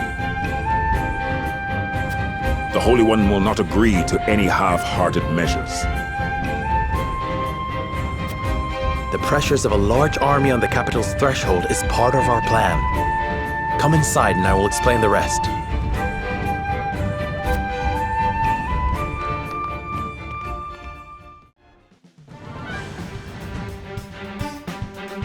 General, House Wolford and Hyzant have joined forces. There are indications their armies intend to march upon the capital. Which direction will they come from?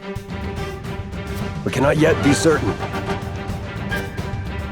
Close the city gates and rally the garrisons. I want the way to the castle completely blockaded. And we ought to consider their attack from the river.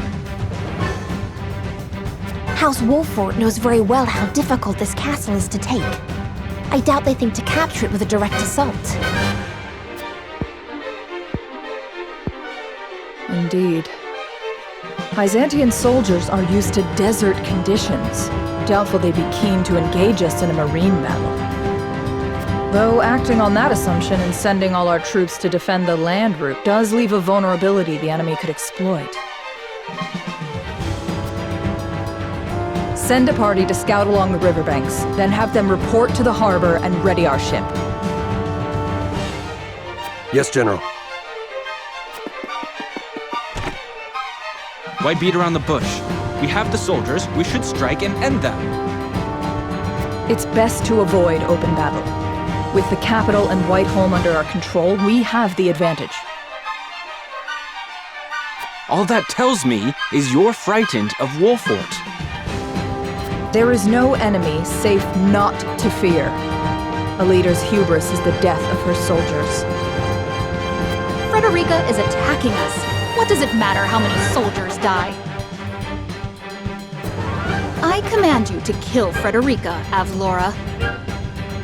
Personal grudges have no place in the battlefield. Silence! Gustadolf entrusted us with the castle's protection in his absence. Noble as frosty blood flows through our veins. How dare you order us about? You do well to remember what you are, Aurora. A simple orphan who doesn't even know her true name. Yet it is this simple orphan in charge of our army. Insult me all you like. I will not allow open battle.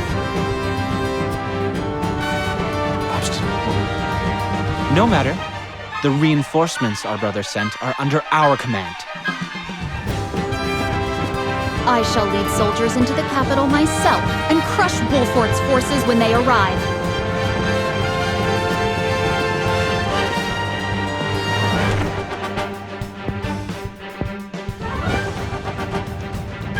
Is this the Esfrost I am to defend? General of Laura.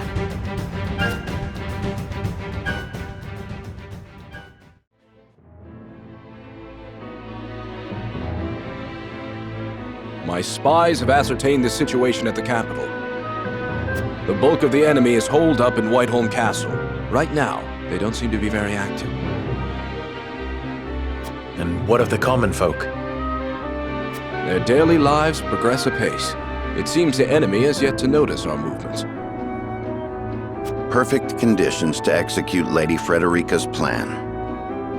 If the people are at ease, we should be able to seize the capital without resorting to all-out battle. Thank goodness. Then let's review the plan. First, my retinue shall take a small vessel to Whiteholm Castle and destroy the bridge. Are you certain you want to go by yourselves? We could lend you some soldiers. The fewer of us there are, the less likely we are to be spotted. We'll manage. We'll have the blast crystal. Oh yes, a bridge like that'll come falling down pretty easy. You'll see. The explosion will be your signal to march into the capital and keep the people calm. Without using force, yes. I shall impress upon my soldiers they are not to act rashly. Thank you, Minister. As for you, Minister Camsell, we'd like you to take command of the naval forces to blockade the castle. Very well. I can't say I'm much experienced in marine warfare, but I'll do my best. Destroy the bridge, capture the town, blockade the river, isolate the enemy in the castle, and turn that impregnable fortress into their prison. Once they're trapped, they'll have no choice but to parley with us and release their stranglehold on Glenbrook. I hope you're right. A word of caution before we begin. Prince Roland, you are aware they will likely use Queen Cordelia as leverage when the time for parley comes? But no matter what pressure they apply, we cannot allow them to break us, should the worst come to pass. I understand. I do not expect the fight to regain control of our kingdom to be painless. Good. We have our plan. Now we must act upon it. Then we shall depart at once, until we meet again in the capital. Farewell, and good luck to us all.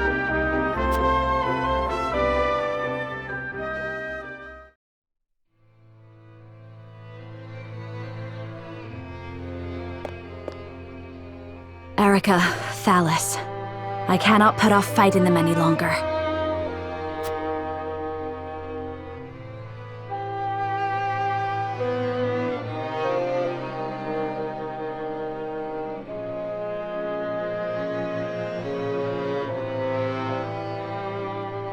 My, you're certainly calm for someone about to be sold off in the morrow. Sold off? You would compare my marriage into House Wolfort to trading coin for flesh?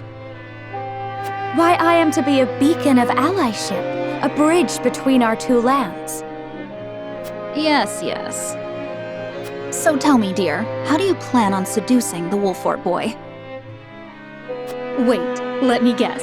You'll use the same charms your mother did on our father. Oh, enough cajoling, Erica. You're apt to make her cry. And Frederica, you know you don't have to take such abuse in silence, don't you?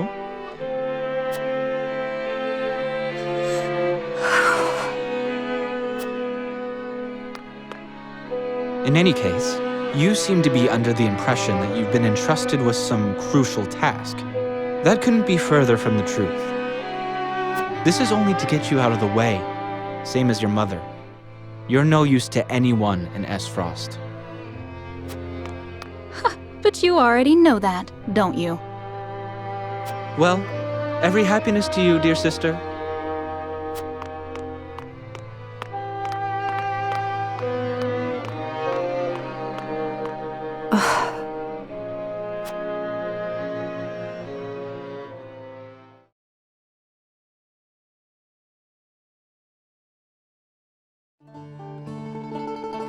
The world I knew before was so very limited.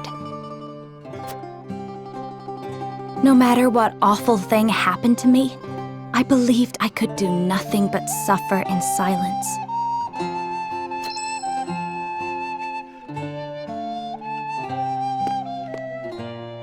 But staying quiet in the face of injustice is tantamount to condoning it. I needed to stand up and fight for myself. Becoming part of House Wolfort was the best thing to ever happen to me. Erica, Thalas, I'm done running.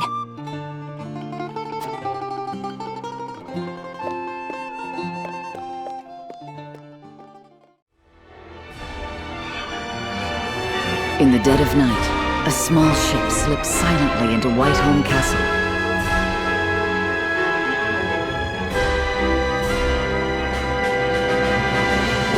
Aboard are none other than the elite Wolfort fighters, led by Serenoa himself.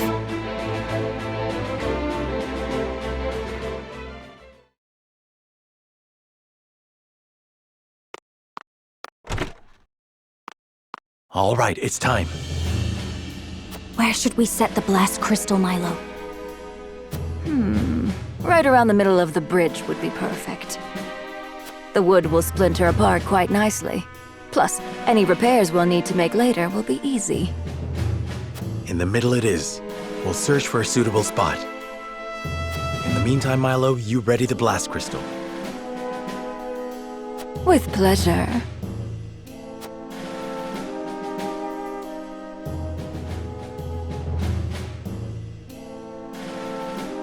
The time for you to awaken is nigh, my patient little Elfric. Just give me the command. All right, then let's...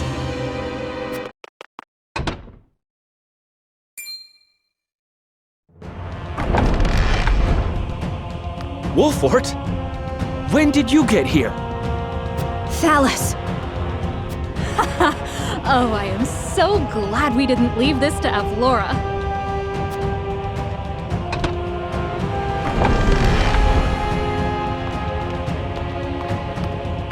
I am shocked, Frederica, to find you sneaking around like a common thief. Erica. Ah, they've got us surrounded.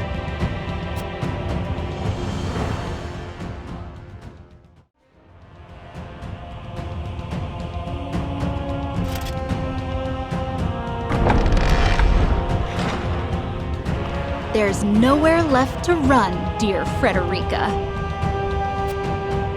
That's where you're mistaken. There is always a path forward. Oh, I tire of your bravado. How about this? Kneel to me, and I shall forgive you. Get on your hands and knees and beg for my mercy. Go on. I said beg. I will not. What? Obeying unjust orders is cowardice. And silence is acquiescence. What are you muttering about? Do not speak to me. I will cower to your whims no longer.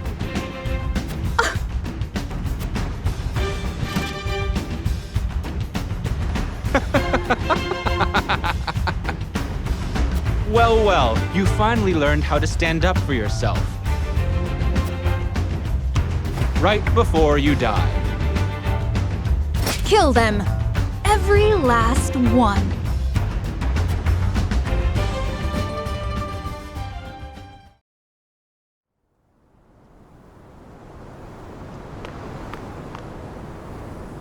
Farewell, Erica.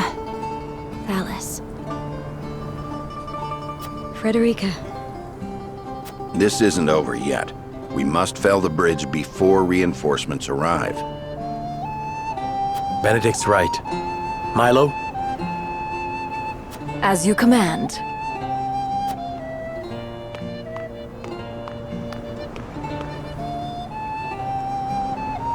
Now then, little Elfric, it's showtime.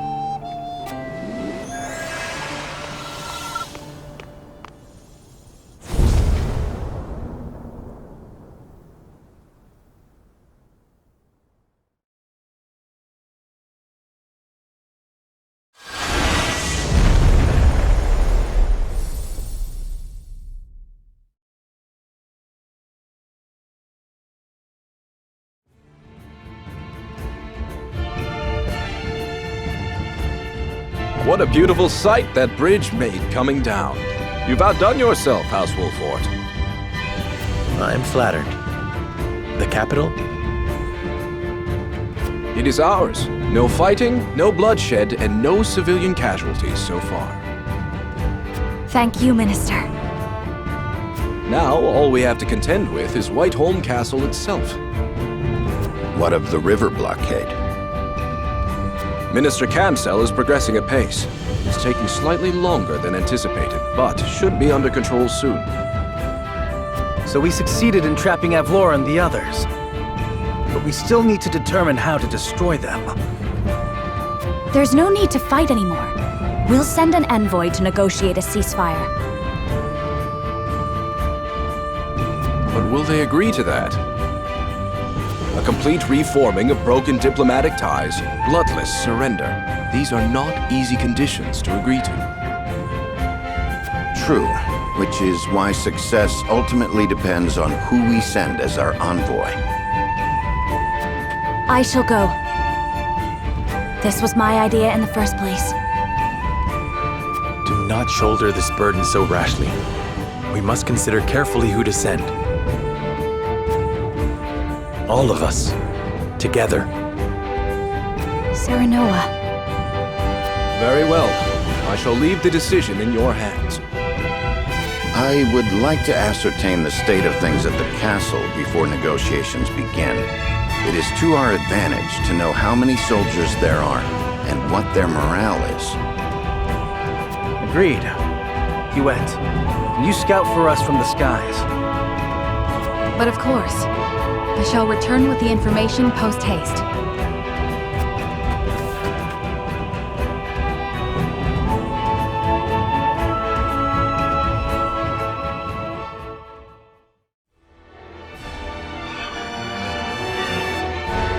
Serenoa faces the Asfrosti army led by Thalas and Erica upon Whiteholm Bridge and emerges victorious.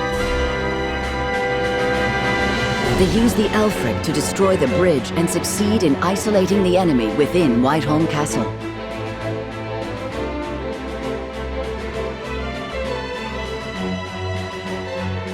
Meanwhile, the Hyzantian army led by Minister Exham arrives in the city. They begin to wrest control of Glenbrook away from the Asfrosti forces while safeguarding the people. Everything goes according to House Wolfort's plan. All that remains is to negotiate terms of surrender with General Avlora.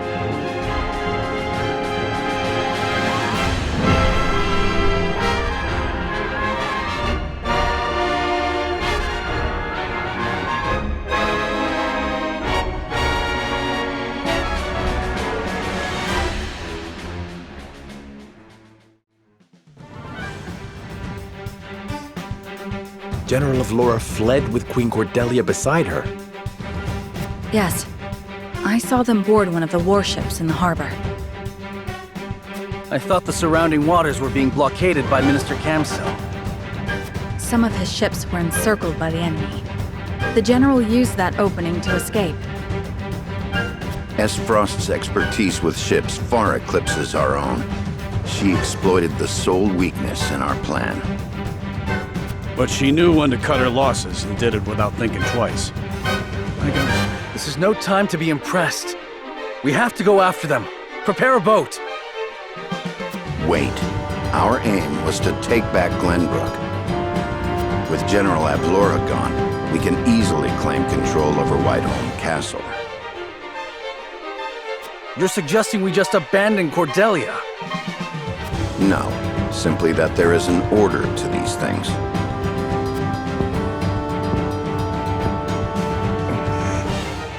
Then I'll go by myself. You won't. Without you, our fight loses its purpose. My sister was kidnapped. Avlora ruined my family. Be patient, Your Highness. Serenoa, I'm going. Don't try to stop me. Let us give chase. Ironclad as Frosty ships are slow. If we leave now, we can still catch them. Frederica. We mustn't be hasty. Queen Cordelia is yet another victim of Gustadolf. We must save her. I do not want to regret not going after her.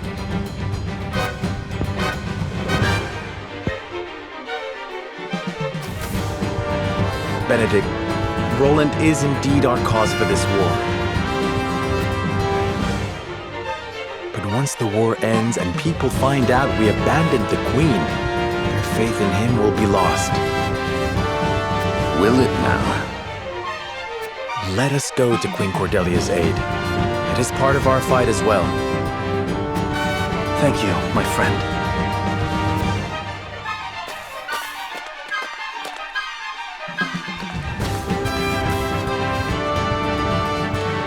The young lord's grown up to be a fine man, Benedict. Let's do what he asks.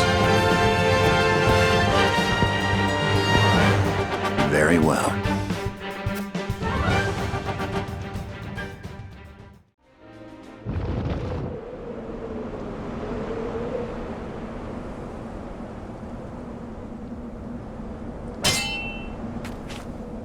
We've got you now as Frosty Curves.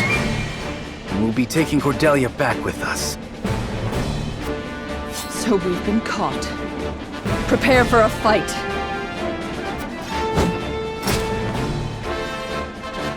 My lord, if you use the pulley, we can board their ship. But only one person can cross at a time. Careful not to get left there alone. Indeed. We must look before we leap. We won't be able to return with the pulley, given the differing heights of our vessels. Understood. We will save the Queen. We must.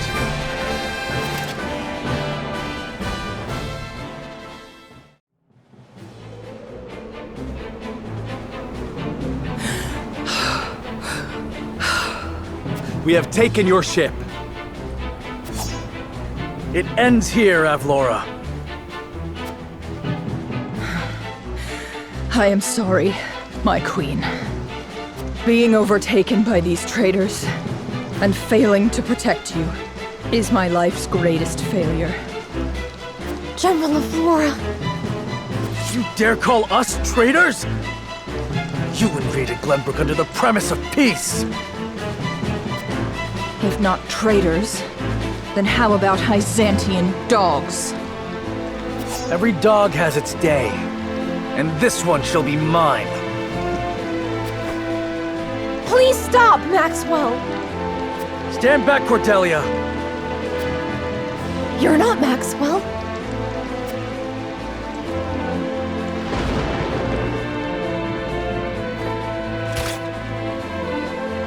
What? There's no mistaking it. Roland!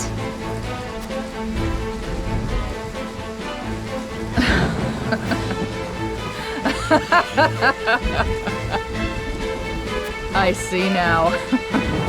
Oh, how I wish I could tell Gustadolf.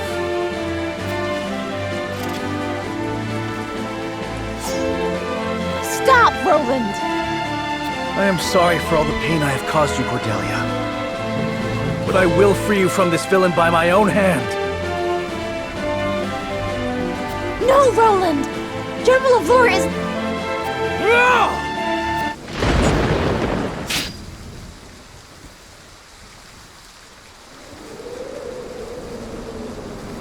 Cordelia! Why? General of Laura protected me.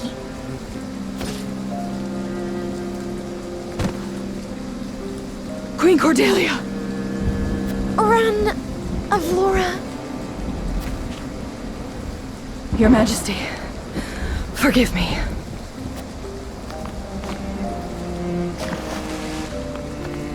Find her. She won't get far with those wounds. Queen Cordelia! Gila, she needs a healer. Cordelia?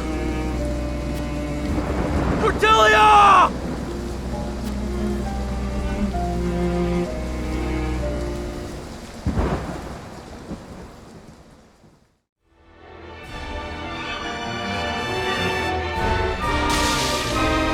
This frosty general takes Cordelia and flees on a warship, but Wolffort gives chase, and Avlora throws herself into the Norzelia River.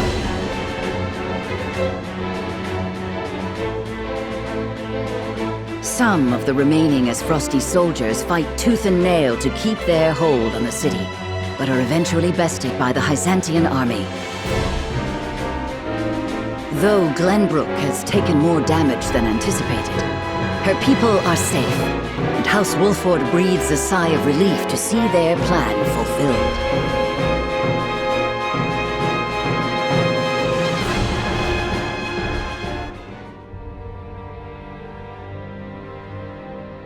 It looks like she's overcome the worst of it.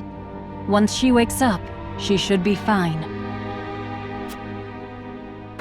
Thank you, Minister Lila. She would not have made it without you. Glenbrook was our ally during the fight against Frost. You need not thank me, Prince. My apologies. I suppose I should call you King Roland now. No. My enthronement has yet to be announced. I see. I shall take my leave.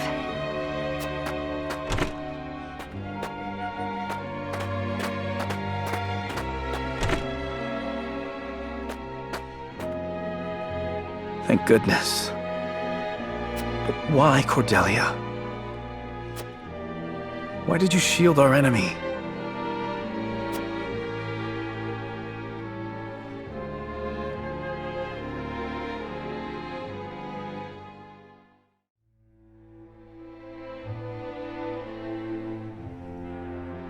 Overwhelmed by the forces of House Wolffort, Frost's troops are scattered and driven from the Crown City. Glenbrook, at last, is free.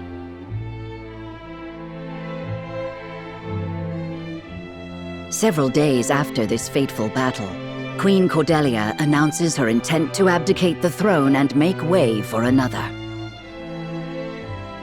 Roland Glenbrook, his face no longer hidden from the world, will take his rightful place at the seat of power.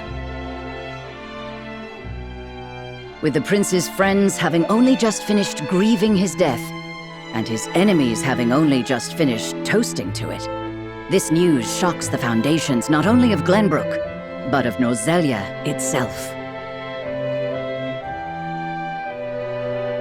By routing Frost's forces and leaving the city unscathed, House Wolffort displays their martial prowess and their loyalty to their liege. The prince becomes king and condemns the schemes of Gustadolf, making known Frost's plot to usurp the throne. However, the people's reaction to this news is not quite a chorus of approval. It is plain that the ravages of war and the shame of subjugation have left an indelible mark on the once prosperous nation. Although the battle for Glenbrook is behind them, Serenoa and the rest of the city's liberators must make ready for a struggle of an entirely different sort.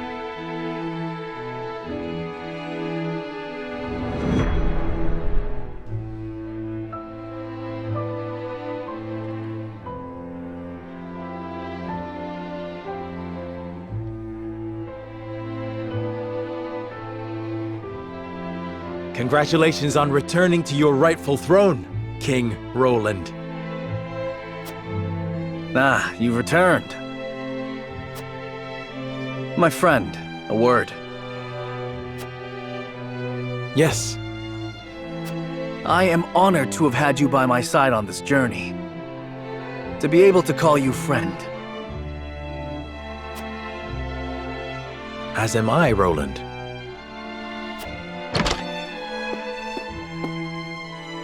Your Majesty, representatives from Hyzant have arrived.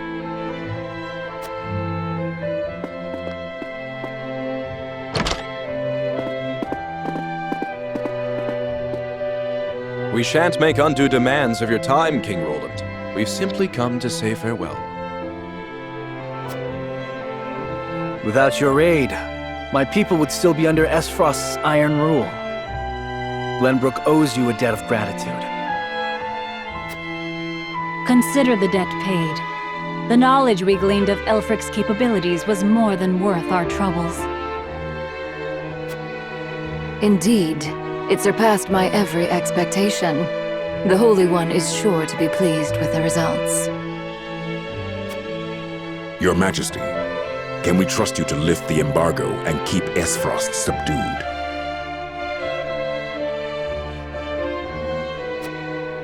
Of course. Lord Wolfort has promised his full cooperation in that regard.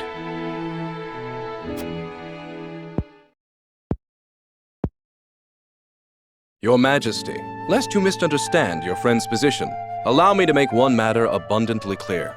Minister Serenoa is of the Saintly Seven. He is not to serve at your whims, but by the grace of the Hierophant.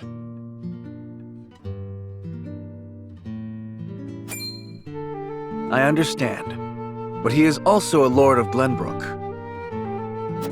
More importantly, he is my friend. As such, I would ask for his assistance in the days ahead, as I have in days past. Your Majesty, it is plain that the friendship between you two runs deep. However, the rules of politics are old and immutable. And what does the Lord himself think of his new position? Of course, I am grateful for the honor Hyzant has bestowed upon me. I will do all in my power to serve both the Hierophant and King Roland with all faithfulness. In other words, the Hierophant does not have your full loyalty. Well, Glenbrook and Hyzant are to be two nations united in purpose. Surely it is reasonable that Lord Serenoa acts in service to both? Perhaps King Roland and the Hierophant should discuss my lord's role together. You are right, of course. It is not our place to assume the goddess's intent. Very well. I hope to meet with the Holy One as soon as my duties allow.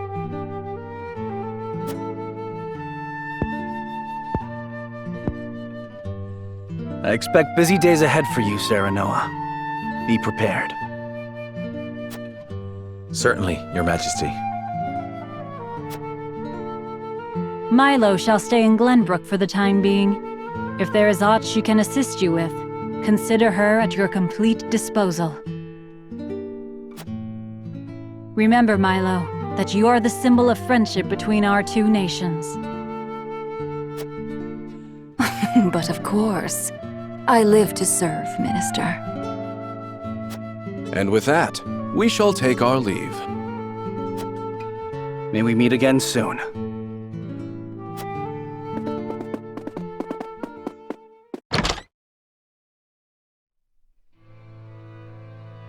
They leave us with a spy. It seems we still haven't won their trust entirely. Whatever secrets they uncover will only attest to our commitment to the friendship between us. Still, their actions speak volumes. Their aid has not come without expectation of just recompense. Already they seek to make Lord Serenoa their puppet. But we need Hyzant's aid to crush Esfrost. By the same token, we cannot resist Hyzant without Esfrost's might. And once Esfrost is laid low, Glenbrook will have served its purpose. What then would stop Hyzant from tightening their grip? Just as they did with the Roselle. The injustice I saw at the source is not something I'll soon forget. If you require proof of Hyzant's true nature, you need only remember. I know. This country is my home, built by my father and the kings before him, safeguarded by my sister and generations of my forebears. I will rebuild it, restore its glory and its pride. We will not be treated as dogs at the end of a leash. For now, we must look within. Only after that work is done should we look without.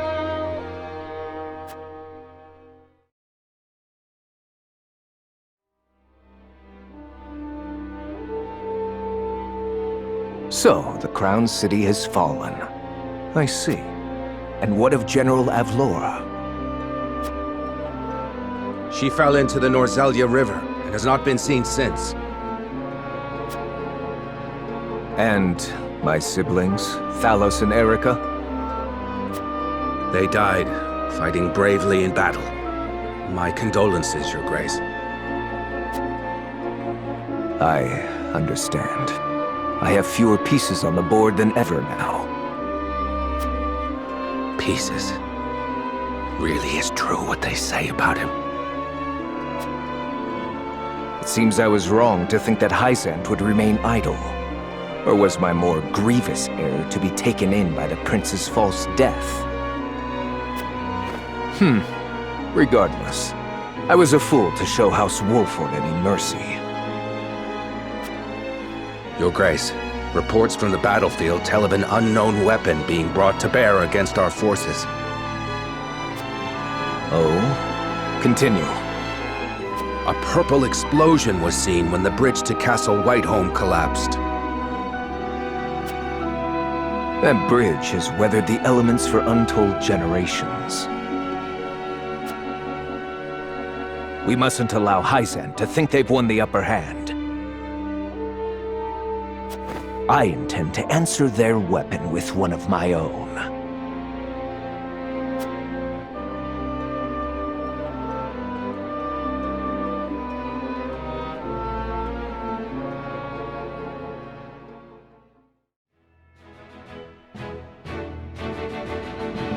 After retaking Whiteholm Castle, Roland assumes the throne.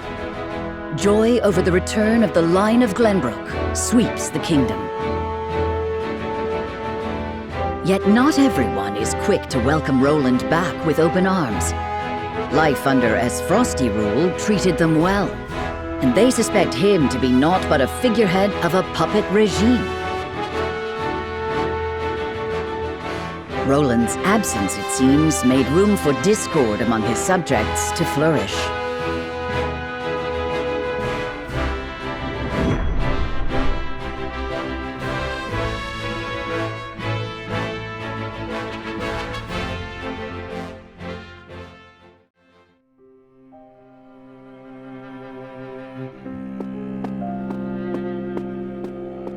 There you are, Your Majesty. Huet. Pray, do not sound so dismal. Now that we have retaken Whiteholm Castle, you are Glenbrook's rightful king. We've an entire kingdom to rebuild out of the ruins of war. Patriot and the others have been demanding utmost haste.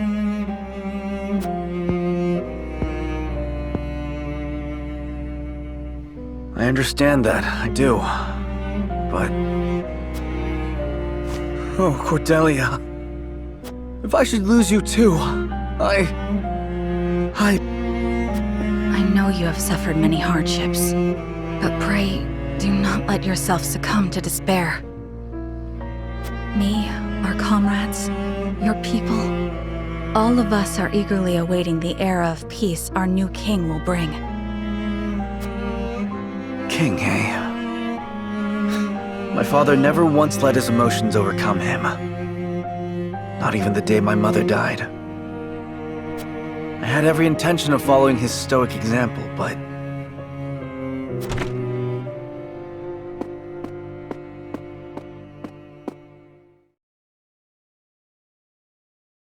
Majesty, I bring word from the infirmary.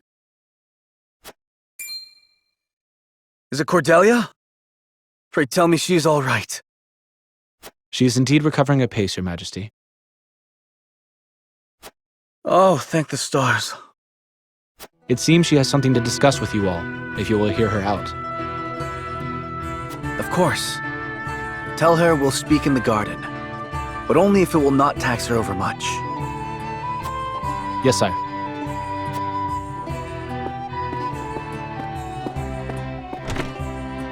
Hewitt, fetch Serenoa and the rest.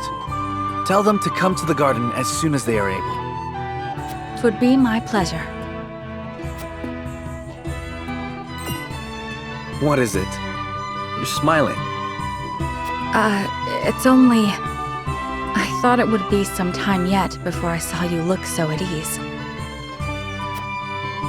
I'll return shortly with the others.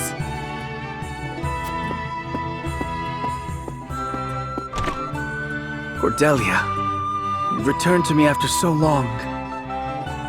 But slow and steady is the path to recovery. Yes, there is no rush.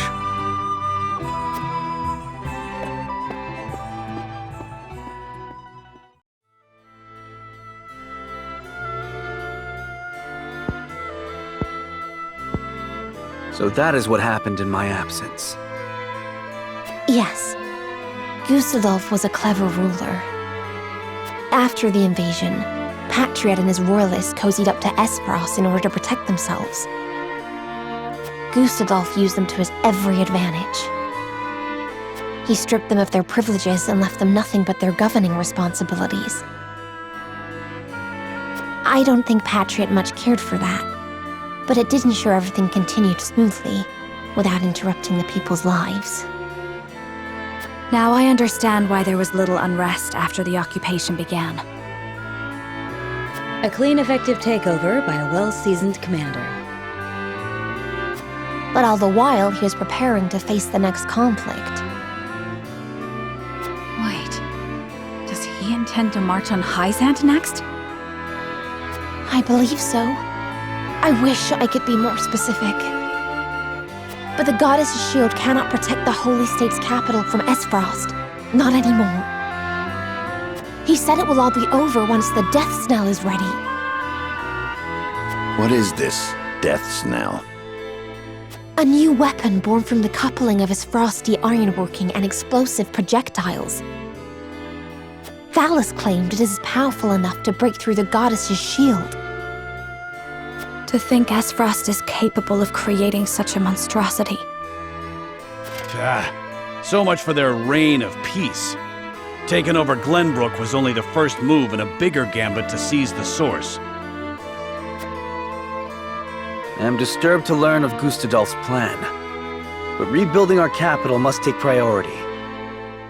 Very well. We should investigate the extent of the damage and discuss how best to proceed from there. House Wolfort will lend whatever aid you need. Thank you, Serenoa.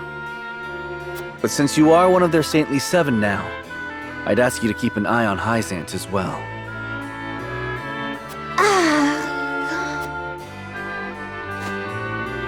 Cordelia? Apologies. A brief spell of dizziness. I have been looking everywhere for you, Your Highness. Patriot. I do not recall giving you leave of the infirmary. Your injuries are still healing.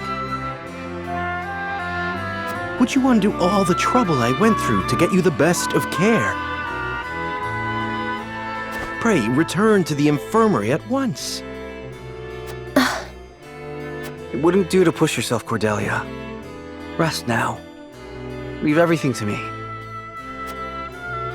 All right.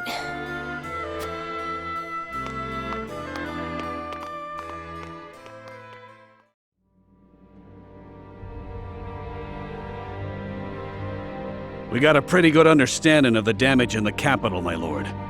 It's a tad more than we were expecting. I see. Then we must make haste with repairs. Let's report this to Hyzant and see what aid they can give us. Was there anything of note besides damage? There ain't an easy way of putting this, but not everyone's exactly pleased to hear Prince Roland's returned. Esfrost exempted Glenbrook's subjects from the salt tax. Likely a bid to get in everyone's good graces. And a damn good one at that. But more than that, the so-called freedom Gustadolf brought to the kingdom seems to have made a splash. He threw out the old ways and made it so anyone could better their lot in life depending on their ability, instead of their birthright. Just as in Esfrost. Then the people must have looked quite favorably upon Gustadolf's rule. I wager folks ain't too pleased to see us, since they figure it means things will go back to how they used to be. Roland surmised as much. We must do something to show the people his is a return worth celebrating. Anna, have you looked into the state of affairs in the castle? Yes. The head of the Royalists, Minister Patriat, is extending his influence. He made quite the name for himself, even under Gustadolf. Though he seems eager enough to support King Roland, he was just as eager to serve the Archduke. I do not believe we can trust him.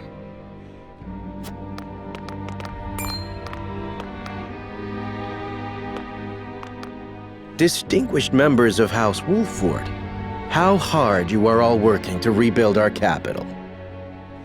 What a delightful thing to see. Minister, you do us a great honor visiting us out of all the many other responsibilities that must vie for your attention. Oh, come now, do not think yourselves so insignificant. The entire kingdom owes you its thanks, myself included, of course. We are so grateful for House Wolford's aid, even though you now serve a different master. We are only doing what any of King Roland's loyal vassals would.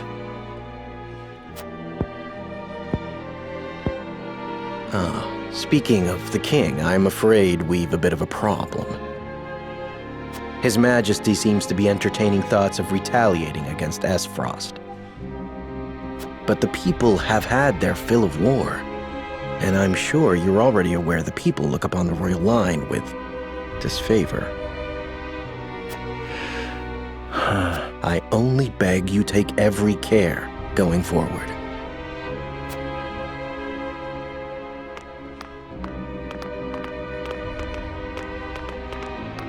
A warning. Even so, there is naught we can do but focus on rebuilding. Indeed. Let us return to the king and apprise him of our progress. I would walk the city with Sheila a bit longer and speak with the people. As you wish. But this is not the capital you knew. Be careful, my love.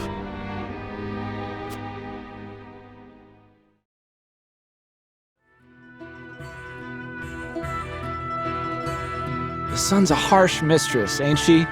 If she sticks around much longer, my fields are apt to wither from the attention. I'd give my firstborn for a drop of rain. Aye, and it ain't just the crops what are worse for wear. I'd cry over our lot, but naught but dust would pour from my eyes.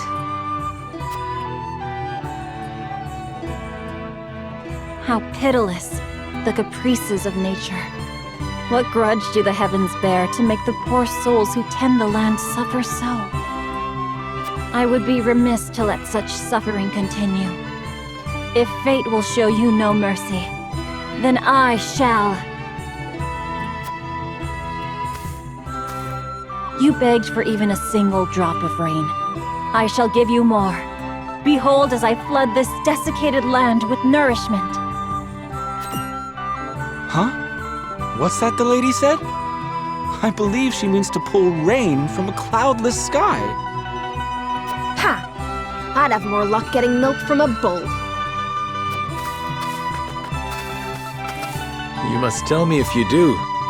We're in sore need of a miracle. A pleasure as always to see you, my lord. You've come just in time.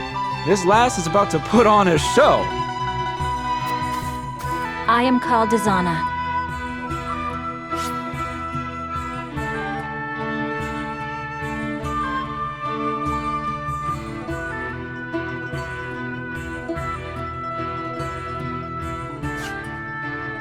Allow me to banish the sun's cruel rays from your domain, that your people may see a measure of succor. Banish the sun? I wasn't aware it was in the habit of taking orders.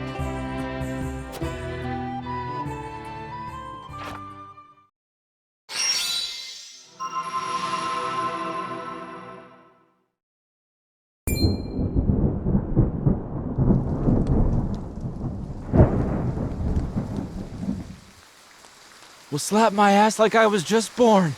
Rain! Honest to goodness, rain! How did... I've never witnessed a miracle like this.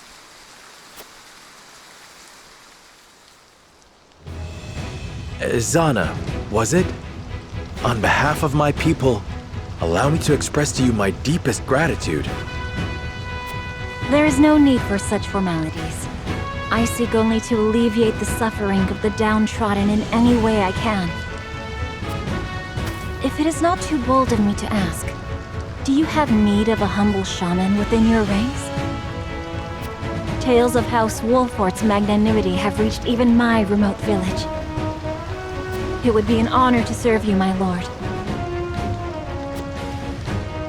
We would welcome you with open arms, and the honor would be entirely ours. Doubtless, we will have occasion to call upon your talents sooner rather than later.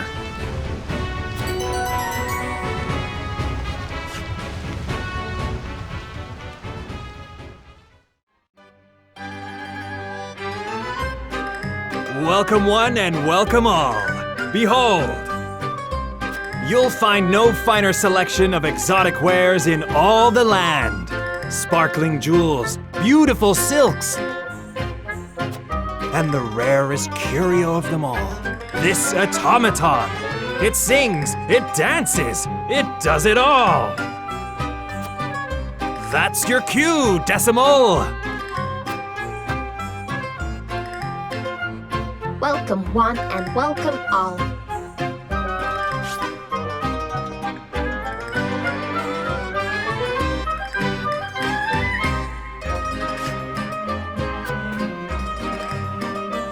Welcome and welcome and welcome and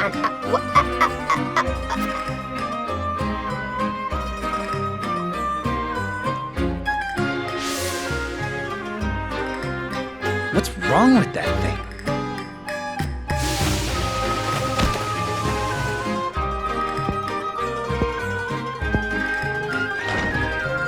Stay away!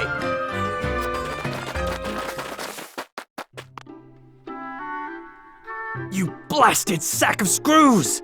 I bought you to lure in customers, not scare them off! I am sorry. I did not mean to lose functional control again. Useless rusted heap of bolts! I've lost track of all the gold I've squandered on your repairs, and for what gain? But no more. I won't empty my coin purse trying to make riches out of rubbish.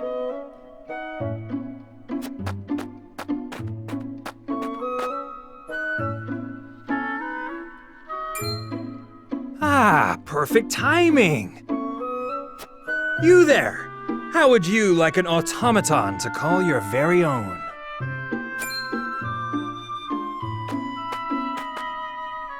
What are you waiting for? Dance for them! Welcome one and welcome all. Welcome one and welcome all.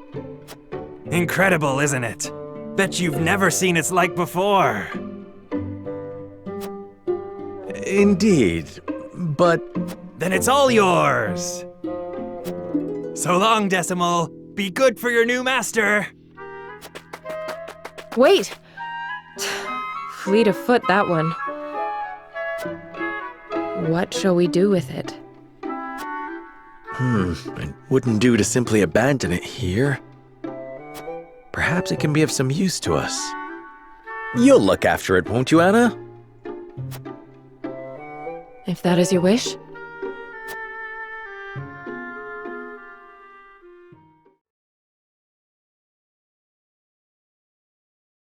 All right, lads and lasses, lay down your arms. Let your bruises remind you of the lessons learned today.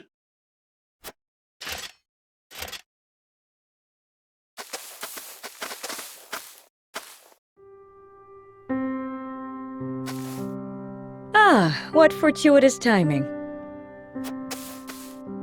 I still owe you for the drinks from the other evening. I wondered if I might treat you tonight. Apologies, lass, but I've got places to be. Perhaps another time.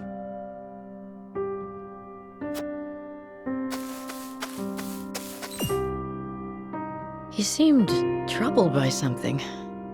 Perhaps I'm overthinking it.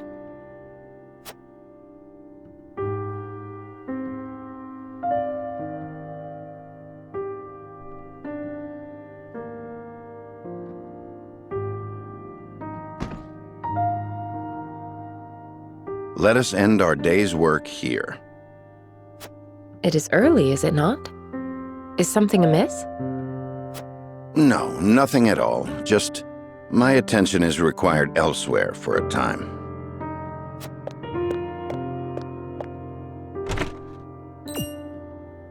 Elsewhere? Curious.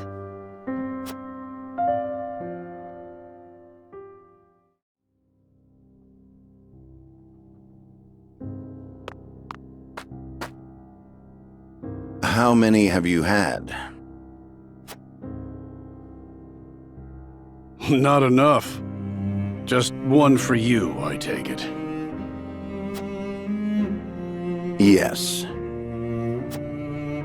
Went by in a flash. Can you believe it's been 30 years? The time has escaped us. The memory of that day, however, I doubt ever will.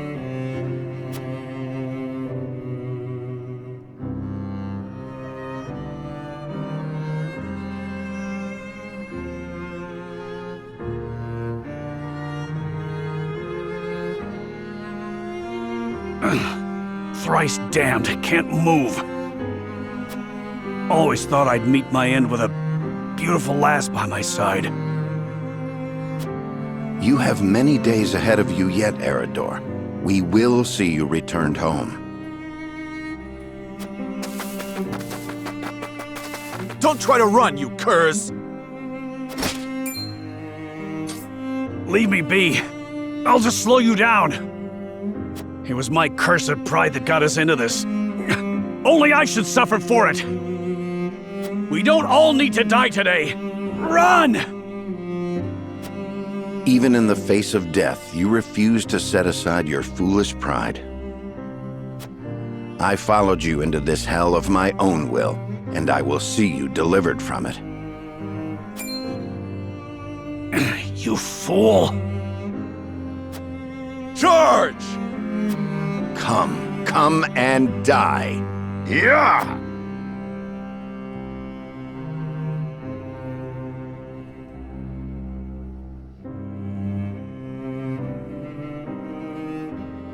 That would have been it for us, had Lord Simon not met their charge in time. Aye, and the only punishment for my pride were these aches that keep me awake at night.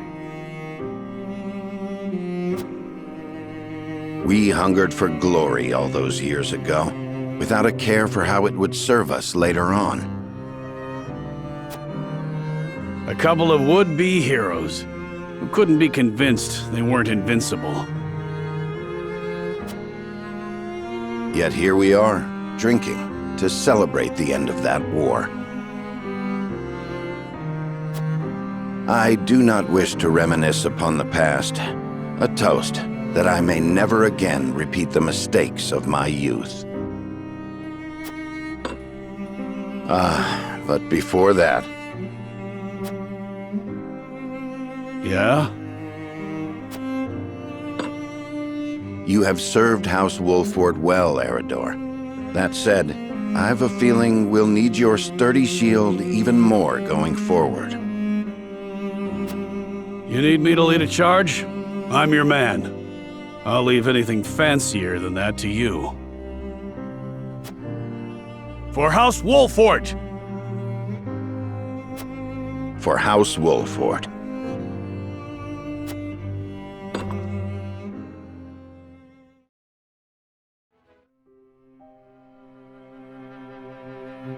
Roland, what are you doing out here? There's hardly a better place to become lost in one's thoughts. Don't you agree? I suppose. However, if aught weighs on your mind, it may serve you better to turn to a friend.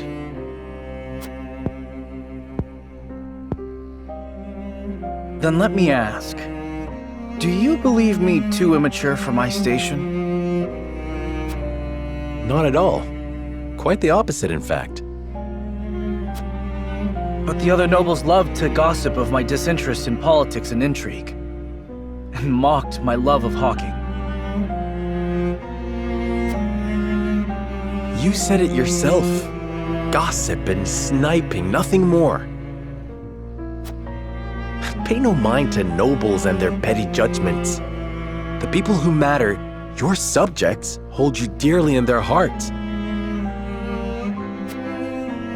Stories abound of their love for you.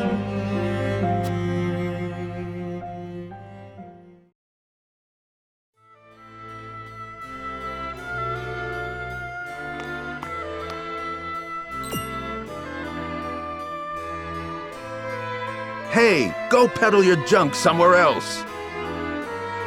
And why would I do that, my good sir? I see no reason to forego such a bustling avenue simply to please a stranger. A stranger?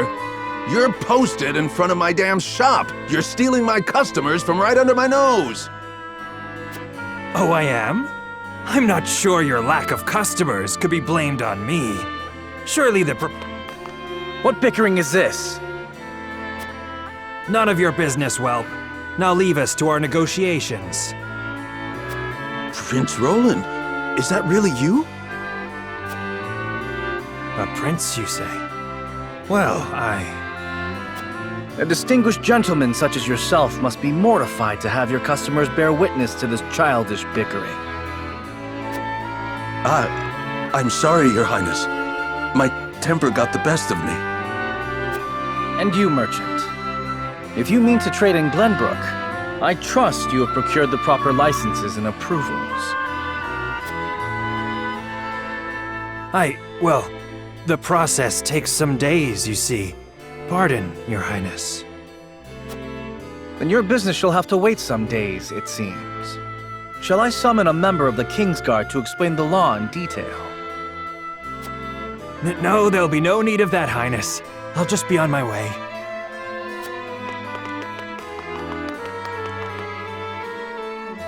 Thank you, Prince Roland. Come visit any time and I'll let you have your pick of my wares.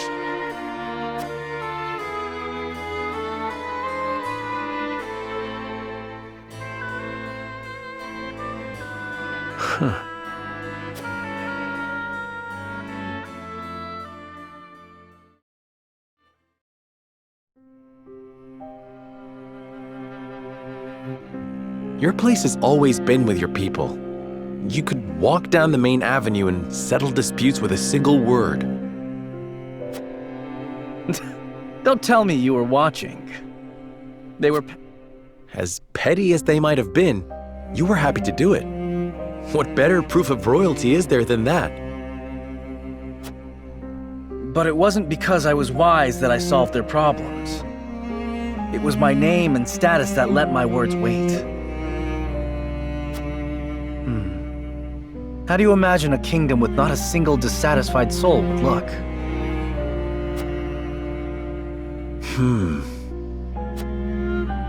That's a difficult thing to imagine.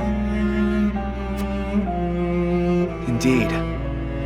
I suppose the best one can hope for is to do what we can, while we can. Well, we can start envisioning such a nation, that one day we might build it, together. I like the sound of that. No doubt the answers we seek lie ahead, so long as we stay honest with ourselves. And so long as we work together, you and I, Serenoa.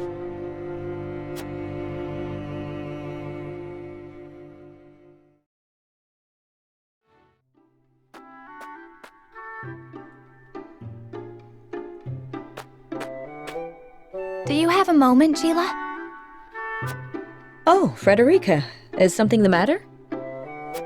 Well, I invited Serenoa to have dinner with me tonight.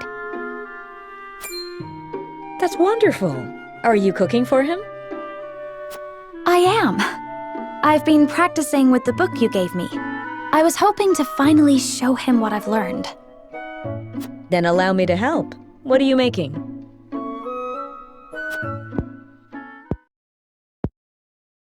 A warm soup full of meatballs. A hearty, meaty, savory stew to tickle the tongue and sate the stomach. Or so the book describes it. That sounds like quite a mouthful, in more ways than one. The author is rather verbose, yes. Anyhow, I also want to make an appetizer. Might you be able to lend a hand? Cooking is hardly my specialty, but say no more. I'd love to.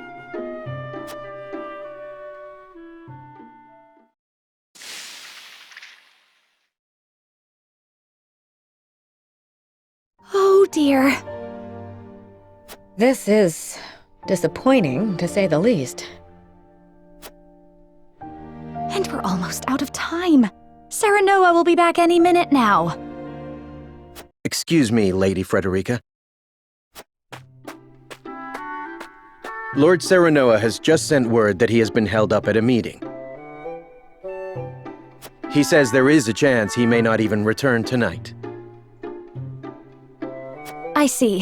Thank you for letting me know.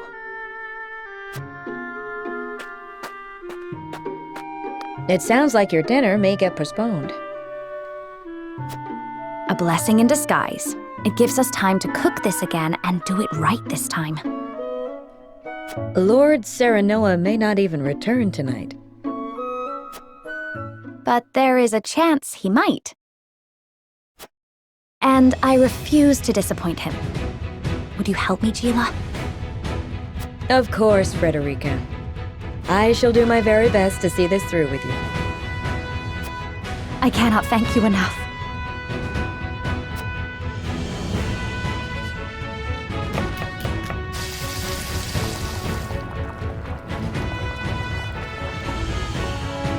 The vegetables are done, though they are a far cry from perfect.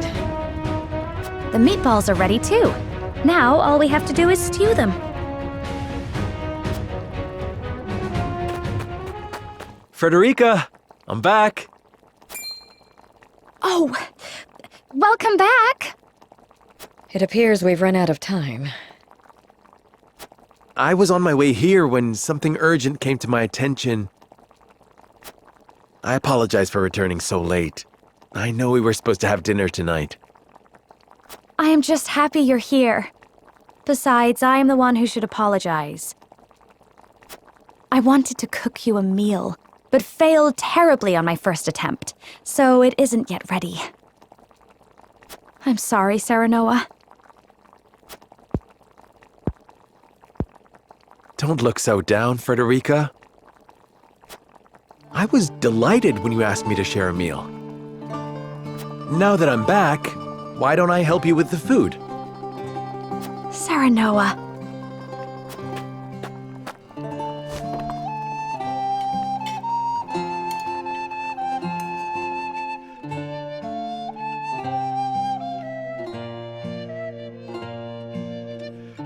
Thank you again for inviting me. I'm overjoyed we could spend this time together. As am I.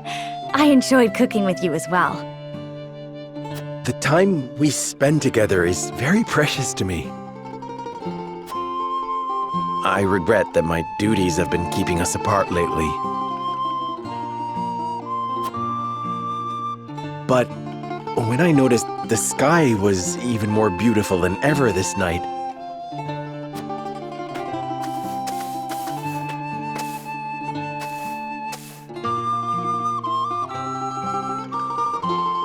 I hurried home, hoping we could gaze upon its beauty together. It's strange. When I was in Esfrost, I would look up at the same sky. But it felt so much colder there. The stars seemed as if frozen. They did not twinkle the way they do now that I am with you, Serenoa. Frederica, promise me that you will always stay by my side. I need you, now more than ever. Of course, Serenoa. I wish to gaze up at the same sky, sit beneath the same moon, and walk the same path you do. Together, forever and always.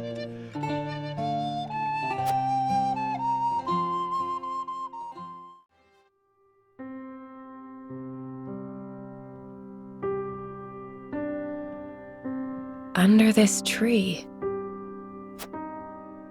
This here's the land of the Jax clan, or used to be more like.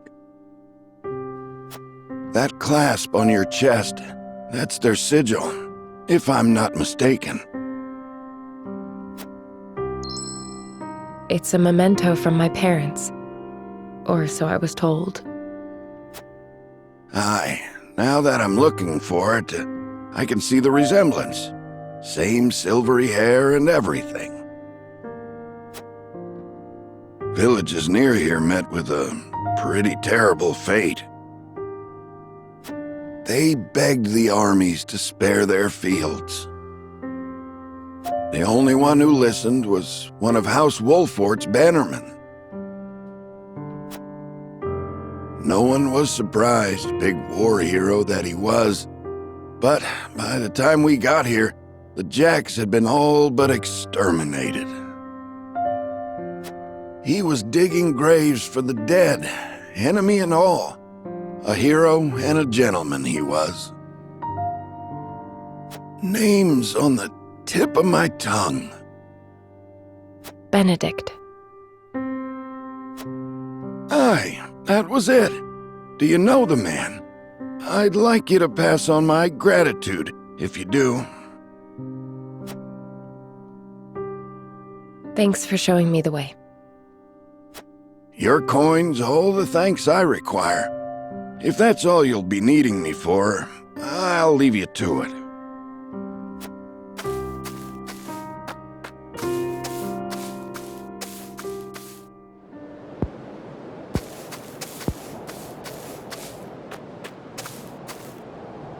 You make a poor stalker. Ain't exactly what I'm built for. You fought in the battle here, didn't you? Benedict swore me to secrecy. But suppose it ain't break an oath if you already know. Oh, but first I ought to tell you. You've the right to the truth. And those ain't my words. They're his. That's why he never tried to stop you from finding out about your parents. You know of their fate? We drove the enemy up the cliff top. Cornered him there. The same instant we cut their leader down, a babe cried out in the distance. In the hideout, we found you, all swaddled up. A letter pinned to you with that same clasp on your chest.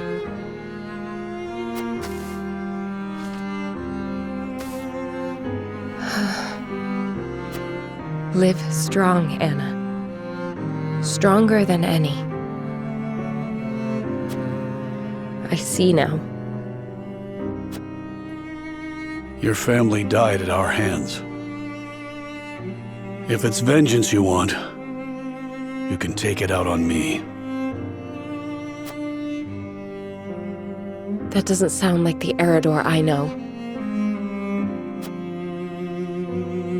Do you think so little of me? To assume I would forsake my friend, bloody my hands with revenge. I know the truth at last. That is enough.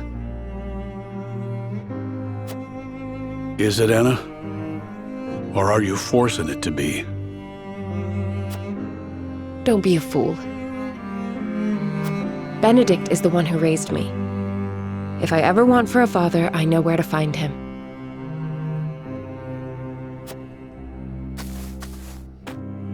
When we've won this war, I shall make sure he understands that.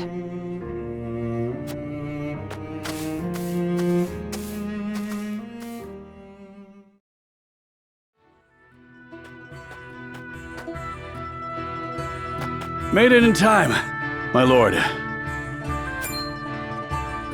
Eredor, you came. Lady Destra. Your mother was loved by one and all, my lord. Honoring her this day is the least we can do. Is it just you here, my lord? We are beset on all sides by tasks large and small. I would not impose my familial obligations on the others. Spoken like a true leader. Me and your mother may not have been family by blood, but duty bound us just as close. I am sure she would have been overjoyed to see you by my side.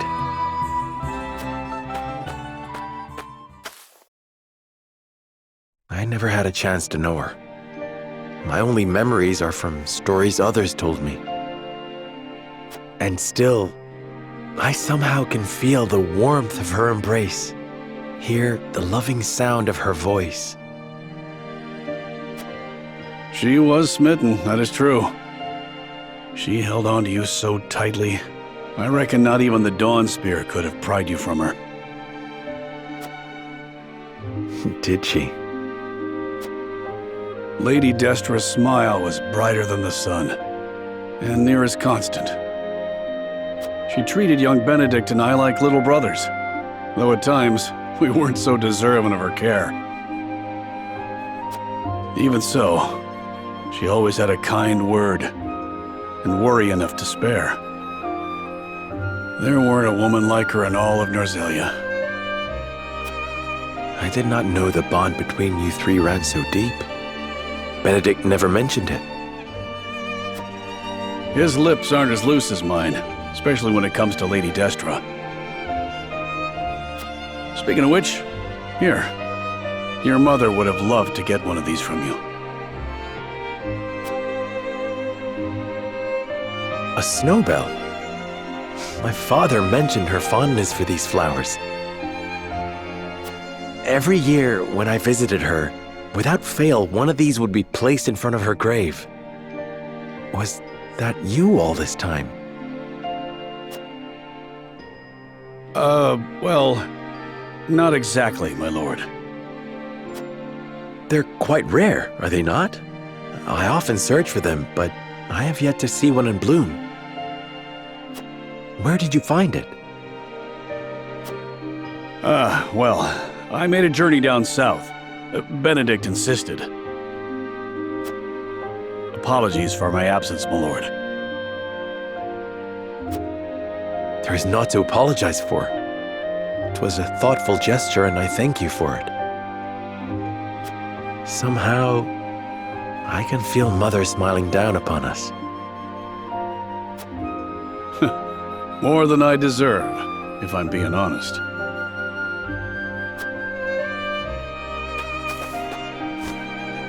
Huh. There's already a snowbell. Who could have... Should have known. Nothing will stop him from his duty. What was that? It was nothing, my lord. Seems we're not the only ones carrying a torch for Lady Destra. Indeed. We are fortunate to be part of such a close-knit house. And that is thanks to those who serve it. I trust I'll see you here again in a year's time, Eridor. Of course, my lord. Snowbells might capture a moment in time, but your mother inspired loyalty for an eternity.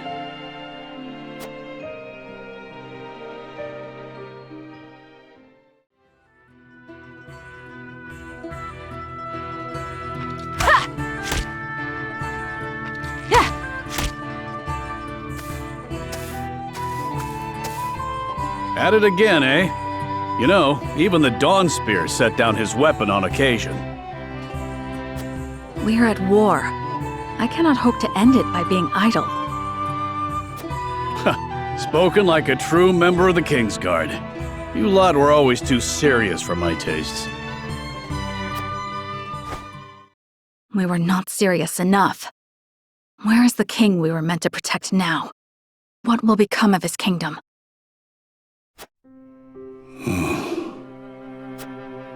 King Regna and Crown Prince Franny are no more. Only Roland and Cordelia remain. When I think of how lonely my charge must feel, I almost feel smothered by the guilt. If he's lonely, he hides it well. Could be that losing his princely obligations has lifted a weight off his shoulders. And who are you to speak on his feelings? His father ever doted on Franny. He knew precious few moments of his mother's love before she passed. Even so, he tried his utmost to never show weakness in front of his sister. He was there for her in the worst of times. There was never a place near the throne for him. Truth be told, Sir Maxwell was more of a father to him than anyone. I'd like to think I have been more than his guard. Oftentimes, I felt like his confidant.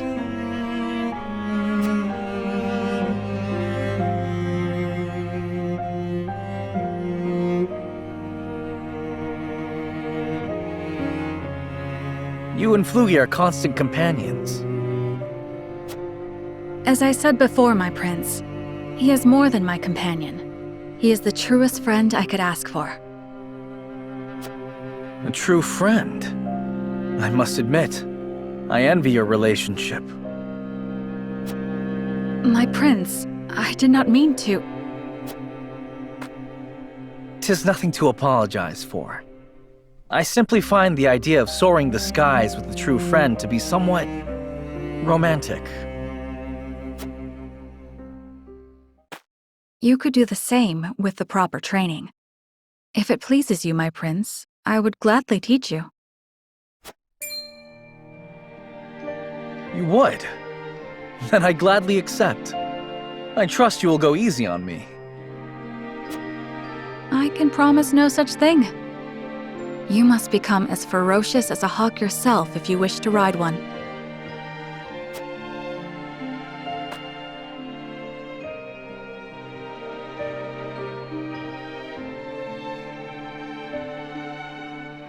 War broke out soon after that.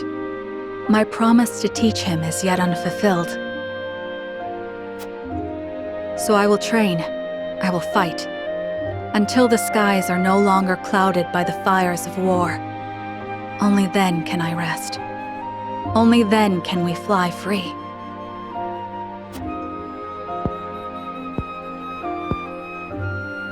Perhaps then, with the wind in our faces, we can forget our stations, our titles, if only just for one moment. What was that last part? You'll have to speak up. Nothing at all. Yes, it's back to training for me.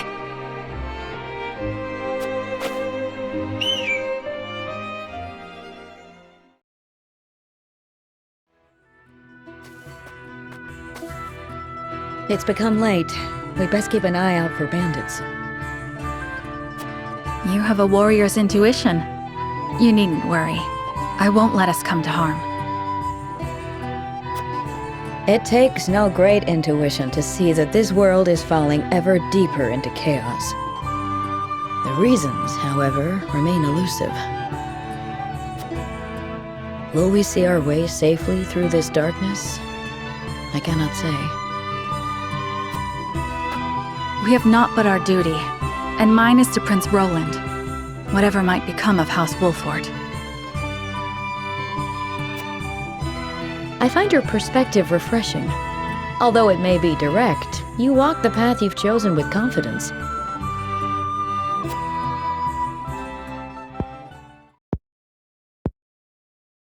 On the other hand, I often feel that I'm fumbling. I had thought Gustadov to be a man of reason, but now I see that he will not hesitate to employ deceit to achieve his goals. In a manner of speaking, he and I are not so different. I, too, once hoped to have the influence to change the nation. At least, I told myself so. Really, all I wanted was to be free, and Frederica was simply a means to that end.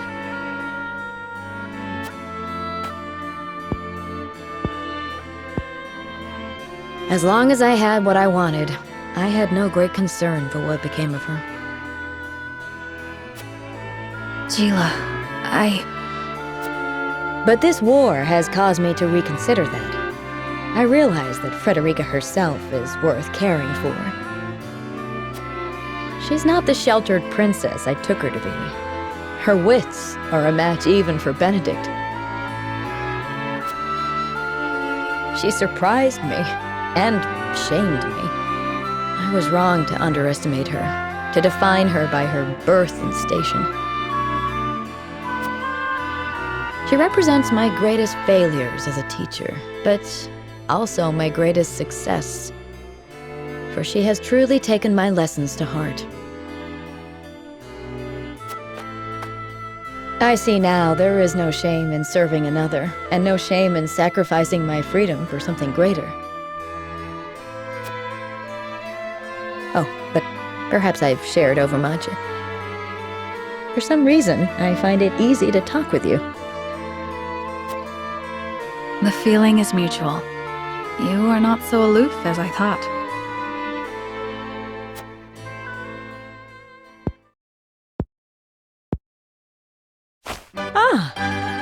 I've just had a thought. When the war is behind us, I may very well open my own school. Of course, you would be welcome to join me. I would be master of the classroom, and you could be master of the training yard. We could teach our students the art of hawksmanship. Our riders would be first class. What should our school be named? You will come and teach with me, won't you? Not half so aloof as I thought.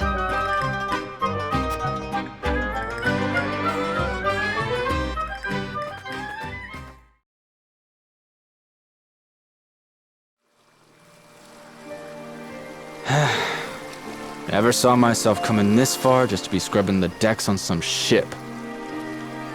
Quiet. This is an important job, even if you think it beneath you. I meant no disrespect. It's just that my brother and I always figured we'd be passengers on a ship like this. I see. Was he fond of ships? Not as such, no. What's that? It's my brother. Or rather, his ashes, anyhow. Oh. Made a promise to him when we were still small, you see. When he got better, I told him we'd set off to wherever we wanted, eat whatever we wanted, see things nobody'd seen. He always dreamt we'd find a paradise of our own and live like kings. But he never so much as left a sickbed, let alone the duchy itself. I'm a terrible brother. Broke my word. As soon as I saw this ship, it all came flooding back. You needn't punish yourself. You did all you could to protect him. Thank you. I appreciate the kind words, but what's done is done. I refuse to accept that. Nothing is ever final. And I dare say, the weather is fair enough for a short test cruise. We can just take the ship out for a joyride? Don't we need his lordship's permission? I am my own person and responsible for my own actions, and the consequences of those actions. Besides, I must ensure that the ship is in working order. And you deserve a reward for your labor today. I am certain we can handle ourselves if we work together.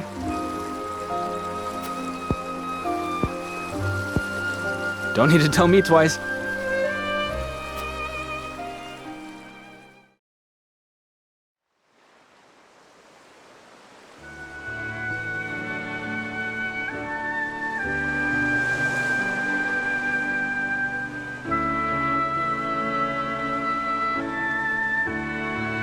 The sea air feels wonderful. I had no idea a breeze could feel so good. You never got to go outside, you know, on account of the sickness. You just lay there, staring at the ceiling.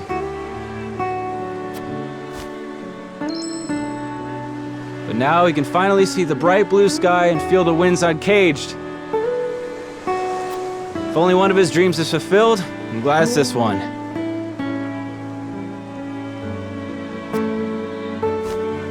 Thank you, Anna. This has turned into a fine way to honor his memory. He's free now. There is no need for thanks. This is my job. So you say. That don't mean I can't be grateful.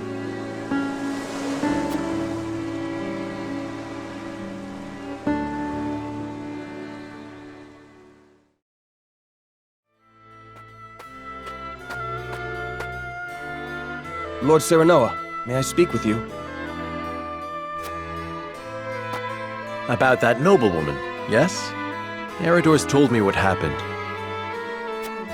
Forgive me. I know that I should have waited for your orders before acting. But I could not leave that woman to her devices. The longer the war goes on, the more the people suffer. I imagine their feelings toward their rulers must be souring.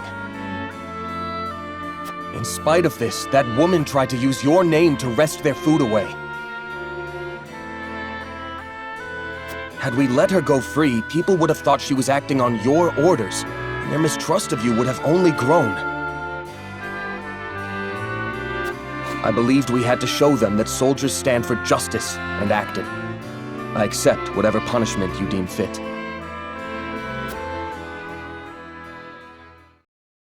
There will be no punishment, for you have committed no wrong. My lord. Anna looked into her. It seems that woman's ill repute dates back to her days in Glenbrook. Likely, she thought to obfuscate her misdeeds in the Crown City by hiding within my troops. But she wasn't able to conceal her true self in the end. I suppose she thought to earn my favor with the stolen food. Unfortunately for her, she misjudged my principles. Lord Serenoa. Forgive me for my oversight in this matter. I shall take all necessary precautions to ensure nothing like it happens again. So, you aren't upset with me for throwing a noblewoman in jail? Had I been in your position, I would have done the very same. For her misdeeds in Glenbrook and the crime you caught her committing, I shall order her banished at once. She will never again be welcome in the Wolfort domain. Let it serve as a deterrent to any others who would prey upon the common people. It is rare that I meet someone so committed to holding those of high birth accountable for their actions. I hope you will continue to do so. House Wolfort must be a house the people can trust. Of course, my lord. You have my word.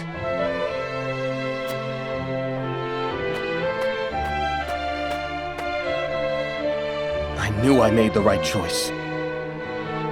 Unlike Patriot, Lord Serenoa is a man worth serving. Yes, I finally found where I am meant to be. But I cannot rest on my laurels. Yes, I must serve my new lord as best I can.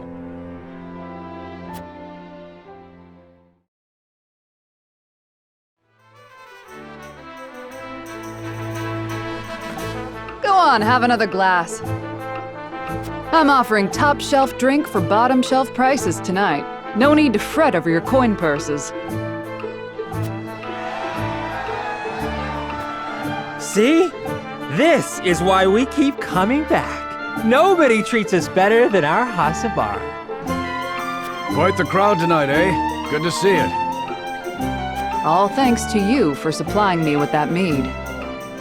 Thanks to my good fortune, you mean? I got it for so cheap on account of the batch not measuring quite up to the brewer's usual standards. Still, look at how happy it's made them. There's nothing I love more than seeing my tavern full to bursting like this. Thank you, Eridor. Truly. It's nothing, honest. Ah, and just like that, they've nearly drank me dry. Might have to close up early tonight.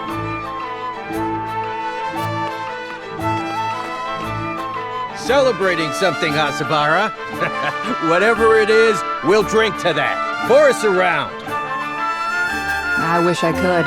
Seems the barrels have run dry tonight. But if you'll come back on the morrow... Run dry? You've enough for these drunkards? You can't spare a drop for those of us who are risking our lives for you on the battlefield? Ah! Hey! Who are you calling a drunkard? Don't you fools go spoiling the one spot of happiness we've had in a long while. Enough! My tavern's a place for forgetting troubles, not stirring them up. You do well not to look down your noses at the very people you've sworn an oath to protect. You want respect? Go out there and earn it by ending the war. Then there'll be drink aplenty to go around. You tell them, Hasabara. They're no better than us. You lot aren't blameless either, you know. These soldiers do put their lives on the line to protect yours. They get enough grief on the battlefield without you giving it to them off it.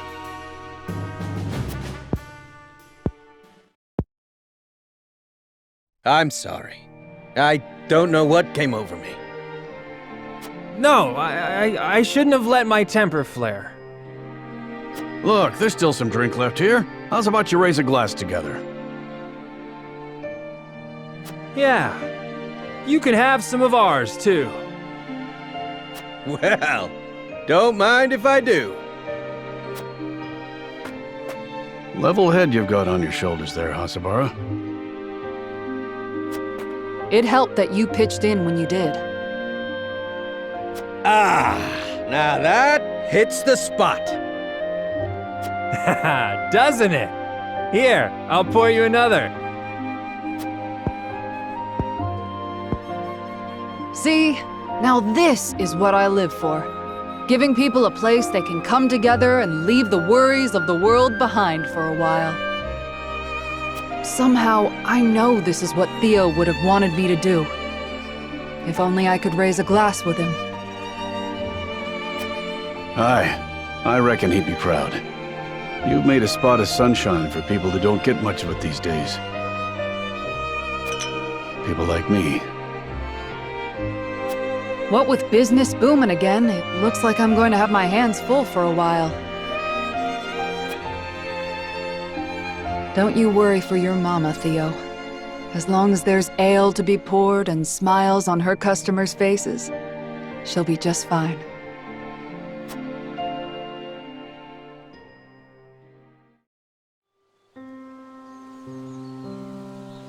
This place was host to a battle not long ago, wasn't it? We have come here to help. Let us offer what relief we can. I never imagined the war would spiral this out of hand. Before the fighting started, all I cared about was becoming the realm's greatest blacksmith. I dreamed of forging the perfect weapon, a testament to strength. But what is strength, truly?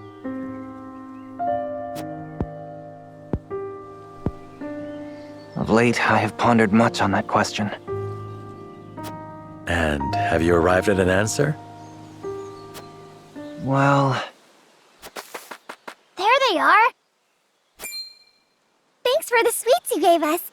Hey, let's play a game! Very well. What shall we play? Apologies, Jens. You may return. You needn't wait for me. Come on! Over here!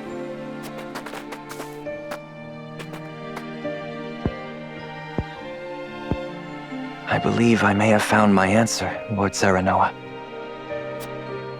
Courage, kindness, warmth that kindles a smile upon a child's face. The fortitude to keep fighting, no matter what trials you may face. Through it all, your heart remains unbent and unbroken. That is what will end this war. You, my lord, and the unmatched weapons you carry within you. Hey, you should play with us too! If you insist, here I come!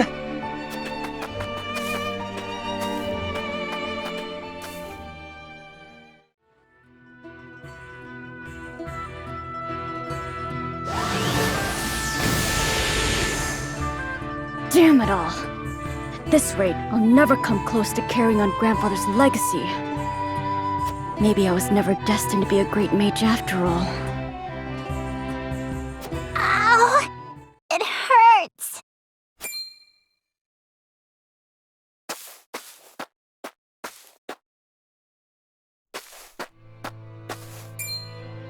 Oh no, the poor child's fallen.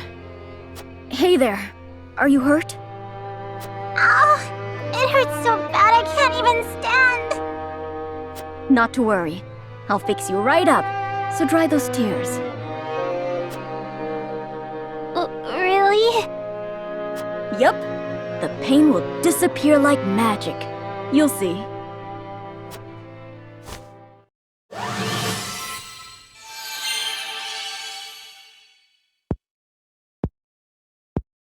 Wow! It doesn't hurt anymore. Thank you, sir. Grandma, look! My leg's all better now! Well, I'll be. Thank you so much for healing my grandson. You don't need to thank me. This is nothing.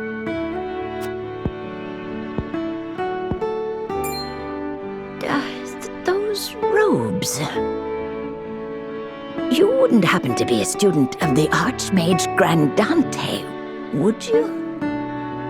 You know my grandfather? Oh, of course I do. What a great man he was, always using his magic to help those in need, much like you. I was just one of many whose lives you saved. Why, that was over 30 years ago. I lost my house to the fires of war and nearly my life along with it. But he quenched the flames with his spellcraft and healed my burns. Had it not been for the Archmage Grandante, I would not be here today. I am. Even though Grandfather's name was erased from Hyzant's records, his memory lives on in the people he helped. It sounds like he was a truly amazing man indeed. And I know he would be proud of you for following in his footsteps. Do you really think so? I do. And I have no doubt that one day you will restore the glory to your grandfather's name. No matter what the ministry does to erase his existence, his spirit lives on through you. Right. But I must keep practicing, that I might help even more people with my spells. Just watch me, Grandfather. I'll restore the honor of your name if it's the last thing I do.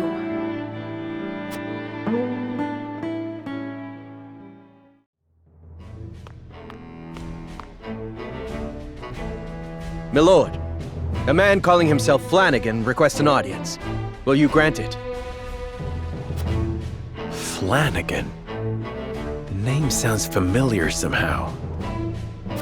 Ah, he fought in the tourney, didn't he? The one they call the Bloody Shield. His frosty soldier. What brings him to me? Anyhow, send him in. My lord.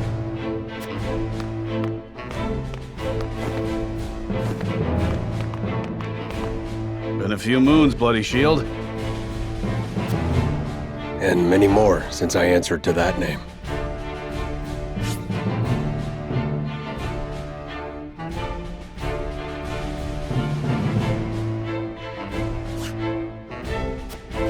Then what brings an S. Frosty to us this day?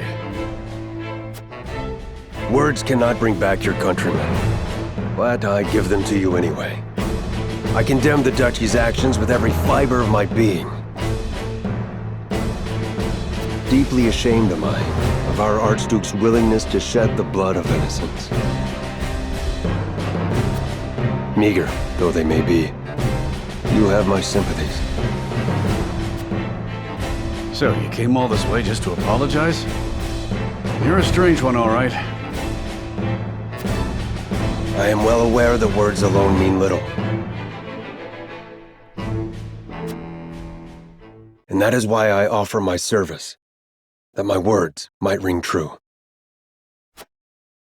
Why House Wolfort? There are far greater armies that would give anything to have a warrior like you in their ranks. I have no interest in further bolstering the might of S. Frost or Hyzant. They trample the weak with no remorse. I will stand for it no longer. And you think you can stand here and call us weak? You little...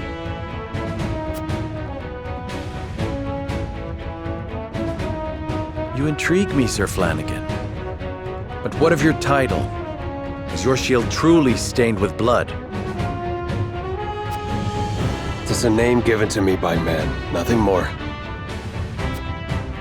You can trust he'll hold his own in battle if you take him in. One look is enough to tell you that.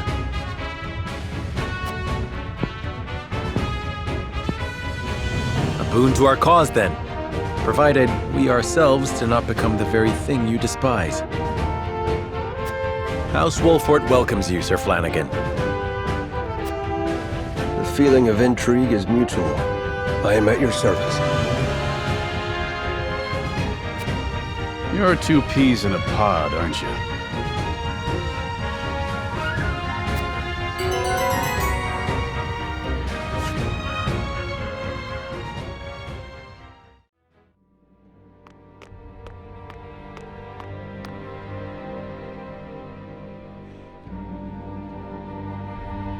There are more who accepted S. Frost's rule than I imagined.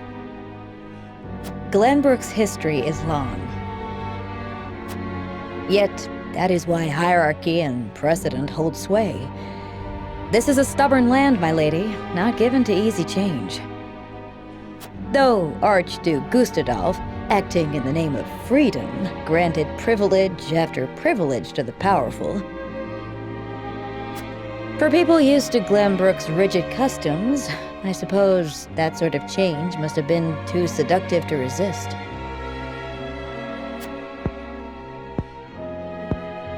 Perhaps, but his freedom was naught but greed and cruelty. Lady Frederica, I've been searching everywhere for you. A Wolfort messenger. Did you run all this way? What's happened? My lady, I hail from Castle Wolford, bearing tidings of Lord Simon. Has he awakened? He has. He is in high spirits and recovering well. And he is most pleased to hear of the capital's recapture. He bids you visit Castle Wolford so he can honor you himself. Oh, I must bring these glad tidings to Serenoa at once. How long it has been since I've seen him smile. There is one more bit of news I have for you, my lady, but it is not so happy. Is there some sort of trouble in the Wolford domain? Bandits are laying waste to the Rosellan village. To our shame, Castle Wolford does not have enough soldiers to stop this. We would beg Lord Serenoa's wisdom in this matter. The enemy must be powerful indeed. We cannot leave the Rosellan village defenseless. Let us inform the others. Messenger, with us.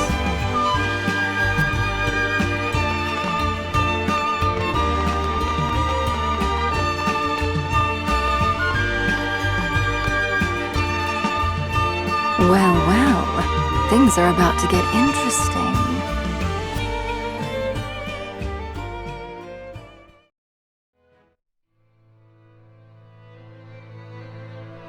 A coronation ceremony. Certainly there are more important matters to focus on right now.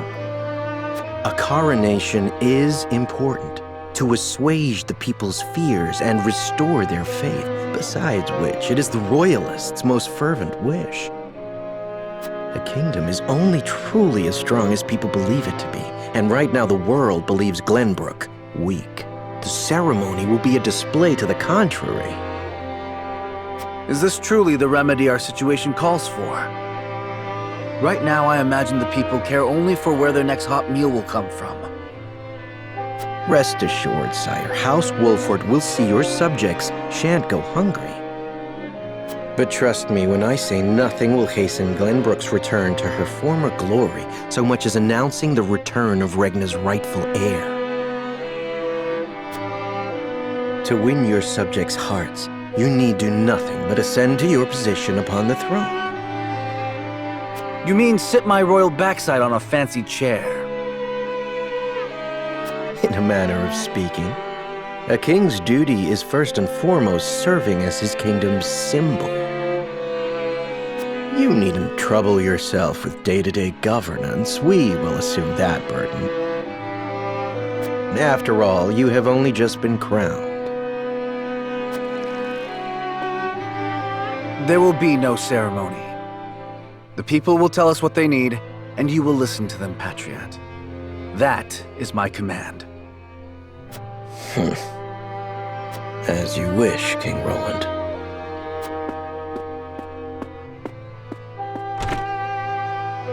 How fare things, Suette? Have the relief supplies been given to those who need it? Well, we had received a sizable shipment of goods from Hyzant, but there are complaints. It seems very few of those goods have made it into the hands of the people. And why is that? We aren't certain, though apparently Patriot and the Royalists involve themselves with the distribution. Damn those Royalists! They cannot be left to their own devices.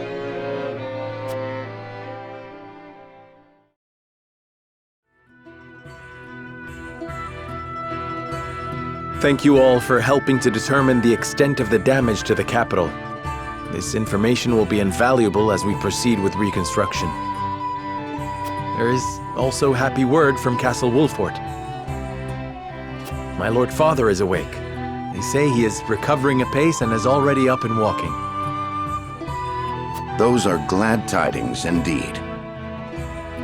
He says he would like to see us and hear of all that has passed while he was taken ill. Then what are we waiting for? I'll saddle the horses. Would that we could depart at once, but the messenger brought another piece of news. Bandits plague the outskirts of the Rosellan village. Jerome and his folk are there. They can handle a few mangy thieves, surely. Not according to the messenger. The bandits are proving a formidable foe. which is why they have asked us for aid.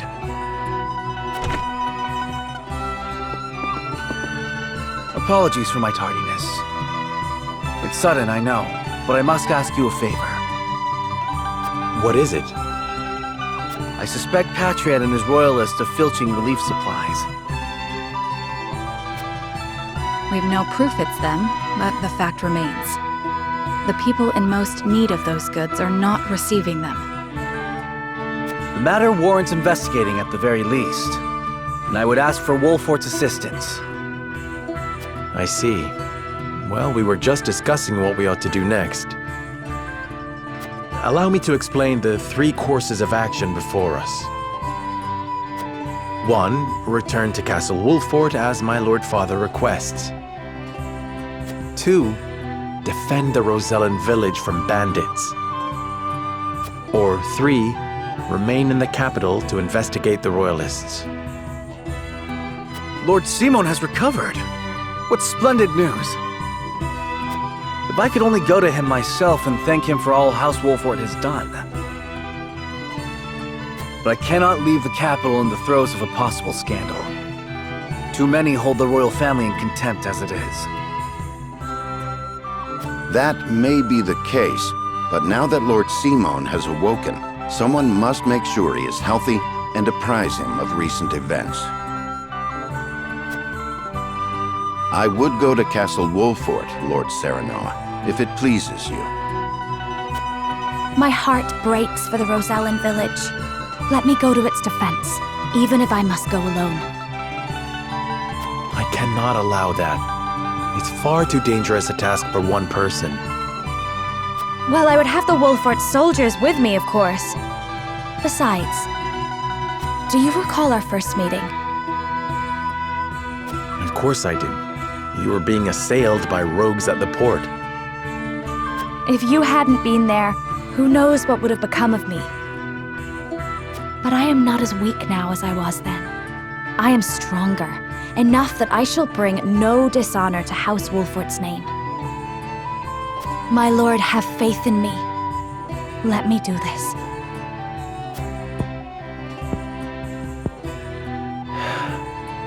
Very well. It seems best that Benedict, Frederica, and I each attend to these pressing matters, separately. Indeed, but the rest of us cannot be in 3 places at once. We can only choose one path to take. Bring the scales of conviction.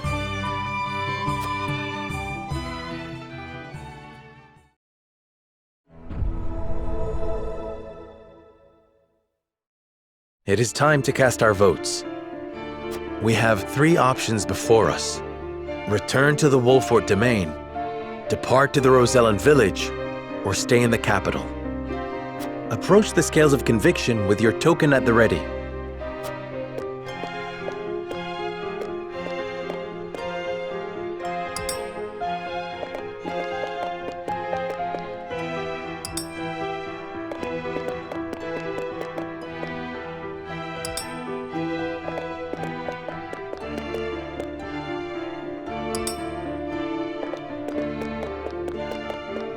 You have my vote.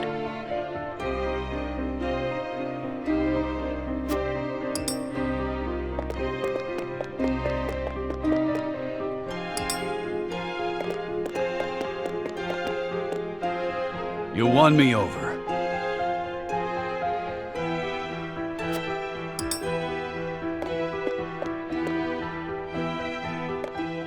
The scales of conviction will illuminate the path we've chosen.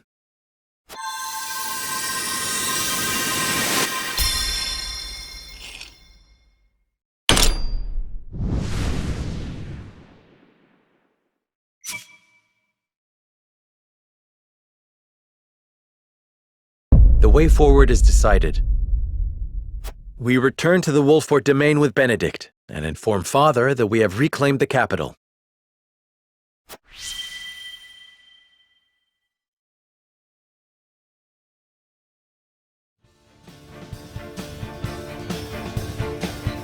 I must return to the Wolfort domain, to my father's side.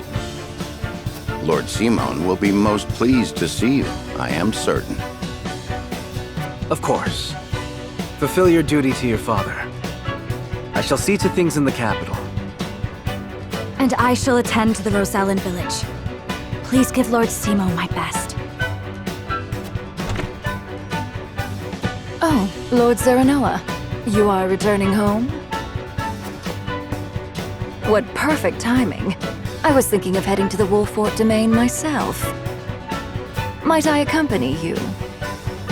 Milo, how'd you sneak into the castle? Oh, let's just say I have my ways. You might find the companionship of such a capable woman a boon on the road. I know not what her aims are, my lord, but I do know she will be easier to watch by your side. Indeed. All right, Milo, you may come. But you'll be put to work for the household. Understood? Of course, my lord. Then this is farewell for now. King Roland, Frederica, until our reunion in the capital.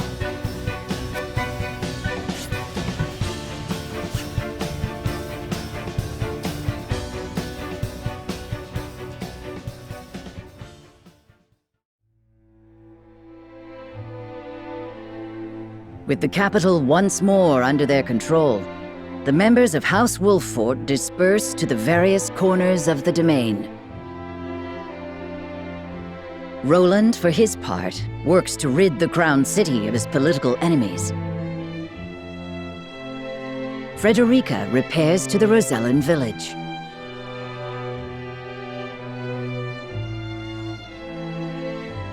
Serenoa, Benedict, and the others, meanwhile, make a triumphant return to Castle Wolfort, where Lord Simon eagerly awaits their arrival.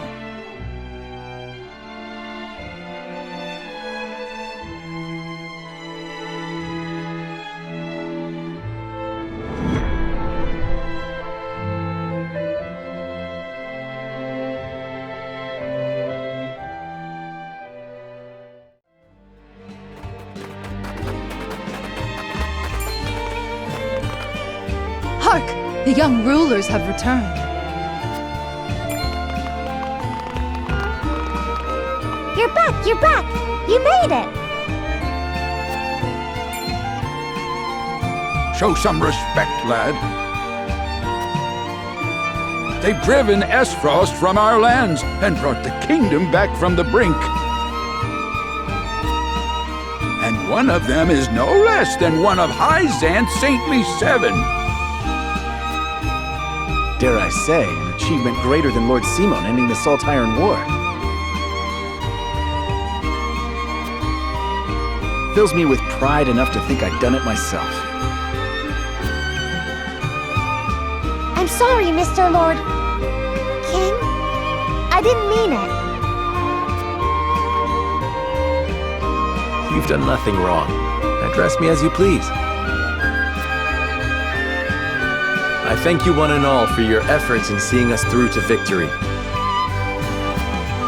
Oh, you are too gracious, my lord. As is the Hierophant, who saw fit to bless us with a boatload of salt. And all thanks to you, Lord Serenoa. The Hierophant, you say? Wow! That's amazing! Isn't it just? Bold is the nation that besmirches House Wolfort's honor now. I reckon not even the king himself would speak ill of us now. Course not. It was this lad what made that mask-wearing coward of a prince the king. All hail House Wolfort.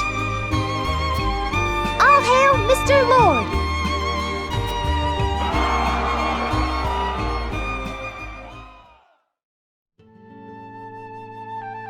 Serenoa is truly a man of the people. And he's got the might to defend him. He's earned their trust. And so he may as well be king. I must say I do appreciate a powerful man. Perhaps I should cast my lot in with the future rather than the past.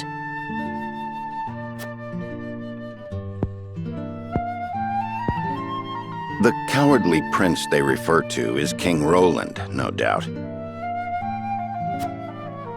Familiarity breeds contempt. I pray that's all it is. Hyzant's overtures are most bold. They mean to lure us in.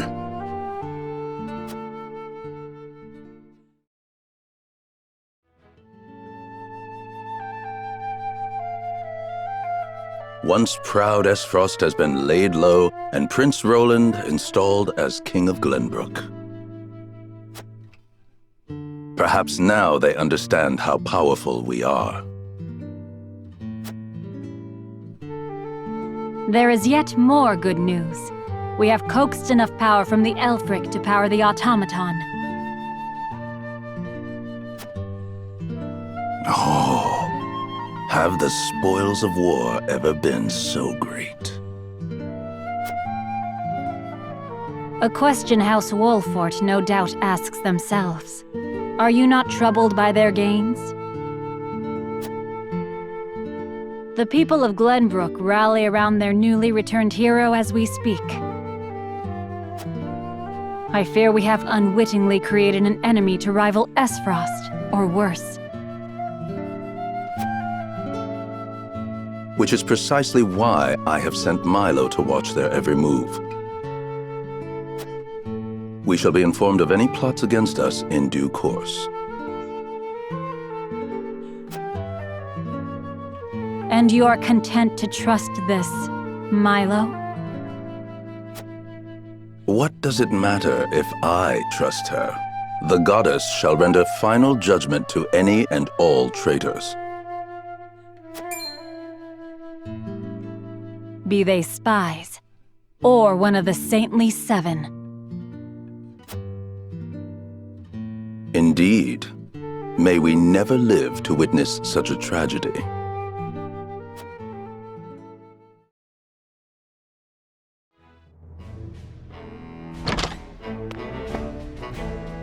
Lord Svarog, you've been summoned to the capital with regard to the death snow. How long do you intend to defy the Archduke's orders?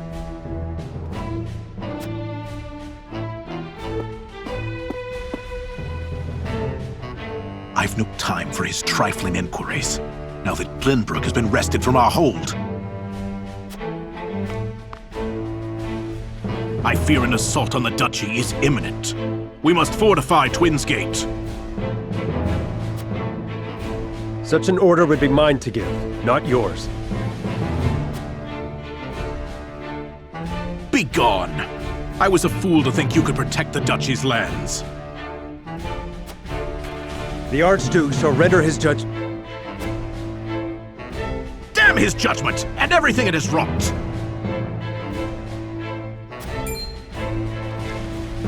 Leaving that fool Thalis in charge of Glenbrook brought this upon us. I shall pass your words on to him, then. See that you do, messenger boy. And let him know that if he wishes for me to follow his orders, he will speak the truth, and nothing but.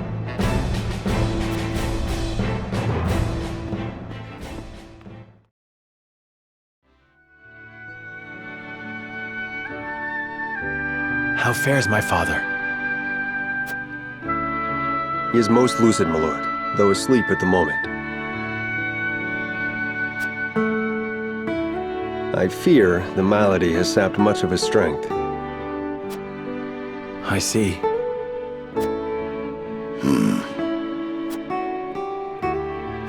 Just not all doom and gloom, though. Word of your recent exploits lifted his spirits considerably. He cannot wait to hold a feast and praise you before the entire house.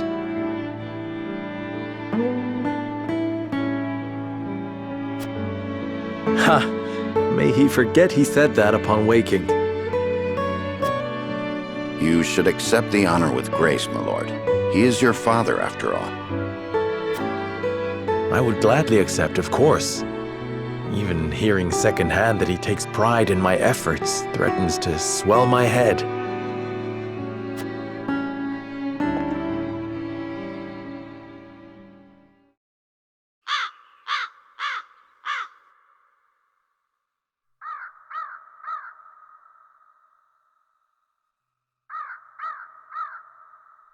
The young lord has reclaimed Glenbrook, Lady Destra.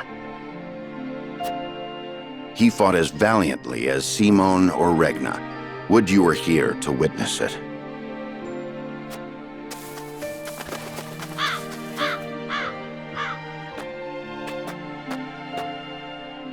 Forgive me, Benedict. No, forgive me, Lord Serenoa. I shall take my leave. Nonsense. You are the reason I stand here today, and I would tell Mother that myself. I bid you stay. How very gracious of you.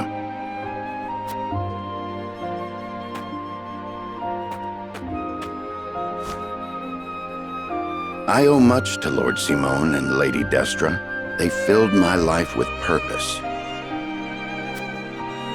They left you in my charge. But you have already demonstrated your power for all the realm to see. You now walk on your own 2 feet. I have no doubt you can lead Norzelia into a glorious new era of peace and prosperity with King Roland by your side.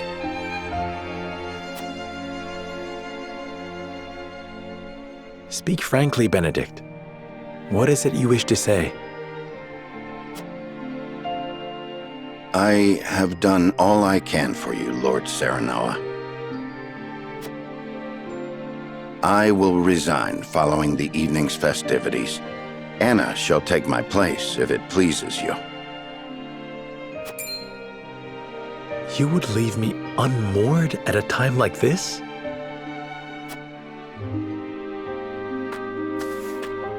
I know the time is not ideal, but your father is not long for this world. I would repay my debt to him by caring for him in his final days. After that, I shall stand watch over their eternal resting place and regale them with tales of your great deeds.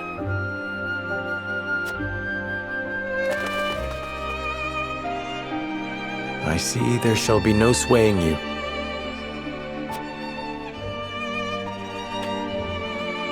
My gratitude for you flows like the mighty Norzelia River. Even so, I would ask for a moment more to make up my mind.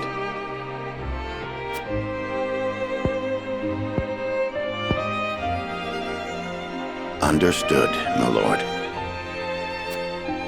Then let us return to the castle and prepare for the evening's feast.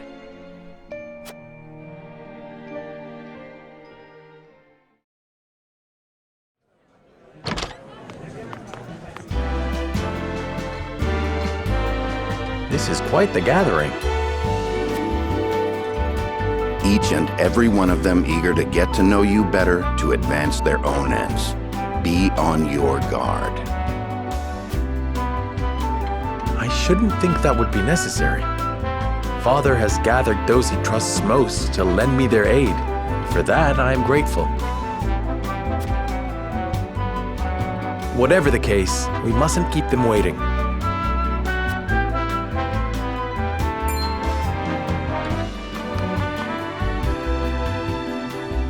I thank you kindly for the invitation, Lord Serenoa. Or shall I address you as Glenbrook's savior? Ha! You needn't go that far, no.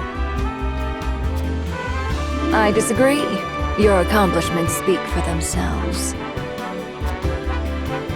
Power becomes you. It makes you alluring to people such as myself. Pray, let me accompany you for the evening and beyond.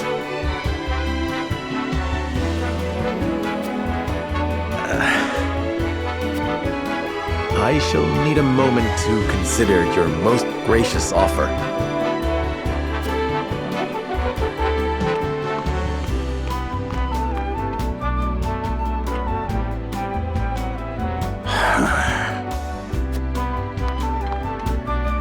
It's a thing of beauty when they grow up.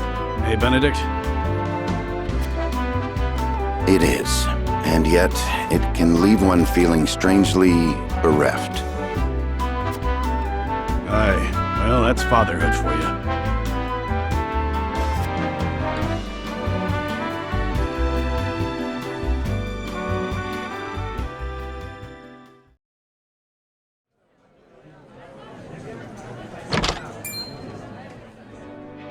you. Lord Simon lives!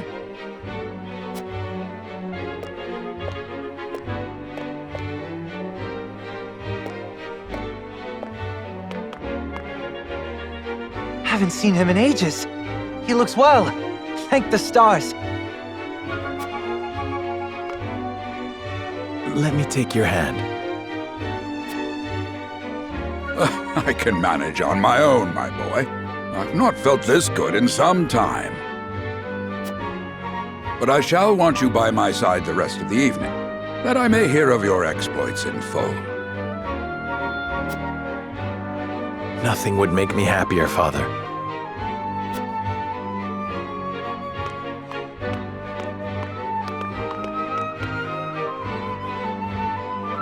I thank you all for gathering to celebrate with me House Wolfort's victories. Against all odds, my son and his stalwart allies have reclaimed the kingdom of Glenbrook. I felt a great weight lifted from my shoulders as I watched him grow into a worthy heir. I dare say I've never been so proud. Permit me the indulgence of offering a toast to my son, my pride, and...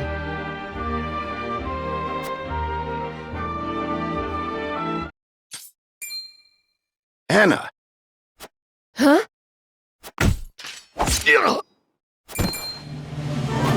Father! Assassins.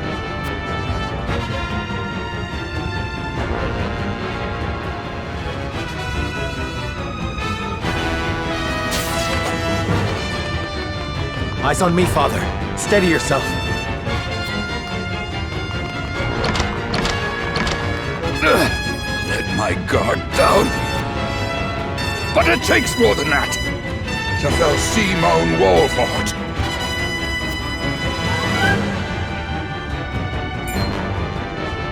Then more you shall have. Not today.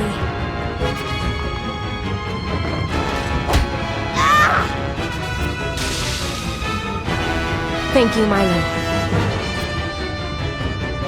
Save your breath. We're not rid of the assassins. Kill them, Milo. Gladly.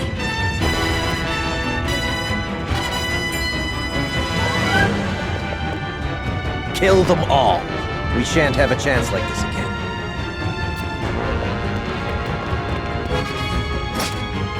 Patriot! What are you... You traitorous cur!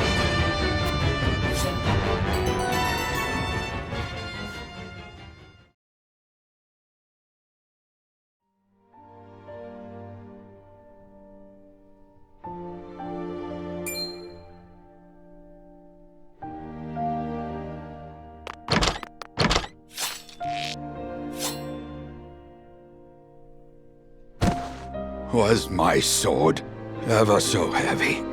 Age is a persistent foe. Ah! Ah! Be strong, Father. I shall get you treatment at once. Serenoa, please.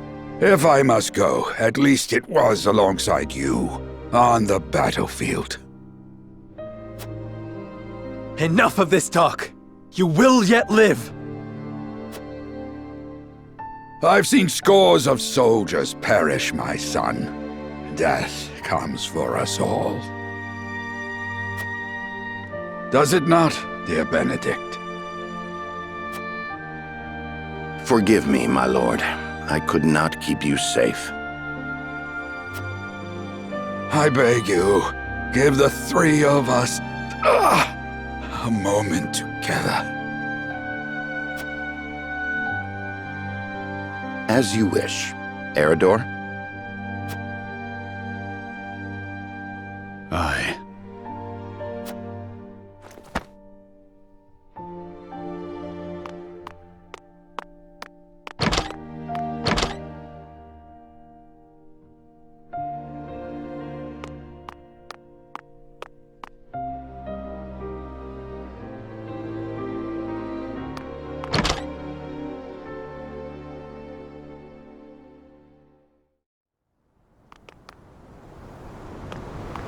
The Wolforts are as dangerous as I feared. They must be wiped out for the good of all Glenbrook. There is no escape, Patriot. Tell me why a royalist like you would attack Lord Simon. Yes. Why would you threaten to tear asunder a newly restored Glenbrook?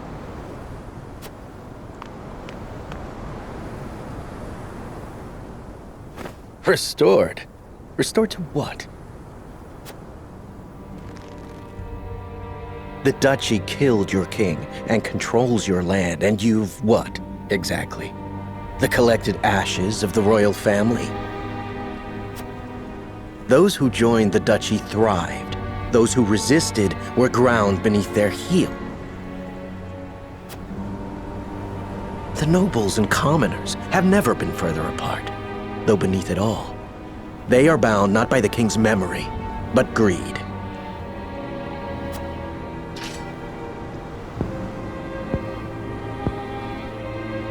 Perhaps, but we can unite them behind King Roland. The weakest link of them all. The prince who forsook his family, a ruler in nothing but name if the people speak true. The Wolford reputation stains him, and it shall be his undoing. So that's your angle. Enough slander. You're blind to it, admit it.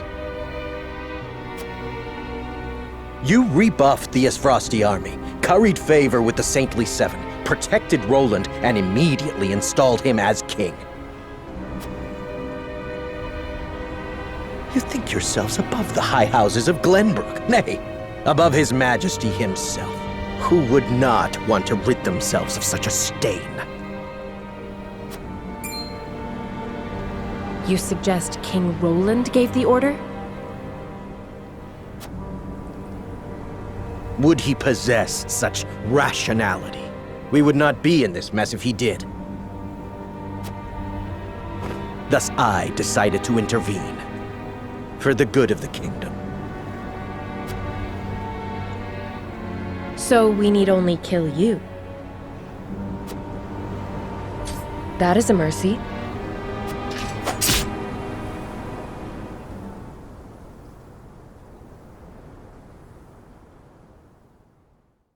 Only Benedict and I know what I'm about to tell you. I bid you listen well and remain calm. I am not your father, at least not by birth. You are the blood of our former King Ragnar. What?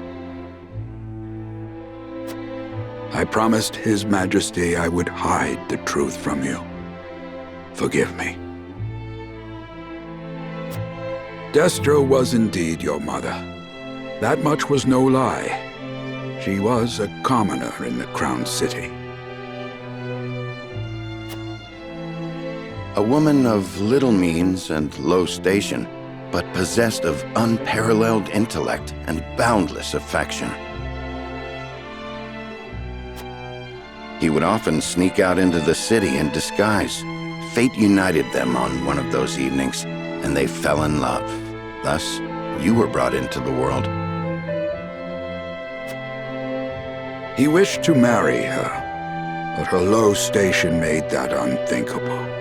In time, the royalists found out and plotted her murder. So Lord Simon took her as his wife to keep her safe. And so I was born the heir of House Wolford. Sadly, your dear mother passed not long after you were born. It was she who named you. It was the one thing she was able to pass down to you. And now I leave you this.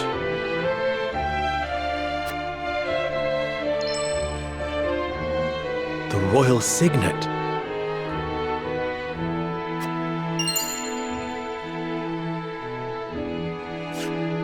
Only one of Glenbrook's royal line may wear it. I was to keep it until the time was right. And so it is now. Father, you leave me completely unmoored. What am I to do with this unspeakable knowledge? I leave you with a heavy burden. This I know better than any. Be strong, Serenoa. Forge her own path. Lead the people. Keep watch over him, Benedict. I will. No, Father. Stay with me. Please. All this and still, you call me Father. I am proud of you, my son.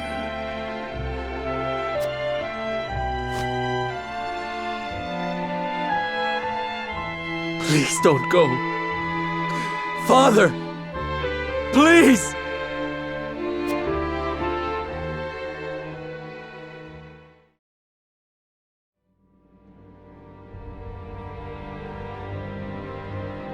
So Patriat meant to eliminate House Wolford to protect the crown. Yes, he admitted as much himself. I can assure you he acted alone. King Roland was not a party to the plot. That is fortunate, yes, but the mere fact of it could tear Glenbrook apart were it to be made known. Lord Simon's assassination must be kept secret, my lord.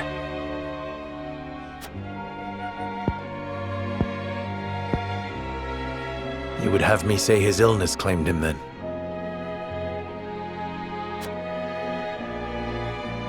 I thank you for your assistance, Milo. Speak not a word of this to anyone. I shan't, for the good of House Wolford.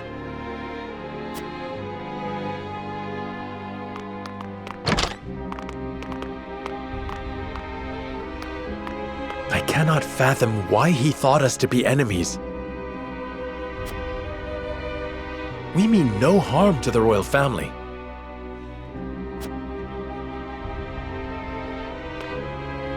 Misplaced as his fears may be, we must stand ready to defend ourselves, in word and deed, from any who may reach similar conclusions.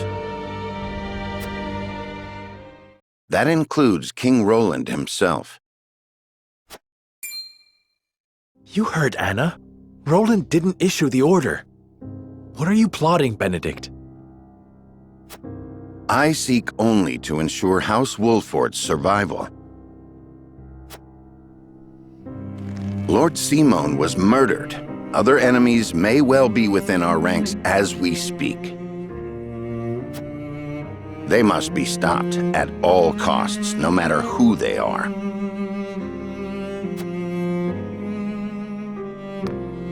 Can I count on your continued guidance, Benedict?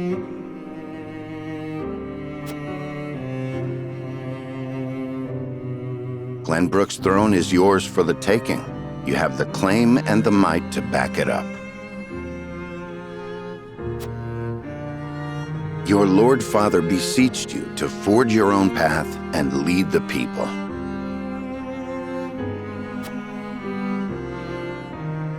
Might you not best accomplish that if you were king?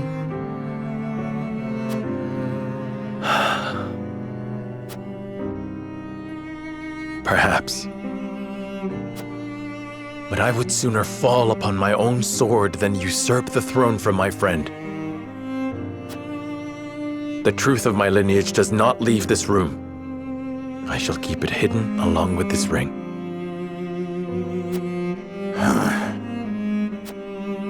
As you wish, my lord. I trust your judgment.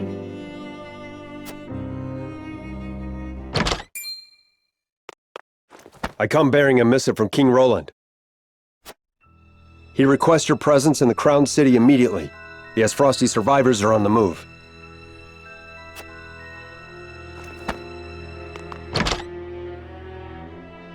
They leave me no time to mourn. Lead the way.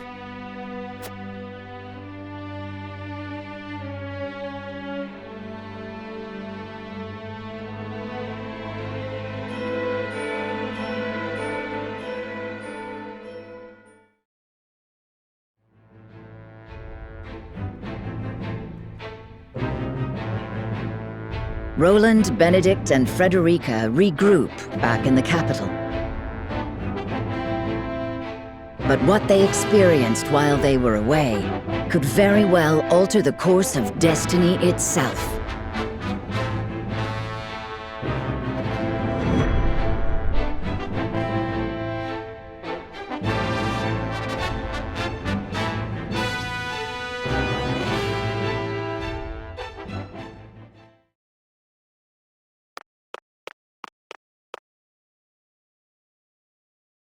Is there something on your mind, Roland?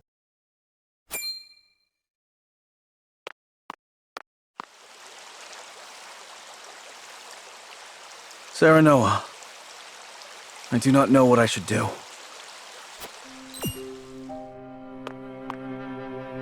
Did something happen in the capital? No, that problem has been dealt with. I've made sure those damned royalists will never cause trouble again. Was such harsh punishment truly necessary? Of course it was. When they should have been helping to rebuild the kingdom, they instead profited off the people's hardship. And on top of that, they sought to string me up as their puppet king. I understand, but... You know what they told me? They said that is what Glenbrook truly is. That it must be ruled with the royalists' careful mediation between the royal family and their loyal subjects. They said good kings need not think for themselves. They said my father and my brother understood that. Even if that is true, you have the power to change it. I tried. That is the entire reason I took the throne. But nothing has changed, no matter how many corrupt aristocrats I've cast out. This kingdom has always been broken. As Frost's invasion just ensured we could never put the pieces back together. I do not have the strength to reconcile a land and people torn apart by hatred and greed. I cannot give Glenbrook what it needs, king though I may be. Roland.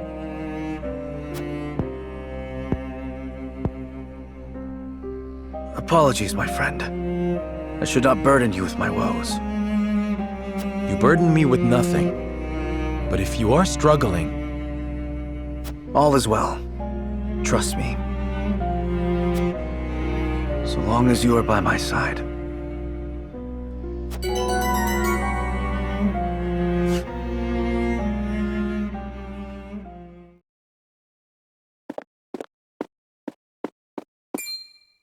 Serenoa, I would speak with you before we meet with the others. Is something the matter? I was led to believe the Rosellan village escaped all but unscathed. Pray, look at this.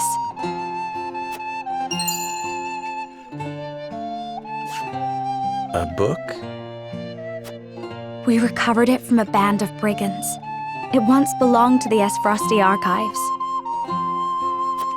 It was authored by one Orlea, my mother. Inside is the truth about the Roselle. Nay, about all Norzelia. The truth? How would your mother have that knowledge? The Rosellan people have long passed down the secret of the salt. My mother was a chosen keeper of that history. In ancient times, the Roselle lived in the southernmost reaches of Norzelia, in a place called Centralia. It is said Centralia was on the shore of a vast expanse of salt water they called the sea. Back then, the Norzelia we know was at the bottom of that sea, but a cataclysm dried up all the water, and thus this land came to be. The salt crystallized and sank into the earth, the very earth we now walk upon. Salt beneath our feet. After the cataclysm, only one small lake of salt remained.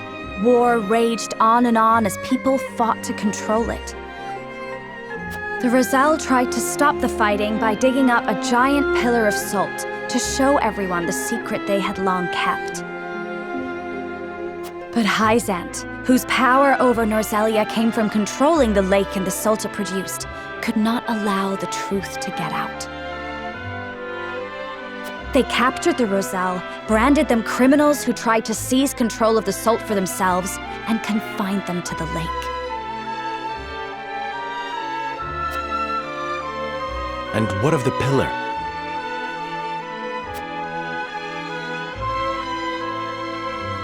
Hyzant stole it and hid it, inside the very statue of the goddess that towers over the source. How can you be certain? During the uprising, my mother broke the statue and recovered a fragment of the pillar within. The salt crystal found in the Rosellan village.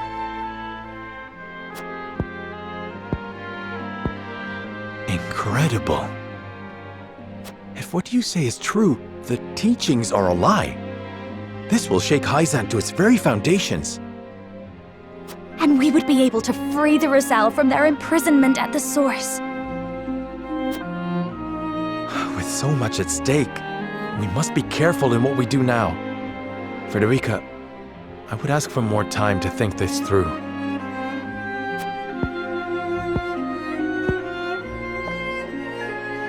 Of course. I have every faith in House Wolford. And in you.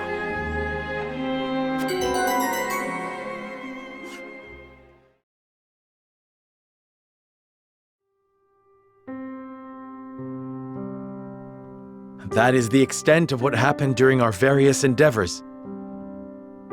The passing of my Lord Father, the Royalist scandal, and the book that revealed the truth about the Roselle and the salt. It is time we consider what we shall do to overcome these obstacles facing us.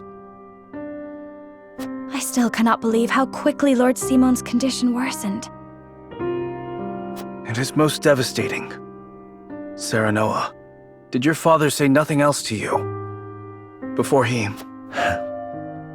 He bade me lead House Wolford well. I see. And we must all do what we can to help you honor that request. Your Majesty, what do you plan to do about the Royalists who misappropriated supplies? As far as I've been able to discern, Those involved acted out of greed and self-interest. They must all be punished. Nothing less than exile from the kingdom or execution will suffice. But there are those among them who support the Glenbrook line. Will that not impact your governance? Perhaps. But to pardon their crimes would kindle the people's ire. We must make an example of them. To appease the people. To make clear the consequences of engaging in such foolhardy behavior. Did something else happen in the capital, King Roland?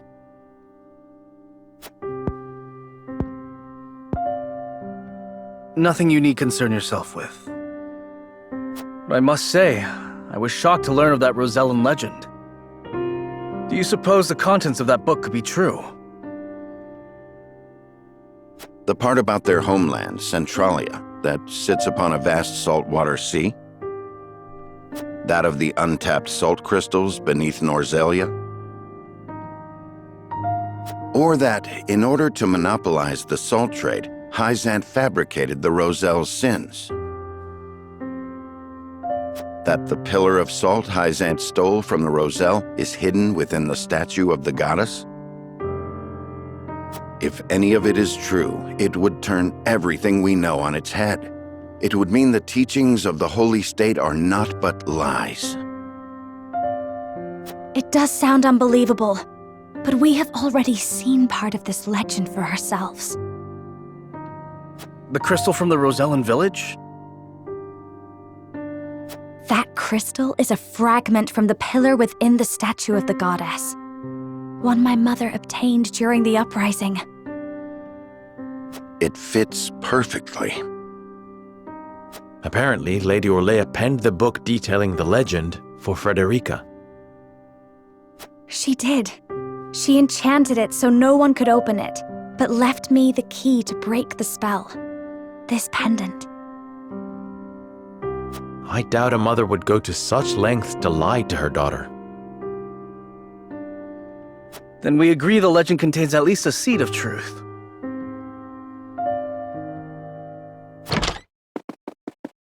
Your Majesty, we have received word that the survivors of the Duchy's army are amassing. What? Where? At the Grand Norzelian mines. But we cannot be sure what they are doing. None of our scouts have returned. These frosty dogs. We will speak later, Serenoa. First, we must put down whatever the Duchy is planning at the mines. I need you and your people beside me. Of course. We shall ready ourselves for the battle at once.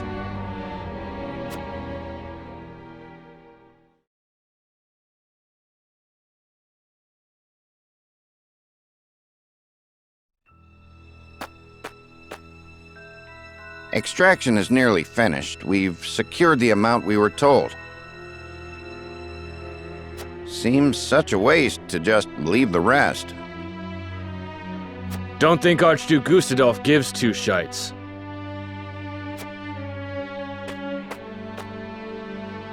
Hurry it up. We need to be done here before Glenbrook catches on to us. Sir.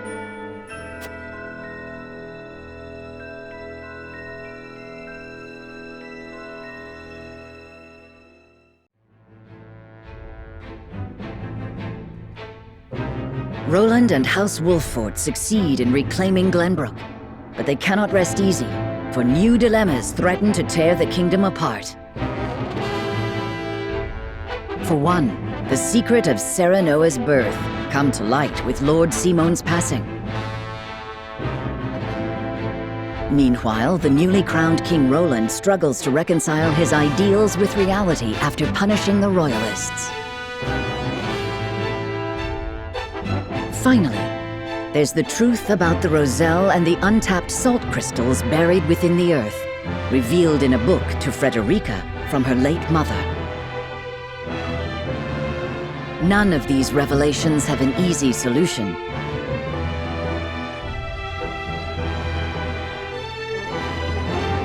As all parties discuss the matters, they receive word that the survivors of the Ysfrosti army are gathering at the Grand Norzelian mines.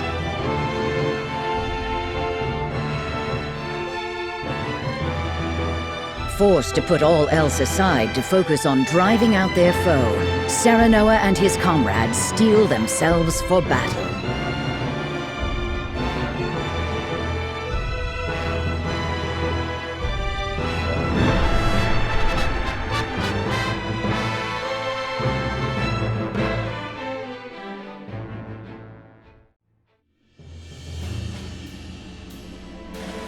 The remnants of the Ysfrosti forces are gathering at the Grand Norzelian mines. Or perhaps I should say they are rallying there, preparing to defend it to the last. Something tells me you're right. Gustadolf may have used Lord Dragan's murder as pretext for invading Glenbrook. Yet I believe his true aim was to seize control, not of our kingdom, but of the mines. Once Glenbrook fell to them, Ysfrost did indeed continue mining operations, with notable zeal. Apparently, they transported huge shipments of what they excavated to the duchy, too. You mean iron ore? One would assume as much, but we do not know for certain. They say only a chosen few were allowed to have anything to do with the mining or transport. Odd, ain't it? Granted, the iron from the Grand Norzelian mines is supposed to be decent stuff. But the Duchy has access to plenty of other iron mines of comparable quality. They've certainly no need to go to such pains to obtain resources from this one. You reckon there's something special about it? What my mother wrote of must be true.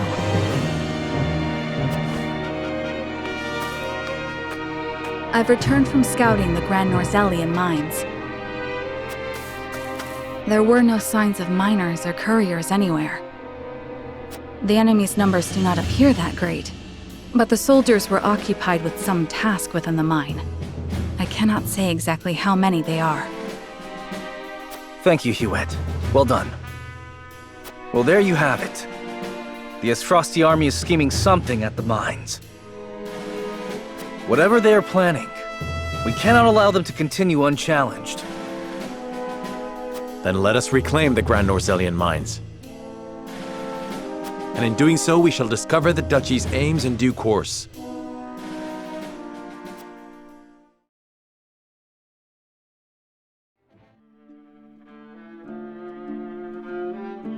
Glenbrook has withdrawn from the sanctions and reopened trade with us. King Roland is truly a man of his word.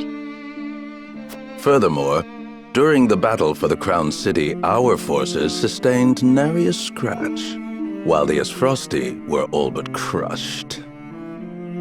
We could not have asked for a more auspicious outcome. An outcome that would not have been possible without the Elfric we supplied them. Still, Minister Serenoa and House Wolford must be given credit for aiding in our victory. Minister Exham, how strange to hear you lavish such praise upon another. I am only speaking truth. Leaving Minister Serenoa in Glenbrook's hands is unwise. I agree. As one of the Saintly Seven, he belongs here with us. Of course. We shall bring him under our thumb. The Holy One has plans for the young lord. Making him our creature has the added benefit of bringing his entire domain under Hyzantian rule. But I doubt His Majesty will be so willing to part with him. Oh, indeed. And yet King Roland owes us a great debt. Which will be all the greater after we help him rebuild the Crown City. We will so overwhelm him with generosity, he will be unable to refuse us anything. So, you mean to seize Glenbrook as well, Minister Edor? Somehow I am unsurprised. I seek nothing more than to spread the goddess's grace and wisdom. to Glenbrook and even Esfrost, until her divine protection shelters Norzelia in its entirety. That is what the goddess desires, and therefore, what the Hierophant desires as well.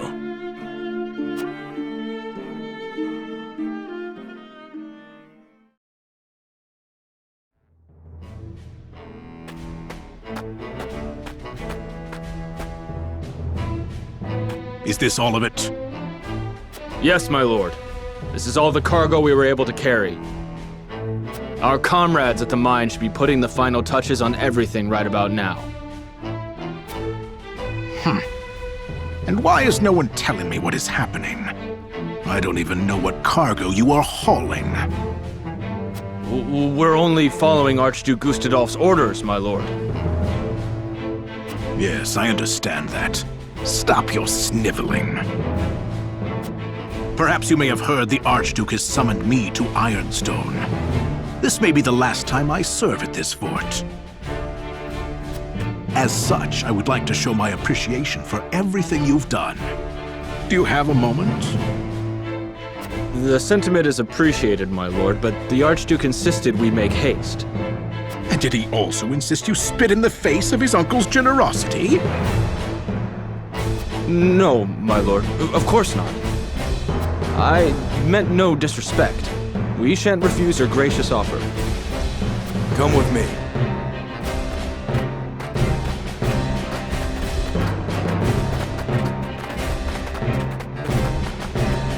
Can all that cargo truly be naught but iron ore? I suppose I shall have to find out what it is for myself.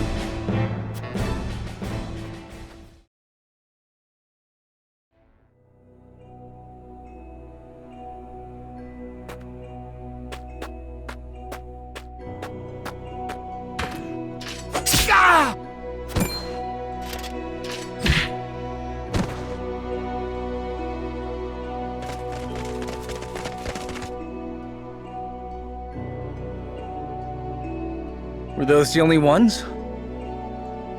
I do not understand. There were far more soldiers here when I came scouting. They've mined more since the last time we were here.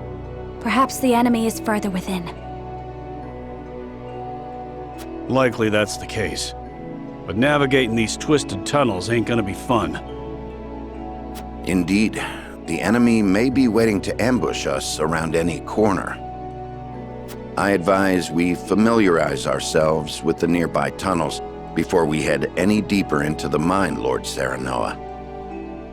Agreed. Let's take care to cover our tracks while we look around.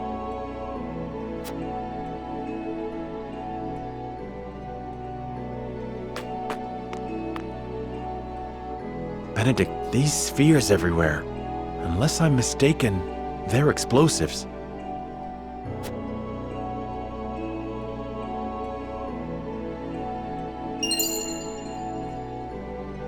Yes, a means Lord Dragan devised for breaking through the bedrock. They aren't as powerful as blast crystals, but they are simple to set and can be manipulated to go off at the same time. Reckon I'll go collect whatever charges are left, my lord. Just to be safe. Thank you.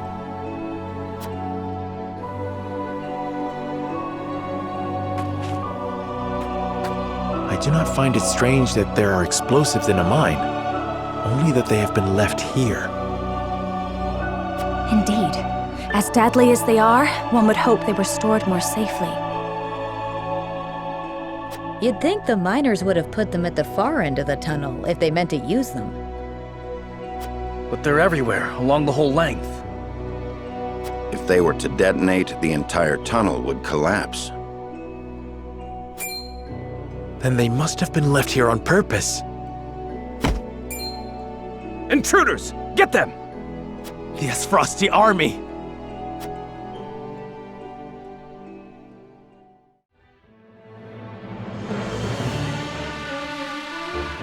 The Esfrosti mean to seal off the mine! Do not let them through the tunnel! Kill them! But this is House Wolfort we're up against, Commander! Think I don't know that? The battle won't be easily won.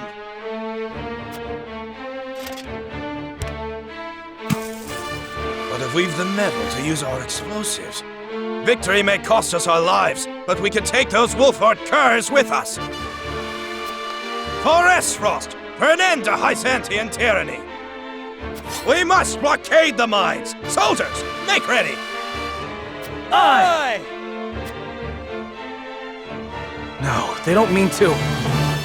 They would blow the tunnel at the cost of their own lives?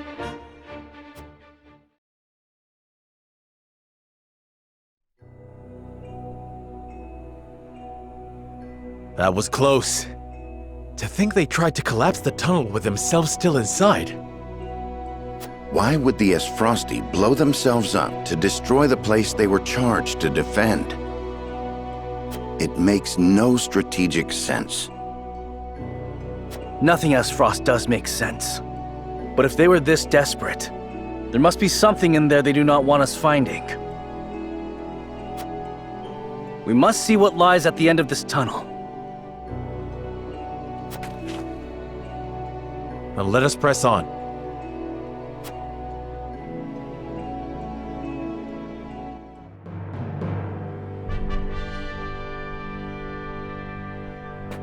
Oh! These pink rocks aren't iron. It's salt. Or rather, salt crystal. Crystallized salt, untapped beneath the earth.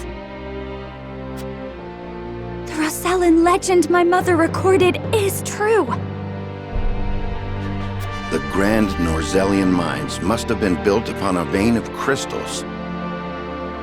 This explains how Esfrost was able to cut ties with Hyzant. As long as they could excavate their own, they didn't need to rely on the salt from the Holy State. They could fight without it. How do you think Gustadolf discovered this? Lord Dragan was in charge of the mines, until he was assassinated in that sudden Esfrosti raid, which Gustadolf used as a pretense to invade Glenbrook, after which he claimed control of the mines. That tells me Lord Dragan was likely the first to discover the salt crystals. However, a struggle ensued between him and Gustadolf over their ownership. So Gustadolf had him killed and ordered the invasion of Glenbrook, in order to seize control of the mines and secure the salt crystals for himself. That scheming bastard! Looks like we made the right call, taking back the mines. We already took loads of salt crystals to the Duchy, but even that ain't gonna last them forever. Indeed. If we can hold the mines, Esfrost will have no choice but to surrender. And what if they discover another vein of salt crystals elsewhere? A real possibility, if the Rosellan legend is to be believed. But the Grand Norzellian mines only succeeded because all three powers worked together. If this is the kind of terrain salt crystals are found in, Esfrost cannot dig a new mine all on their own that easily. Meaning they are at their most vulnerable now, without a source of salt to call their own. This does not concern only Esfrost. The existence of salt crystals will undermine the very foundation upon which Hyzant is built.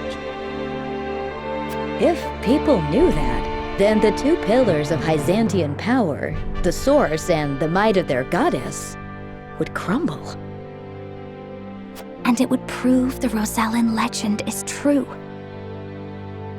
If we reveal the truth, they would be forced to free the Rosell they've imprisoned. We hold the very future of Norzellia in our hands. Whatever we decide to do, we cannot decide it lightly. Indeed. For now, let us return to the Crown City. Huet, send word to the capital. I want Kingdom soldiers posted around this entire area. Tell them to allow no one anywhere near the mines. It shall be done, sire.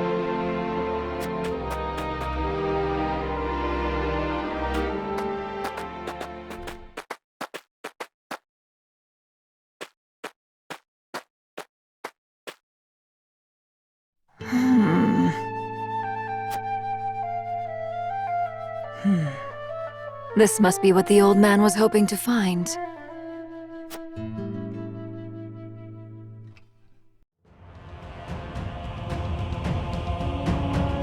So, our army failed to secure the Grand Norzelian mines.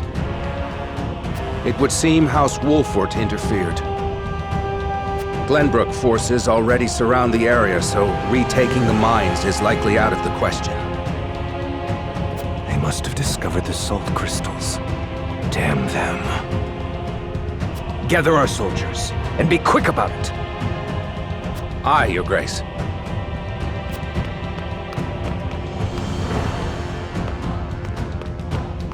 I see you finally decided to answer my summons, Svarog. I shan't use laboring in secret to complete the death's knell as an excuse. Punish me as you see fit. If you think you can, that is. I ought to wipe that impertinent smile off your face. I saw what they brought in from the Grand Norzelian mines. Huh. So you know of the salt crystals? Enough secrets, Gustadolf. Tell me what you are planning. To use those salt crystals to put the final nail in Hyzan's coffin. To free the people of Norzelia from their tyranny by ending their monopoly over salt. By which you mean the strong will be free to trample the weak. Is that it? I will not argue semantics. Though it is at least far more human to struggle for one's own survival, rather than capitulate to the whims of some goddess. People have the right to discover their own strength, and wield it to claim what is rightfully theirs. Just as you are contesting me at this very moment, Uncle. How long have you known of the salt crystal's existence?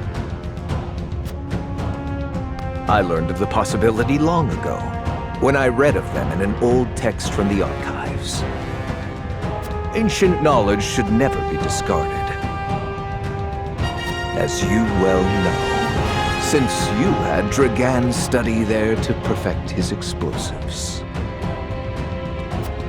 You are the one who had him killed. Spare me your unfounded speculation.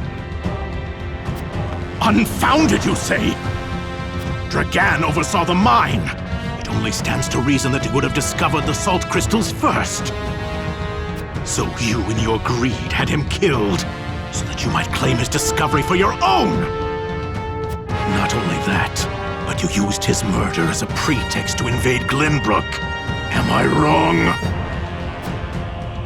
Huh. You have an admirable imagination. Admirable, but mistaken. Your son was quite the ambitious man, you know. What do you mean? You know very well what I mean. Indeed, Dragan did discover the salt crystals. Who else do you think told me of their existence? Yet he refused to hand them over unless I made him Prime Minister of Esfrost. And your son's scheming didn't end there. At the same time, he had initiated negotiations with Glenbrook. He offered them salt crystals in exchange for a noble title. He sought to fatherland and foe for all he could get. Lies! All of it! How dare you dishonor my son's name! I thought if anyone understood the extent of Dragan's ambition, it would be you. Uncle, now is not the time for family squabbles. Glenbrook now knows of the salt crystals. It is but a matter of time until Hyzant learns of them as well. We must make ready to stand against them. What would you have me do? The death knell is taking far too long to build. See that it is finished with haste. Do that, and I will name you my Prime Minister, so you may fulfill your dearly departed son's dream in his stead. Very well. There is no time to waste. War will be upon our doorstep before we know it. A war to end all wars. A war whose victor shall rule Norzelia in her glorious entirety.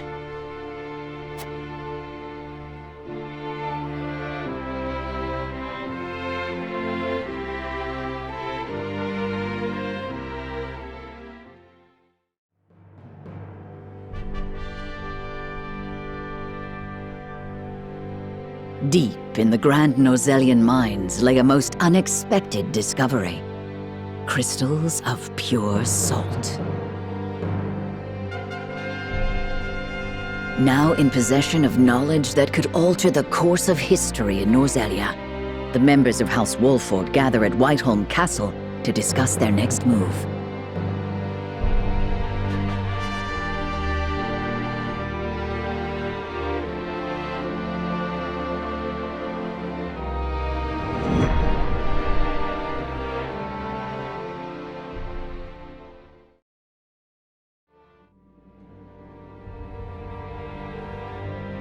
Unexpected though it may be, the salt crystals are now ours.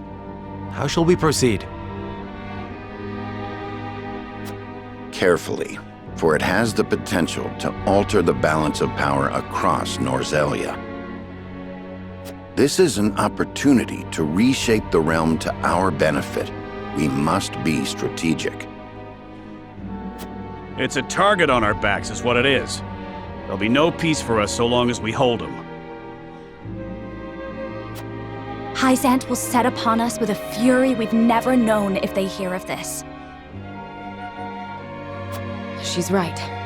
They will stop at nothing to defend their faith. Nor will Esfrost go quietly into the night. Then let us prepare for when word does spread, rather than fret over how long we can keep the secret. Whether we protect the salt as ours or find another way to use it, we must act soon.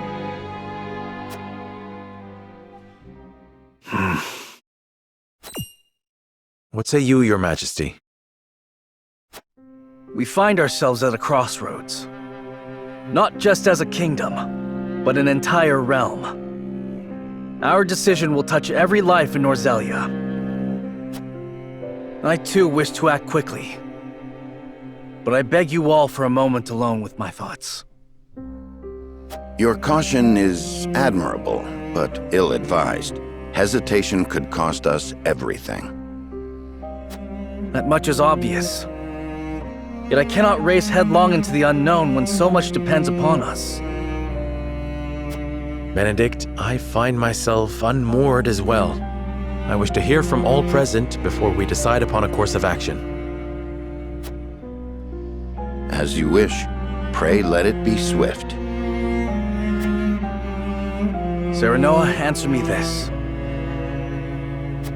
Can I count on you to walk the path with me, whatever it may be? I was named Lord of House Wolford long before I was inducted into the Saintly Seven. And I've been your friend even longer still. Say no more. Take the others to Castle Wolford and await my word. Likewise, inform me of any movements from Hyzant. As you wish. Until we meet again.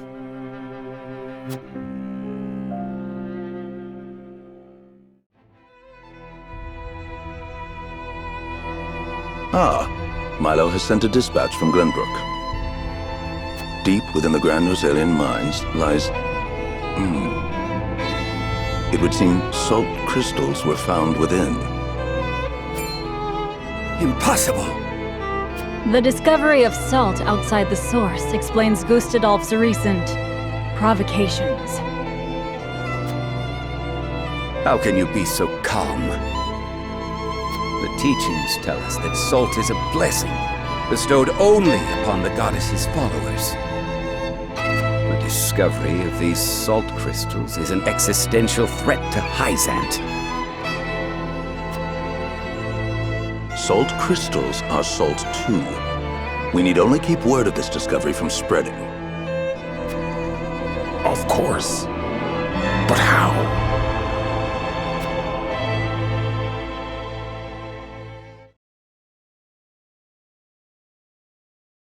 The Hierophant has spoken. Minister Exham, you shall raise an army and seize the Grand Norzelian mines in Hyzant's name. The Hierophant asks us to invade Glenbrook? Do you have another way to silence King Roland and his royal hounds in House Wolfort? Minister Serenoa is one of us, and thus is honor-bound to heed the Hierophant's word. But we know not if he will do so, or if he will cast his lot with his precious king. You shall ask him yourself when you surround Castle Wolfort en route to the mine. And if he resists? You are free to deal with him, as we do with all who forsake the goddess.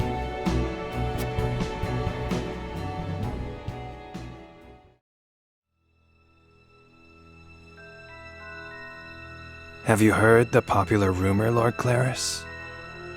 That Hyzant intends to raise an army against Glenbrook? Yes, I am familiar. So it's reached the consortium then. Is it true? King Roland has only just reclaimed the Crown City with Hyzant's help, not to mention restored relations with them.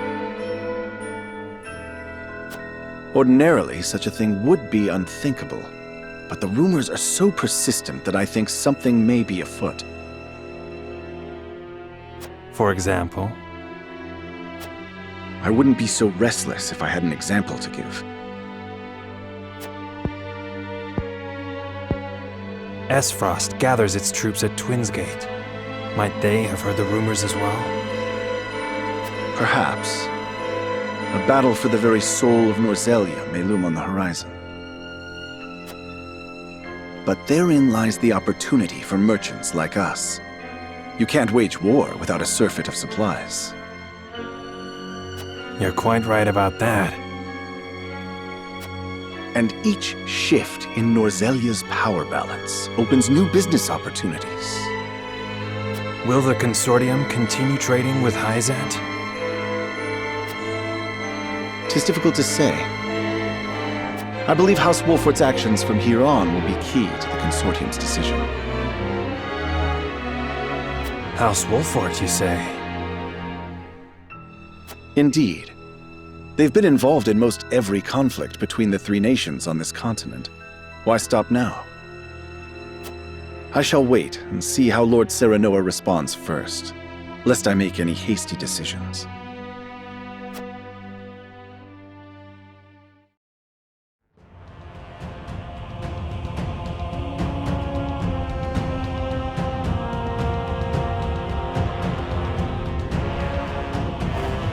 I am gladdened to see each and every one of you, my ironclad brothers in arms, here at Twinsgate. I have asked you here to tell you of a most fortuitous discovery. We have found crystals of salt deep in the Grand Norzelian mines. Alas, Glenbrook has taken those very mines from us. What's worse, Glenbrook's esteemed House Wolfort is led by one of the saintly seven of Hyzant. They will no doubt be informed of the salt crystals, and their precious religion will be shaken to its core. I trust you can all imagine how Hyzant will respond to such an affront. They will not go quietly, but will instead seek the crystals for themselves, that their reign of terror may continue unimpeded. Therefore, we must subdue Glenbrook and seize the mines for Esfrost if we are to counter this grave threat. But we cannot stop there, for that will only draw Hyzant to our gates. They will stop at nothing to conquer all of Norzelia in their name. The Duchy has never been in a more precarious position. But we will not yield. We subscribe to no faith, and we bend the knee for no king. We shall greet our enemies at Twinsgate with cold, hard steel. Our newest weapon, the Death's Knell, is nearly complete. With it, we shall strike back at Hyzant. The false goddess shall crumble beneath the sheer force of our iron will, and Hyzant reduced to rubble along with her. Raise your swords, my black iron heroes! Your names shall be cast in iron when the histories of this day are written. You shall be known as the defenders of Esfrost!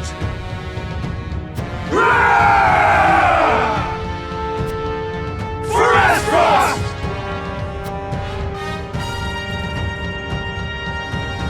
Oh yes. The Death's Knell will reduce many a falsehood to rubble, dear Gustadolf.